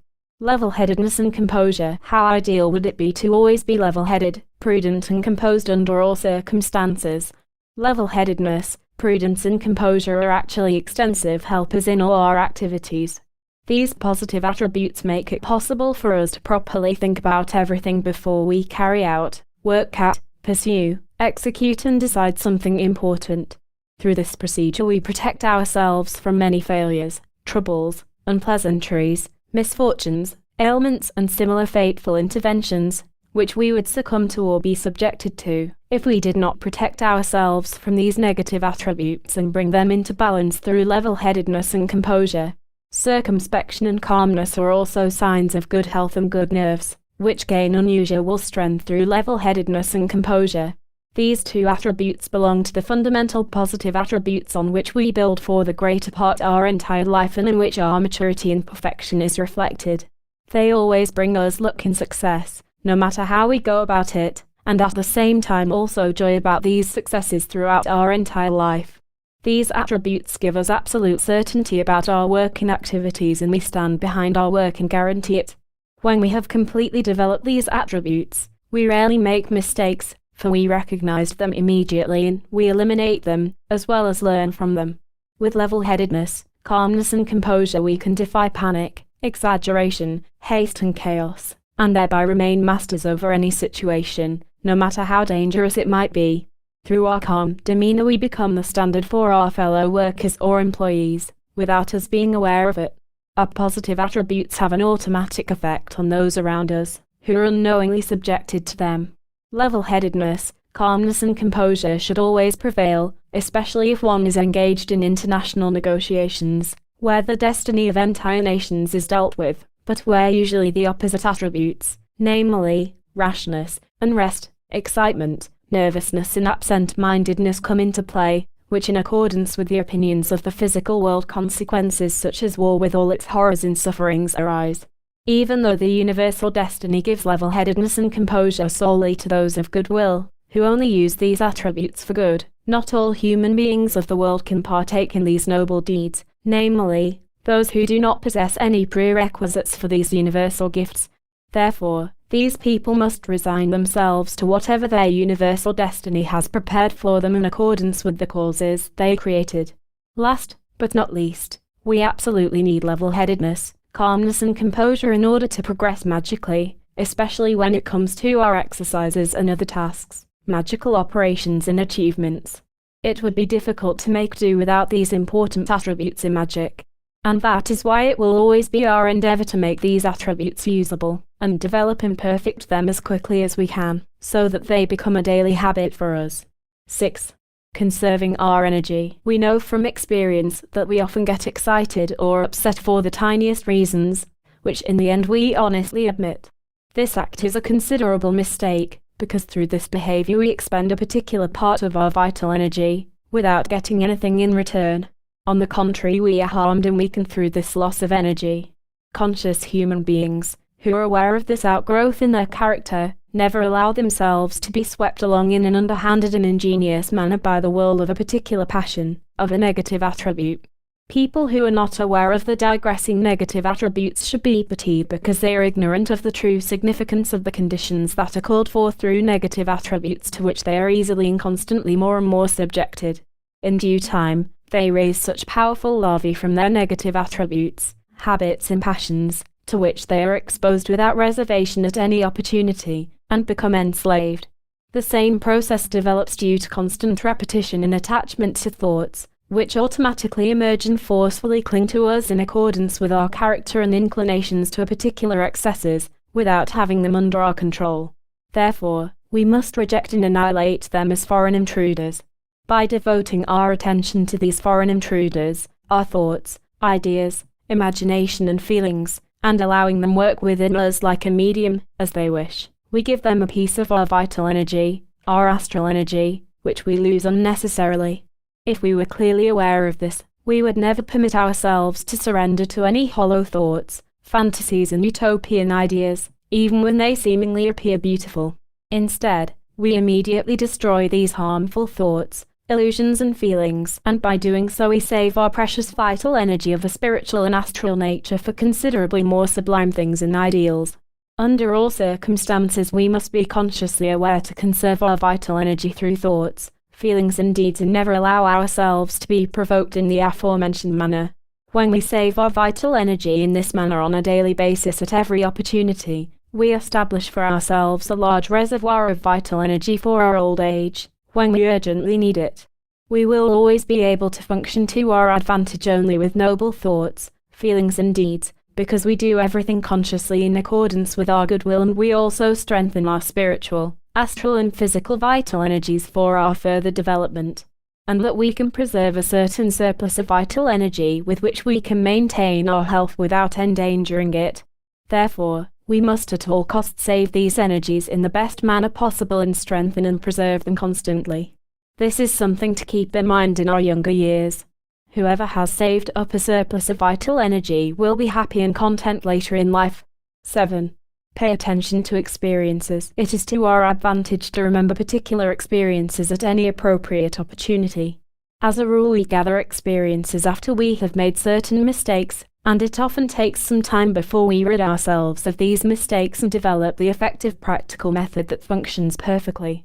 Sometimes we pay dearly for a particular experience, which later in life pleases us so much that we never regret the sacrifice we made.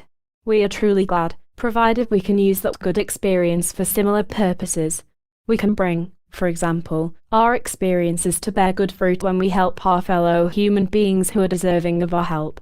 When we look back on the entire course of our colourful, difficult, moody or comforting life and think of the experiences that caused us the most pain, effort, self-denial, etc., and we assess everything from the point of view of the equilibrium of the elements, we will remind ourselves what we have gained through these sometimes sorrowful and bitter, hard and pitiless, but plentiful experiences.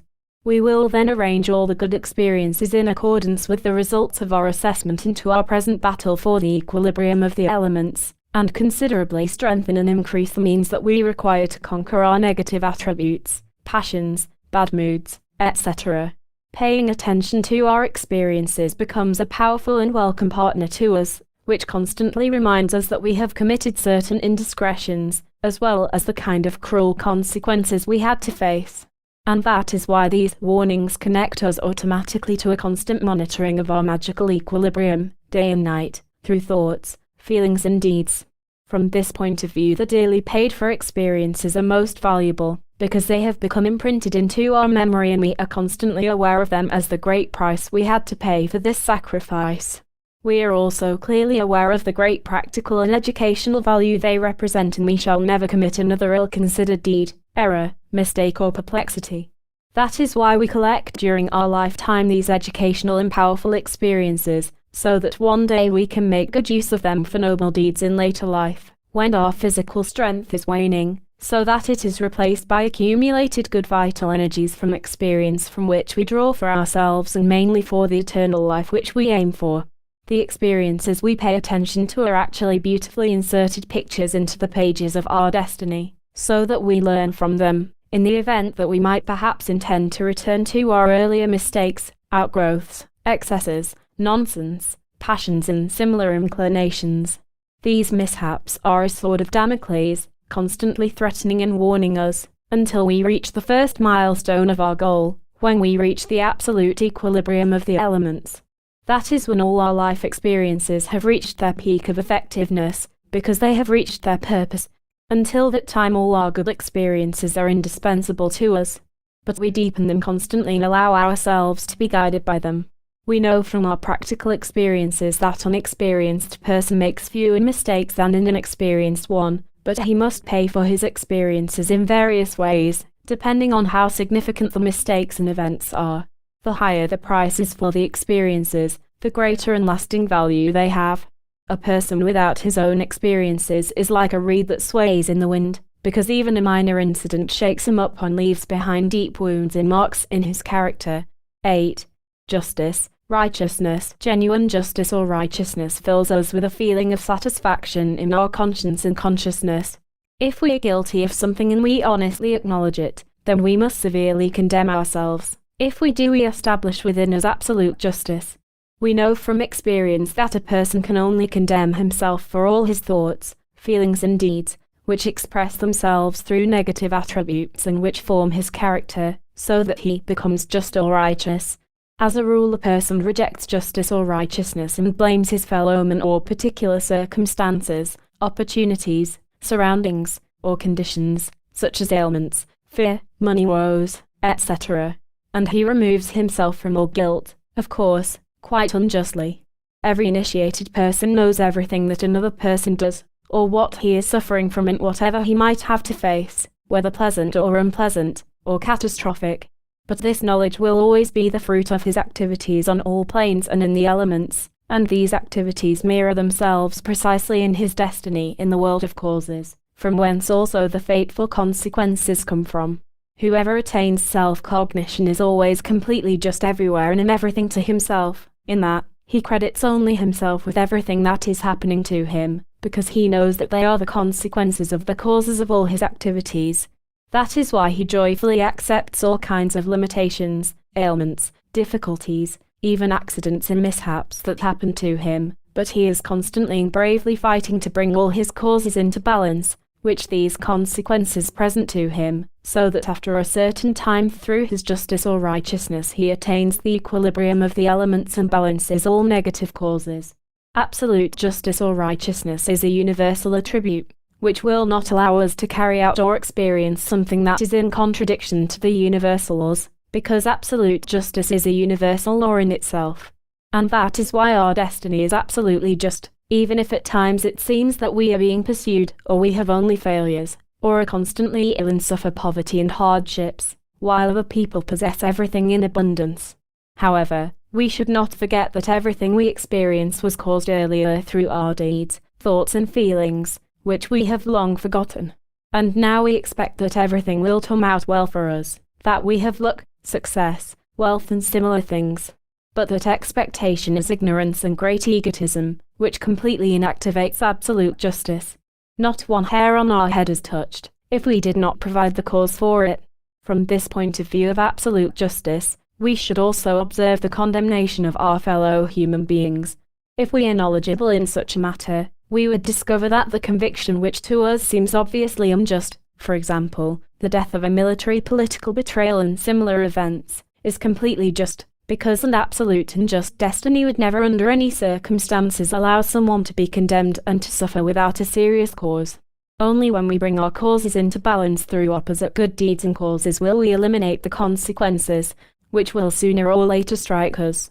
Within that principle is absolute justice, which in this respect is inexorable, because it is the executor of absolute justice, which is engraved in our blood, in the spirit, in the soul, and it is up to us to comply with it and to live accordingly. 9. Proper thinking and judgment according to truth. We must surely be pleased when we make the right judgment regarding important issues. The results confirm our approach. Our sound intellect should reject anything that does not compare with universal realities, and it should be independent. Under no circumstances should a sound intellect be influenced by foreign negative thoughts, feelings, misconceptions and false pretenses, which in the end always fail.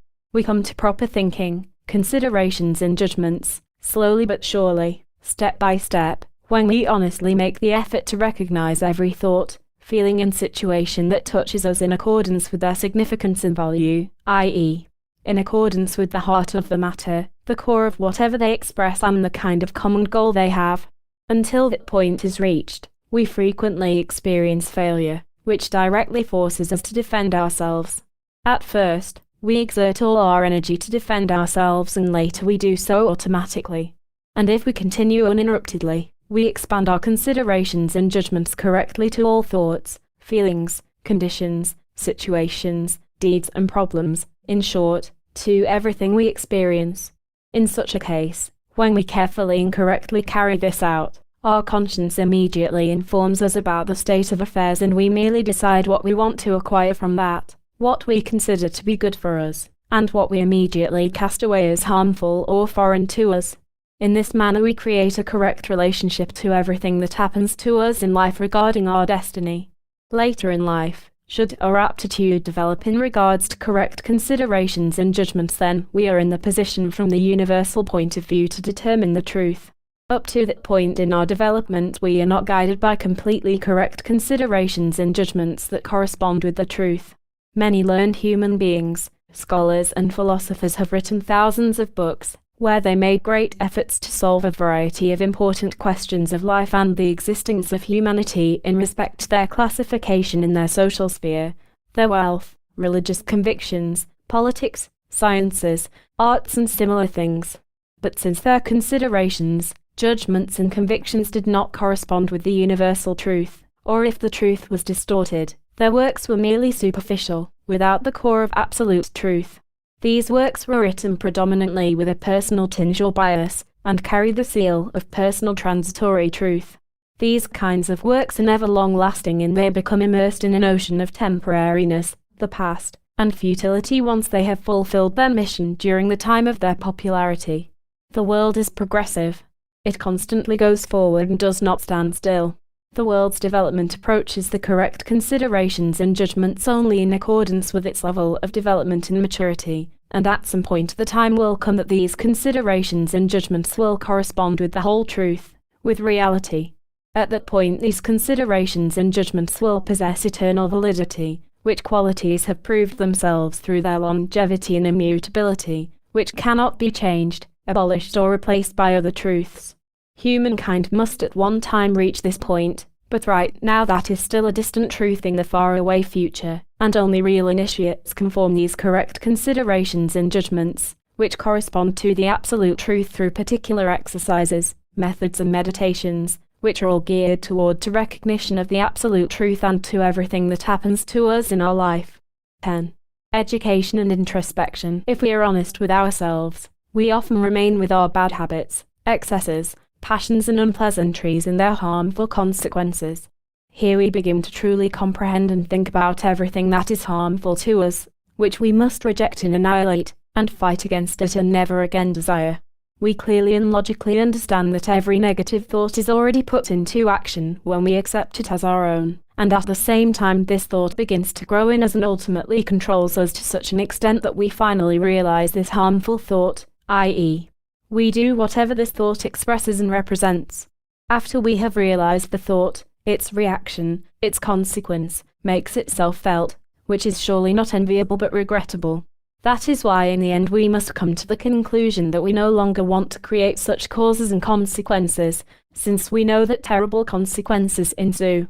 We then come to the proper self-educational method through self-cognition, introspection. We know from experience that all negative attributes lead us away from our personality and through their effect they always direct our attention to irrelevant matters to which they bind us so powerfully that in the end we can no longer resist this effect and we do what this attribute corresponds to. Now we are at the heart of the matter. Everything that we encounter in our thoughts, feelings, deeds or states belongs only to us, and that is why we must constantly be on guard when it comes to the influences of our negative attributes and observe what such an attribute has on the agenda. It becomes clear to us that the negative attribute would like to entice and deceive us, so that we succumb to its effect, from which it would profit considerably, namely, by depleting our vital energy. However, we must give the negative attributes a tough battle, because we always have greater powers for these sacred matters than the powers and abilities of the negative attributes with which they affect us. When we realize, in this initial battle, how great the difference is between the uncontrolled and controlled attributes, circumstances, situations and elements, then we will never withdraw from such an important battle and we will truly courageously, patiently and systematically fight to the very end. When we realize how sensible and meaningful it is to be constantly attentive and prepared for the various attacks, influences, of the negative attributes, passions, and circumstances, etc., that will oblige us even more to always think, feel and act only in a noble and well-balanced manner. This noble effort to educate ourselves demands that of us and it pushes us forward, and not one single step backwards. But only the mature will reach this state, and who have the perseverance for these pure matters. However, there are so few that you can count them on the finger of one hand. Even though the majority of people do yearn for the great ideals, and at times their interest in spiritual matters peaks, but after a certain length of time they grow weary and their interest is extinguished just as quickly as it was aroused. And yet this honest effort to educate ourselves, introspection, is a foundation of our entire further progress in magic, in hermetics. We clearly and uncompromisingly know that without magical preparations, i.e., without the equilibrium of the elements, as a magician, we cannot achieve anything. We must bear in mind how pure and perfect God is in his absolute omnipotence, omniscience, omnipresence and immortality, and that in comparison to him, we are absolutely nothing.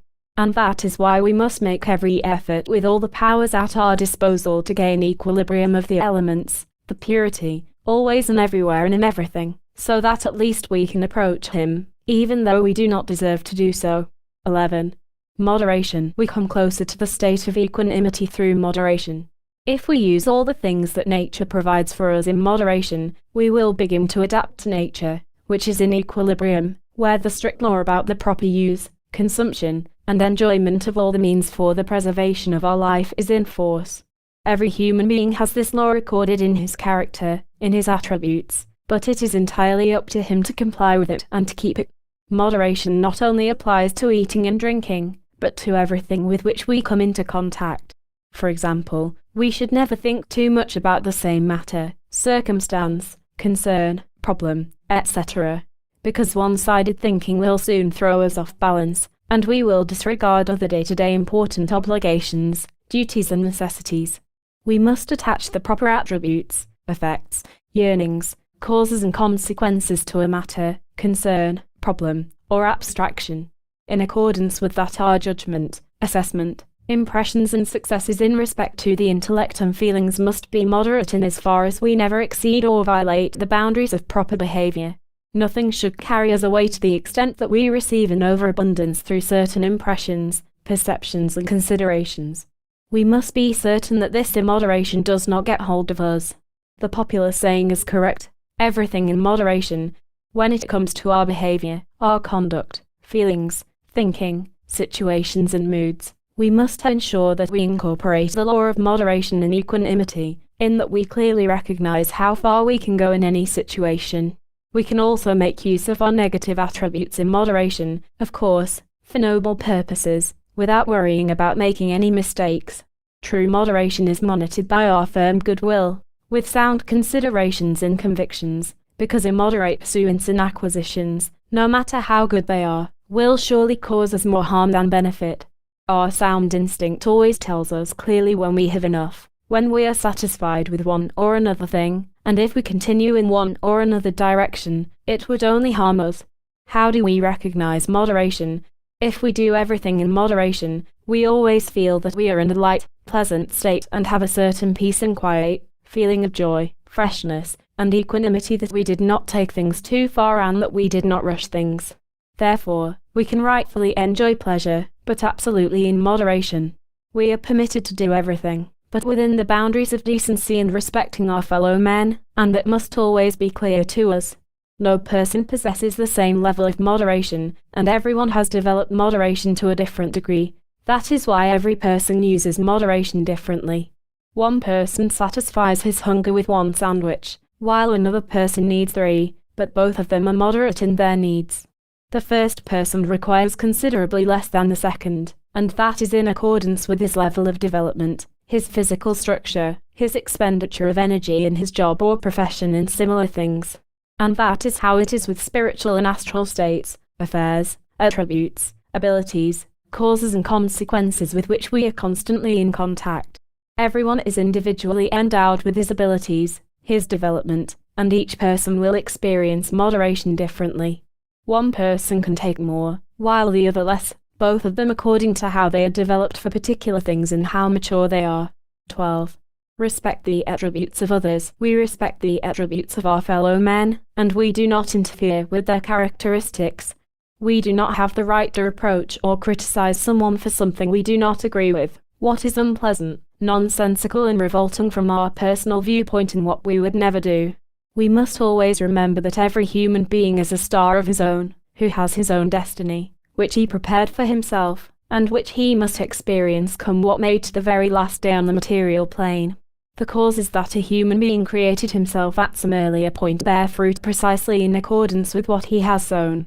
And that is why any kind of intervention from our side in his destiny would be a great fateful mistake on our part, in that we unjustly and unfairly hinder him in something that his positive and negative educational attributes lead him to.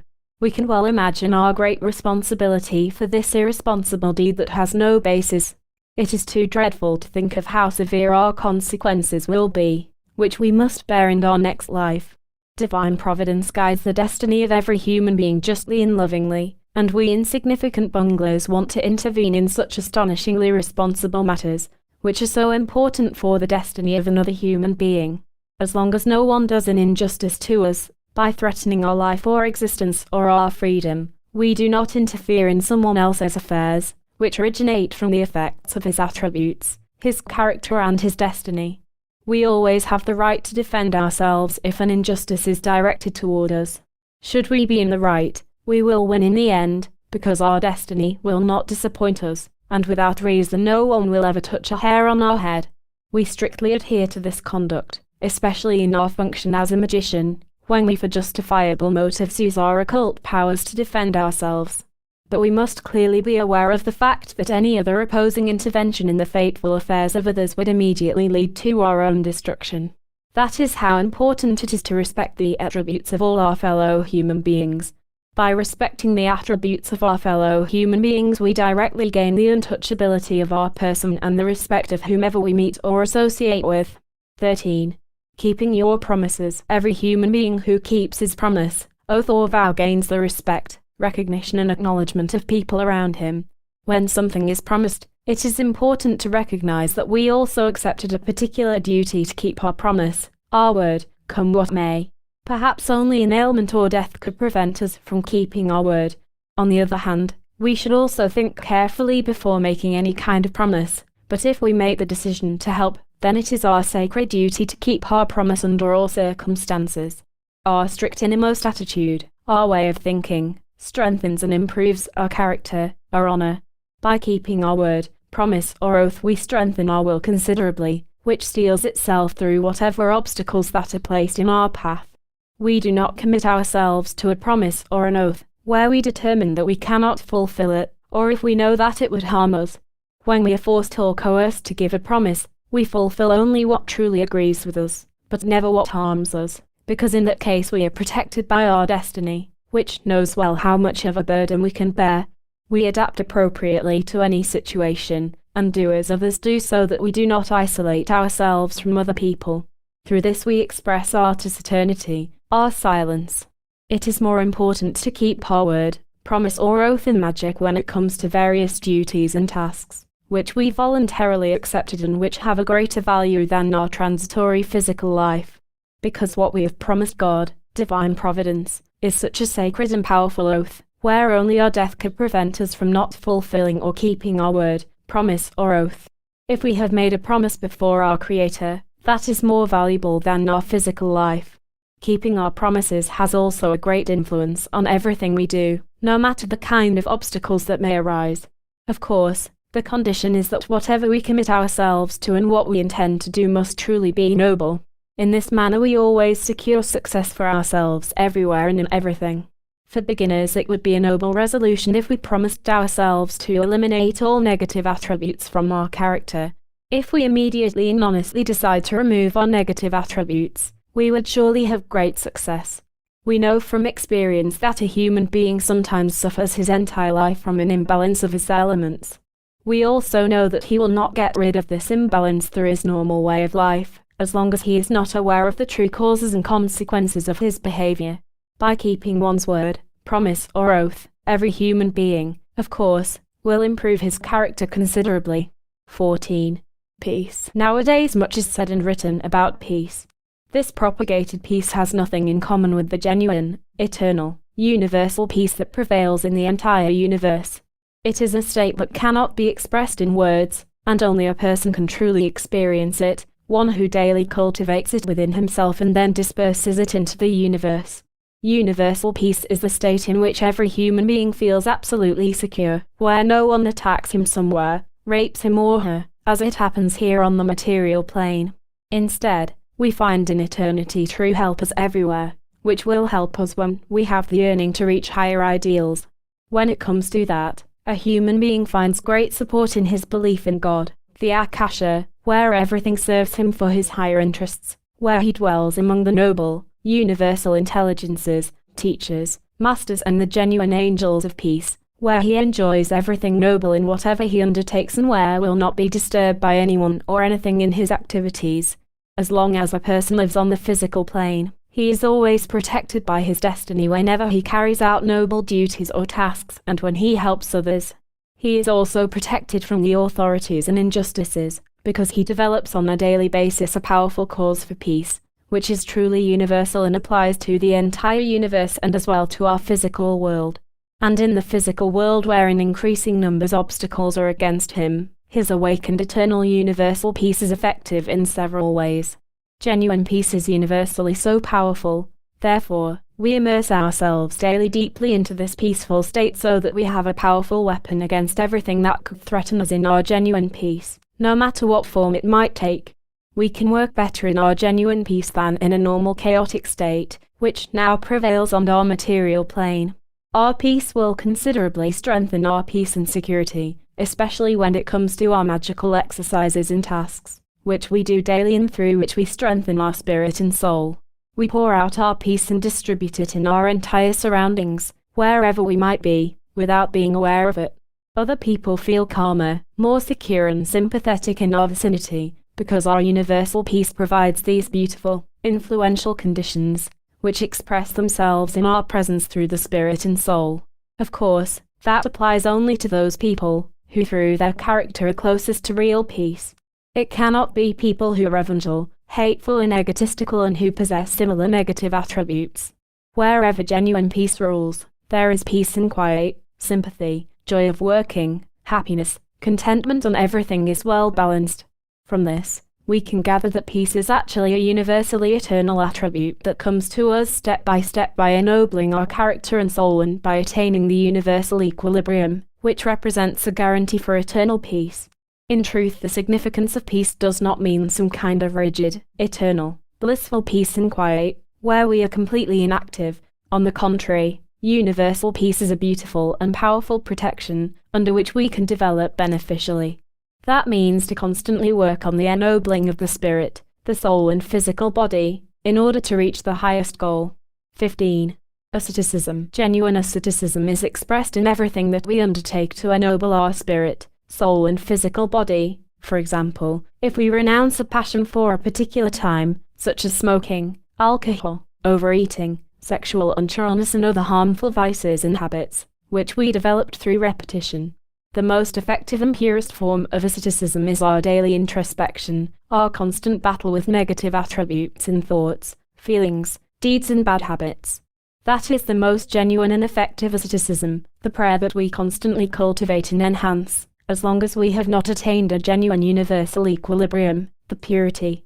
Genuine asceticism does not express itself in rejoicing festivities and false sufferings, but in hard realities, which are aimed at the equilibrium of the elemental attributes.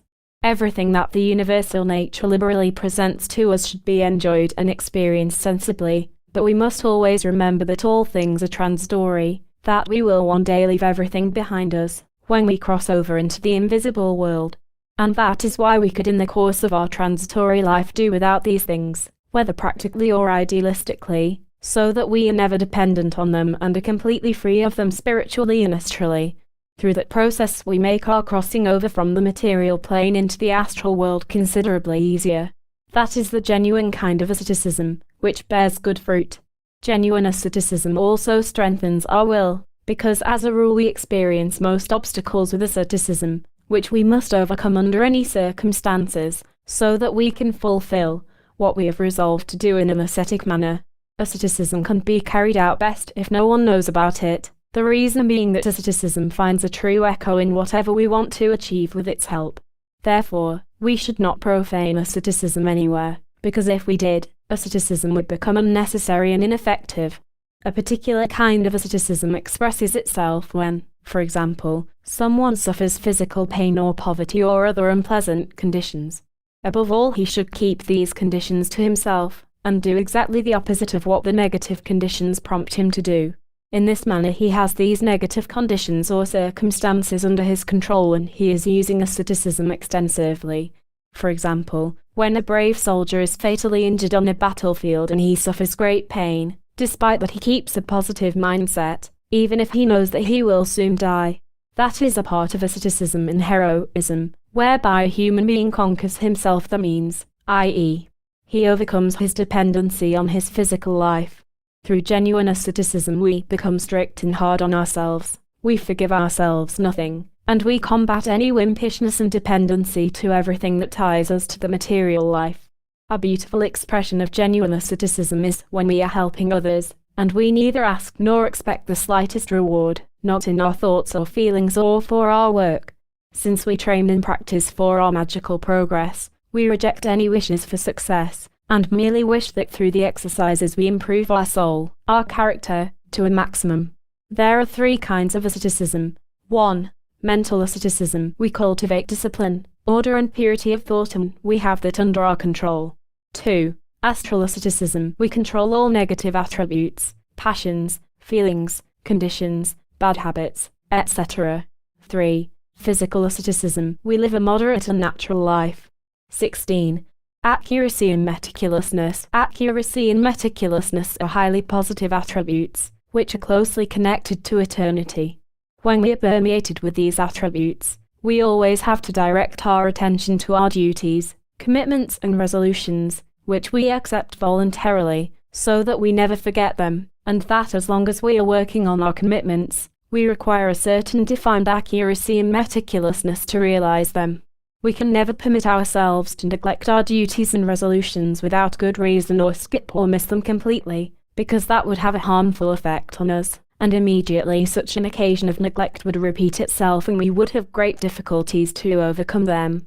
We know from experience that if we minimally drift off course from our duties, exercises in good habits, we expose ourselves to the danger of completely losing our equilibrium, our balance, for reasons of convenience and instability.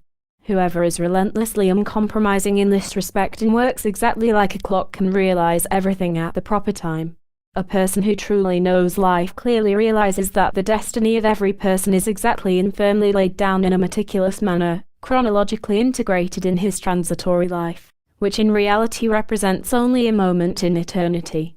Eternity itself is completely permeated with absolute, exact and inexorable laws of accuracy, which no one can change, not even in the slightest, for everything must be fulfilled exactly in a chronological order, as the eternal universal laws have determined.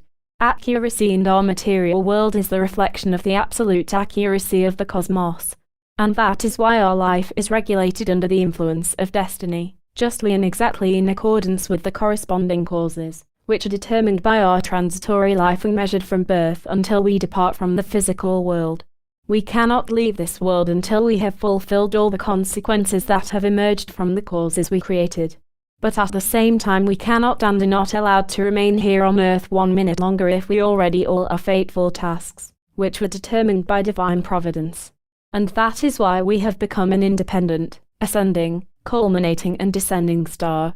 After many reincarnations when we have attained corresponding values, attributes and abilities for our perfection, we will not return to the material plane, but we shall live in eternity in accordance with our level of maturity and development that we reached last on the material plane. And that is how exact our path into eternity is laid down, and we should make every effort with all the powers at our disposal to develop a particular system of accuracy in our life, which corresponds to our ideals, wishes, and all good habits and shall never omit anything good from our program. In our dealings we are always punctual. By do so we are imitating the absolute accuracy of eternity with which we directly identify ourselves.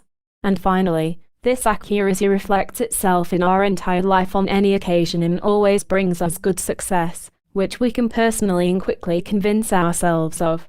17. An unbending attitude and steadfastness. Each one of us should have the attributes of an unbending attitude and steadfastness, because they strengthen our resistance against all obstacles, no matter how great or difficult they might be. These attributes mostly defy all ailments, temptation, sensitiveness, subservience, wimpishness, laziness, comfort, convenience, weakness, fear, dependency and similar negative attributes. It is a hard and tough character that knows no obstacle it cannot overcome, and in this respect it is unsurpassed. When our character is broken it is especially noticeable when we plan to do something noble, but the obstacles are so enormous, tough and long-lasting that we cannot take one step forward. In this case we recognize the fact that an unbroken spirit and will are absolutely necessary, which we nurture through continuous and tough obstacles, no matter how long this might take. This battle for the state of unbrokenness and steadfastness often takes several years before we can actually prove that we are really unbroken and steadfast. In order to reach that state, it is absolutely necessary that we lead a hard, tough life, which requires an unyielding strictness toward ourselves and which does not allow the slightest deviation from the good principles, rules and habits, which our daily order and purity guarantees everywhere and in everything. We understand under a tough life that, as a rule, we live in disharmonious surroundings and that our living conditions are especially unfavorable and we have many failures and are perhaps exposed to the worst kinds of intrigues, calumnies, and pleasantries in all aspects of our life, so much so that we truly believe that we could not live under worse conditions. Nevertheless, our character becomes tougher through these obstacles, our will gains superior strength because we defend ourselves against all obstacles, and we become more resistant to them in which we overcome one by one. And that is how in the end we gain control over our characteristics. We have everything under our will, and it becomes steadfast and unbroken and it defies all the obstacles we encounter. This steadfastness of the will is one of the most important positive attributes that leads to omnipotence. Whoever has fought his way to this point through difficult and severe obstacles, the doors to this world and gates to eternity are wide open. After these tough obstacles, failures, poverty and death, the opposite occurs after a certain period of time, in that, success, prosperity, happiness and good luck come our way, because our unbrokenness and steadfastness have provided us with what we require for a decent life, which we continuously maintain.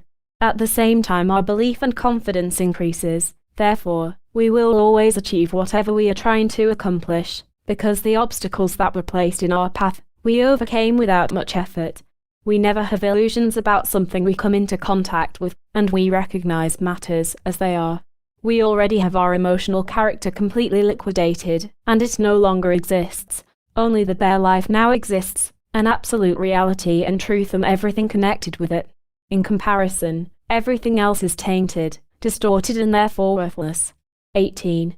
Developing a stable character. A stable character is always advantageous for us whenever we are dealing with balanced attributes, provided we do not change these good attributes into the opposite attributes, into harmful, unbalanced and uncontrolled attributes. For example, we should never exchange our good convictions and resolutions for secondary, subordinate, more convenient and less important ones, as long as they fulfill their tasks and significance. Our stable character consists of an honest and persevering effort and will that we possess and to always go forward in all circumstances and to never take one single step backward. In other words, we continuously and perseveringly wrestle with all our determination and strive to ennoble our spirit, soul and character, and that is for us above all in the world the first most beautiful goal. If we never change this direction in our destiny, then one day we will experience surprisingly beautiful successes, which come step by step, without us expecting them. In our soul, our character, in our disposition, and nature, we always find two directions, two currents, one positive, the other negative, but both of them are beneficial to us. It depends entirely on how these two directions or currents are exploited, whether to one's advantage or disadvantage, perhaps even to one's destruction. It depends on us, on the decisions we make.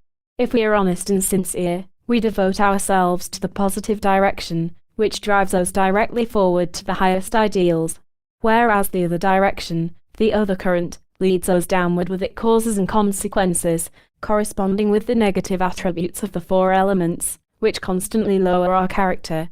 We observe that both directions are steady dispositions, of course, with the difference that the first one, the positive, is exceedingly beneficial for us, while the other one leads us to our downfall, or better expressed to the lowest level of our development, from where we anew must commence the battle for a better life, until we find ourselves again in the right direction.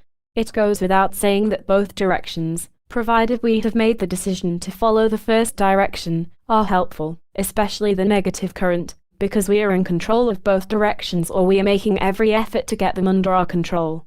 Those human beings who possess unstable, fickle and flighty dispositions are the worst off. They do not easily escape the sorcerer's circle, which they have built for themselves in their lives through their ambiguous games. At one time they favor a positive attribute, while at another time a negative attribute.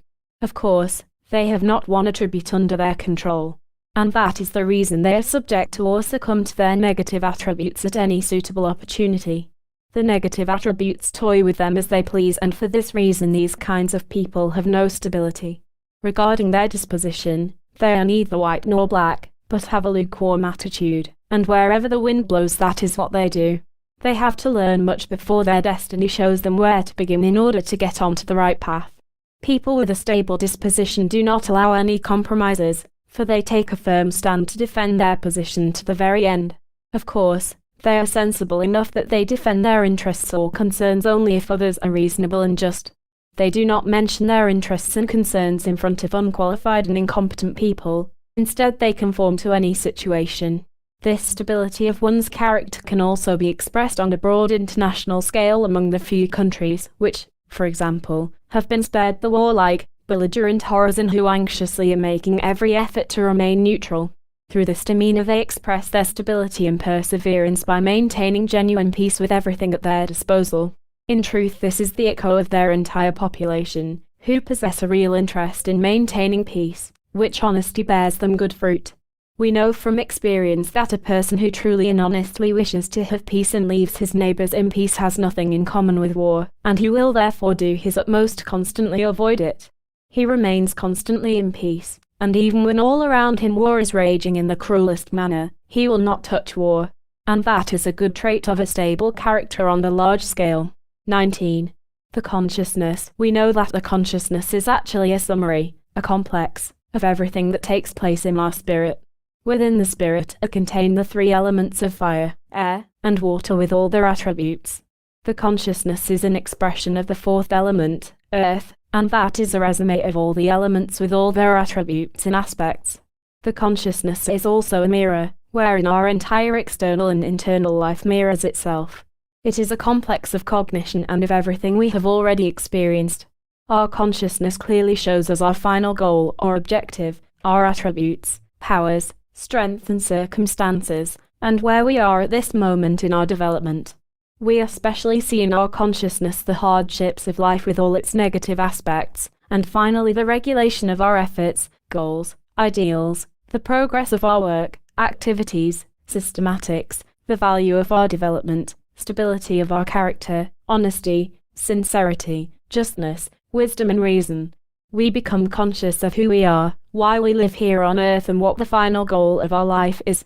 In our consciousness we see the light and shadow of our life's activities, especially that of our introspection, that is, in the mirror of our positive and negative attributes, our progress to reach the equilibrium of the elements in accordance with that we can also assess ourselves appropriately. We can transfer the consciousness of our immortal spirit from his normal seat, his usual domicile in the physical body, into the fourth dimension, into the absolute center of the physical body, into the solar plexus, the akasha, where we will clearly recognize the absolute truth about ourselves intuitively, inspirationally and visually. We can transfer our consciousness into everything created, into beings, objects, abstract concepts, ideas, principles, into their absolute center. We can identify and put ourselves on their level and thus learn their destinies, attributes, feelings, purpose of their life's composition, usefulness, inclination, circumstances, etc. Within them we can influence them and have an effect on their character, feelings, thoughts, activities and attributes, and as always, in a good, noble and well-intentioned purpose in accordance with the universal laws. One function of the consciousness is that we can feel incredibly small, or on the contrary, incredibly tall, which means that our mental body can consciously compress and transform itself into the tiniest dot, or it can envelope the entire universe, unlike the astral and physical bodies, which constantly remain the same size once they have reached their intended size. The consciousness also expresses itself in that we are clearly conscious and that we live consciously, i.e., that we consciously live, breathe, hear, see, perceive, smell, taste, work, maintain, control, and destroy whatever is harmful to us. We also develop our character consciously, as well as our destiny. We take this consciousness, the mirror of our life, with us into the invisible world. Whatever is in our consciousness remains with us forever, but anything transitory from the material plane will disappear from our consciousness. It is our most valuable treasure, with which we deepen and perfect our prerequisites on the physical plane for the eternal life. We can say that it is our microcosm, which, once we have accomplished our assignment on the physical plane, merges with the macrocosm. 20. Agreeableness, tolerability and compatibility. Among human beings, the positive attribute of agreeableness makes its influence known in the entire world. Wherever the same positive or negative characteristic exists among people, there is agreement and sympathy between individuals who react to each other with the attributes they have in common. However, when we cannot bear the effects of the attributes of the people around us, then we are in conflict with them, in disharmony, in opposing views, and that is why we willingly withdraw from a company of people who are unpleasant to us. When a particular incompatibility of someone else's attribute expresses itself within us, we must dispose of this incompatibility by consciously adapting ourselves to this unpleasant attribute. If we do this, the other person will become pleasant to us and we can endure the situation well. That is the best method of dealing with that situation and ridding ourselves of this incompatibility, at which point we become peaceful and quiet, indifferent, and non-compliant. If we have attained the equilibrium of the elements with us, then the incompatibility of another person's negative attribute will not affect us. As a matter of principle, we must always endeavor to find the essential reason for the incompatibility of everything that occurs to us, because whatever affects us has its particular educational importance. Nothing that happens in this world is useless or pointless. That is why when we eventually reach the highest stage in our development, we can calmly tolerate even negative attributes that slightly affect us, but which we have under control when we equilibrate them with their opposite positive attributes. Then the negative attributes can no longer harm us, and we observe their effects, which also no longer affect us. We also know that all negative attributes are absolutely pure, just as positive attributes are pure, and if we use the negative attributes only for noble purposes, then in such a case, we can transfer their effects to a person, object or place that we have selected. And for this very reason, we must eventually adapt ourselves in accordance with the compatibility of the negative attributes, because we work and operate with them in exactly the same manner as we do with positive ones.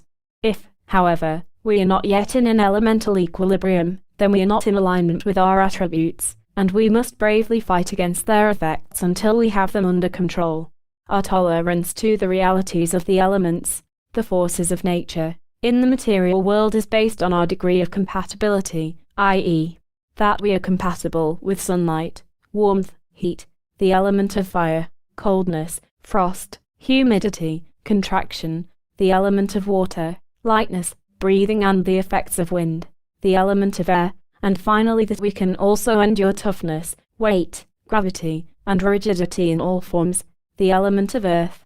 Once the agreeableness, or compatibility, with the universal elements in physical form is perfect, then we can correctly and safely assume that we can also tolerate the other attributes of the elements well, and that applies to all planes. At the same time, a person is well off when he endures all strokes of fate consciously and develops such causes that alleviate interventions in strokes of fate and eventually bring them into equilibrium. We will certainly not voluntarily endure some kind of injustice, harmful interventions in sufferings of which we can easily and quickly free ourselves or even avoid them altogether. 21. Sobriety. Everything in moderation is what wisdom and an old proverb tell us to do. Nature gives us everything in abundance and does not exclude us. Whatever we experience in the form of ailments, poverty, misery, failures, passions, bad habits, misfortunes and weaknesses, is entirely our fault. In this respect we cannot accuse anyone else, for we alone are the cause of everything that happens to us. If we were sober in all things, we would be spared much pain and suffering, grief and sorrow, and ailments. Genuine sobriety is a universal attribute, which evenly distributes the immeasurable wealth in all planes, and as a result of that, prevents individual positive and negative attributes from progressing too quickly, which participate in all expressions of our spiritual, astral and physical life. Sobriety is an attribute we are born with. We experience that best during our childhood when we are still under the protection of divine providence in nature. The more we remove ourselves from this attribute, As a result of getting older, the more the effects of sobriety get lost through the influence of an imbalance of our elemental attributes. The best method through which we become conscious of our sobriety is through our will, which represents the most powerful driving force, through which we employ all our positive and negative attributes. Our attributes must be consciously controlled and guided through our will, so that they can serve us properly. And that is why sobriety in our will is greatly advantageous to us, as it enables our spirit and soul and also influences our physical body in a positive sense. Sobriety is important when it comes to aspects of the feelings of the water element, where we soberly and consciously use love of any kind, emotional tension, joy, empathy, mercy, goodness, noble-mindedness and similar positive and negative attributes. Sobriety guarantees the correct course of our activities in all things. We must remember that we should not take more than what agrees with us, but we are allowed to take as much as we require for our goal in order to reach it. In other words, we should not suffer hunger on the material plane, but we should also not overindulge.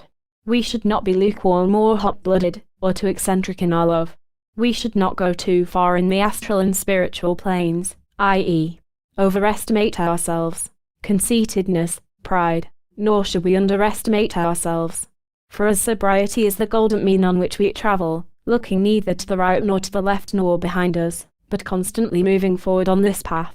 We reach a ripe old age in good health through sobriety, and it fills us with a constant yearning for everything useful so that we enjoy everything, but always in moderation and consciously, so that it always agrees with our equilibrium of the elements in order to maintain the right course in our life in all directions and on all planes. It would be difficult to live without sobriety, and that is why we must continuously cultivate and preserve it. Sobriety, in the true sense of the word, means to eliminate everything that is in an imbalance and through increased effort strengthen our weak, our vulnerable areas and our elemental attributes with positive ones. After we have brought everything into equilibrium, we can soberly enjoy everything normally again. 22. Methodology. Methodology is an important positive attribute of the universal earth element. With its help we uninterruptedly regulate the entire course of our life in all the elements and planes. Basically, it is a continuous compliance of a particular order, which we have selected and which we adhere to on a daily basis, so that it becomes a good habit. At the same time, this attribute has a good influence on our development in the mental, astral and physical planes. If we already have become thoroughly accustomed to our daily order, then we consider it a part of our life, and as our sacred duty we shall never deviate from this order, because we have grown directly into it. Only absolute, insurmountable obstacles can for a while cause us to interrupt our methodology. Methodology is a summary, a complex, of all our duties and our entire activities, which we have directly arranged in a set pattern in particular intervals and sections, which is most favorable for us to absolutely fulfill our assignments. That also means that we do all these things consciously and that we neglect nothing that we consider to be important, and that without methodology our life would be empty, hopeless, lost, yes, even completely useless. Finally, we take a beautiful example from nature, from the cosmos, where everything is systematically regulated, so that one cog interlocks with another, like in the works of a clock. That is the reason why we exactly observe everywhere in our surroundings the results of universal methodology, which also have an effect on us, which we can easily evoke, cultivate and ennoble within us. For example, as a magician, we first are engaged in a systematic battle to reach the equilibrium of the elements, and we do not let up from that. This battle must become a part of us, of our whole soul, and our spirit guides this battle until we win. We can see that methodology represents a consequent and purposeful distribution of energy, which must be employed in a particular interplay, so it forms an uninterrupted chain, which we call our work, our efforts, and which gives us good results. How different is it without methodology, where we in an irregular manner employ our strength, our energy, the attributes without the interplay of one or the other, where discord and disorder express themselves, creating chaos, which is the origin of all suffering and which cannot easily be brought into balance, since we are too accustomed to unstable, rutted circumstances, which hinder us and have become a burden and are unbearable. These chaotic circumstances force us to think about everything, and we finally begin to work on their removal. At last a good and firm will can bring about much good, because when the will is unshakable it overcomes everything, even our unsystematic way of handling things, and even when the conditions are not the best. We always begin with the removal of the easiest obstacles, and then we safely remove all of them step by step. We know that nothing can be removed suddenly and with force, but by breaking a great obstacle down into its pieces and then overcoming these pieces one by one is surely the right method. Let us not forget that systematics is a universal attribute, which we take with us into the invisible world and possibly into a future transitory life, if we must repeat it on earth, and then this attribute will serve us well. And that is why we ensure that we develop this attribute strongly. 23. Lawfulness. We find lawfulness in everything that has been created. A human being develops and grows in his manner, an animal in its manner, as well as a plant, a tree, a kingdom of living beings, plants and minerals. But in each of these groups a particular lawfulness expresses itself, which is linked to the growth, tasks and causes of everything created. We can best observe this lawfulness on ourselves. Consciously, through particular good methods, we become aware that we can have an effect on our spirit, soul and physical body, and that through the consequences of the causes that we developed consciously, we can change our character, change our soul, under particular circumstances, for the better and become more noble. But we can also do the opposite. Should we pursue the wrong direction in our general development, we worsen our character and fall morally so low that we are no longer conscious of our condition.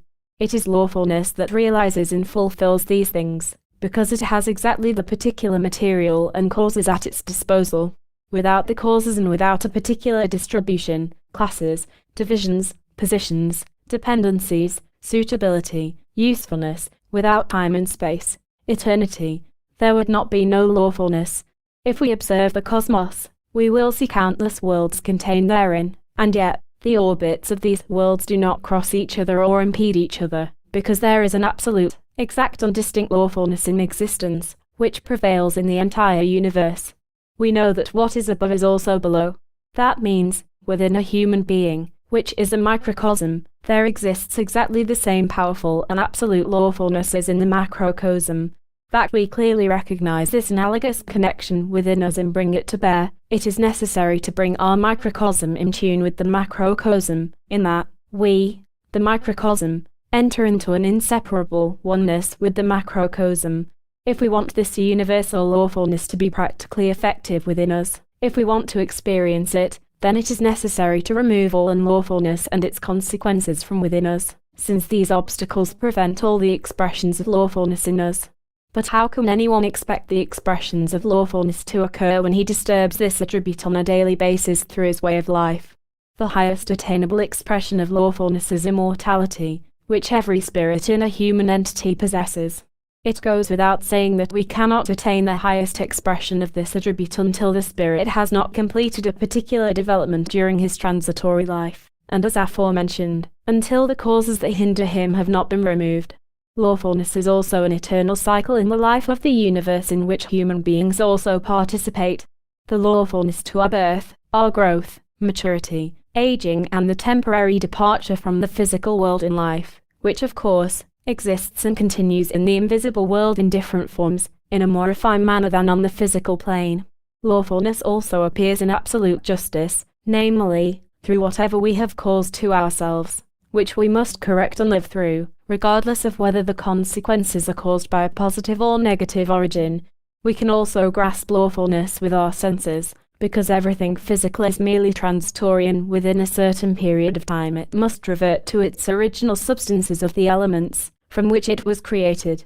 Above all, this applies to our physical body to which we cling so much. 24. Good deeds. A truly good deed also has good consequences. For the uninitiated it is fairly difficult to determine in what situation, for example, they can help others, for they are unaware of the law of karma, the law of causes and consequences. We can also consider a good deed to be our abrupt refusal to help someone, even when it is a severely ill person, or refusing a donation, which, in accordance with his karmic burdens, because of the causes sown, carry as consequences ailments and hunger with which they balance their consequences now.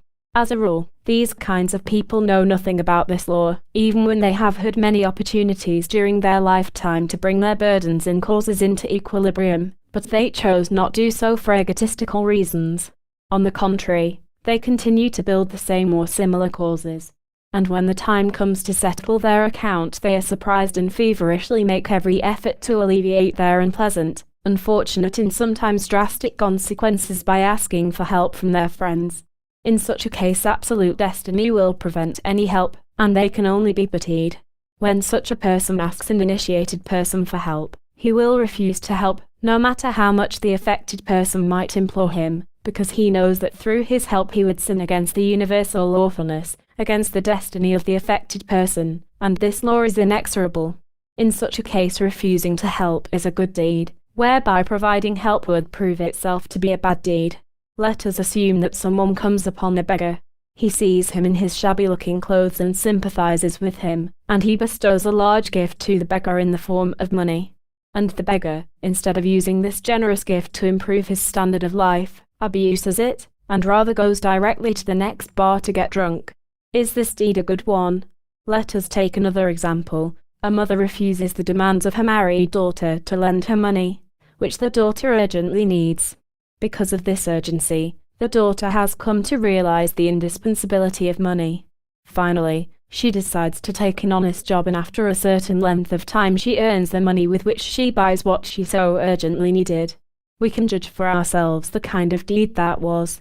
We recognize that good deeds prevail everywhere, when they help a person bring their causes into a balance, where they help a person develop causes to the contrary, i.e., good causes.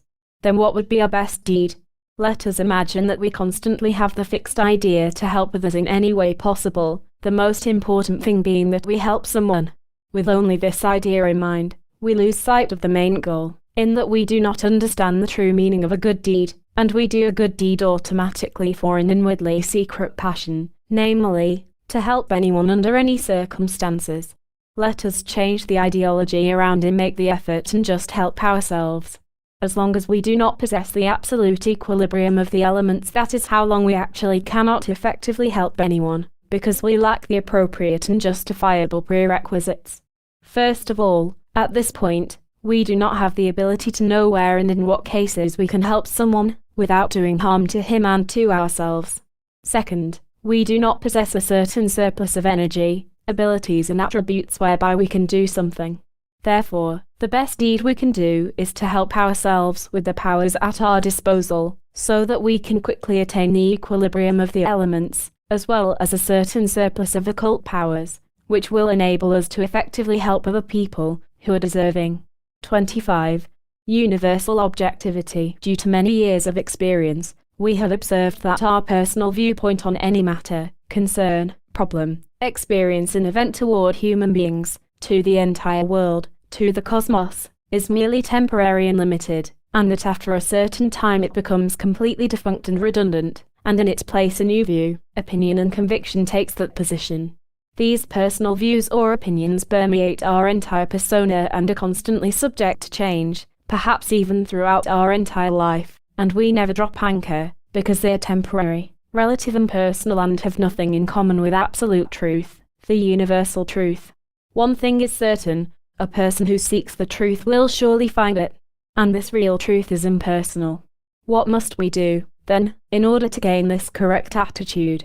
Above all, we must discard our relative personality and occupy a purely impersonal, universal point of view, which leads us to the correct point in the absolute center of the cosmos, from where we can clearly observe everything and comprehend with our innermost senses. Of course, it is not an easy task to reach this impersonal state of the universal attitude of everything created, but the path to it is open to every mature person. As we know from experience, our negative attributes prevent us the most from doing that. These negative attributes form our relative personal point of view, our persona, which is constantly influenced by external events, from which it never finds the right exit, and our persona assumes from transitory things whatever they depict, since this relative persona actually merges with them and can somehow not separate itself from these transitory external things. Then these transitory things, in accordance with the truth, observe the relative persona like a distant being and judge it accordingly. Only our immortal spirit can free itself from this personal, relative inhibition and replace it with the universal consciousness of his existence, and thus become aware of who he really is.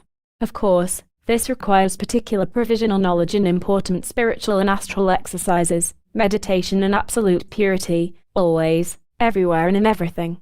This impersonal attitude does not occur all at once, as we perhaps expect it to. Instead, it happens slowly and step by step, and through self-cognition we dispose of our deceptions, delusions, false ideas and ideals, false resolutions and opinions and false concepts, which torment us even more so because we have become one with them. We have constantly nourished them through many reincarnations on the material plane, and now must we annihilate them one after the other. That is why we have this deadly wrestling match with them, which is not pleasant for us. On the contrary, it is quite exhausting. Despite that, if we are sincere, we slowly but surely attain mastery and thus develop in our stead the right ideas, impressions and realities in accordance with how far we remove ourselves from our persona, our relativity. When we then rid ourselves of the last obstacles in this one and only, but important phase of our development, which is aimed to impersonality, to a universal attitude towards everything created, with which we encounter ourselves everywhere, only then can we with certainty get to know everything in accordance with the absolute truth, without being mistaken. Whoever understands this well will have great success. 26. Taciturnity and silence. Silence and taciturnity are invaluable universal attributes, through which we also attain absolute omnipotence. The cosmos, the universe, is submerged in silence, and only those who are analogously in contact with the cosmos, the universe, through absolute silence and taciturnity manage to discover everything therein and are also able to carry out everything. The paradox is, of course, that the entire activities of the negative attributes and negative beings, as far as the majority of humankind is concerned, seek to hermetically prevent any access to the secrets of the universe and therefore also to the macrocosm. The negative attributes sidetrack any attention of a human being's spirit and soul to these secrets. In this manner absolute taciturnity and the impenetrability of the universe works in all uninitiated human beings. Our own silence not only expresses itself in keeping all the universal secrets and truth secret from anyone who does not qualify, but we also veil our deepest secrets well and inconspicuously through our feigned external demeanor. In such cases, when necessary, we do the opposite of what we conceal deep in our innermost, i.e., in our spirit and soul. Through this approach we divert any attention of our true state, position and point of view. The better we play our role, the more we strengthen our silence. We shall not reveal our intentions and we keep everything to ourselves. We should be observant.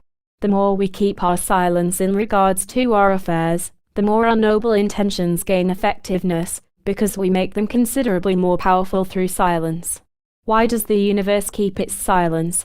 Surely because everything that is absolutely wise is kept in the veil of secrecy or silence, so that those who are genuinely sincere and serious make the effort to discover this secret within them. But they can only do this gradually in accordance with their maturity and development, beginning with the lowest. Otherwise, they would not comprehend the things in the highest phase of universal development and they would not be able to successfully continue on the path into eternity.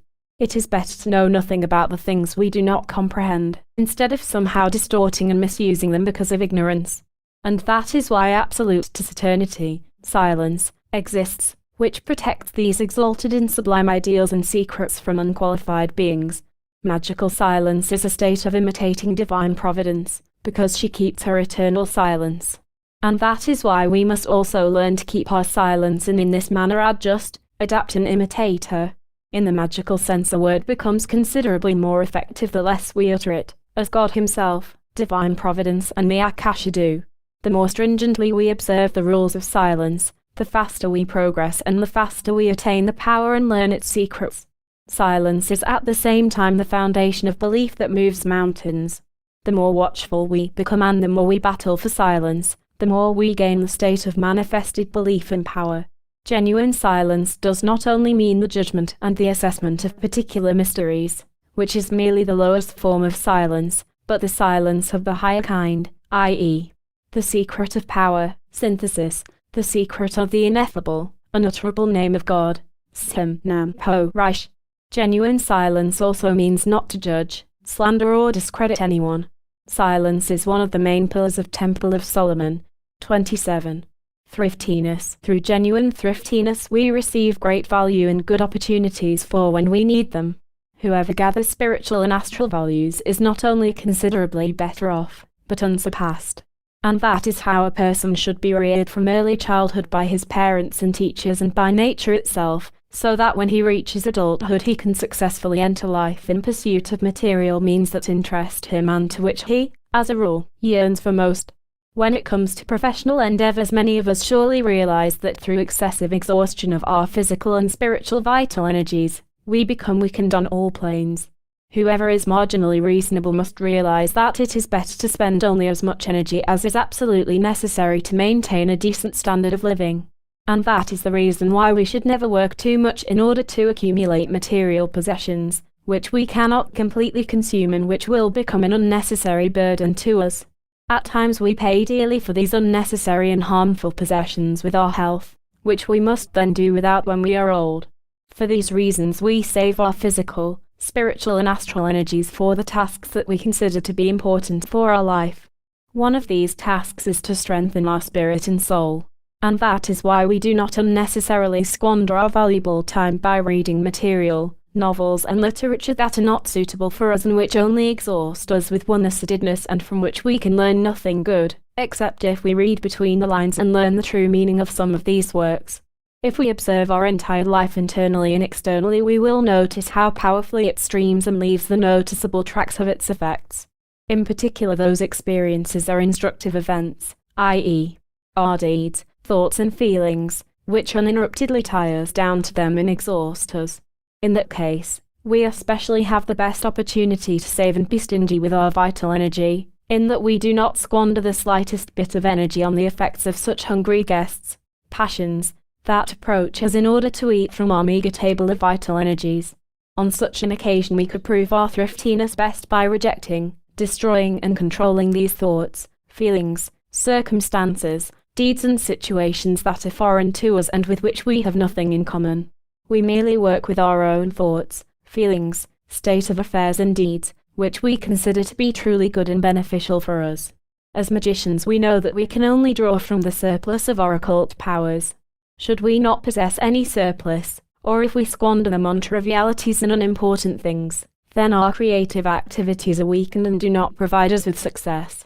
And that is why we save our vital energies as much as possible, so that we always have a certain surplus, from which we can draw the energy for the noblest tasks that we plan to realize. It is also advisable not to be too thrifty with spiritual and material values simply because someone is undeserving.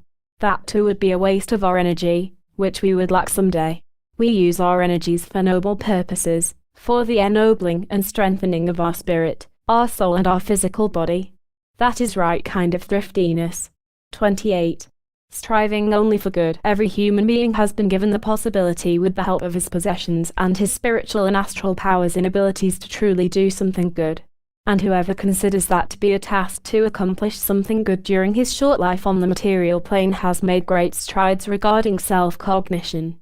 For anyone who makes the effort to help a needy person is rewarded with the ennobling of his spirit and soul, because that deed has a great echo in the world of causes, where such positive and beautiful causes call forth accompanying consequences. And when we finally make the effort to dedicate everything in our possession, i.e., our negative and positive attributes, powers, energies and abilities, and physical possessions, to a genuine charity, then we have liberated ourselves from everything that attracts us to the material world. And as a result of that we attain true freedom. Of course, when we do this we must be completely certain what a genuine charity is. Genuine charity is when we can absolutely establish or justify that it corresponds with the universal laws, which we know and always respect everywhere. All universal laws are closely connected to our destiny and also to the destiny of our fellow men. And that is why all our efforts must concentrate on our fateful affairs or concerns. We must constantly occupy ourselves with them in order to improve them to such an extent that we are no longer dependent on or subject to our destiny, but instead structure our destiny with self-confidence in accordance with our free will.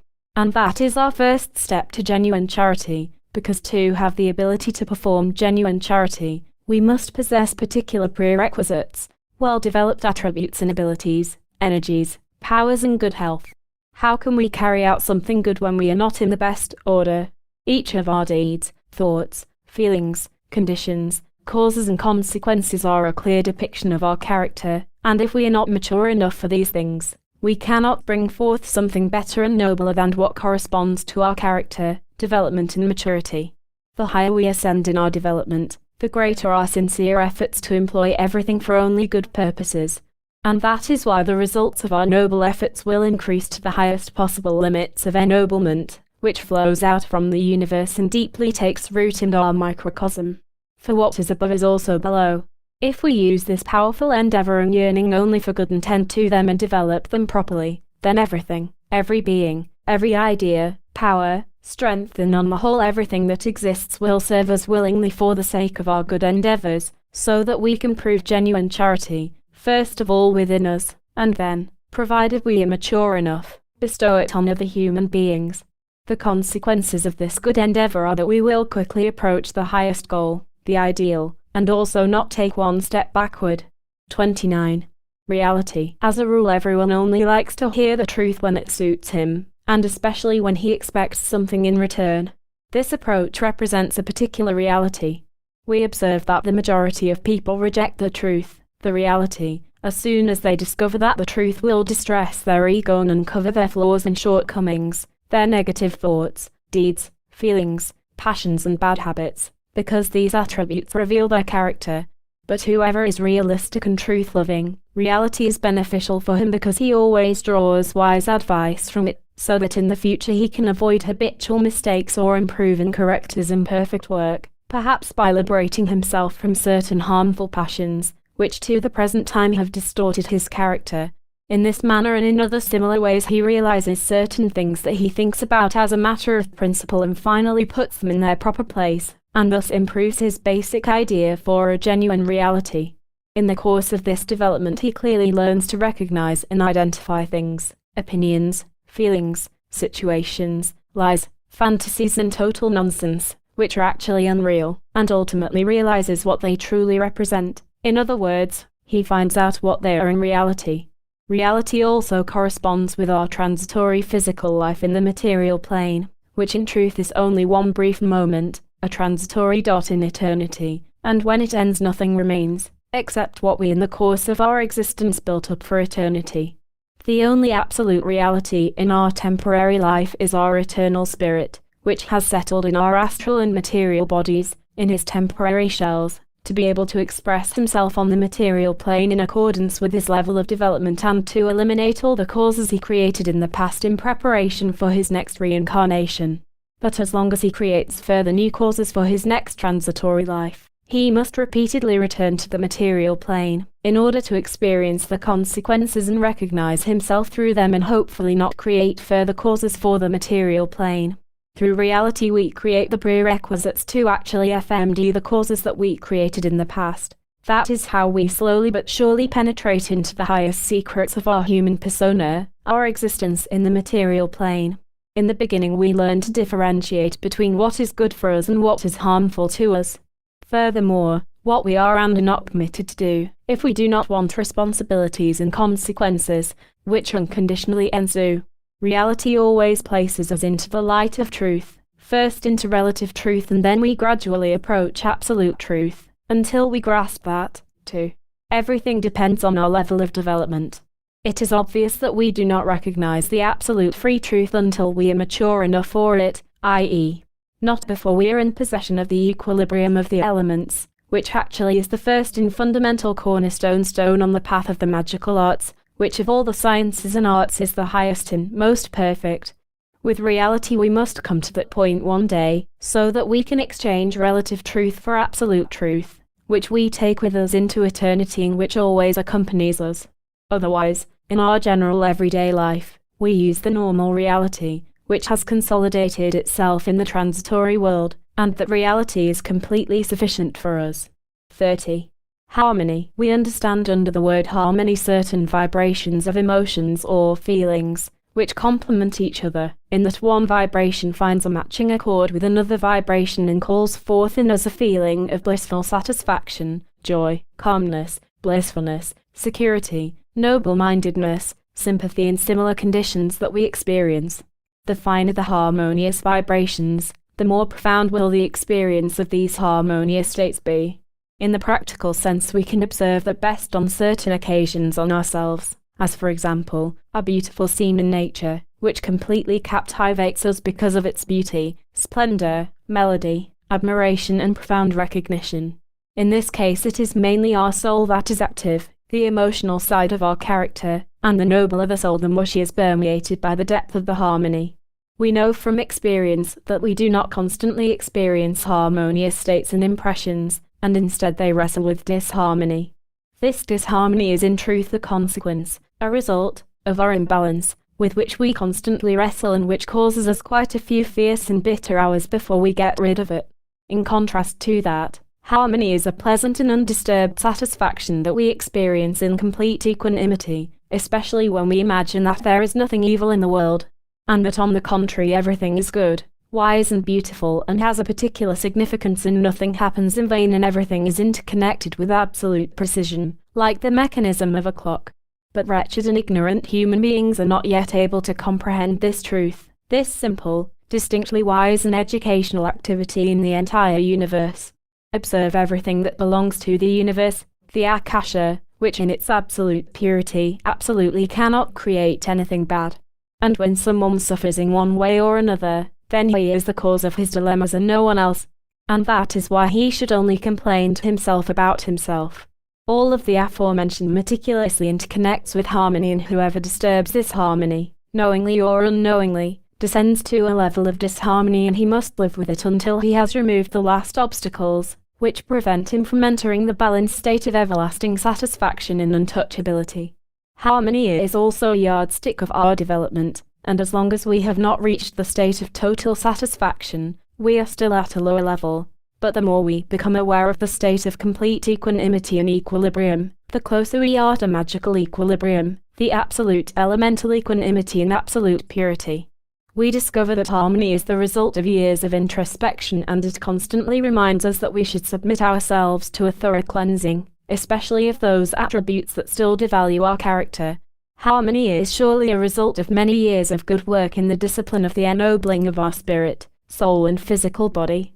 If harmony prevailed in the world and among all people, war would surely disappear, and with it mankind's cruel egotism, which causes all wars. Such a life would truly be encouraging and harmonious.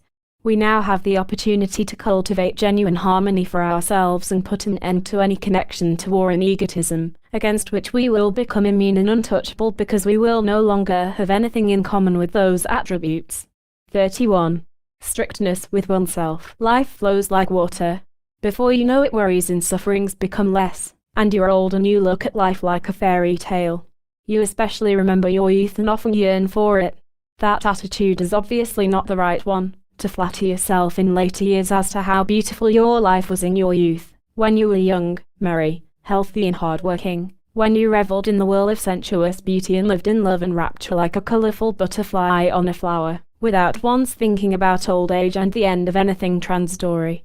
It is perfectly natural that every person lives a completely individual life in accordance with his level of development, as destiny has prepared for him, because he cannot live any other way.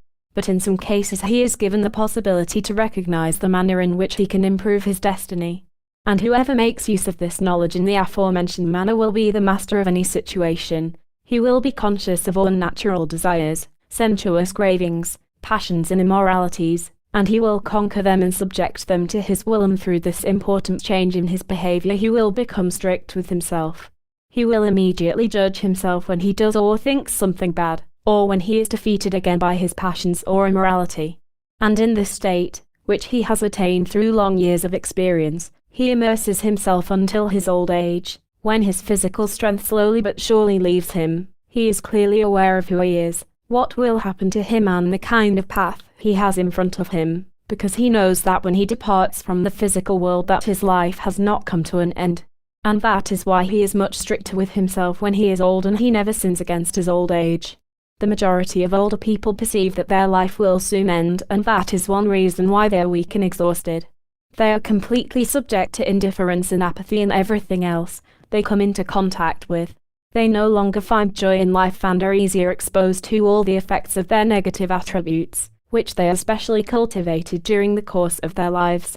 These negative attributes exploit them, especially in their final days, the physical plane, and that is why they snatch away from these old people more of their vital energy, of which they have little.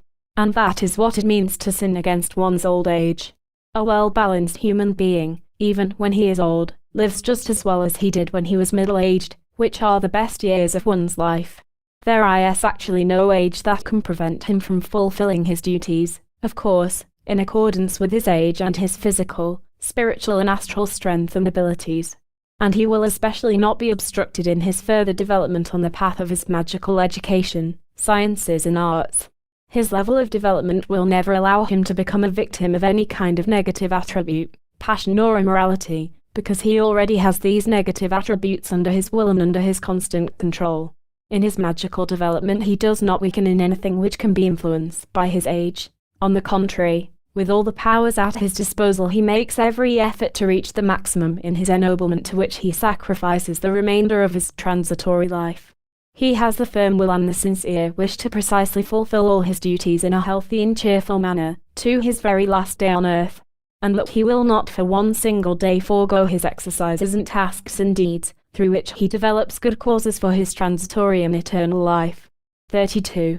Decent external behavior. To our character, our disposition, also belongs our external appearance, how we dress and present ourselves.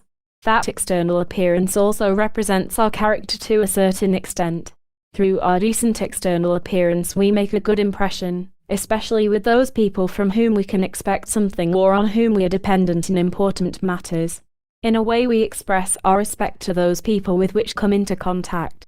When it comes to important events where we want to represent ourselves, we express that through our decent and tasteful external appearance. When we are well dressed we are prepared to behave accordingly in a decent manner, and are courteous and respectful. In this manner we maintain the decorum of our personality before the external world, and this behavior bears good fruit for us. When we pursue noble purposes then success is guaranteed. Should we do that for egotistical, profit-seeking or other dishonest reasons, we can only expect those results that correspond exactly with our causes. We can see that our entire activities are dependent on the causes we create, on why we do things and what we are trying to accomplish, for we know that nothing in this world happens without a reason. If we dress in an expensive suit of clothes and prance about in front of others to make them envious, in order that we may feel false joy, that is a bad and harmful reason. Women mainly pride themselves in this manner, especially in church or at some public festivities and on many other special occasions. When it comes to young people of both genders it is advisable to behave and dress decently, if they want to start a family. Decent behavior and a decent external appearance meet our innermost attitude best, i.e., our spiritual and astral state. We have learned that it is necessary to ennoble the spirit and soul, as well as our physical body. And that is why our development to perfection must proceed evenly and intensively on all planes, so that our magical equilibrium is never disturbed by anything. We conceal our innermost disposition through absolute silence in front of uninitiated people in everyday life, and we play our role with our decent external appearance and good behavior. However, we must not forget to be absolutely honest with ourselves and with others. We do all that consciously and honestly, even when we perhaps employ negative attributes for good purposes. 33.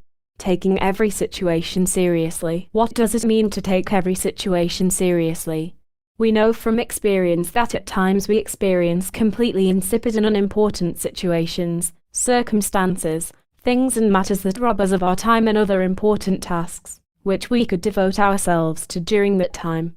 But we must get to know and experience even these unpleasant situations because they are not as insignificant and shallow as we may deem them to be. On such occasions, we could at the very least inform ourselves about the various circumstances of the people we meet in certain unpleasant situations, their character, and our interrelation to them. Wherever there is mutual contact with others, the elemental attributes of the various people are in effect, and that will give us a good opportunity to learn about and eliminate our negative attributes, passions, bad habits and immoralities, which express themselves most effectively within us when we least expect them, and everyone is swept up by these active negative circumstances and attributes. In such an environment, we do not have the possibility to defend ourselves as effectively and gain control over the negative attributes as we can when we are alone and devote ourselves to these sacred things. That is why this is a precious opportunity to test ourselves to what extent we are able to control our negative attributes against which we battle. Therefore, in this respect we must take every situation seriously, even if at that moment we do not grasp its actual educational purpose. Should we, however, be far developed, we clearly and immediately recognize the significance of every situation and learn from it. We know that even the worst jokes can be effective and they are advantageous for their educational value.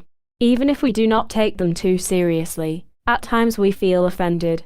Even a well-balanced person is confronted with a few problems, which at first may seem superficial and petty, but in their core he finds specific causes that announce themselves as consequences and demand to be removed for an immediate equilibration. In this manner he becomes a consummate master in controlling his positive and negative attributes, and he thus strengthens and substantiates himself even more in his state of absolute equanimity. And that is why he takes every situation seriously, in order to learn as much as he can for his noble tasks and purposes. 34. Intelligence and the improvement of our character. Every person endeavors to perfect himself continuously in his work, his trade, through learning and studying. Otherwise, he would not be able to exist in present-day society. The average person's general development pulls him along. Nowadays, work, arts and sciences are much dissected and specialized. A person must do what agrees with his inclination. However, the more he achieves with his spiritual work and activities, the more he gains in the improvement of his character, the development of his spirit. The sciences and the arts are in this respect the best means to increase one's intelligence. In order to develop the spirit, we must also develop the soul, which actually forms the core of our character, and that is why we simultaneously cultivate our spiritual development with our astral development, so that the final result becomes whole, harmonious, and clear and distinct. We must at the same time make the effort to ennoble and strengthen our physical body, through strengthening our health and decent appearance. If we tend to all three bodies, we will achieve a daily improvement of our character, the intelligence, which ennobles and raises every person above all riches. How do we imagine a truly intelligent human being to be?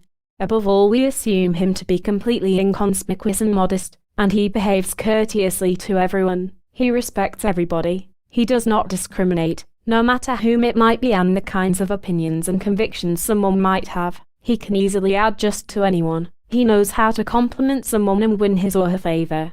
He momentarily recognizes the character of other human beings with whom he deals, and he adjusts automatically to their behavior. He speaks the least about his own person, but he thoughtfully expresses his interest in other people's destiny, worries and failures, and is happy with them or he feels sad for them, depending on the circumstances. He helps wherever he can with good and wise advice and also through deeds. He will never offer his services and never try to convince someone of any kind of opinion, may that be politics or religion, the sciences or the arts. He does not slander or criticize anyone, but always emphasizes a person's good attributes, habits and abilities. He never mentions another person's harmful and negative attributes, unless he or she honestly and sincerely asks him for his opinion. He never demonstrates his uneasiness, under any circumstances, not even if someone causes him pain. He smiles and behaves in a courteous manner. He does not externally disclose his own sufferings, unpleasantries, pain and similar exhausting conditions, ailments, and always attempts to appear friendly and healthy, even when his pain is severe. And that is how he overcomes, how he conquers, himself. He knows with certainty that if he consciously calls forth the pity of others, he would yearn for false self-pity, which would cause him even greater pain and suffering. In any situation he neither lowers himself nor exalts himself, but behaves as is appropriate for his level of development. He would never allow himself, as a magician, to use his magical powers and abilities, or misuse them for any purpose, where his normal abilities, his knowledge and physical energy suffice. All his activities, abilities, attributes, powers and energies are only geared toward purely noble purposes and tasks. First, to work on himself, provided he possesses the adequate surplus of energy he needs, and then he can also help others, always within the boundaries of the universal laws, which he cannot violate or infringe upon anywhere. 35. Proper assessment of our negative qualities. No person on earth is without flaws and errors, especially when he is not absolutely perfect. A perfect being without flaws is God himself. The more a human being distances himself from the center of eternity, from the Akasha, the more errors he commits. However, the more he approaches the absolute center of eternity, the fourth dimension, the fewer mistakes he makes. To recognize our mistakes is the correct and sublime task of every human being. To this also belong the correct judgment and assessment in use. As an example, if we are great egotists in that we live at the expense of others because we are lazy and do not fulfill our duties, of what benefit is this behavior to us if our rapacious egotism keeps us in its grip and we constantly do the opposite of what we preach to others? The correct assessment of our mistakes is that we profess even the smallest mistake and condemn ourselves for it and sentence ourselves appropriately, which obliges us to fight against those mistakes and permit them to happen less and less, eliminate them, and bring them into an equilibrium. However, we never mention one word to anyone about our battle with our mistakes, because that is our deepest secret, which ties us to absolute silence. This uniquely good activity intervenes in our destiny and has a great influence on our fateful state of affairs, i.e., on our attributes through which our spirit and soul express themselves on the material plane. And that is the correct assessment of our mistakes. From this perspective, we can assume that our mistakes do not exist in vain, but possess a great educational significance. These experiences contribute to the ennobling of our spirit, soul and physical body, and they become an important part of the methods through which we re-educate our basic character. As long as we are on the material plane, we are constantly exposed to mistakes, not because we commit them consciously or that we somehow devaluate ourselves through them, but because we can learn what weaknesses we still have.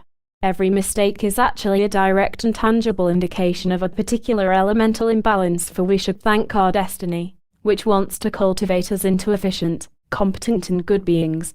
And that is why we should never be sad about our mistakes, but we should remember them well, so that we never make the same mistakes again. And that is also the correct assessment of our mistakes. We know from many experiences, no matter how old we become, that we are never perfect enough not to make a greater or lesser mistake, which is a barometer of our development. We must pay attention to these events in life, so that we always correctly understand the causes of our mistakes and bring them into equilibrium.